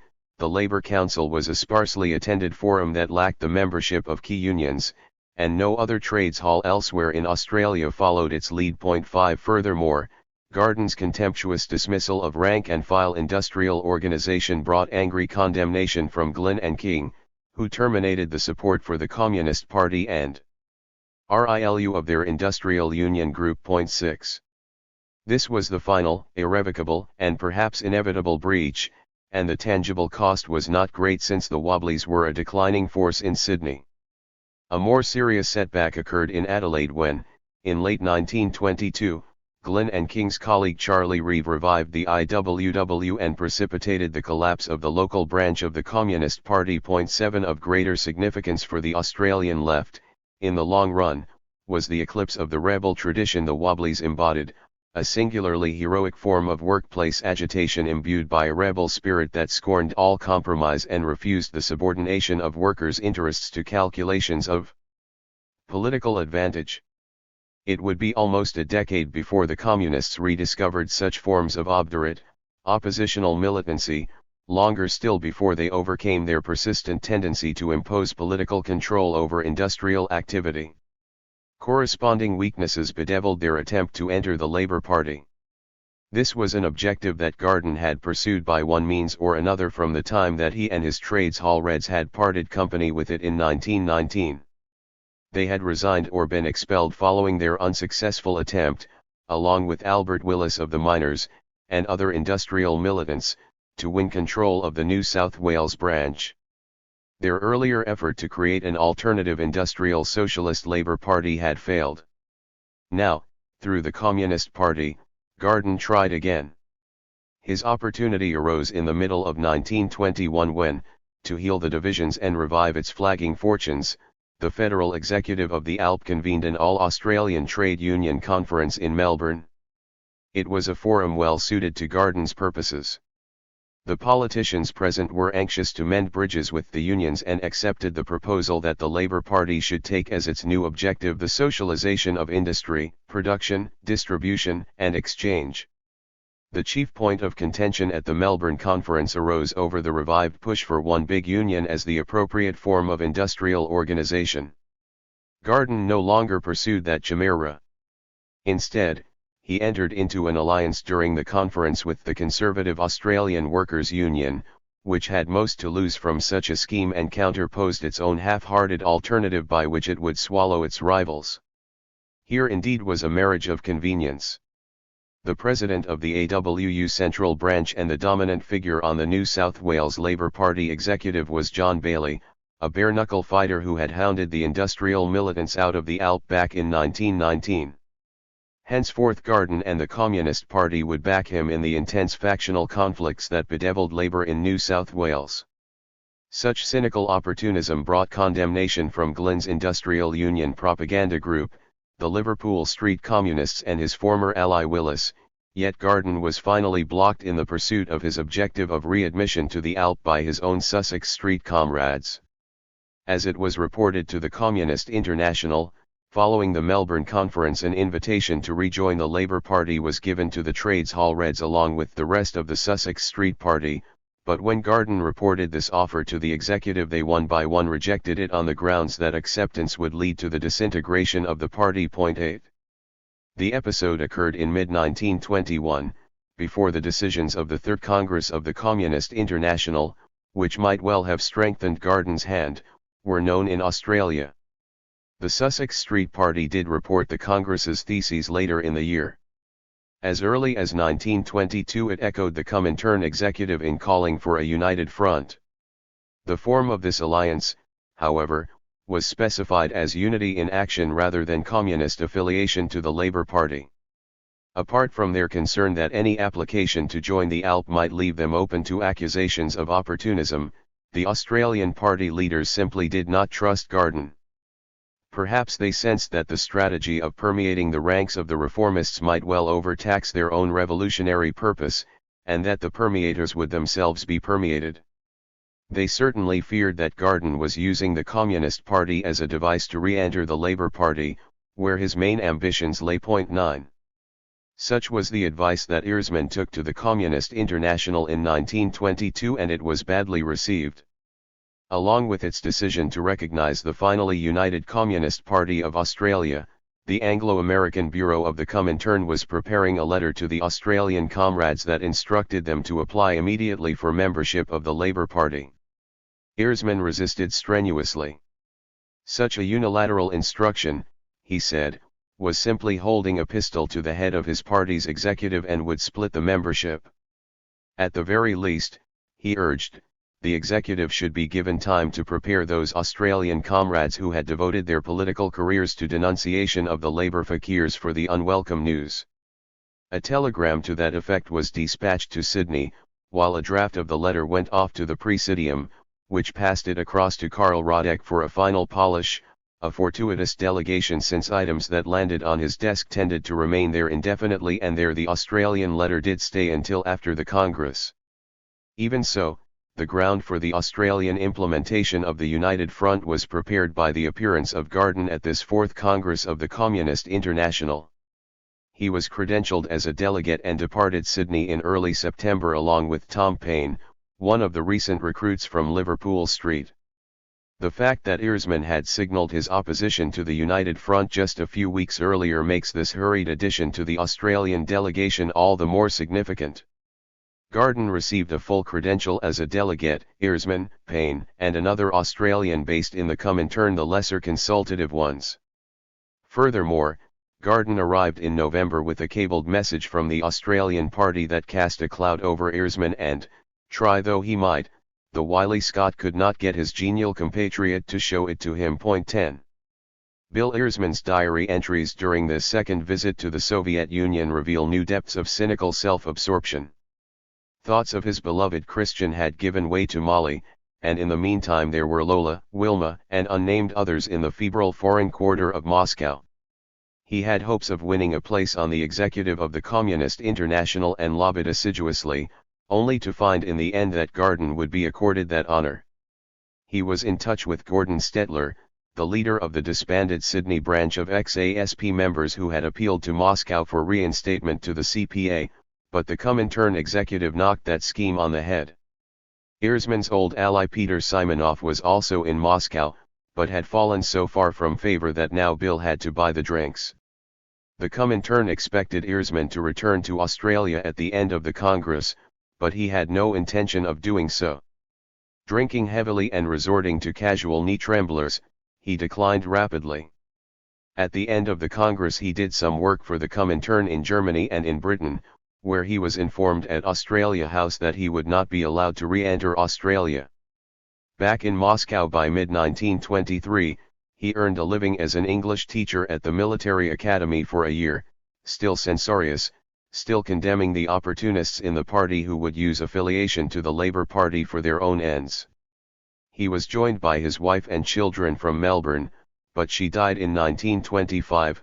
He became an engineering consultant for the Soviet Union, remarried, and eventually settled in Scotland, where he joined the Labour Party, was elected to the Edinburgh City Council, helped establish its festival, and passed out of the history of Australian communism. Few lamented his departure. His lack of scruples and secretive, self-serving habits were unattractive. Yet he has a place in the history of Australian communism, for without those qualities the Communist International would not have endorsed the fledgling party that he assembled. 11.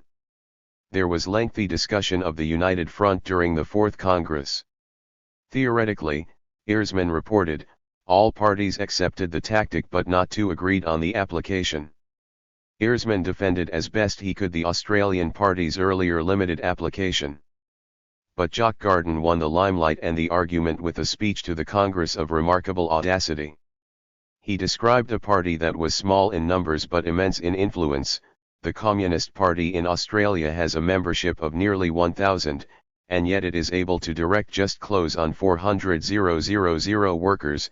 In every union, according to Garden, Communist workers served as nuclei to provide leadership and direction. They had linked up the union forces into one big union to break down craft barriers and defy the employers. They had exerted their influence at the 1921 Melbourne Conference to change the policy of the Labour Party and open its doors to communist affiliation. In short, the Australian Communist Party had found the keynote to organisation so far as the Anglo-Saxon movement is concerned. The speech was a resounding success and won Garden election to the executive of the International, even though it exaggerated the influence of the party to a ludicrous degree.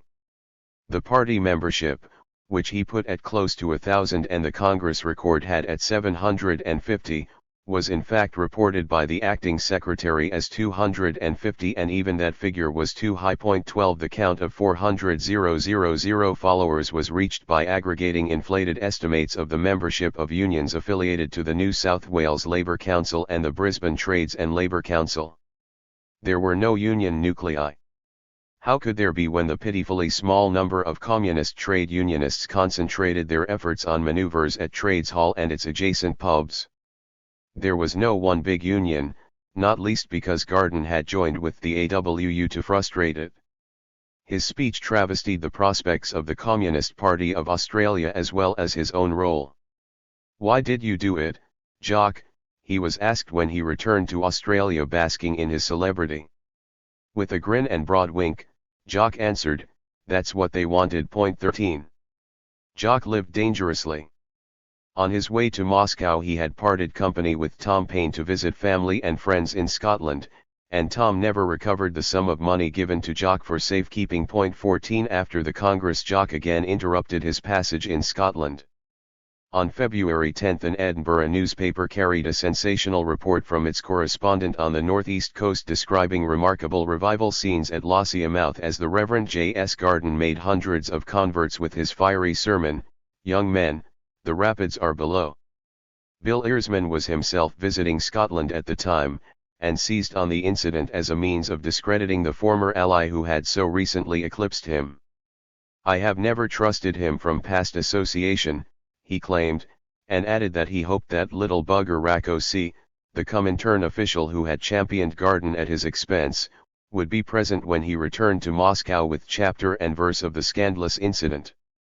Carpeted for his indiscretion, Jock produced an explanation worthy of a character in a John Buchan novel. He presented himself as a white Prester John who put on the dog collar as a disguise. The Scottish police were on his trail, he said, so that he had adopted the identity of a preacher to throw dust into their eyes. Could he be blamed if his pretense was so effective? There was a grain of truth in this alibi. Jock had returned to his birthplace for a reunion with family and friends. Cutting a fine figure, he was recalled 50 years later for his bright purple cravat. He had at first addressed public meetings as a publicist of Australia as a land of opportunity. It was the concurrent excitement of a religious revival in northeast Scotland that tempted him to display his prowess as a preacher, and he subsequently apologized for his indiscretion, affirmed his fidelity to the materialist conception of history, and declared himself willing to bow to any discipline. The Anglo-American Bureau considered his actions foolish, but he was too important a figure to lose, and no further action was taken. 15. There were other tall stories told by the Australians at the Fourth Congress. On the evening of 1 December, Earsman and Garden were summoned to a private audience with Lenin. As Earsman related the meeting, Lenin listened with close attention to the Australians' account of the changes in the Labour Party and urged the most patient cultivation of its members. He heard of the affiliation of the New South Wales Labour Council to the RILU and declared it a magnificent achievement, warned of the need to prepare thoroughly before risking a seizure of power, and stressed the importance of Australia because we all know it as the land of bourgeois political experiments, and if a successful social revolution were carried out there, that would be the last straw of the Labour bourgeois politicians smashed. 16. Earsman also related an earlier meeting with his hero Trotsky at the headquarters of the Red Army. Trotsky asked the Australians how their party had been formed and laughed heartily at the account of the expropriation of Liverpool Street. That was real direct action, and the party composed of that kind of material is a good fighting. C.P. He paid particular attention to the role of the IWW, for he considered its adherents the real proletariat and the real fighters. Trotsky's partiality for the Wobblies, for those who came to the Communist Party free of the contamination of the politicals, was marked. Still, he too pressed the Australians for a statement of their work in the Labour Party, and was told that although the party had been bitterly opposed to it and there had been a bitter struggle, the members now fully understood the full significance of the United Front. Trotsky's interest flattered the Australians, his confidence and elan captivated Earsman in particular. You felt the strength and power in every word he uttered. 17. But according to Tom Paine, the whole meeting was based on a misunderstanding. Trotsky was under the impression that Bill Earsman was the far more important American Communist delegate, Max Eastman, and brought the discussion to a speedy termination when he realized his mistake. Paine also gave a different emphasis in his account of the audience with Lenin, whom he thought had quizzed the Australians at length because he was deeply sceptical of Garden's exaggerated claims. 18. At the conclusion of the Congress, the Executive Committee of the Comintern issued its long-awaited letter to the Communist Party of Australia. It pulled few punches. Like other young sections of the Communist International, the letter read, "The CPA suffered from isolation, and members worked in doctrinaire and sectarian fashion, merely as a means of preserving the purity of their principles. In particular, your press leaves a good deal to be desired. It was not enough to write clever articles showing up the backwardness of the masses, the paper had to take part in their struggles. Recent developments had confirmed the appropriateness of the Third Congress's call to the masses against the capitalist offensive, and the subsequent tactic of the United Front. The Australian Party should therefore intensify its work in the unions and make immediate application to join the Labour Party, for in Australia even more than in Britain, the Labour Party was a peculiar type of union-based party with a petty bourgeois leadership that could be unmasked and overthrown from within. The United Front is not a peace treaty. It is merely a maneuver in the proletarian struggle. It is not an end in itself, but a tool for the acceleration of the revolutionizing process of the masses. 19. Apprised in advance of the receipt of the letter, the annual conference of the Communist Party of Australia adopted this version of the United Front at the end of December 1922. The resolution on industrial policy declared the trade unions to be the mass organizations of the working class and the primary site of the class struggle. Communists were to take up the immediate demands of the workers in ways that would promote class consciousness. They were to encourage the move towards industrial unions but not to split the existing craft unions, and this final instruction confirming Garden's role, they were to work through the state union councils with the object of aligning Australian trade union policy with the RILU. The resolution on the Labour Party recognised it as the political expression of the Australian working class. The aims, ideals, leadership of the Labour Party remain anti-revolutionary because the workers themselves lack class consciousness. Only through action would workers gain the experience and understanding necessary to throw off these middle-class prejudices and the reformist leadership, and to this end the Communist Party declared its readiness to support the Labour Party in resistance to capitalist oppression, proclaimed its solidarity with the Labour Party membership and demanded the right to affiliate while at the same time insisting on its own independent and revolutionary point of view based upon the unassailable principles of communism. 20. While this was a fair translation of the Communist International's instructions, there was no sign that the larger implications of its criticisms were recognised. The Australian Party continued to operate as an association of dispersed branches organised on a residential basis, those outside Sydney in intermittent contact with headquarters, and the trades hall rather than factory groups serving as its industrial arm. In Sydney the traditional forms of activity remained much as before, the street meetings with their sale of literature, the evening lectures in the party hall that waxed and waned in attendance, a popular dance on Saturday night and much less popular educational classes that repeatedly had to be revived. The set-piece debate was a political format that continued to pull crowds, so that in August 1923 three communists accepted a challenge from three Protestant ministers to contest the proposition that a classless democracy requires for its realization a Christian dynamic. Jock Garden prudently occupied the chair. 21. In the same month there was a free speech campaign after the police began breaking up street meetings in the city. Garden, Baker, Howie, and Tom Paine were among those jailed for refusal to pay fines in a traditional form of defiance, and the party was able to mobilize support from the Labour Council, the ALP, and sympathetic churchmen in its demand that the established pitches be restored. This was a united front but still of a traditional, restricted and temporary nature. 22. A communist Sunday school for the young comrades attracted controversy during 1922 when a New South Wales cabinet minister who eventually would be convicted of murder, accused the communists of poisoning the minds of the innocent. Yet in truth the Sunday school merely continued along the lines of earlier socialist children's groups, with dances, songs, classes in nature study and industrial history, and stories that endeavored to lift young minds above the animal plane that some adult minds are satisfied to dwell on. Branches of a young communist league for teenagers were formed in Sydney and Brisbane during 1923, with study classes and social outings. The league also published its own periodical, The Young Communist. 23. The party press continued to publish clever articles that dwelt on the backwardness of the masses. Thus the archetypal bonehead worker Henry Dubb, who had his origins in cartoons of the American socialist press, was constantly set right by Australian communists of superior intelligence in dialogues published in the party newspaper, only to remain obstinate in his ignorance, invincible in his lack of class consciousness. Party membership remained tiny.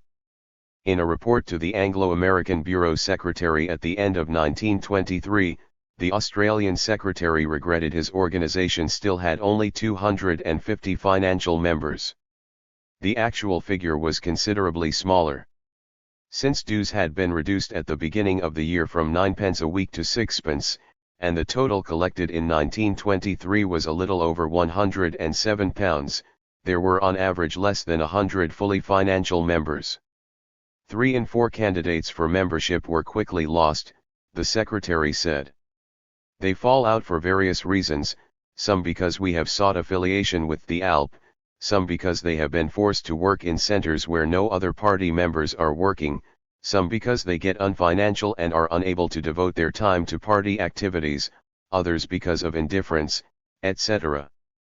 He listed 15 groups, several new ones in North Queensland, others in the northern coalfields of New South Wales and the industrial south coast.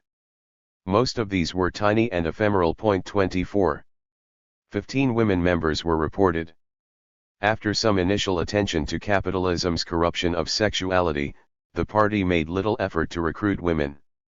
Adela Pankhurst Walsh had lectured and written in the early days on communism as a force for sexual purity that would free women from the tyranny of lust and the degradation of labor. Her appeal was to women as wives and mothers of the working class, and she vehemently opposed the bourgeois feminism that sought to expand career opportunities for women. Emancipation does not consist in driving buses and entering munition factories, nor in possessing a latchkey or studying the law. 25 By 1923 she had dropped out of the party, and even this circumscribed attention to women's interests had disappeared as the party directed its attention to the masculine arena of industrial politics. The handful of female comrades meanwhile addressed their sisters as backward partners of working men who lacked the class consciousness that came from the factory floor but who might be persuaded to stand by their men. The working class wife could assist the class struggle so long as she did not carry the sex war into the class war, suggested Christian Jolly Smith, and concluded that it was at least twice as hard for a woman to be a communist as a man. 26 If the communist was a militant worker, then those who performed domestic labor could at best serve as auxiliaries. The Communist changed its title in June 1923 to Workers' Weekly. The change was intended to assist the promotion of a united front, and in response to criticism from Moscow the executive explained that the more forthright bannerhead was unpopular. Circulation rose to 4,500.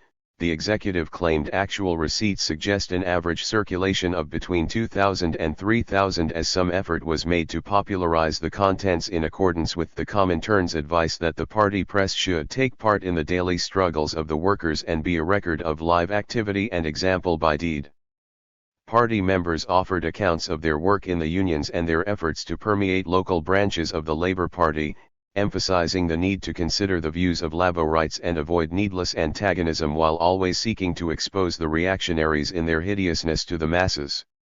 An impatience with the older declamatory style of socialist propaganda was apparent, as in the self-portrait of a miner on the northern coal field.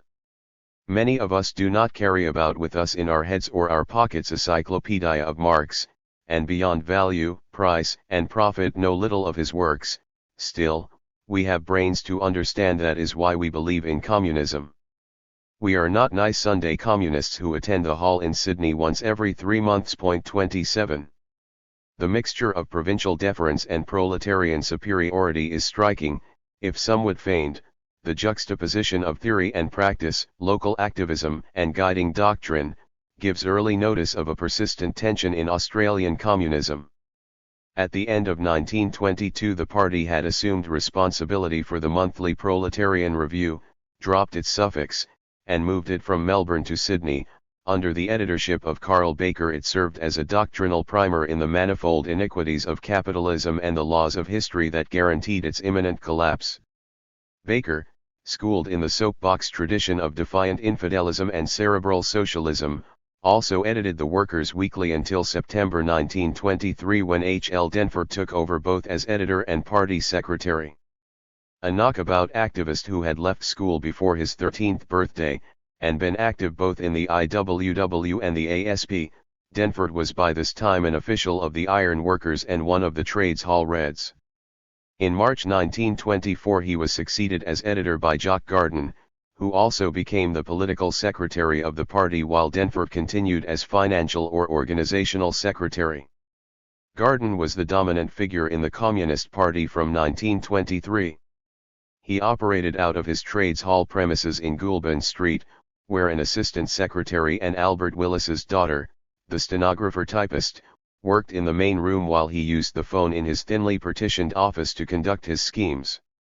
Guido Baracchi arrived there in 1924 to organize one of the Communist United Front initiatives, the Workers' International Relief, and observed how Garden was constantly scheming with John Bailey, still his principal ally in the ALP factional infighting. Baracchi was intrigued by Garden's brazen effrontery, his unscrupulousness and generosity, opportunism and courage, an unmitigated liar who also had his moments of truth. 28.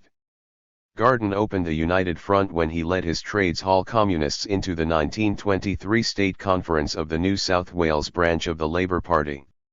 Even by the standards of that body, it was a stormy meeting.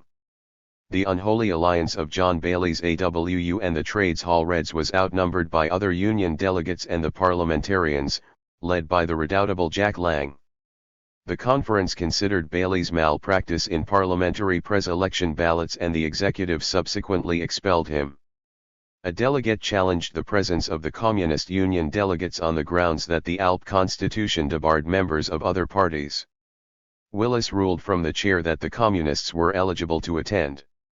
With the conference tied on a resolution to allow the Communist Party to affiliate, the chairman exercised his casting vote in favor. 3 Communists, Garden, Howe, and J. Graves of the Stovemakers Union, were elected to the ALP executive. 29. Willis's support was clearly crucial.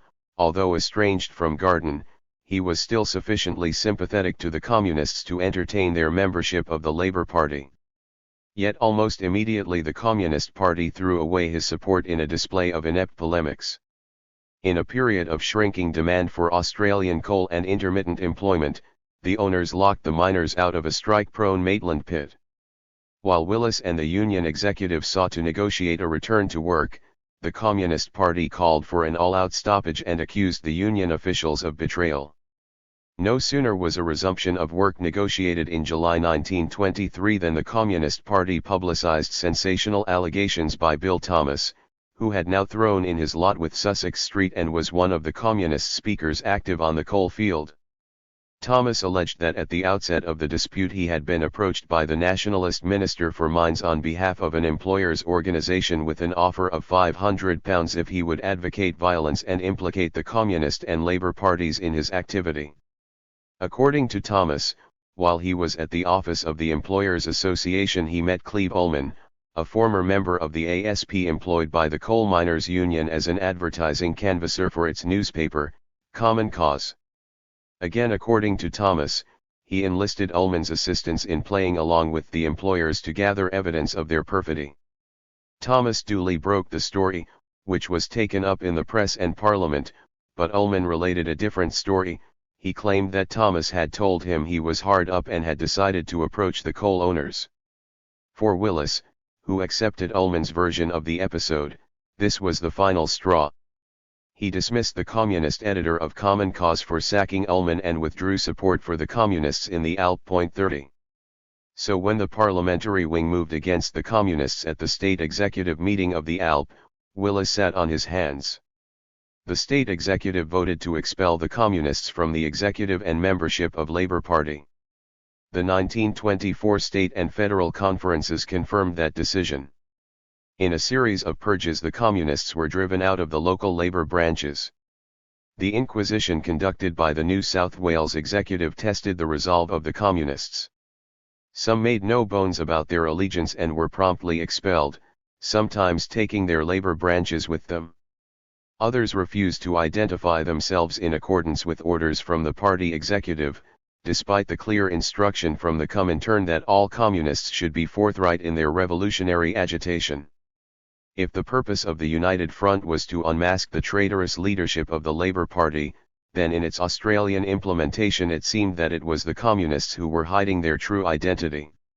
Certainly in arguing the case for affiliation, the Communist Party executive minimized the differences between the two parties. It claimed that both shared the same object, socialism, and differed only over the means of its achievement. Labour needed the communists for they were the best and most reliable fighters. 31. You cannot mix oil and water, the Queensland leader E.J. Theodore insisted at the 1924 Federal Conference of the ALP. 32. In retrospect, the decision taken at that conference to close the door to communists seems so obvious as to render any close attention to the tactics of boring from within superfluous. No party that sought to win approval from the Australian electorate could afford to be associated with a revolutionary organisation that took orders from Moscow. The circumstances of political life forced the Labour Party to assuage the fears of voters for whom class rhetoric was alarming and the British Empire a bulwark of national security. Labour itself was a coalition of forces, including Catholics who recoiled from the atheist materialism of the communist Antichrist and moderate trade unionists who eschewed industrial militancy for the security offered by state arbitration. Leading communists had reputations as irresponsible adventurers and professional rabble-rousers removed from the enthusiasms, anxieties, and modest pleasures of ordinary Australians. All of these truisms have the force of hindsight, and in truth they were acknowledged at the time by communist analysis of the unpropitious native environment. Yet the campaign to gain entry to the Labour Party was not wholly quixotic. Labour's composition and character was not predetermined. Still scarcely 3 decades old, it had cultivated moderation during its pre-war era of electoral success and Commonwealth office. Following the wartime expulsion of its leading moderates over the conscription controversy, it was deprived of success in federal politics throughout the 1920s, and for a time, as the Melbourne Conference of 1921 showed, oppositional currents ran strongly. The 1924 decision, then, marked the reversal of that dissident flow at official levels. Henceforth the reformist and the revolutionary streams ran in separate channels. While the campaign for unity failed to convince the executive of the Labour Party, its effect on communist membership and morale was debilitating. The party executive claimed 115 recruits enrolled during 1924, the financial records reveal a financial membership as low as 75.33, nor was the left-wing movement it launched in the unions during 1924 any more successful in halting the drift of affiliates out of the New South Wales Labour Council. Garden wrote occasionally to the executive of the Communist International with fresh claims of success for the policy of boring from within, but the Comintern was not convinced. It chastised the Australians for the infrequency of their communications, the lack of information about party organisation, membership, and policy, the lifelessness of the occasional copies of Workers' Weekly that reached them, and the manifest lack of success. Australia is one of the weakest sections of the Communist International, the Executive Committee noted, and so long as the silence on your part is maintained, we can never hope to build an effective section of the Communist Party in Australia. No Australian delegate went to the Soviet Union for the 5th Congress of the Communist International in 1924, instead Australia was represented by the former English suffragette Dora Montefiore, who had recently returned from an extended stay with family settled in Australia. She had been handicapped by the restrictions the Australian government imposed upon contact with the local comrades, but reported that I saw enough when in Sydney to realise how grave this muddled situation was.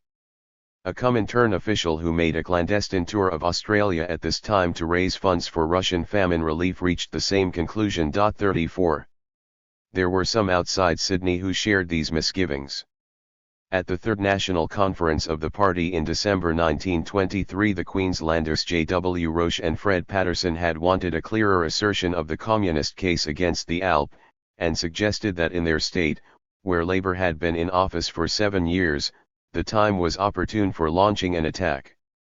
The suggestion was defeated by 16 votes to 4.35. Similar criticism surfaced at the party's fourth conference 12 months later when Carl Baker denounced Garden's constant intriguing with Bailey and the subordination of communist principles to a strategy that had proved so unsuccessful. He had some support from the Melbourne and Brisbane branches, but was again easily outvoted and removed from the executive. 36 Stung by the criticism, Garden himself signaled the need for more forthright tactics with a denunciation of those party members who had hidden every semblance of being a communist and subordinated themselves completely to the ideology and methods of the Labour Party. The conference instructed its remaining members in Labour Party branches to declare immediately their membership of the Communist Party and challenge the ALP to expel them. 37 As a further step, the party announced that it would run 6 candidates in the 1925 New South Wales state election. Garden and Pat Drew in Sydney, Tom Paine and Lionel Leese in Balmain, and H. L. Denford and Nellie Rickey in Botany. Garden, as one of the 6, might well have had misgivings since he had to rebut rumours that he was a reluctant candidate. The tortuous qualification the party advanced during the election campaign carries the ring of Garden seeking a bob each way. These candidates are put forward, not in opposition to the Labour candidates, but in conjunction with them, in opposition to the orthodox capitalists. 38 He received just 317 votes. Tom Paine, who might well have won Labour endorsement for Balmain had he not been expelled as a self-declared communist, drew 191 votes. The Labour Party under the leadership of Lang won the election and not one of the communist candidates saved his deposit. At least Pat Drew kept his sense of humour.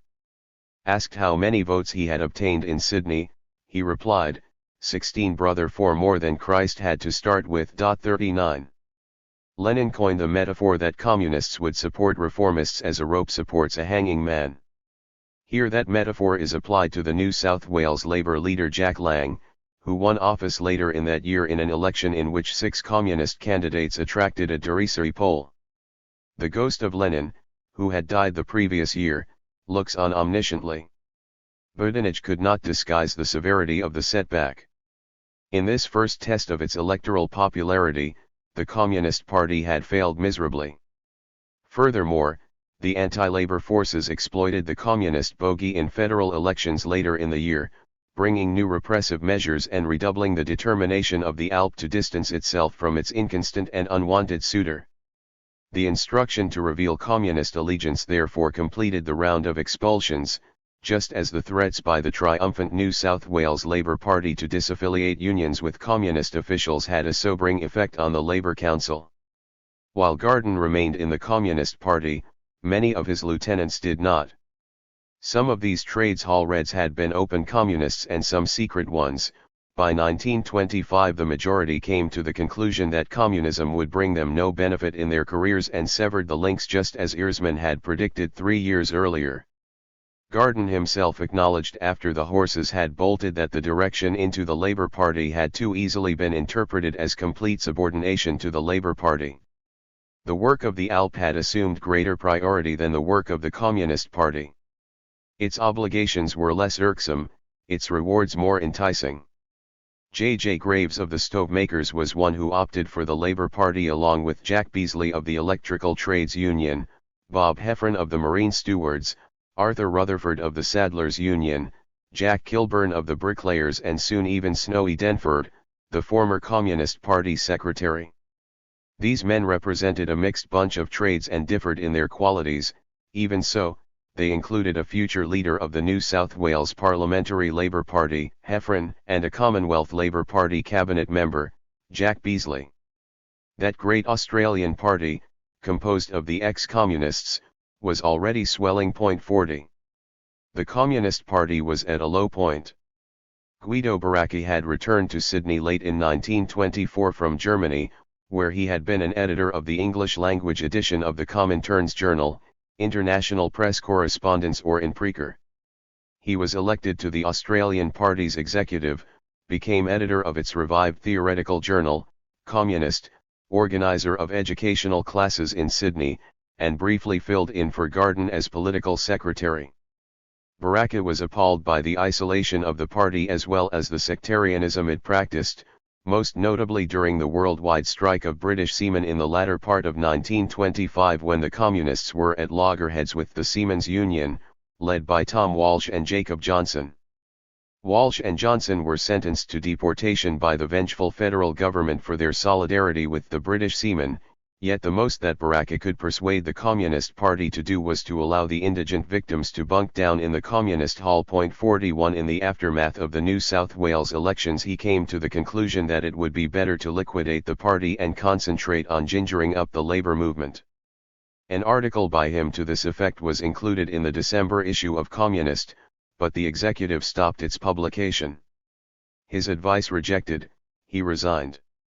I feel very much like a man who has just undergone a surgical operation. And this is so because I realize very well that the members of the Communist Party are the best comrades in the movement, although I feel that the party itself, as an organization, is such a tragic farce that I cannot bear to be associated with it a moment longer. 42. The majority of the Melbourne branch, which had reformed in 1924, reached a similar conclusion and also resigned. 43 Among the comrades Baraka extolled was Tom Paine, whose popularity was such that Baraka reported Balma aldermen vying to be seen walking down Darling Street in his company. But at the party conference in December 1925 it was reported that Paine did not place much enthusiasm into the election campaign and dropped his party duties soon after it. He was expelled. 44. This was the state of affairs that awaited Esmond Higgins, Baraka's friend and comrade in arms at the University of Melbourne during the anti-conscription struggle. Higgins also returned to Australia in 1924, from England, where he had worked for the Communist Party in the Labour Research Department and formed a close friendship with the leading British communist, Harry Pollitt. His return was arranged by Christian Jolly Smith, who suggested to Jock Garden that he might revive the Labour Council's defunct Labour Research and Information Bureau in Sydney. Jock liked the idea, but its funding relied on his scheme to win control of the Labour Party, so Higgins found himself running it on a part-time basis out of Trades Hall while trying to earn a living as a factory hand. He too was elected to the executive and entrusted with educational and editorial work by a party in which such skills were in short supply. Christian had warned him of the difficulties. The movement here is in an extraordinary condition, Guido says unique, most of the rest of us say worse things. The British party was hardly a model of efficiency, but he was quite unprepared for the extent of the disorganization and demoralization in Sydney, and he poured out his weariness and frustration in letters to Harry Pollitt. In September 1924, he described the party as a handful of derelicts marooned away from everywhere, with 4/5 of the party members only secret members as a result of the prohibitions of the Labour Party constitution, and therefore absolutely unreliable. By March, when the secret members had been instructed to declare themselves, he wrote, "Things here are awful." The party was reduced to just 40 active members, a couple of handfuls in Sydney, varyingly small handfuls in Brisbane, Newcastle, Melbourne, North Queensland, and the 3 New South Wales coalfields, and that's all. Squabbling and backbiting was constant. Bluff, intrigue, faction, indiscipline, hypocrisy, talk, ineptitude, that is all the poor old party is able to trade on now. By the end of July he could stand it no longer and tossed in the editorship of Workers' Weekly to chase a job. 45. There was another observer of the party at its nadir. Christina Stead was working in a city office, having resigned from the New South Wales Education Department less than 3 years after she completed teacher training, saving desperately to escape overseas. Through her father, David, who was a scientist, socialist and general enthusiast for good causes, she was familiar with Sydney's radical circle. Through her own privations and deep unhappiness she found herself in the inner-city milieu of the communists. Her novel 7 Poor Men of Sydney is set during the Seamen's Strike of 1925 and presents a circle of tormented outsiders who seek through politics and philosophy to assuage their unhappinesses. Written after she reached Europe and drawing on the knowledge of her American communist companion, its overlay of later onto earlier politics makes identification of its characters all the more hazardous. But Guido Baraka was convinced that he formed the basis of Fouque Folliot, the editor of the party newspaper. Folliot and his wife had independent incomes and had travelled. They worked hard among the seamen and the poorest of Australian workers, and carried high the torchlight of their metropolitan culture at the same time. Toxazon, Goggin, Laforgue, T.S. Eliot, Freud, and Havelock Ellis. The party librarian, who works as a printer, is suspicious of such culture. There's only one book you need to know, and that's Marx, and only one exegesis you want to read, and that's Lenin on Marx. The studious German who works alongside him sees Folliot as a romantic. It riles me when I see Fouque get up before a body of bleak-faced, whiskered, half-starved men and get off his cheesecake eloquence. Little Fouque, gay, small, plump and mellifluous, addresses party members and British seamen at the Communist Hall, some sleeping with their coats as pillows, and mocks the Conservative Prime Minister, Mr. Wellborn, with whom he had been at school, in a speech that passes high over their heads. The novel shifts about the sprawling city, from inner-city slums in Woolloomooloo to the harbour heads, where Stead spent her childhood, the point of departure from Terra Felix Australis, This Waste and Sleep in Land. 46. So at the end of 1925 Guido embarked once more for Europe. On the same liner a leader of the British seamen was being deported, and a long line of waterside workers had assembled to farewell him. As the vessel cast off and the first-class passengers exchanged salutations and streamers with friends on the wharf, the strains of the old wobbly song could be heard rising over the clamour, sung not sadly as the funereal dirge it sometimes became, but with a jaunty tempo as an affirmation of the rebel spirit. Hallelujah! I'm a bum. Hallelujah! Bum again. Hallelujah! Give us a handout to relieve us from pain. 47. 5. Communism goes bush. By 1925 the hopes of the founders of the Communist Party of Australia were dashed. The coalition of socialists, industrial activists, and trades hall reds who had gathered in 1920 under the banner of the Russian Revolution was in disarray.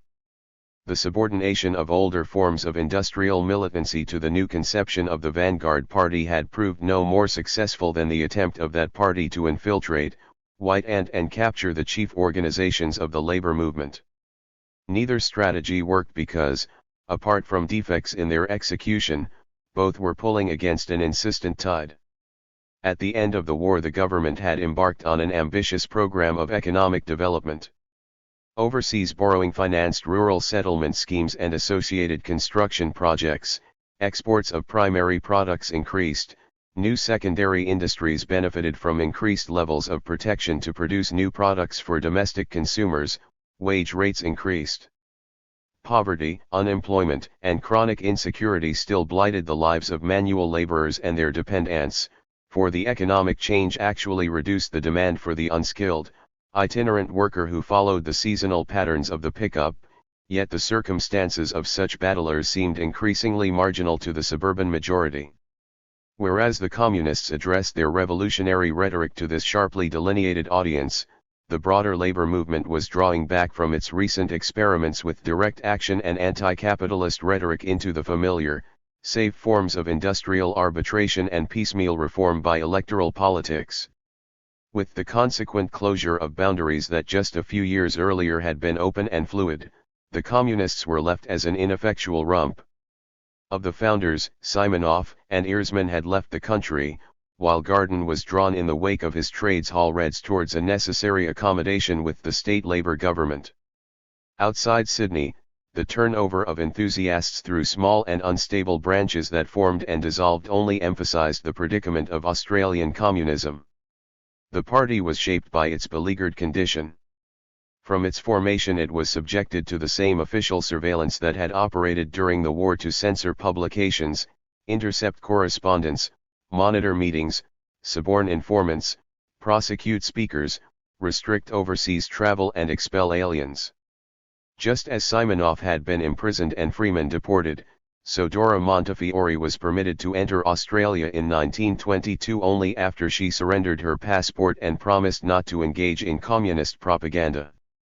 Other communist emissaries during the early 1920s were deported as soon as they were detected. 1 Tom Paine was prosecuted and fined for misuse of a borrowed passport upon his return to Australia from the 4th Congress of the Communist International.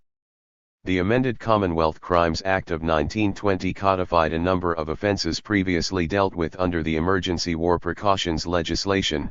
Under its provisions, it was a seditious offence to write, publish, or utter words intended to bring the king into hatred or contempt, to excite disaffection against the government or the constitution, or even to promote ill will and hostility between different classes of His Majesty's subjects so as to endanger the peace, order, or good government of the Commonwealth. Amendments to the Immigration Act in the same year provided for the exclusion or deportation of any person who advocated the overthrow by force or violence the established government of the Commonwealth, or of any state, or of any other civilized country, with additional legislation to cover passports and registration of aliens. Customs regulations were widened in 1921 to impose the same rubric on the importation of literature. These allowed the Commonwealth to seize a wide variety of communist publications, and by 1926 over 100 titles were listed. While complete prohibition was impossible to enforce, there was a distinct dearth of Marxist and Leninist texts. 2.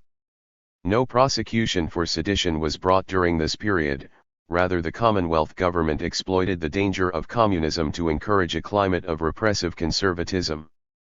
Ironically, it was the notoriety of 2 non-communists that occasioned a far more intense offensive against the communist menace in Australia. The ex-communist president of the Seamen's Union, Tom Walsh, and its secretary, Jacob Johnson, made easy scapegoats for the recurrent stoppages of maritime transport. Both were born outside Australia, both vehement in their revolutionary rhetoric.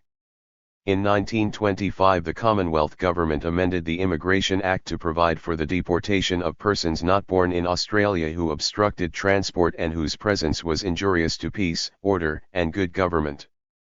When Walsh and Johnson supported the British seamen's strike in August, they were arrested, brought before a special board and sentenced to deportation.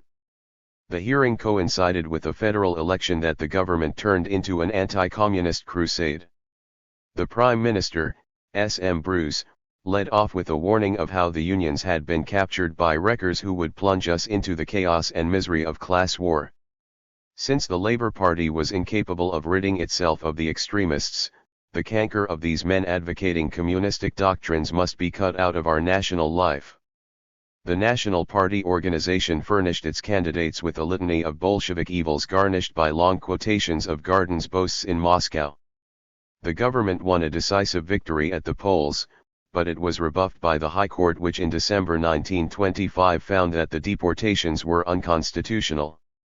Bruce therefore turned to a new Attorney General, John Latham. 3. Latham brought a formidable zeal to his office. A precise, cold man of stern rectitude, his experience during the war as a naval intelligence officer and then a participant in the Paris Peace Conference had convinced him of the gravity of the communist danger to the rule of law in national and international affairs. He worked closely with the investigation branch of his department, which carried prime responsibility for political surveillance. He systematically read the files prepared by the head of that section, annotated them and dispatched them to the Solicitor General for prosecution. Since the fomenters of unrest were not open to intellectual conviction, he reasoned, they require criminal conviction. His redrafting of the Crimes Act in 1926 broadened the definition of unlawful activity and unlawful association to an unprecedented degree. It imposed new penal sanctions on strikers and caused the Communist Party executive to prepare for underground activity. Latham toyed with more drastic measures. His friend Robert Guerin, the Solicitor General, had to advise him that even the amended Crimes Act would not justify the closing down of the Communist Hall in Sussex Street. 4. The increased vigilance of the Australian government coincided with an intensification by the British government of its security measures against Soviet intelligence activities in that country. This severed the lines of communication between the Australian Party and the Communist International, and stopped the transfer of money through British banks.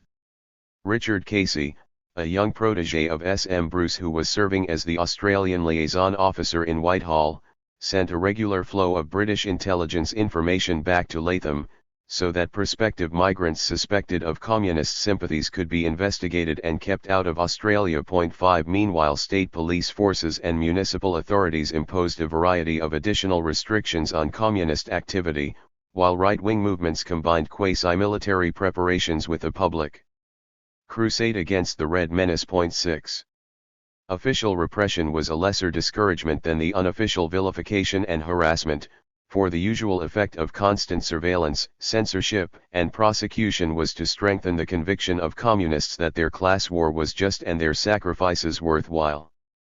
Did not the attention they attracted confirm the significance of this small group of beleaguered activists? More than this, the officers of the investigation branch of the Attorney General's Department echoed the charged imagery of the communists. The activists they described in their detailed files were potent, indefatigable, infinitely resourceful, limitless in their capacity to inflame and suborn loyalties. Noteworthy in the conspiratorial fantasies of the investigation branch was the Secret Seven, the most silent, militant, and dangerous of the forces now working in Australia. Despite the name, its membership, according to the investigation branch, was elastic and omnipresent. It commanded silent assent by means of the password Kismet and used the germ cell system invented in Moscow to worm its way into the unions and the Labour Party. 7 Here also was a vindication of the party and the demands it imposed. When Guido Baracchi resigned in 1925, he said that the members of the Communist Party were the best comrades in the movement but the party itself a tragic farce. When Esmond Higgins related the abject state of Australian communism at this juncture, he observed that the dispirited members clung all the more tightly to their identity. All we can do is keep chattering the name Communist Party. 8 That the name and the identity should have already assumed such talismanic significance is hardly surprising. After all, the competition to secure the title had occupied Australian communists for the best part of 2 years. Membership of the Communist International and association with its legendary heroes conferred a surrogate prestige on the Australian adherents, just as overseas successes compensated for unavailing local sacrifice. Long before the Australian Party adopted the Bolshevik model of organisation, it was extolling the marvellous power of discipline which gave life and power to dormant energies. 9 The earlier socialist sects had drawn their adherents into an enclosed world of cultural meaning marked out in language and ritual that offered them the reassurance of dogmatic certainty in return for the rigours of evangelical effort. The Communist Party took over that temper but tightened its effects with 2 additional twists. The first was foreshadowed in the original manifesto of the Provisional Executive: the Communist Party is essentially a fighting organization and not a debating club.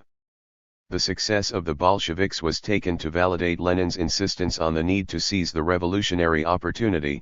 The split in the ranks of the pre-war Socialist International was seen as distinguishing those who made revolution from those who merely talked of one. Earlier socialists had observed ineluctable laws of historical materialism that would in the fullness of social evolution exhaust capitalism and bring the working class to an appreciation of its mission, a process that the socialists might hasten through propaganda and education but could not anticipate until the time was ripe.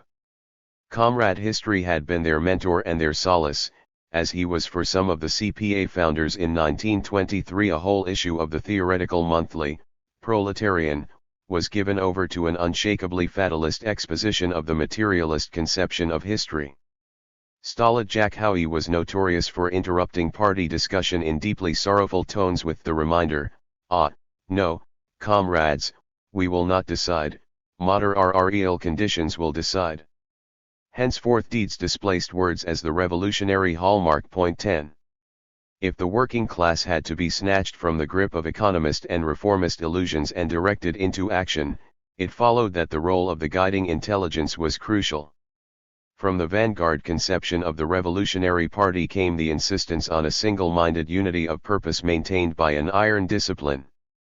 As early as 1921 Australian communists distinguished the military principles of their organisation from the laxity of its predecessors. An army is only a body of men before it goes into action, wrote Carl Baker. It then depends entirely on its training, its discipline. 11 Just as the new party superimposed the hammer and sickle onto the red flag, so it grafted a martial vocabulary onto classical Marxism.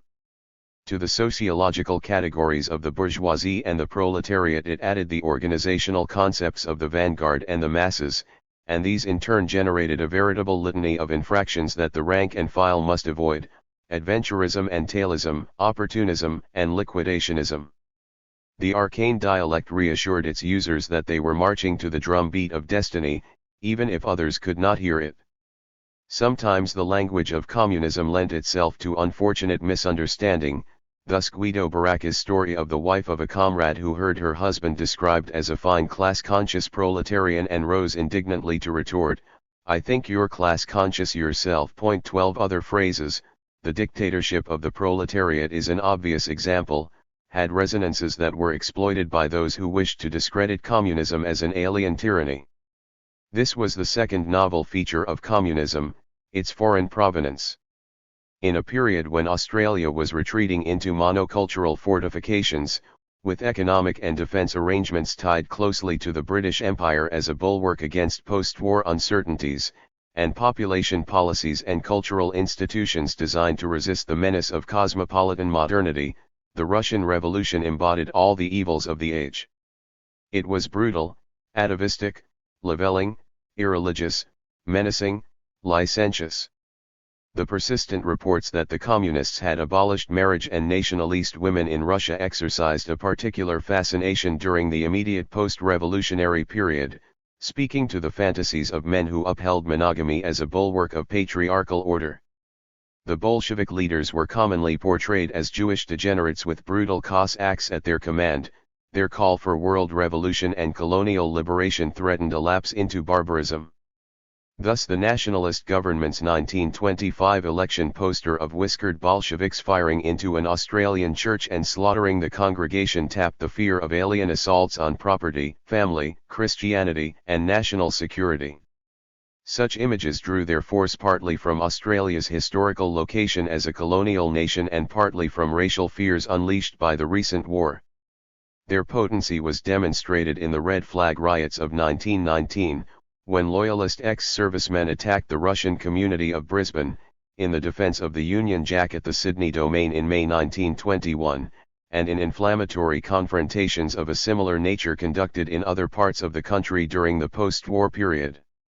They are central to the clash of right and left depicted by D.H. Lawrence in his novel of a post-war Australia in which violence lies close to the surface of a brooding lethargy.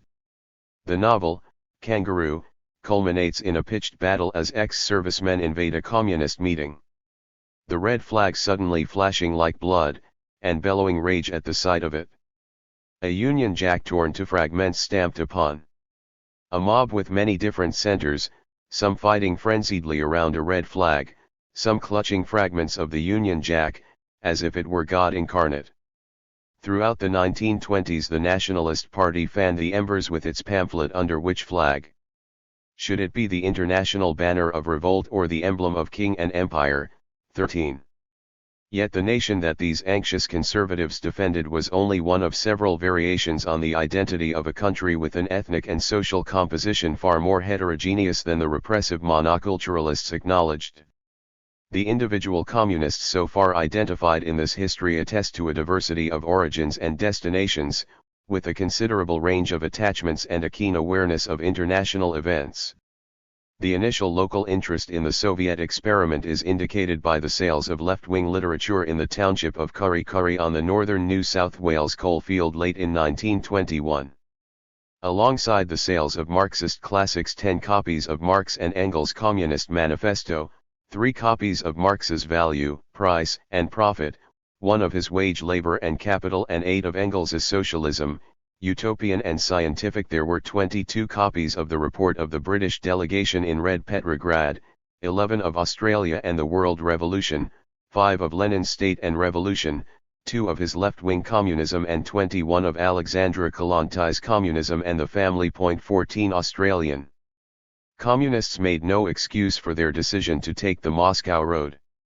On the contrary, they rejoiced in the Russian communists' conquest of power, celebrated the transformation of life in the Soviet Union, rebutted all suggestions of error or excess, defended its repression of dissent, and did what they could to collect aid for its reconstruction after famine and civil war. 15. A common topic for debate during these early years, while such orderly disputation between different sections of the left could still occur, was that the Australian workers to achieve their emancipation must follow the methods adopted by the Russian workers. 16. The proposition called for a different mode of argument from that which communists used in response to conservative denigration. Many in the labor movement concurred with Bob Ross in his sympathy for the Russian communists in their overthrow of Tsarist autocracy, but denial of the relevance of such methods in Australia, where civil liberties and democratic practices allowed for a peaceful transition. The usual response was to defend the general applicability of Lenin's analysis of late capitalism while acknowledging that Australia's particular circumstances would affect its implementation.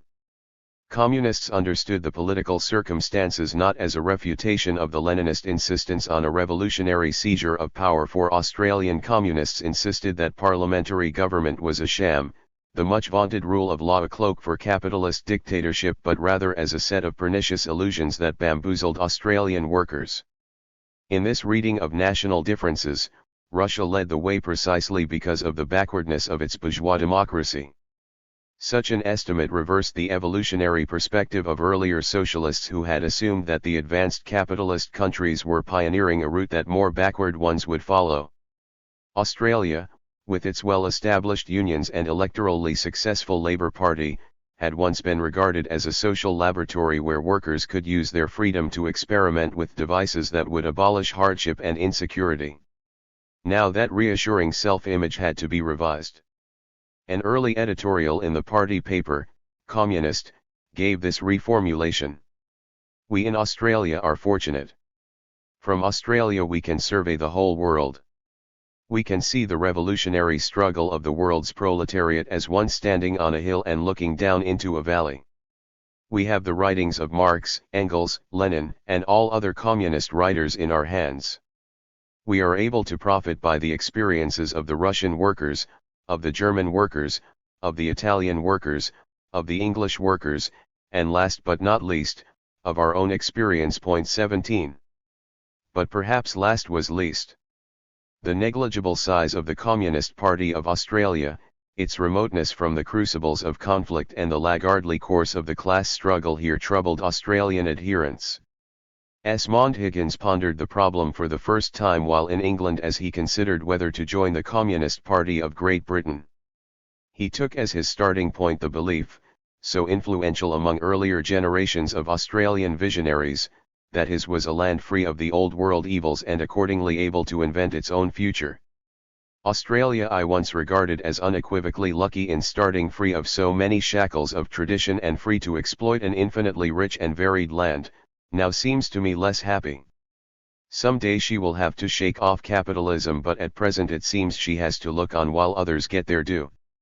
This was an unfortunate good fortune, a land of plenty and opportunity basking in illusory content. Australia had yet to go through the capitalist mill. She was too young, lazy, cheerful, and smug. He concluded that he was unable to call myself a communist because I feel myself an Australian. 18. A trip to Russia resolved his doubts. Yet as a member of the Communist Party of Great Britain, Higgins merely shelved the problem of Australian communism. When he decided to return, for a mixture of personal and patriotic reasons, his friend Rajni Palmatude, the future pontiff of British communism, was scornful. Australia is an artificial closed-in box where nothing ever happens or will happen. Higgins occupied himself on the voyage out in self-scrutiny and study. He reread his former associate Bob Ross's Revolution in Russia and Australia and found it riddled with holes, yet there was still the persistent worry about the basis of Australian communism. In England it was easy to feel that there was an obvious necessity for party work. In Australia, where conditions were less stringent, it was still possible for workers to get something out of capitalism. 19. Upon his arrival he was struck by the way the Australian labour movement took refuge in nationalism, trade protection, and immigration restriction, fostered alliances with local manufacturers and encouraged the illusion that the country could reach social salvation by isolating itself from the rest of the world. Thus the common belief of workers that they could purchase paradise on the installment plan. 20 Soon he was experiencing at first hand their unresponsiveness to the communist message, and characteristically directed his criticisms inward, to the weakness of the party and its members. It took another newcomer, unencumbered by past Australian associations, Jack Kavanagh, to propose the remedy. Kavanagh, born in Ireland, raised in England, schooled in militancy in Canada, found the Australian working class mired in the past. Tradition more than weighs upon them.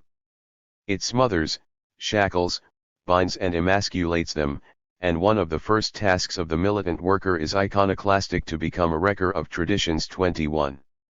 Kavanagh landed in Sydney on May Day of 1925 and stepped immediately into the vacuum left by the failure of Garden's United Front strategy. He appears instead 7 Poor Men of Sydney as White Away, a man just come over from Canada who follows Fuq Folliot on the platform of the Communist Hall with the opening words, "Let's talk about practical things," and within 10 minutes has his audience mad with enthusiasm. 22 Kavanagh had been a leading member of the Socialist Party of Canada, which had schooled him in an amalgam of Marx, Engels, Joseph Dietzgen, and Jack London, and a founder of the Canadian Communist Party, marital difficulties were the reason for his shift to Australia, and he operated at first under an assumed name. Service in the British Army during the Boer War had left a deep antagonism to imperialism, militarism, and racism, and as an industrial militant in Vancouver he had strenuously combated anti-Chinese agitation. His extensive experience of the 3 British dominions gave him a sharp appreciation of the dynamics of settler capitalism. He quickly dismissed Australia's much-vaunted reputation as a workers' paradise, was scathing in his criticism of the stifling effects on the unions of industrial arbitration. One is shocked by the docility manifested by the workers' organisations and utterly contemptuous of all dealings with the Labour Party. Just as Kavanagh's intractability provided an antidote for Garden's opportunism, so his bearing and conduct offered welcome relief from the disreputable fixer. The pince-nez, round, cherubic face, and care for his personal appearance, the assuredness and directness, all inspired confidence. There was also a flinty self-sufficiency. Kavanagh deferred to no one. In August he was co-opted onto the executive. At the end of the year he chaired the party conference. 23. The 1925 conference picked over the wreckage of the recent election results and the now complete failure to gain entry into the Labour Party. After lengthy discussion it resolved that the action of the ALP in rigidly excluding the Communists from membership in that party has for the time being closed that avenue for our work, and the trade union movement will be our most important field for gaining contact with the working masses to expose their reformist illusions, to unmask the reactionary leaders and to influence the workers to the conscious struggle against capitalism. To this end the conference endorsed the industrial program of a recent conference of left-wing unionists, a £6 minimum wage irrespective of sex, a 6-hour day, union preference, child maintenance, and motherhood endowment. It confirmed the recent appointment of an industrial leader in Sydney to direct the recently formed party groups in key industries. 24. This seemed to bring Garden's scheming within the Labour Party to an end, but almost immediately he was back with a new proposal in response to a threat that the ALP disaffiliate those unions that belonged to the New South Wales Labour Council. This move by the parliamentary wing of the Labour Party against the industrial wing prompted talk of a breakaway industrial Labour Party, which Garden urged the Communist Party to support. The new executive with Kavanagh as its leading member condemned the proposal. 25 Then the waters were further muddied as the AWU switched its support from Jack Lang to Lang's opponents in the New South Wales parliamentary wing of the Labour Party, and Lang joined forces with Willis and Garden to shore up his position. This unlikely alliance proposed to alter the rules of the Labour Party in order to increase industrial representation. That prospect did interest the Communist executive, since the new rules would allow unions a free choice of delegates to ALP conferences and thus reopen the door to communists. So Garden secured the backing of the Communist Party, only to drop the vital rule change at a special conference of the New South Wales branch of the Labour Party in November 1926. On 7 December, Garden was required by the Communist Party executive to explain a reported statement in the Labour Daily that he was not a member of the Communist Party. On the following day he announced his resignation. 2 days later in the Workers' Weekly the party announced his expulsion. 26. So ended the communist career of the last of the party's founders. As secretary of the Labour Council he went on to become Lang's lieutenant, and continued to tap the stream of popular working-class radicalism by promoting Lang's 1930 election campaign with the slogan, "Lang is greater than Lenin."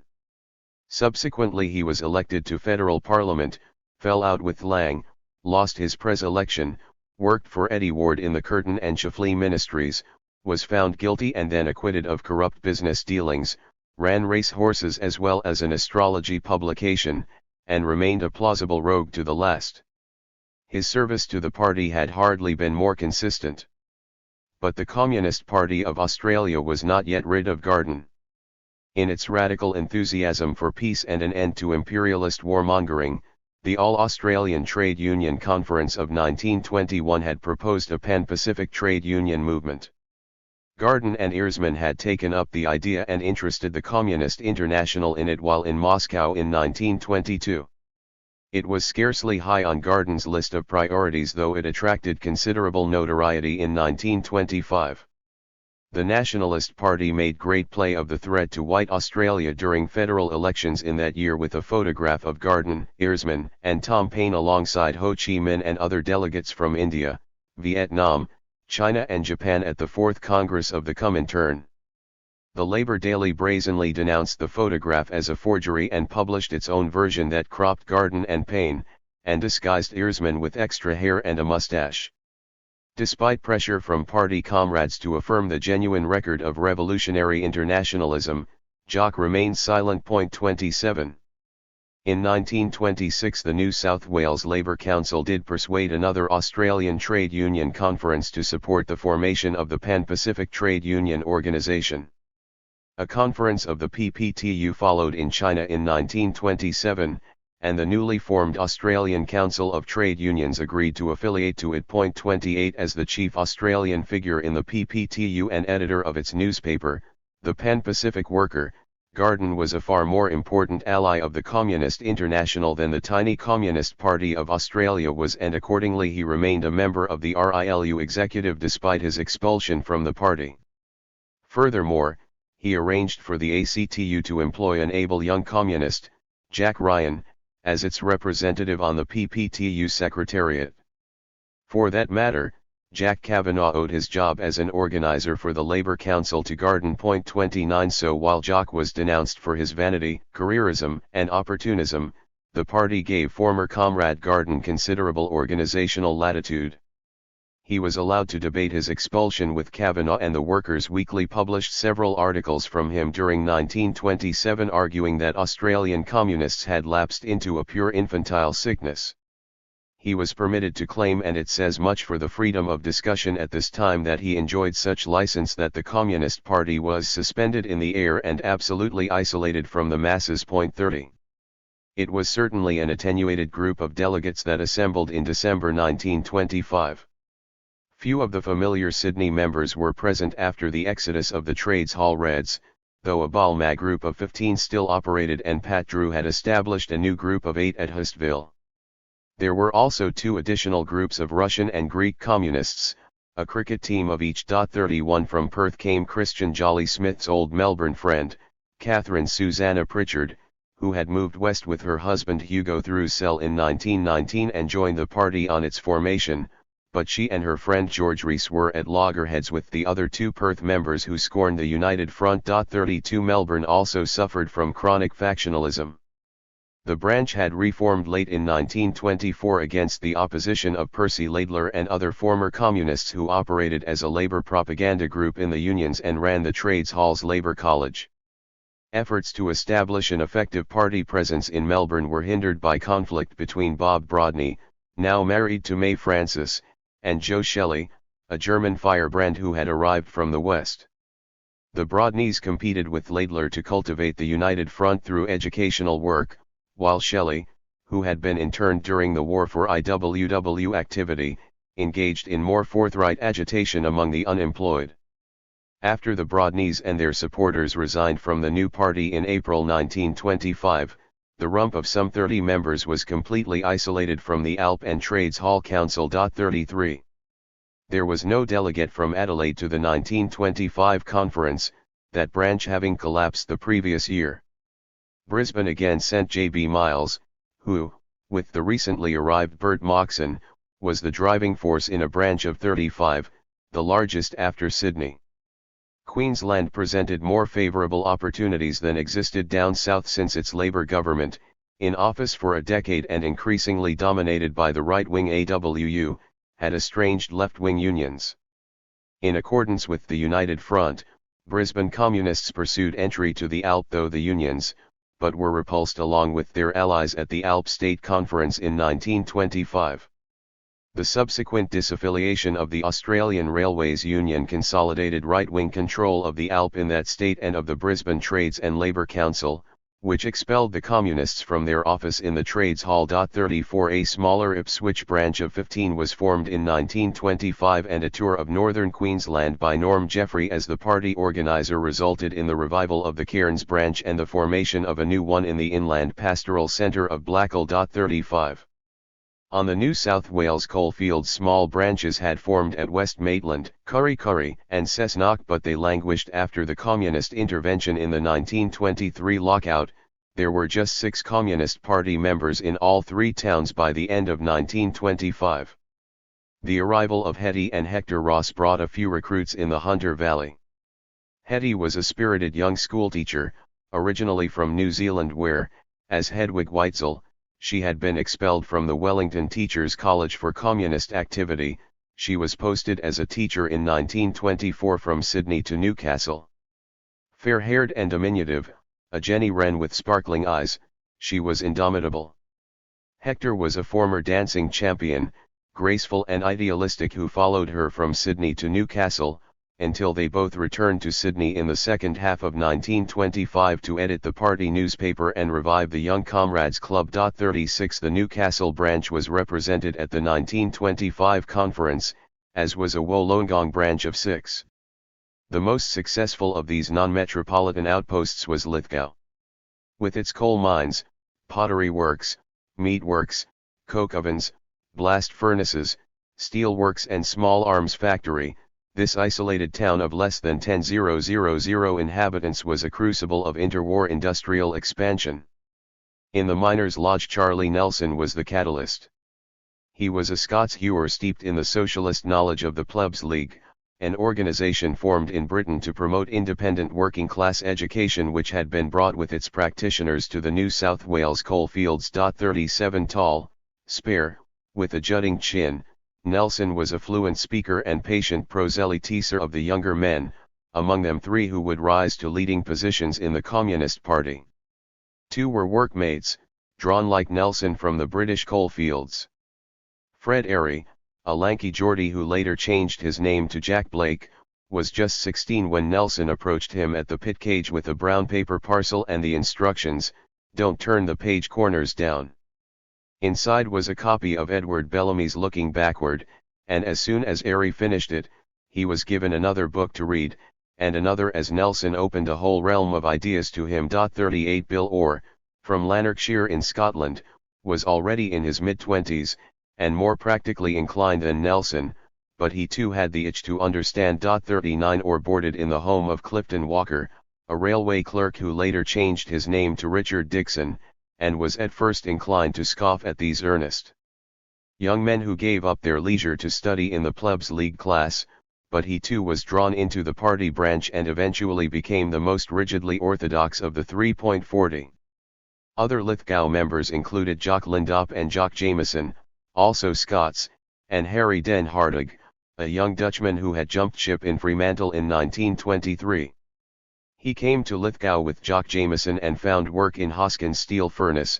Later he would move to Melbourne, Buttle, and achieve modest success as an artist. 41. Though Den Hartog was a Union delegate in Lithgow, The steelworks were less fertile territory for the party, the Iron Workers Association subject to high turnover and victimization as its owners sought to compete with the larger and more efficient BHP plant in Newcastle.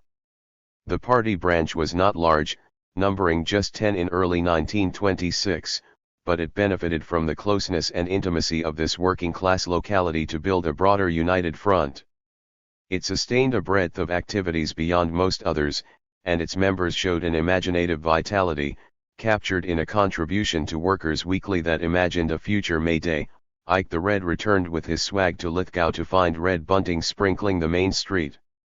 When he made his way to the steel works in search of a job, he discovered the tyrannical foreman was wielding a pick in the pit and Hoskins, the owner, was pushing a broom. His old mate Jock, once a Red Ragger, now ran the plant on a 6-hour shift.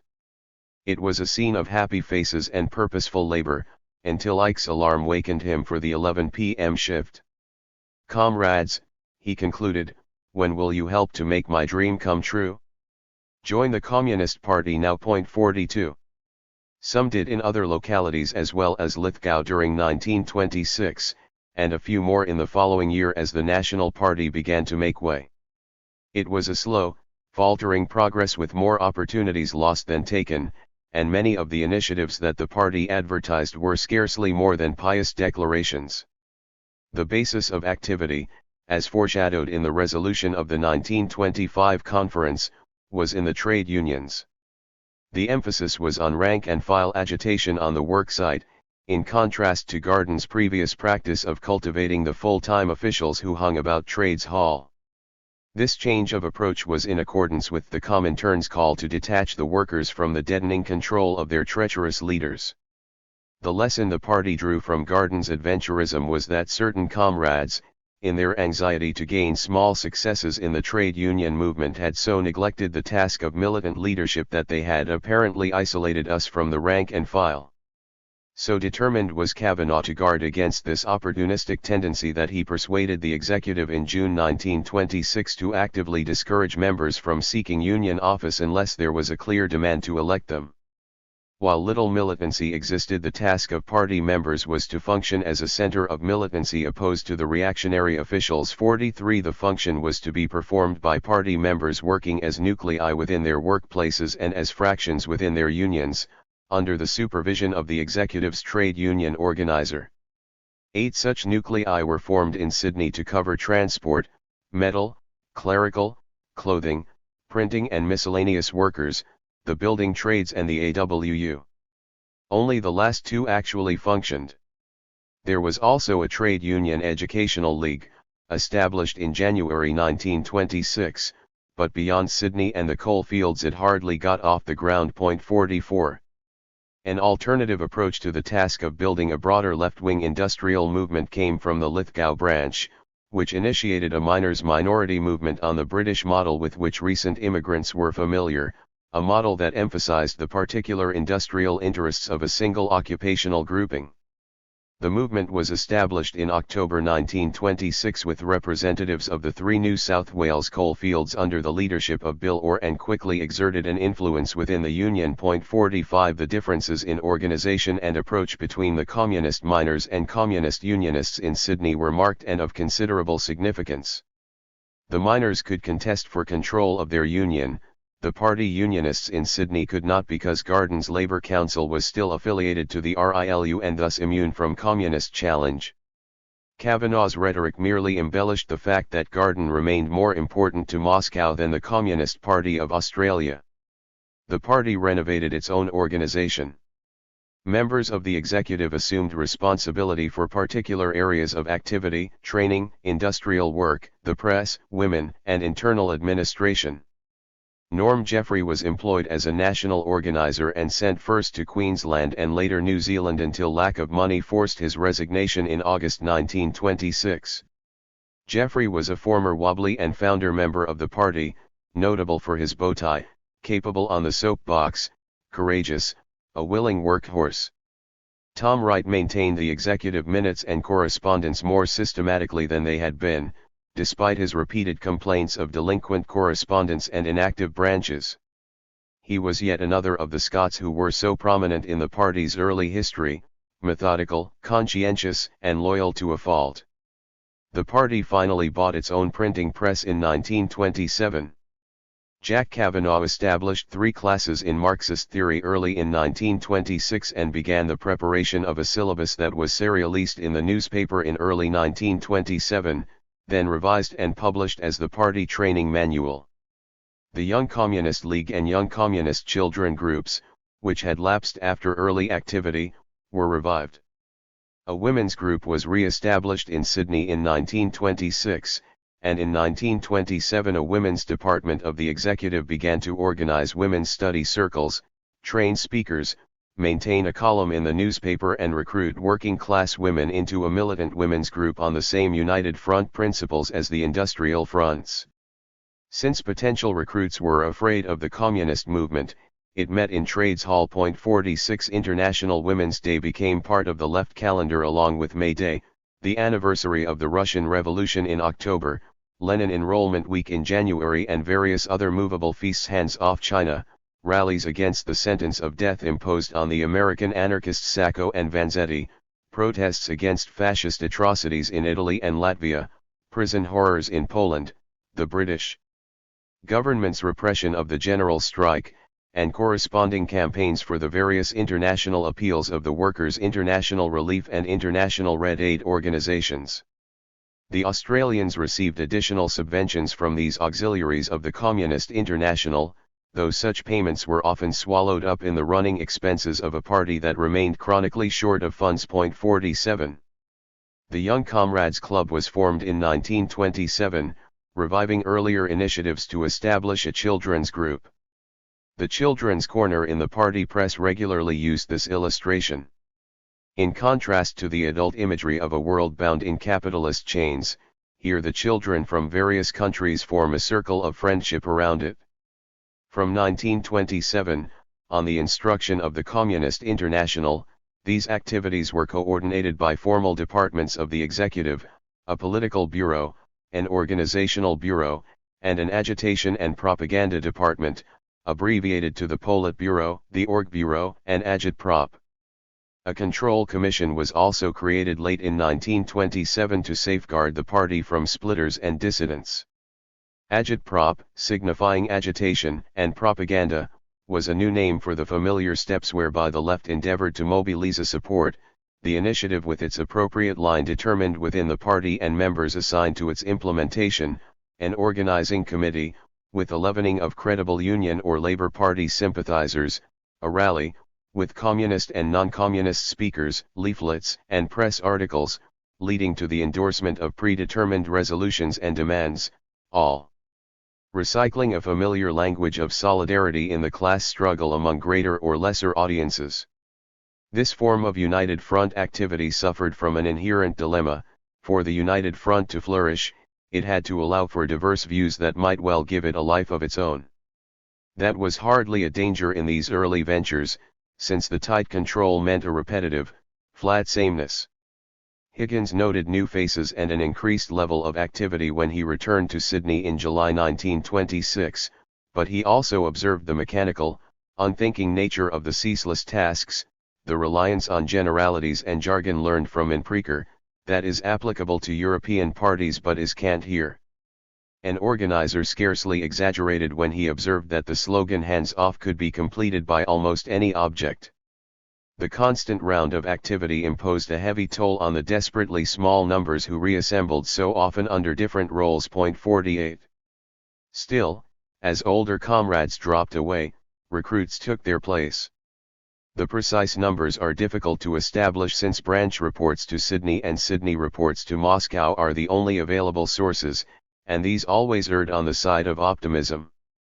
For what they are worth, the party claimed 300 members by late 1927 and 500 early in the following year, figures which were too optimistic by more than half but indicated the upward trend. Existing branches consolidated, Sydney at 100, Lithgow at 21, Brisbane 30, and Melbourne 36, While there was remarkable growth in North Queensland. 49 reports of the increased activity in Melbourne can be supplemented by the atmospheric account given 50 years later by Judah Wotton in his novel Scenes of Revolutionary Life. Wotton was a young firebrand and aspirant writer who moved from Western Australia to Melbourne in 1926 and was taken up by Joe Shelley. In contrast with Shelley's report as group leader to the 1927 Party Conference of Trade Union Work, propaganda activities, regular classes, literature sales, a new headquarters in Russell Street and even a workers' club library, Wotton's novel describes a group of beleaguered enthusiasts. He composed his scenes both retrospectively and fictively, in the social realist mode, through the recollections of an aged communist in an era of yuppie excess who looks back on his youthful dreams. The great majority of the inhabitants of dour, hushed Melbourne during 1927 go about their business, either heedless or hostile, but on the northern fringe of the city centre there is a bohemian quarter of Chinese restaurants, brothels, a temperance hall and evangelical chapels, pawnbrokers and the Salvation Army, and here the communists operate. They declaim and flog the workers weekly, argue with the police and hold a concert to mark the 100th anniversary of Beethoven's death, in a way of life that is quite autonomous and makes no reference to Trades Hall or the Labour Party. They are a disparate group, a frail return digger, a muscular Scottish blacksmith, an unemployed wharfie, a stern old German woman, a larrikin, and the principal character, a spoiled young man with literary ambitions, all joined by a shared faith in the future. 50. They were not entirely alone. In 1927 Wotton wrote on behalf of the Melbourne branch to Arthur Calwell, then a leading member of the ALP in Victoria, and invited him to lecture on the topic, "Can a Labour government abolish the capitalist system?" Calwell made no reply. Yet a year later, when Wotton identified in the press as a young curly-headed Russian with a red handkerchief in his breast pocket appeared in court on a charge of having distributed communist pamphlets during the Anzac Day procession, he was defended by the then president of ALP State Executive, who also paid his fine. Wotton's political and literary aspirations were nourished by his discovery of a revolutionary tradition. In Melbourne he knew a chemist whose French father had been a communard exiled to New Caledonia. He found old English socialists who had known Frederick Engels and William Morris, and sought out former associates of the VSP organizer Tom Mann, and Monty Miller of Eureka fame. Just as the Beethoven centenary that Wotton organized sought to ground revolutionary politics in artistic creativity, so his historical interests joined a lineage of heroic struggle to the promised future. 51. Who were these communists? The evidence is incomplete, the pattern subject to local variation as Wotton's sketch suggests. Yet in the shifting mosaic of argument and activity it is possible to discern some recurrent characteristics. The party defined itself by class, sex, and race as a movement of Australian male workers, and each of these designations raised issues of political substance in the later 1920s. What is the social composition of your party? The Australian delegate to the Comintern was asked in 1926. The social composition is entirely proletarian, Hector Ross replied. There was a bourgeois element but they have entirely left us now. 52. This characterization was inherent in the turn to the masses announced at the end of 1925, which heralded a cult of proletarian virtue. It was not altogether new. Communism, after all, rested on a class analysis of politics that contrasted the clear unity of interest of those who lived by the sale of their labor with the weak and vacillating tendency of sympathizers who attached themselves to that cause. A doctrine that placed such emphasis on the extraction of surplus value as the dynamic of history and determinant of class identity caused considerable difficulties for those outside the ranks of the wage earners, witness Tom Paine, a cobbler, who had to be convinced by Guido Baracca that he too was exploited by his leather supplier and landlord. In one of his recurrent bouts of self-recrimination, a year earlier Esmond Higgins, that prisoner of the middle-class conscience, compared his personal frailties with the sterling qualities of the British boilermaker Harry Pollitt. He was lazy, bookish, feckless, untrained in useful skills and susceptible to fags, bed, booze, Harry was confident, shrewd, resourceful, and full of physical well-being. 53. In its literature and iconography the party systematized these attributes ever more insistently into essential differences. The bonehead worker became the instinctive rebel, and Mr. Fat the capitalist was joined in the communist demonology by the timorous, doubting intellectual. The three departed representatives of the bourgeoisie Ross identified in 1926 were Baker, Baraka, and Higgins. Baker, an optometrist, had taken money from customers and done a bunk, just when we needed him most. Baraka, a man of considerable inherited wealth, stood condemned as a liquidationist, while Higgins had resigned the editorship of Workers' Weekly to look for work interstate. This exemplification of the logic of capitalism might seem to exonerate its victim, but Ross was adamant, we do not condone his action because he left us at a time when we were fighting very bitterly. That middle-class communists were unreliable was the chief lesson of the party's early history, an attitude reinforced by Jack Kavanaugh's insistence on the necessity of working-class knowledge. The party inherited a well-established tradition of intellectual improvement, one that combined fiction, verse, philosophy, history, and economics as sources of inspiration and understanding. Any serious pre-war socialist assembled a library, read widely and studied the classic texts closely, for knowledge was the key to a new order. Paine, Carlyle, Ruskin, Darwin, and Huxley were as influential as Marx and Engels in the project to emancipate humanity from the tyranny of superstition. Shelley, Dickens, Hugo, Zola, Morris, and later, Robert Trace Saul, Jack London and Upton Sinclair fed the imagination of activists along with William Lane, Henry Lawson, and Bernard O'Dowd. The founders of the CPA were steeped in this tradition, and a number had helped to initiate the labor college movement as a vehicle for working-class education. These labor colleges in Melbourne, Sydney, and Brisbane, along with the associated Plebs League on the coalfields, fostered an autonomous and politically pointed curriculum in opposition to the Reformist Workers' Educational Association and other university extension initiatives. Thus in 1924 a party member who conducted a Plebs League class at Kurri Kurri reported to the Workers' Weekly that his best student had been presented with 2 volumes of Joseph Dietzgen, the German working-class writer, who enjoyed a particular following for his extension of Marxist dialectics into an all-encompassing working-class philosophy. 54. Even when the labor colleges slipped out of its control in the 1920s, the party continued to employ a similar syllabus in its own classes. Onto a curriculum of the standard editions of the American publishing house Charles H. Kerr, and the textbooks and magazines of the British Labour College movement, it simply added Lenin's polemical pamphlets. There was disagreement over the importance of such education. Some objected that hair-splitting discussions on Marxian economics distracted from practical revolutionary activity, others regretted that the theoretical side has gone to blazes. Under the leadership of Jack Kavanaugh there was an effort to remedy any theoretical weakness. The party newspaper commenced a monthly theory page in 1926.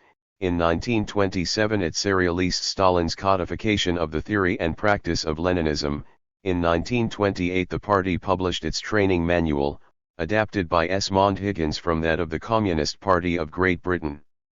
The change in terminology, from education to training, was telling. Classes were now conducted by an instructor and the instructor was himself instructed that he must at all times be clear where he is leading the discussion and see that it reaches the right conclusion. There was still some toleration of diversity. Sidney and Beatrice Webb, G.D.H. Cole and the British ex-communists Mark Starr and Raymond Postgate were listed in class bibliographies along with Lenin, Bukharin, and Bogdanov. Vere Gordon Child, J.T. Sutcliffe and even the Labour renegade W.G. Spence were cited as sources for Australian labour history. But training was single-minded in its emphasis on party needs. The earlier quest for understanding narrowed into a self-sufficient repertoire of the knowledge necessary to be an effective communist. 55. The simplified and didactic party training manual is, however, an unreliable guide to the rich and diverse intellectual culture of Australian communism. Behind it lay a variety of oral and literary practices, allusions, and points of reference that sustained the mental world of working-class radicalism in which party members were formed. At a time when few working-class children stayed on at school past their early teens, the inquisitive satisfied their hunger for knowledge with their own reading. Newspapers, magazines, pamphlets, and books circulated on work sites, enthusiasms were shared and ideas debated in a community of print. The intense effort to sustain a labor press, the recurrent battles over censorship, the literary endeavors of middle-class reformers and even the arguments over the extent and purpose of public education during the early decades of the 20th century marked out a cultural contest between the received authority of higher learning and a separately constituted, jealously defended repertoire of knowledge that gave meaning and direction to radical activity. The communist was also manly. The cult of the resolute proletarian defending his manhood was counterpointed by the persistent difficulty of the party in attracting female comrades and defining their role. The conditions under which the working class lived in Australia are relative to the rest of the world so good that communist work is in general very difficult, explained Hetty Ross in her report as women's organizer to the Communist International in 1927, and added, "This is specially so among women." The only evidence she adduced for this assertion was Australian women's enjoyment of the suffrage and the institution of the family wage, which freed most women from wage labour. 56 Communist appeals to women took up their concerns as wives and mothers, about housing, children, prices, in the expectation that in this way they will gradually come to take more interest in their own problems and also in those of the working class of their class which cannot move forward to emancipation without them. This final flourish gestured towards the communist doctrine that sexual oppression and class oppression were inextricably linked consequences of capitalism and the resolution of both mutually interdependent, without offering any explanation of what that sexual oppression might be or how emancipation might alter sexual relations. While the party's classes studied Engels on the origin of the family as a means of ensuring patriarchal control over property, the women's group displayed a positive aversion to the distractions of feminism. The role of the working-class woman was to sustain and support the male breadwinner. We must make them understand that the woman of the working class has no interest apart from the man worker. 57 There was even resistance from party members' wives who turned this argument against the activists in the women's group. "Why should I neglect my family in order to sit at meetings or spout on soap boxes?" asked one. "I do my duty as a rebel by sympathizing in my husband's activity." 58. The female activist was a disturbing, transgressive presence in a men's party. Older women performed necessary, unglamorous tasks such as housekeeping and literature sales. Certain allowance was made for women publicists with platform skills. Adela Pankhurst Walsh had played this part in the early years, and Nellie Rickey, an actress, former member of the VSP and representative of the theatrical employees on the Melbourne Trades Hall Council, took on a similar role when she came to Sydney in 1924. Her dramatic lecture recitals and short political sketches were popular drawcards in the Communist Hall. 59 Christian Jolly Smith remained an important member, not least because her solicitor's practice provided the party with the legal services it needed so often. Yet she was no longer on the executive, and her romantic misfortunes, deserted first by Earsman and subsequently by Carl Baker, are instructive. In both cases the male had a wife and family, and the liaison was a semi-clandestine affair conducted within the shifting, impermanent round of political engagements. While the attitude to such episodes was not restrictive, there was a marked contrast between bohemian mores that flourished within the left and the highly conventional expectations of male comrades in their domestic lives. Communist Party men seldom encouraged their wives to play an active role and were inclined to regard the female comrades as either fair game or dangerous temptresses. Esmond Higgins's partner, the formidable Joy Barrington, crystallized these fears with her explanation of why she was unfaithful to Hig. "He doesn't satisfy me." The same theme recurs in the novel Sugar Heaven, written by that notorious victim of the double standard, Jean Devaney, and it lies close to the surface of Catherine Susanna Pritchard's Intimate Strangers. 60. An exhortation to the women described as workers, but inscribed as wives and mothers in this depiction of a communist family group marching resolutely from home. The father's working clothes contrast with the mother's frock. In both those novels it was the virile Latin who was more attractive than the Australian man. The concern for the purity of the race was a persistent theme of the Australian labour movement, which had made the White Australia policy a central plank of its political platform and treated racial purity as inseparable from the protection of domestic living standards. The Communist Party, as a byproduct of that movement and member of an international organization committed to the unity of the workers of the world, found itself torn between old habits and new loyalties, its difficulties compounded by the fact that it drew support from those manual workers who competed for jobs with the post-war settlers from southern Europe. The numbers of Italian, Greek, and Yugoslav immigrants rose sharply from 1924 following restrictions imposed by the United States, and the Iron Workers Association as well as the AWU were prominent in opposition to them. Thus a communist organizer on the central Queensland coast reported that the locally born cane cutters were heavily outnumbered by Italians, Greek and Spanish immigrants. A proportion of the newcomers were communists, but it is necessary for us to control the foreign element as much as possible, for otherwise there may be trouble. Some early communists denounced all racial discrimination, while others presented immigration as a capitalist plot to reduce the workers to a level lower than that of a plantation nigger. Even a plea for underpaid Aboriginal pastoral workers was coupled with a warning that the employers wished to use the backward and primitive coolie races to drive down the wages of the whites. 61. By the mid-1920s the party achieved general consistency in its opposition to imperialism and sympathy for native peoples, but its position on immigration remained tortuously qualified because of the fear of Garden and the Trades Hall Reds that their opponents would use the issue against them. Thus while the party denounced the White Australia policy as a cause of working-class disunity, it also rejected the importation to Australia of large numbers of coloured workers and then added the qualification that the threat to employment and wages from cheap labour was colour-blind. 62 The result was predictable: allegations from the AWU, Lang, and others that the communists were at one with the nationalist government in encouraging a deluge of aliens, and allegations from the nationalists, backed by that photo of the Eastern delegates at the Fourth Comintern Congress, that the communists were racial traitors. At its 1925 conference the party persevered with equivocation.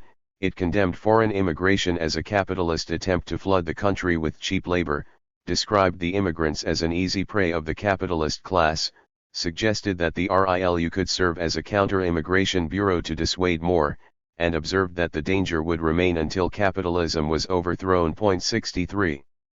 From 1925 the party began to work more systematically among these non-British immigrants. It published appeals in Italian and Greek that warned the recipients of the uses to which they were being put by international capitalism, urged them to insist on full union rates and begged them to bear as patiently as possible the racial jibes which are thrown by the stupid elements among the Australian workers. 64 The formation of Greek and Russian party branches in the same year pursued such a strategy. The results were disappointing. The Russian branch in Sydney broke up within a year, as did the largely Russian branch in Ipswich. The Greek branch in Sydney, based mainly among restaurant workers, survived. 65 Lithgow experienced difficulties also as the steel works there brought in southern European contract workers. The branch grew to encompass roughly equal numbers of English-speaking and Italian members, a dozen of each, who met as separate groups and were often at loggerheads. A definite line of policy must be given to Italians, insisted Kavanagh, who judged the newsite of the group at Lithgow to display an anarchist tendency and thought its members very weak ideologically. The delegate of that Italian group who attended the 1927 party conference, Comrade Antico, confessed that his compatriots were prone to weakness, in part because they were denied union membership and in part because of the surveillance by the Italian consulate which brought punishment to families back home. It is a very unlucky fact that most good members are married, he explained. Antico put the number of Italians associated with the left-wing trade union Education League at around 200, 55 in Lithgow, another 55 in Sydney, 35 in Broken Hill, 28 in Wonthaggi, 28 in Corrimal and 15 elsewhere. 66. The stumblings over race are hardly surprising.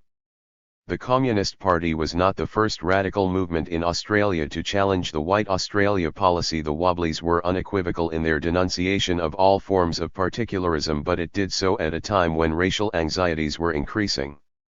The Great War exacerbated Australian fears of the alien, so that many European nationalities were subjected to new immigration restrictions in the 1920s.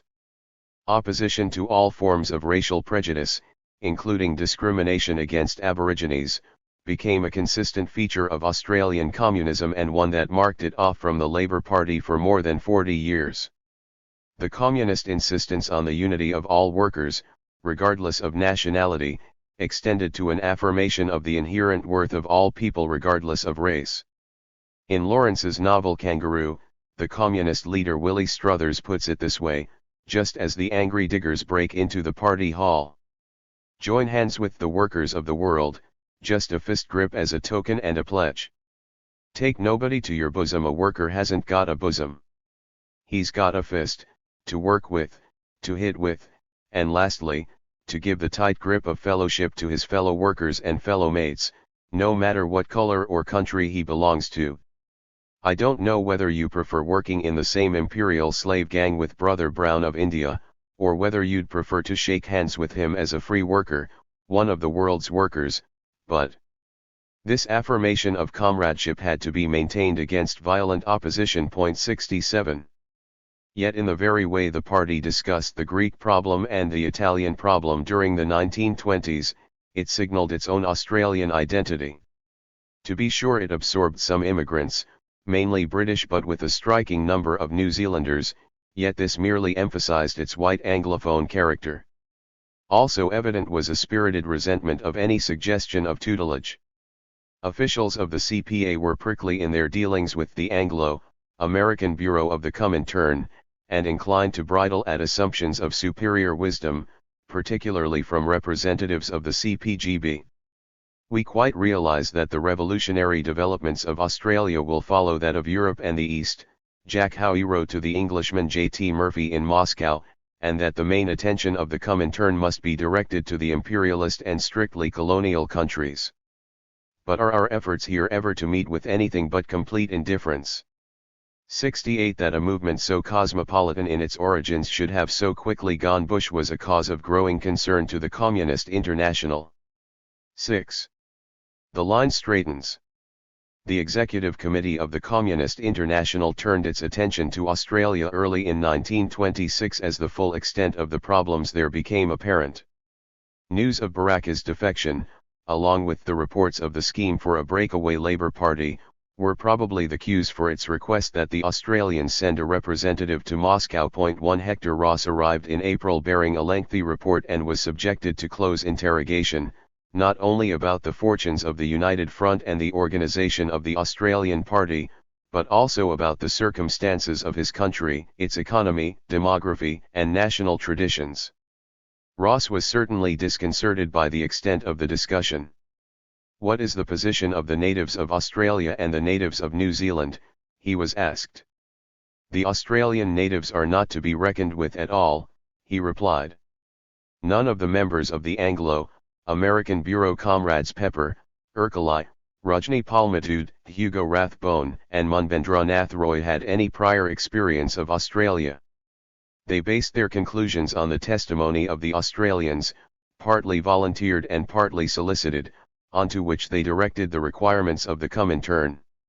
It was a process that clearly lent itself to mutual misunderstanding, yet it was a genuine dialogue and Ross was fully involved in the final formulation.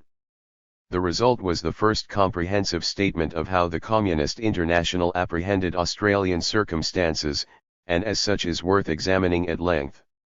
The Australia the Comintern described was a vast, sparsely populated continent covered with large-scale cattle and sheep ranches. While small peasant strata are almost entirely lacking, the semi-agricultural and semi-industrial workers constituted one of the most important elements among the toilers. Most of the population was concentrated in 5 or 6 towns. The Australian trade unions were exceptionally strong, the level of prosperity high, and Australia was the first country to have elected a Labour government. Partly because of such conditions and partly as a result of conscious effort by the national bourgeoisie and reformist Labour leaders, the Australian proletariat was almost completely shut off from the proletariat of other continents. Isolation maintained the grip of the petty bourgeois-minded, craft-narrowed elements who dominated the Labour Party.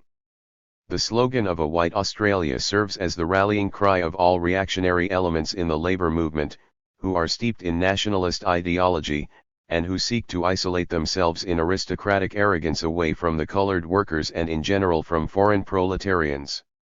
Under these circumstances, the Communist Party of Australia had to wage a desperate struggle for its very existence. Its strength lay in the unions, and grim patience in trade union detail work is one of the most important virtues of the Australian Communists, but they should not forego their right to belong to the Labour Party simply because its treacherous leaders had expelled them from it.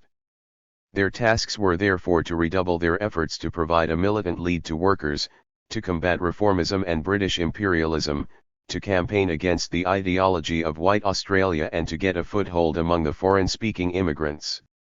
The Communist Party of Australia can and will become a communist party in the true sense of the word when it learns how to combine the fight for everyday demands of the workers with the combating of the craft spirit of the labour aristocracy, of the ideology of the White Australia, and of British imperialism too.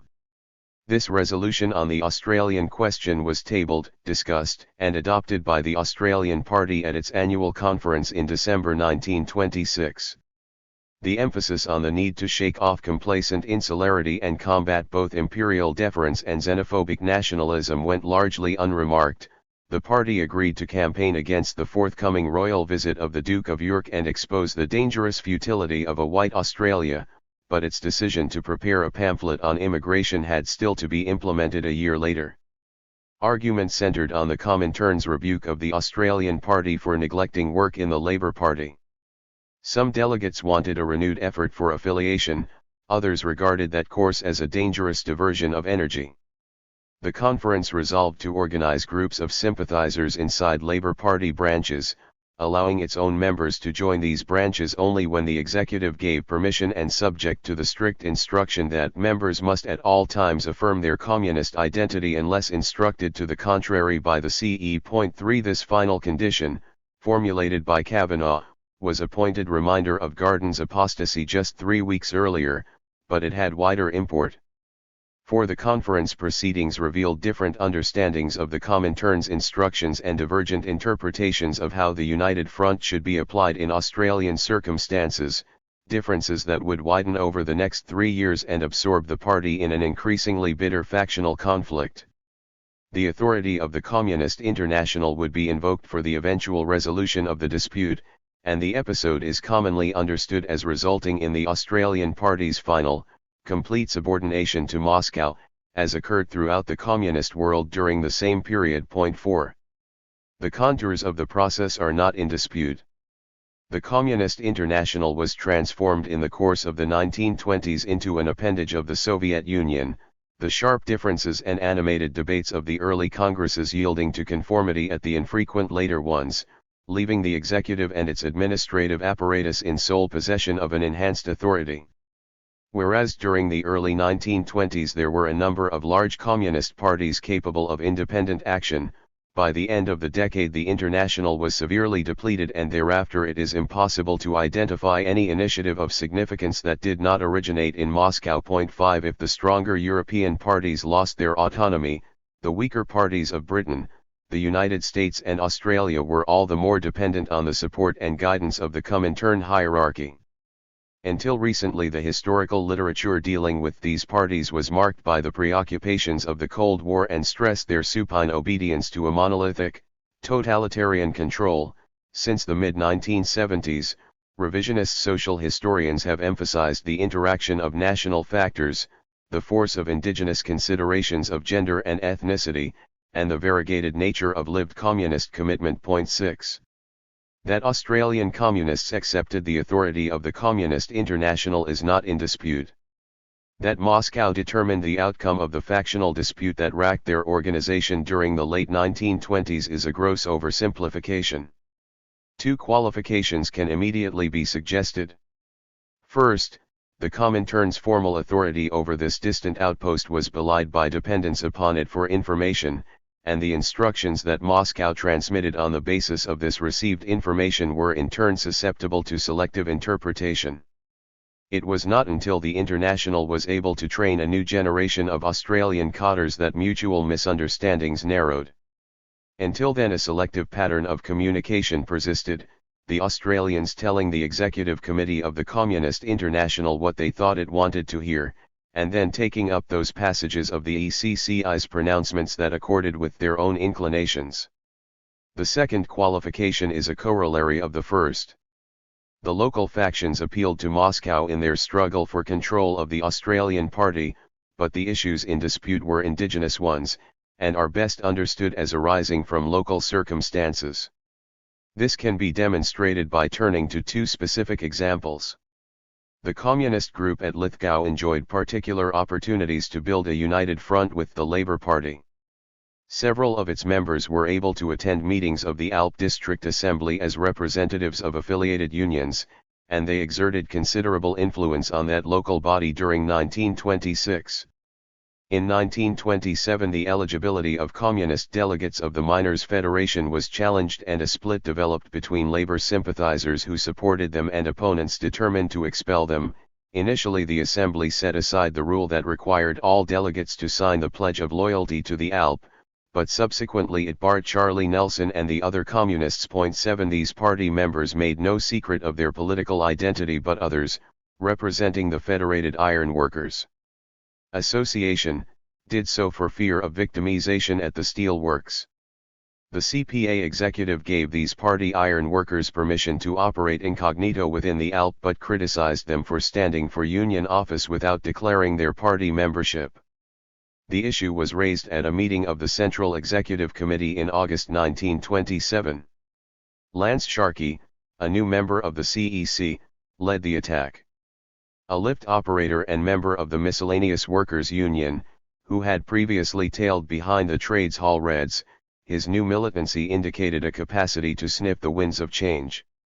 Sharkey was supported by Hector Ross, just returned from Moscow and fired with zeal, who insisted that this situation arose out of our members functioning in the ALP and is a continuation of the liquidation policy pursued by former members of the Communist Party. Bill Orr defended his fellow Lithgowians' need to build up the left in the Union before they risked victimization, and he was supported by Jack Ryan and Esmond Higgins, who had returned from Western Australia. The meeting endorsed Sharkey's criticism by 9 votes to 3.8. Meanwhile a quite different set of circumstances confronted communists in North Queensland. Here the party's presence was episodic, established initially by Peter Larkin during his 1921 visit, re-established by Norm Jeffrey in the following year and revived by him once more in his later tour of 1925. The local communists were mostly footloose workers who had little patience for officialdom and a strong preference for direct industrial action. 9 Events in 1925 increased their restlessness. As part of a campaign for a roster system of employment, the local branches of the Waterside Workers' Federation were refusing to load ships during the end-of-year meat kill and sugar crush. The employers encouraged local farmers to descend on Cairns and Bowen with firearms, beat up strikers and drive all known Reds out of town, and the Labour government did little to prevent these attacks. 10 There was considerable impatience among the unions with the Labour government in Queensland. In 1926 both the railways and meat workers' unions withdrew their affiliation to the ALP. In 1927 the state government victimized the building unions in a dispute over public works, and then locked out the railway workers for their support of striking sugar mill workers. These were deeply disturbing events for those in a labor movement where class loyalties commanded a deep, instinctive allegiance. Here were labor politicians and the ALP executive employing the police and the courts against unionists for giving support to fellow workers in their time of need. 11. Bert Moxon headed north from Brisbane for a new recruitment drive at this opportune juncture. He found 2 existing branches in Cairns and Townsville, each with contingents of militant waterside workers, railwaymen, and meat workers, and formed new ones in the coastal towns of Innisfail, Tully, Lucinda Point, and Bowen, along with the sugar townships of Bybora, Home Hill, and Mossman, and the inland mining settlements of Collinsville, Scottsville, and Mount Mulligan. Ted Tripp, a young former member of the CPGB who worked as a fitter in the Townsville Railway Workshop, became secretary of the North Queensland Party District. The number of communists enrolled in North Queensland during this period, nearly 200, was far in advance of anything hitherto achieved. Their capacity was less certain.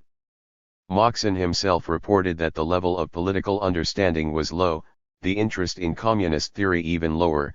The Communist Manifesto was far too hard to use as a textbook in party classes. Relatively few of the recruits were active in their unions, while those who were are proving themselves trade unionist first.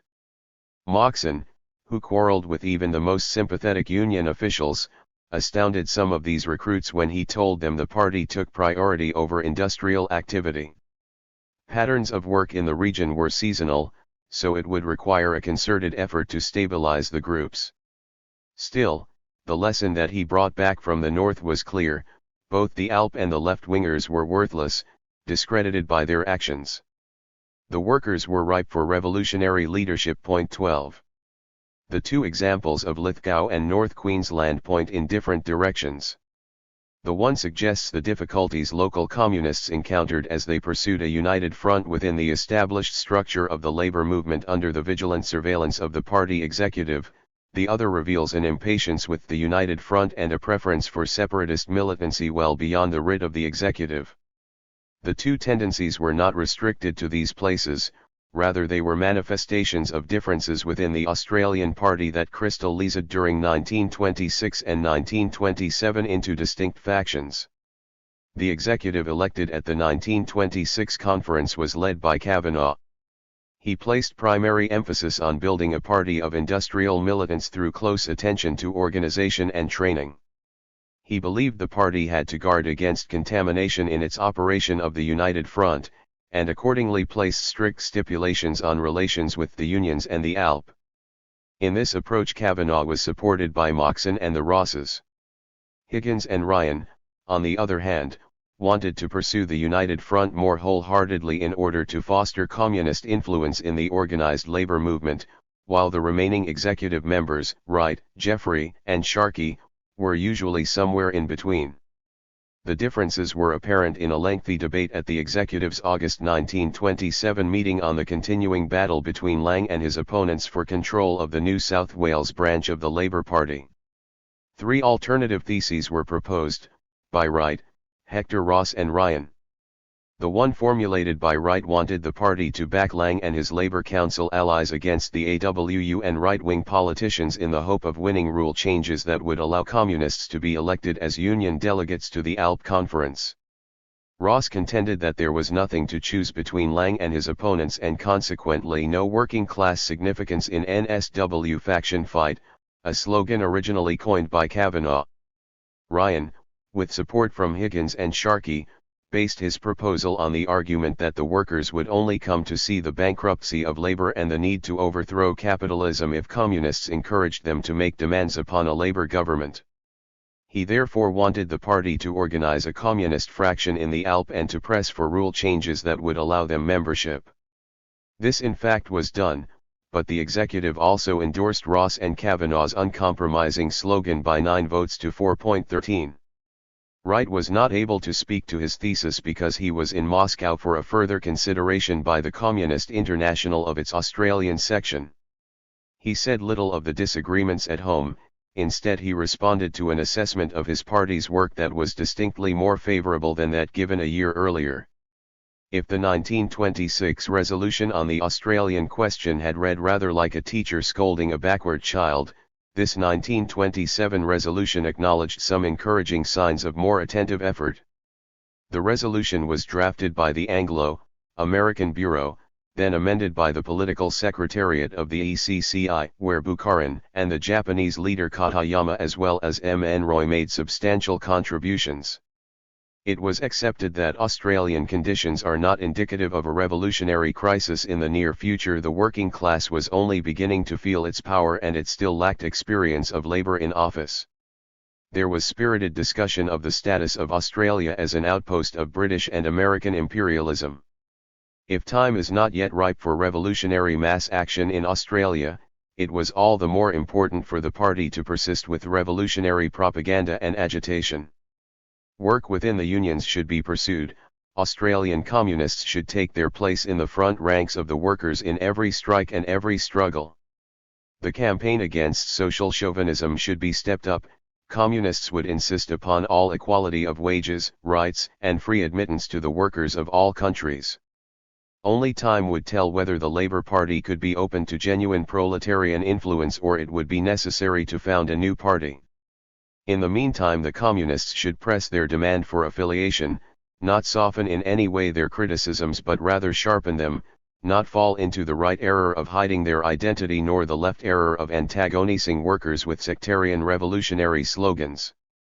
To say that the Communist Party must understand how to operate the United Front tactic suitably was scarcely to clarify Moscow's expectations. 14. Tom Wright brought the Comintern resolution back to the party conference in December 1927 along with the Comintern delegate, R. W. Robson of the CPGB. Robson was clearly unprepared for what he found, an executive split into factions, no preparation for the Congress, the Congress proceedings consumed in factional conflict. He found the caliber of the leadership very low indeed, the level of the Australian working class very low.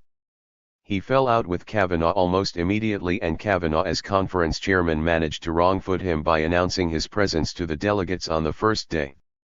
Since his passport would not bear inspection, he had to give an impromptu address and then beat a speedy retreat. 15. Much of the ensuing debate was taken up with recent executive decisions. First, the Lithgow Group appealed against the instruction that its members should identify themselves as communists on the grounds that those who were active in the FIA would lose their jobs. Higgins supported them. The Lithgow Group was the nearest to achievements in mass work, he contended, and the executive had greatly failed the Lithgow Group in many of its important activities. Howe, Jack Ryan, and Joe Shelley agreed. Kavanagh rejoined that the most important task was to build up the party, not subordinate it to the pursuit of union office or representation on labor assemblies, and in this respect the record of the Lithgow Group was deficient. Nelson and Bill Orr insisted that the group's main object was to strengthen the industrial movement. Ross replied that their apparent success was gained by stealth. That was too much for Higgins. He observed that two alternative tactics were proposed. The tactic of mass work had brought success in Lithgow, the tactic of separatism employed by Ross during his period at Newcastle had proved utterly fruitless. Lithgow's supporters had the better of an acrimonious debate, but conference endorsed the position of the executive by 24 votes to 18.16.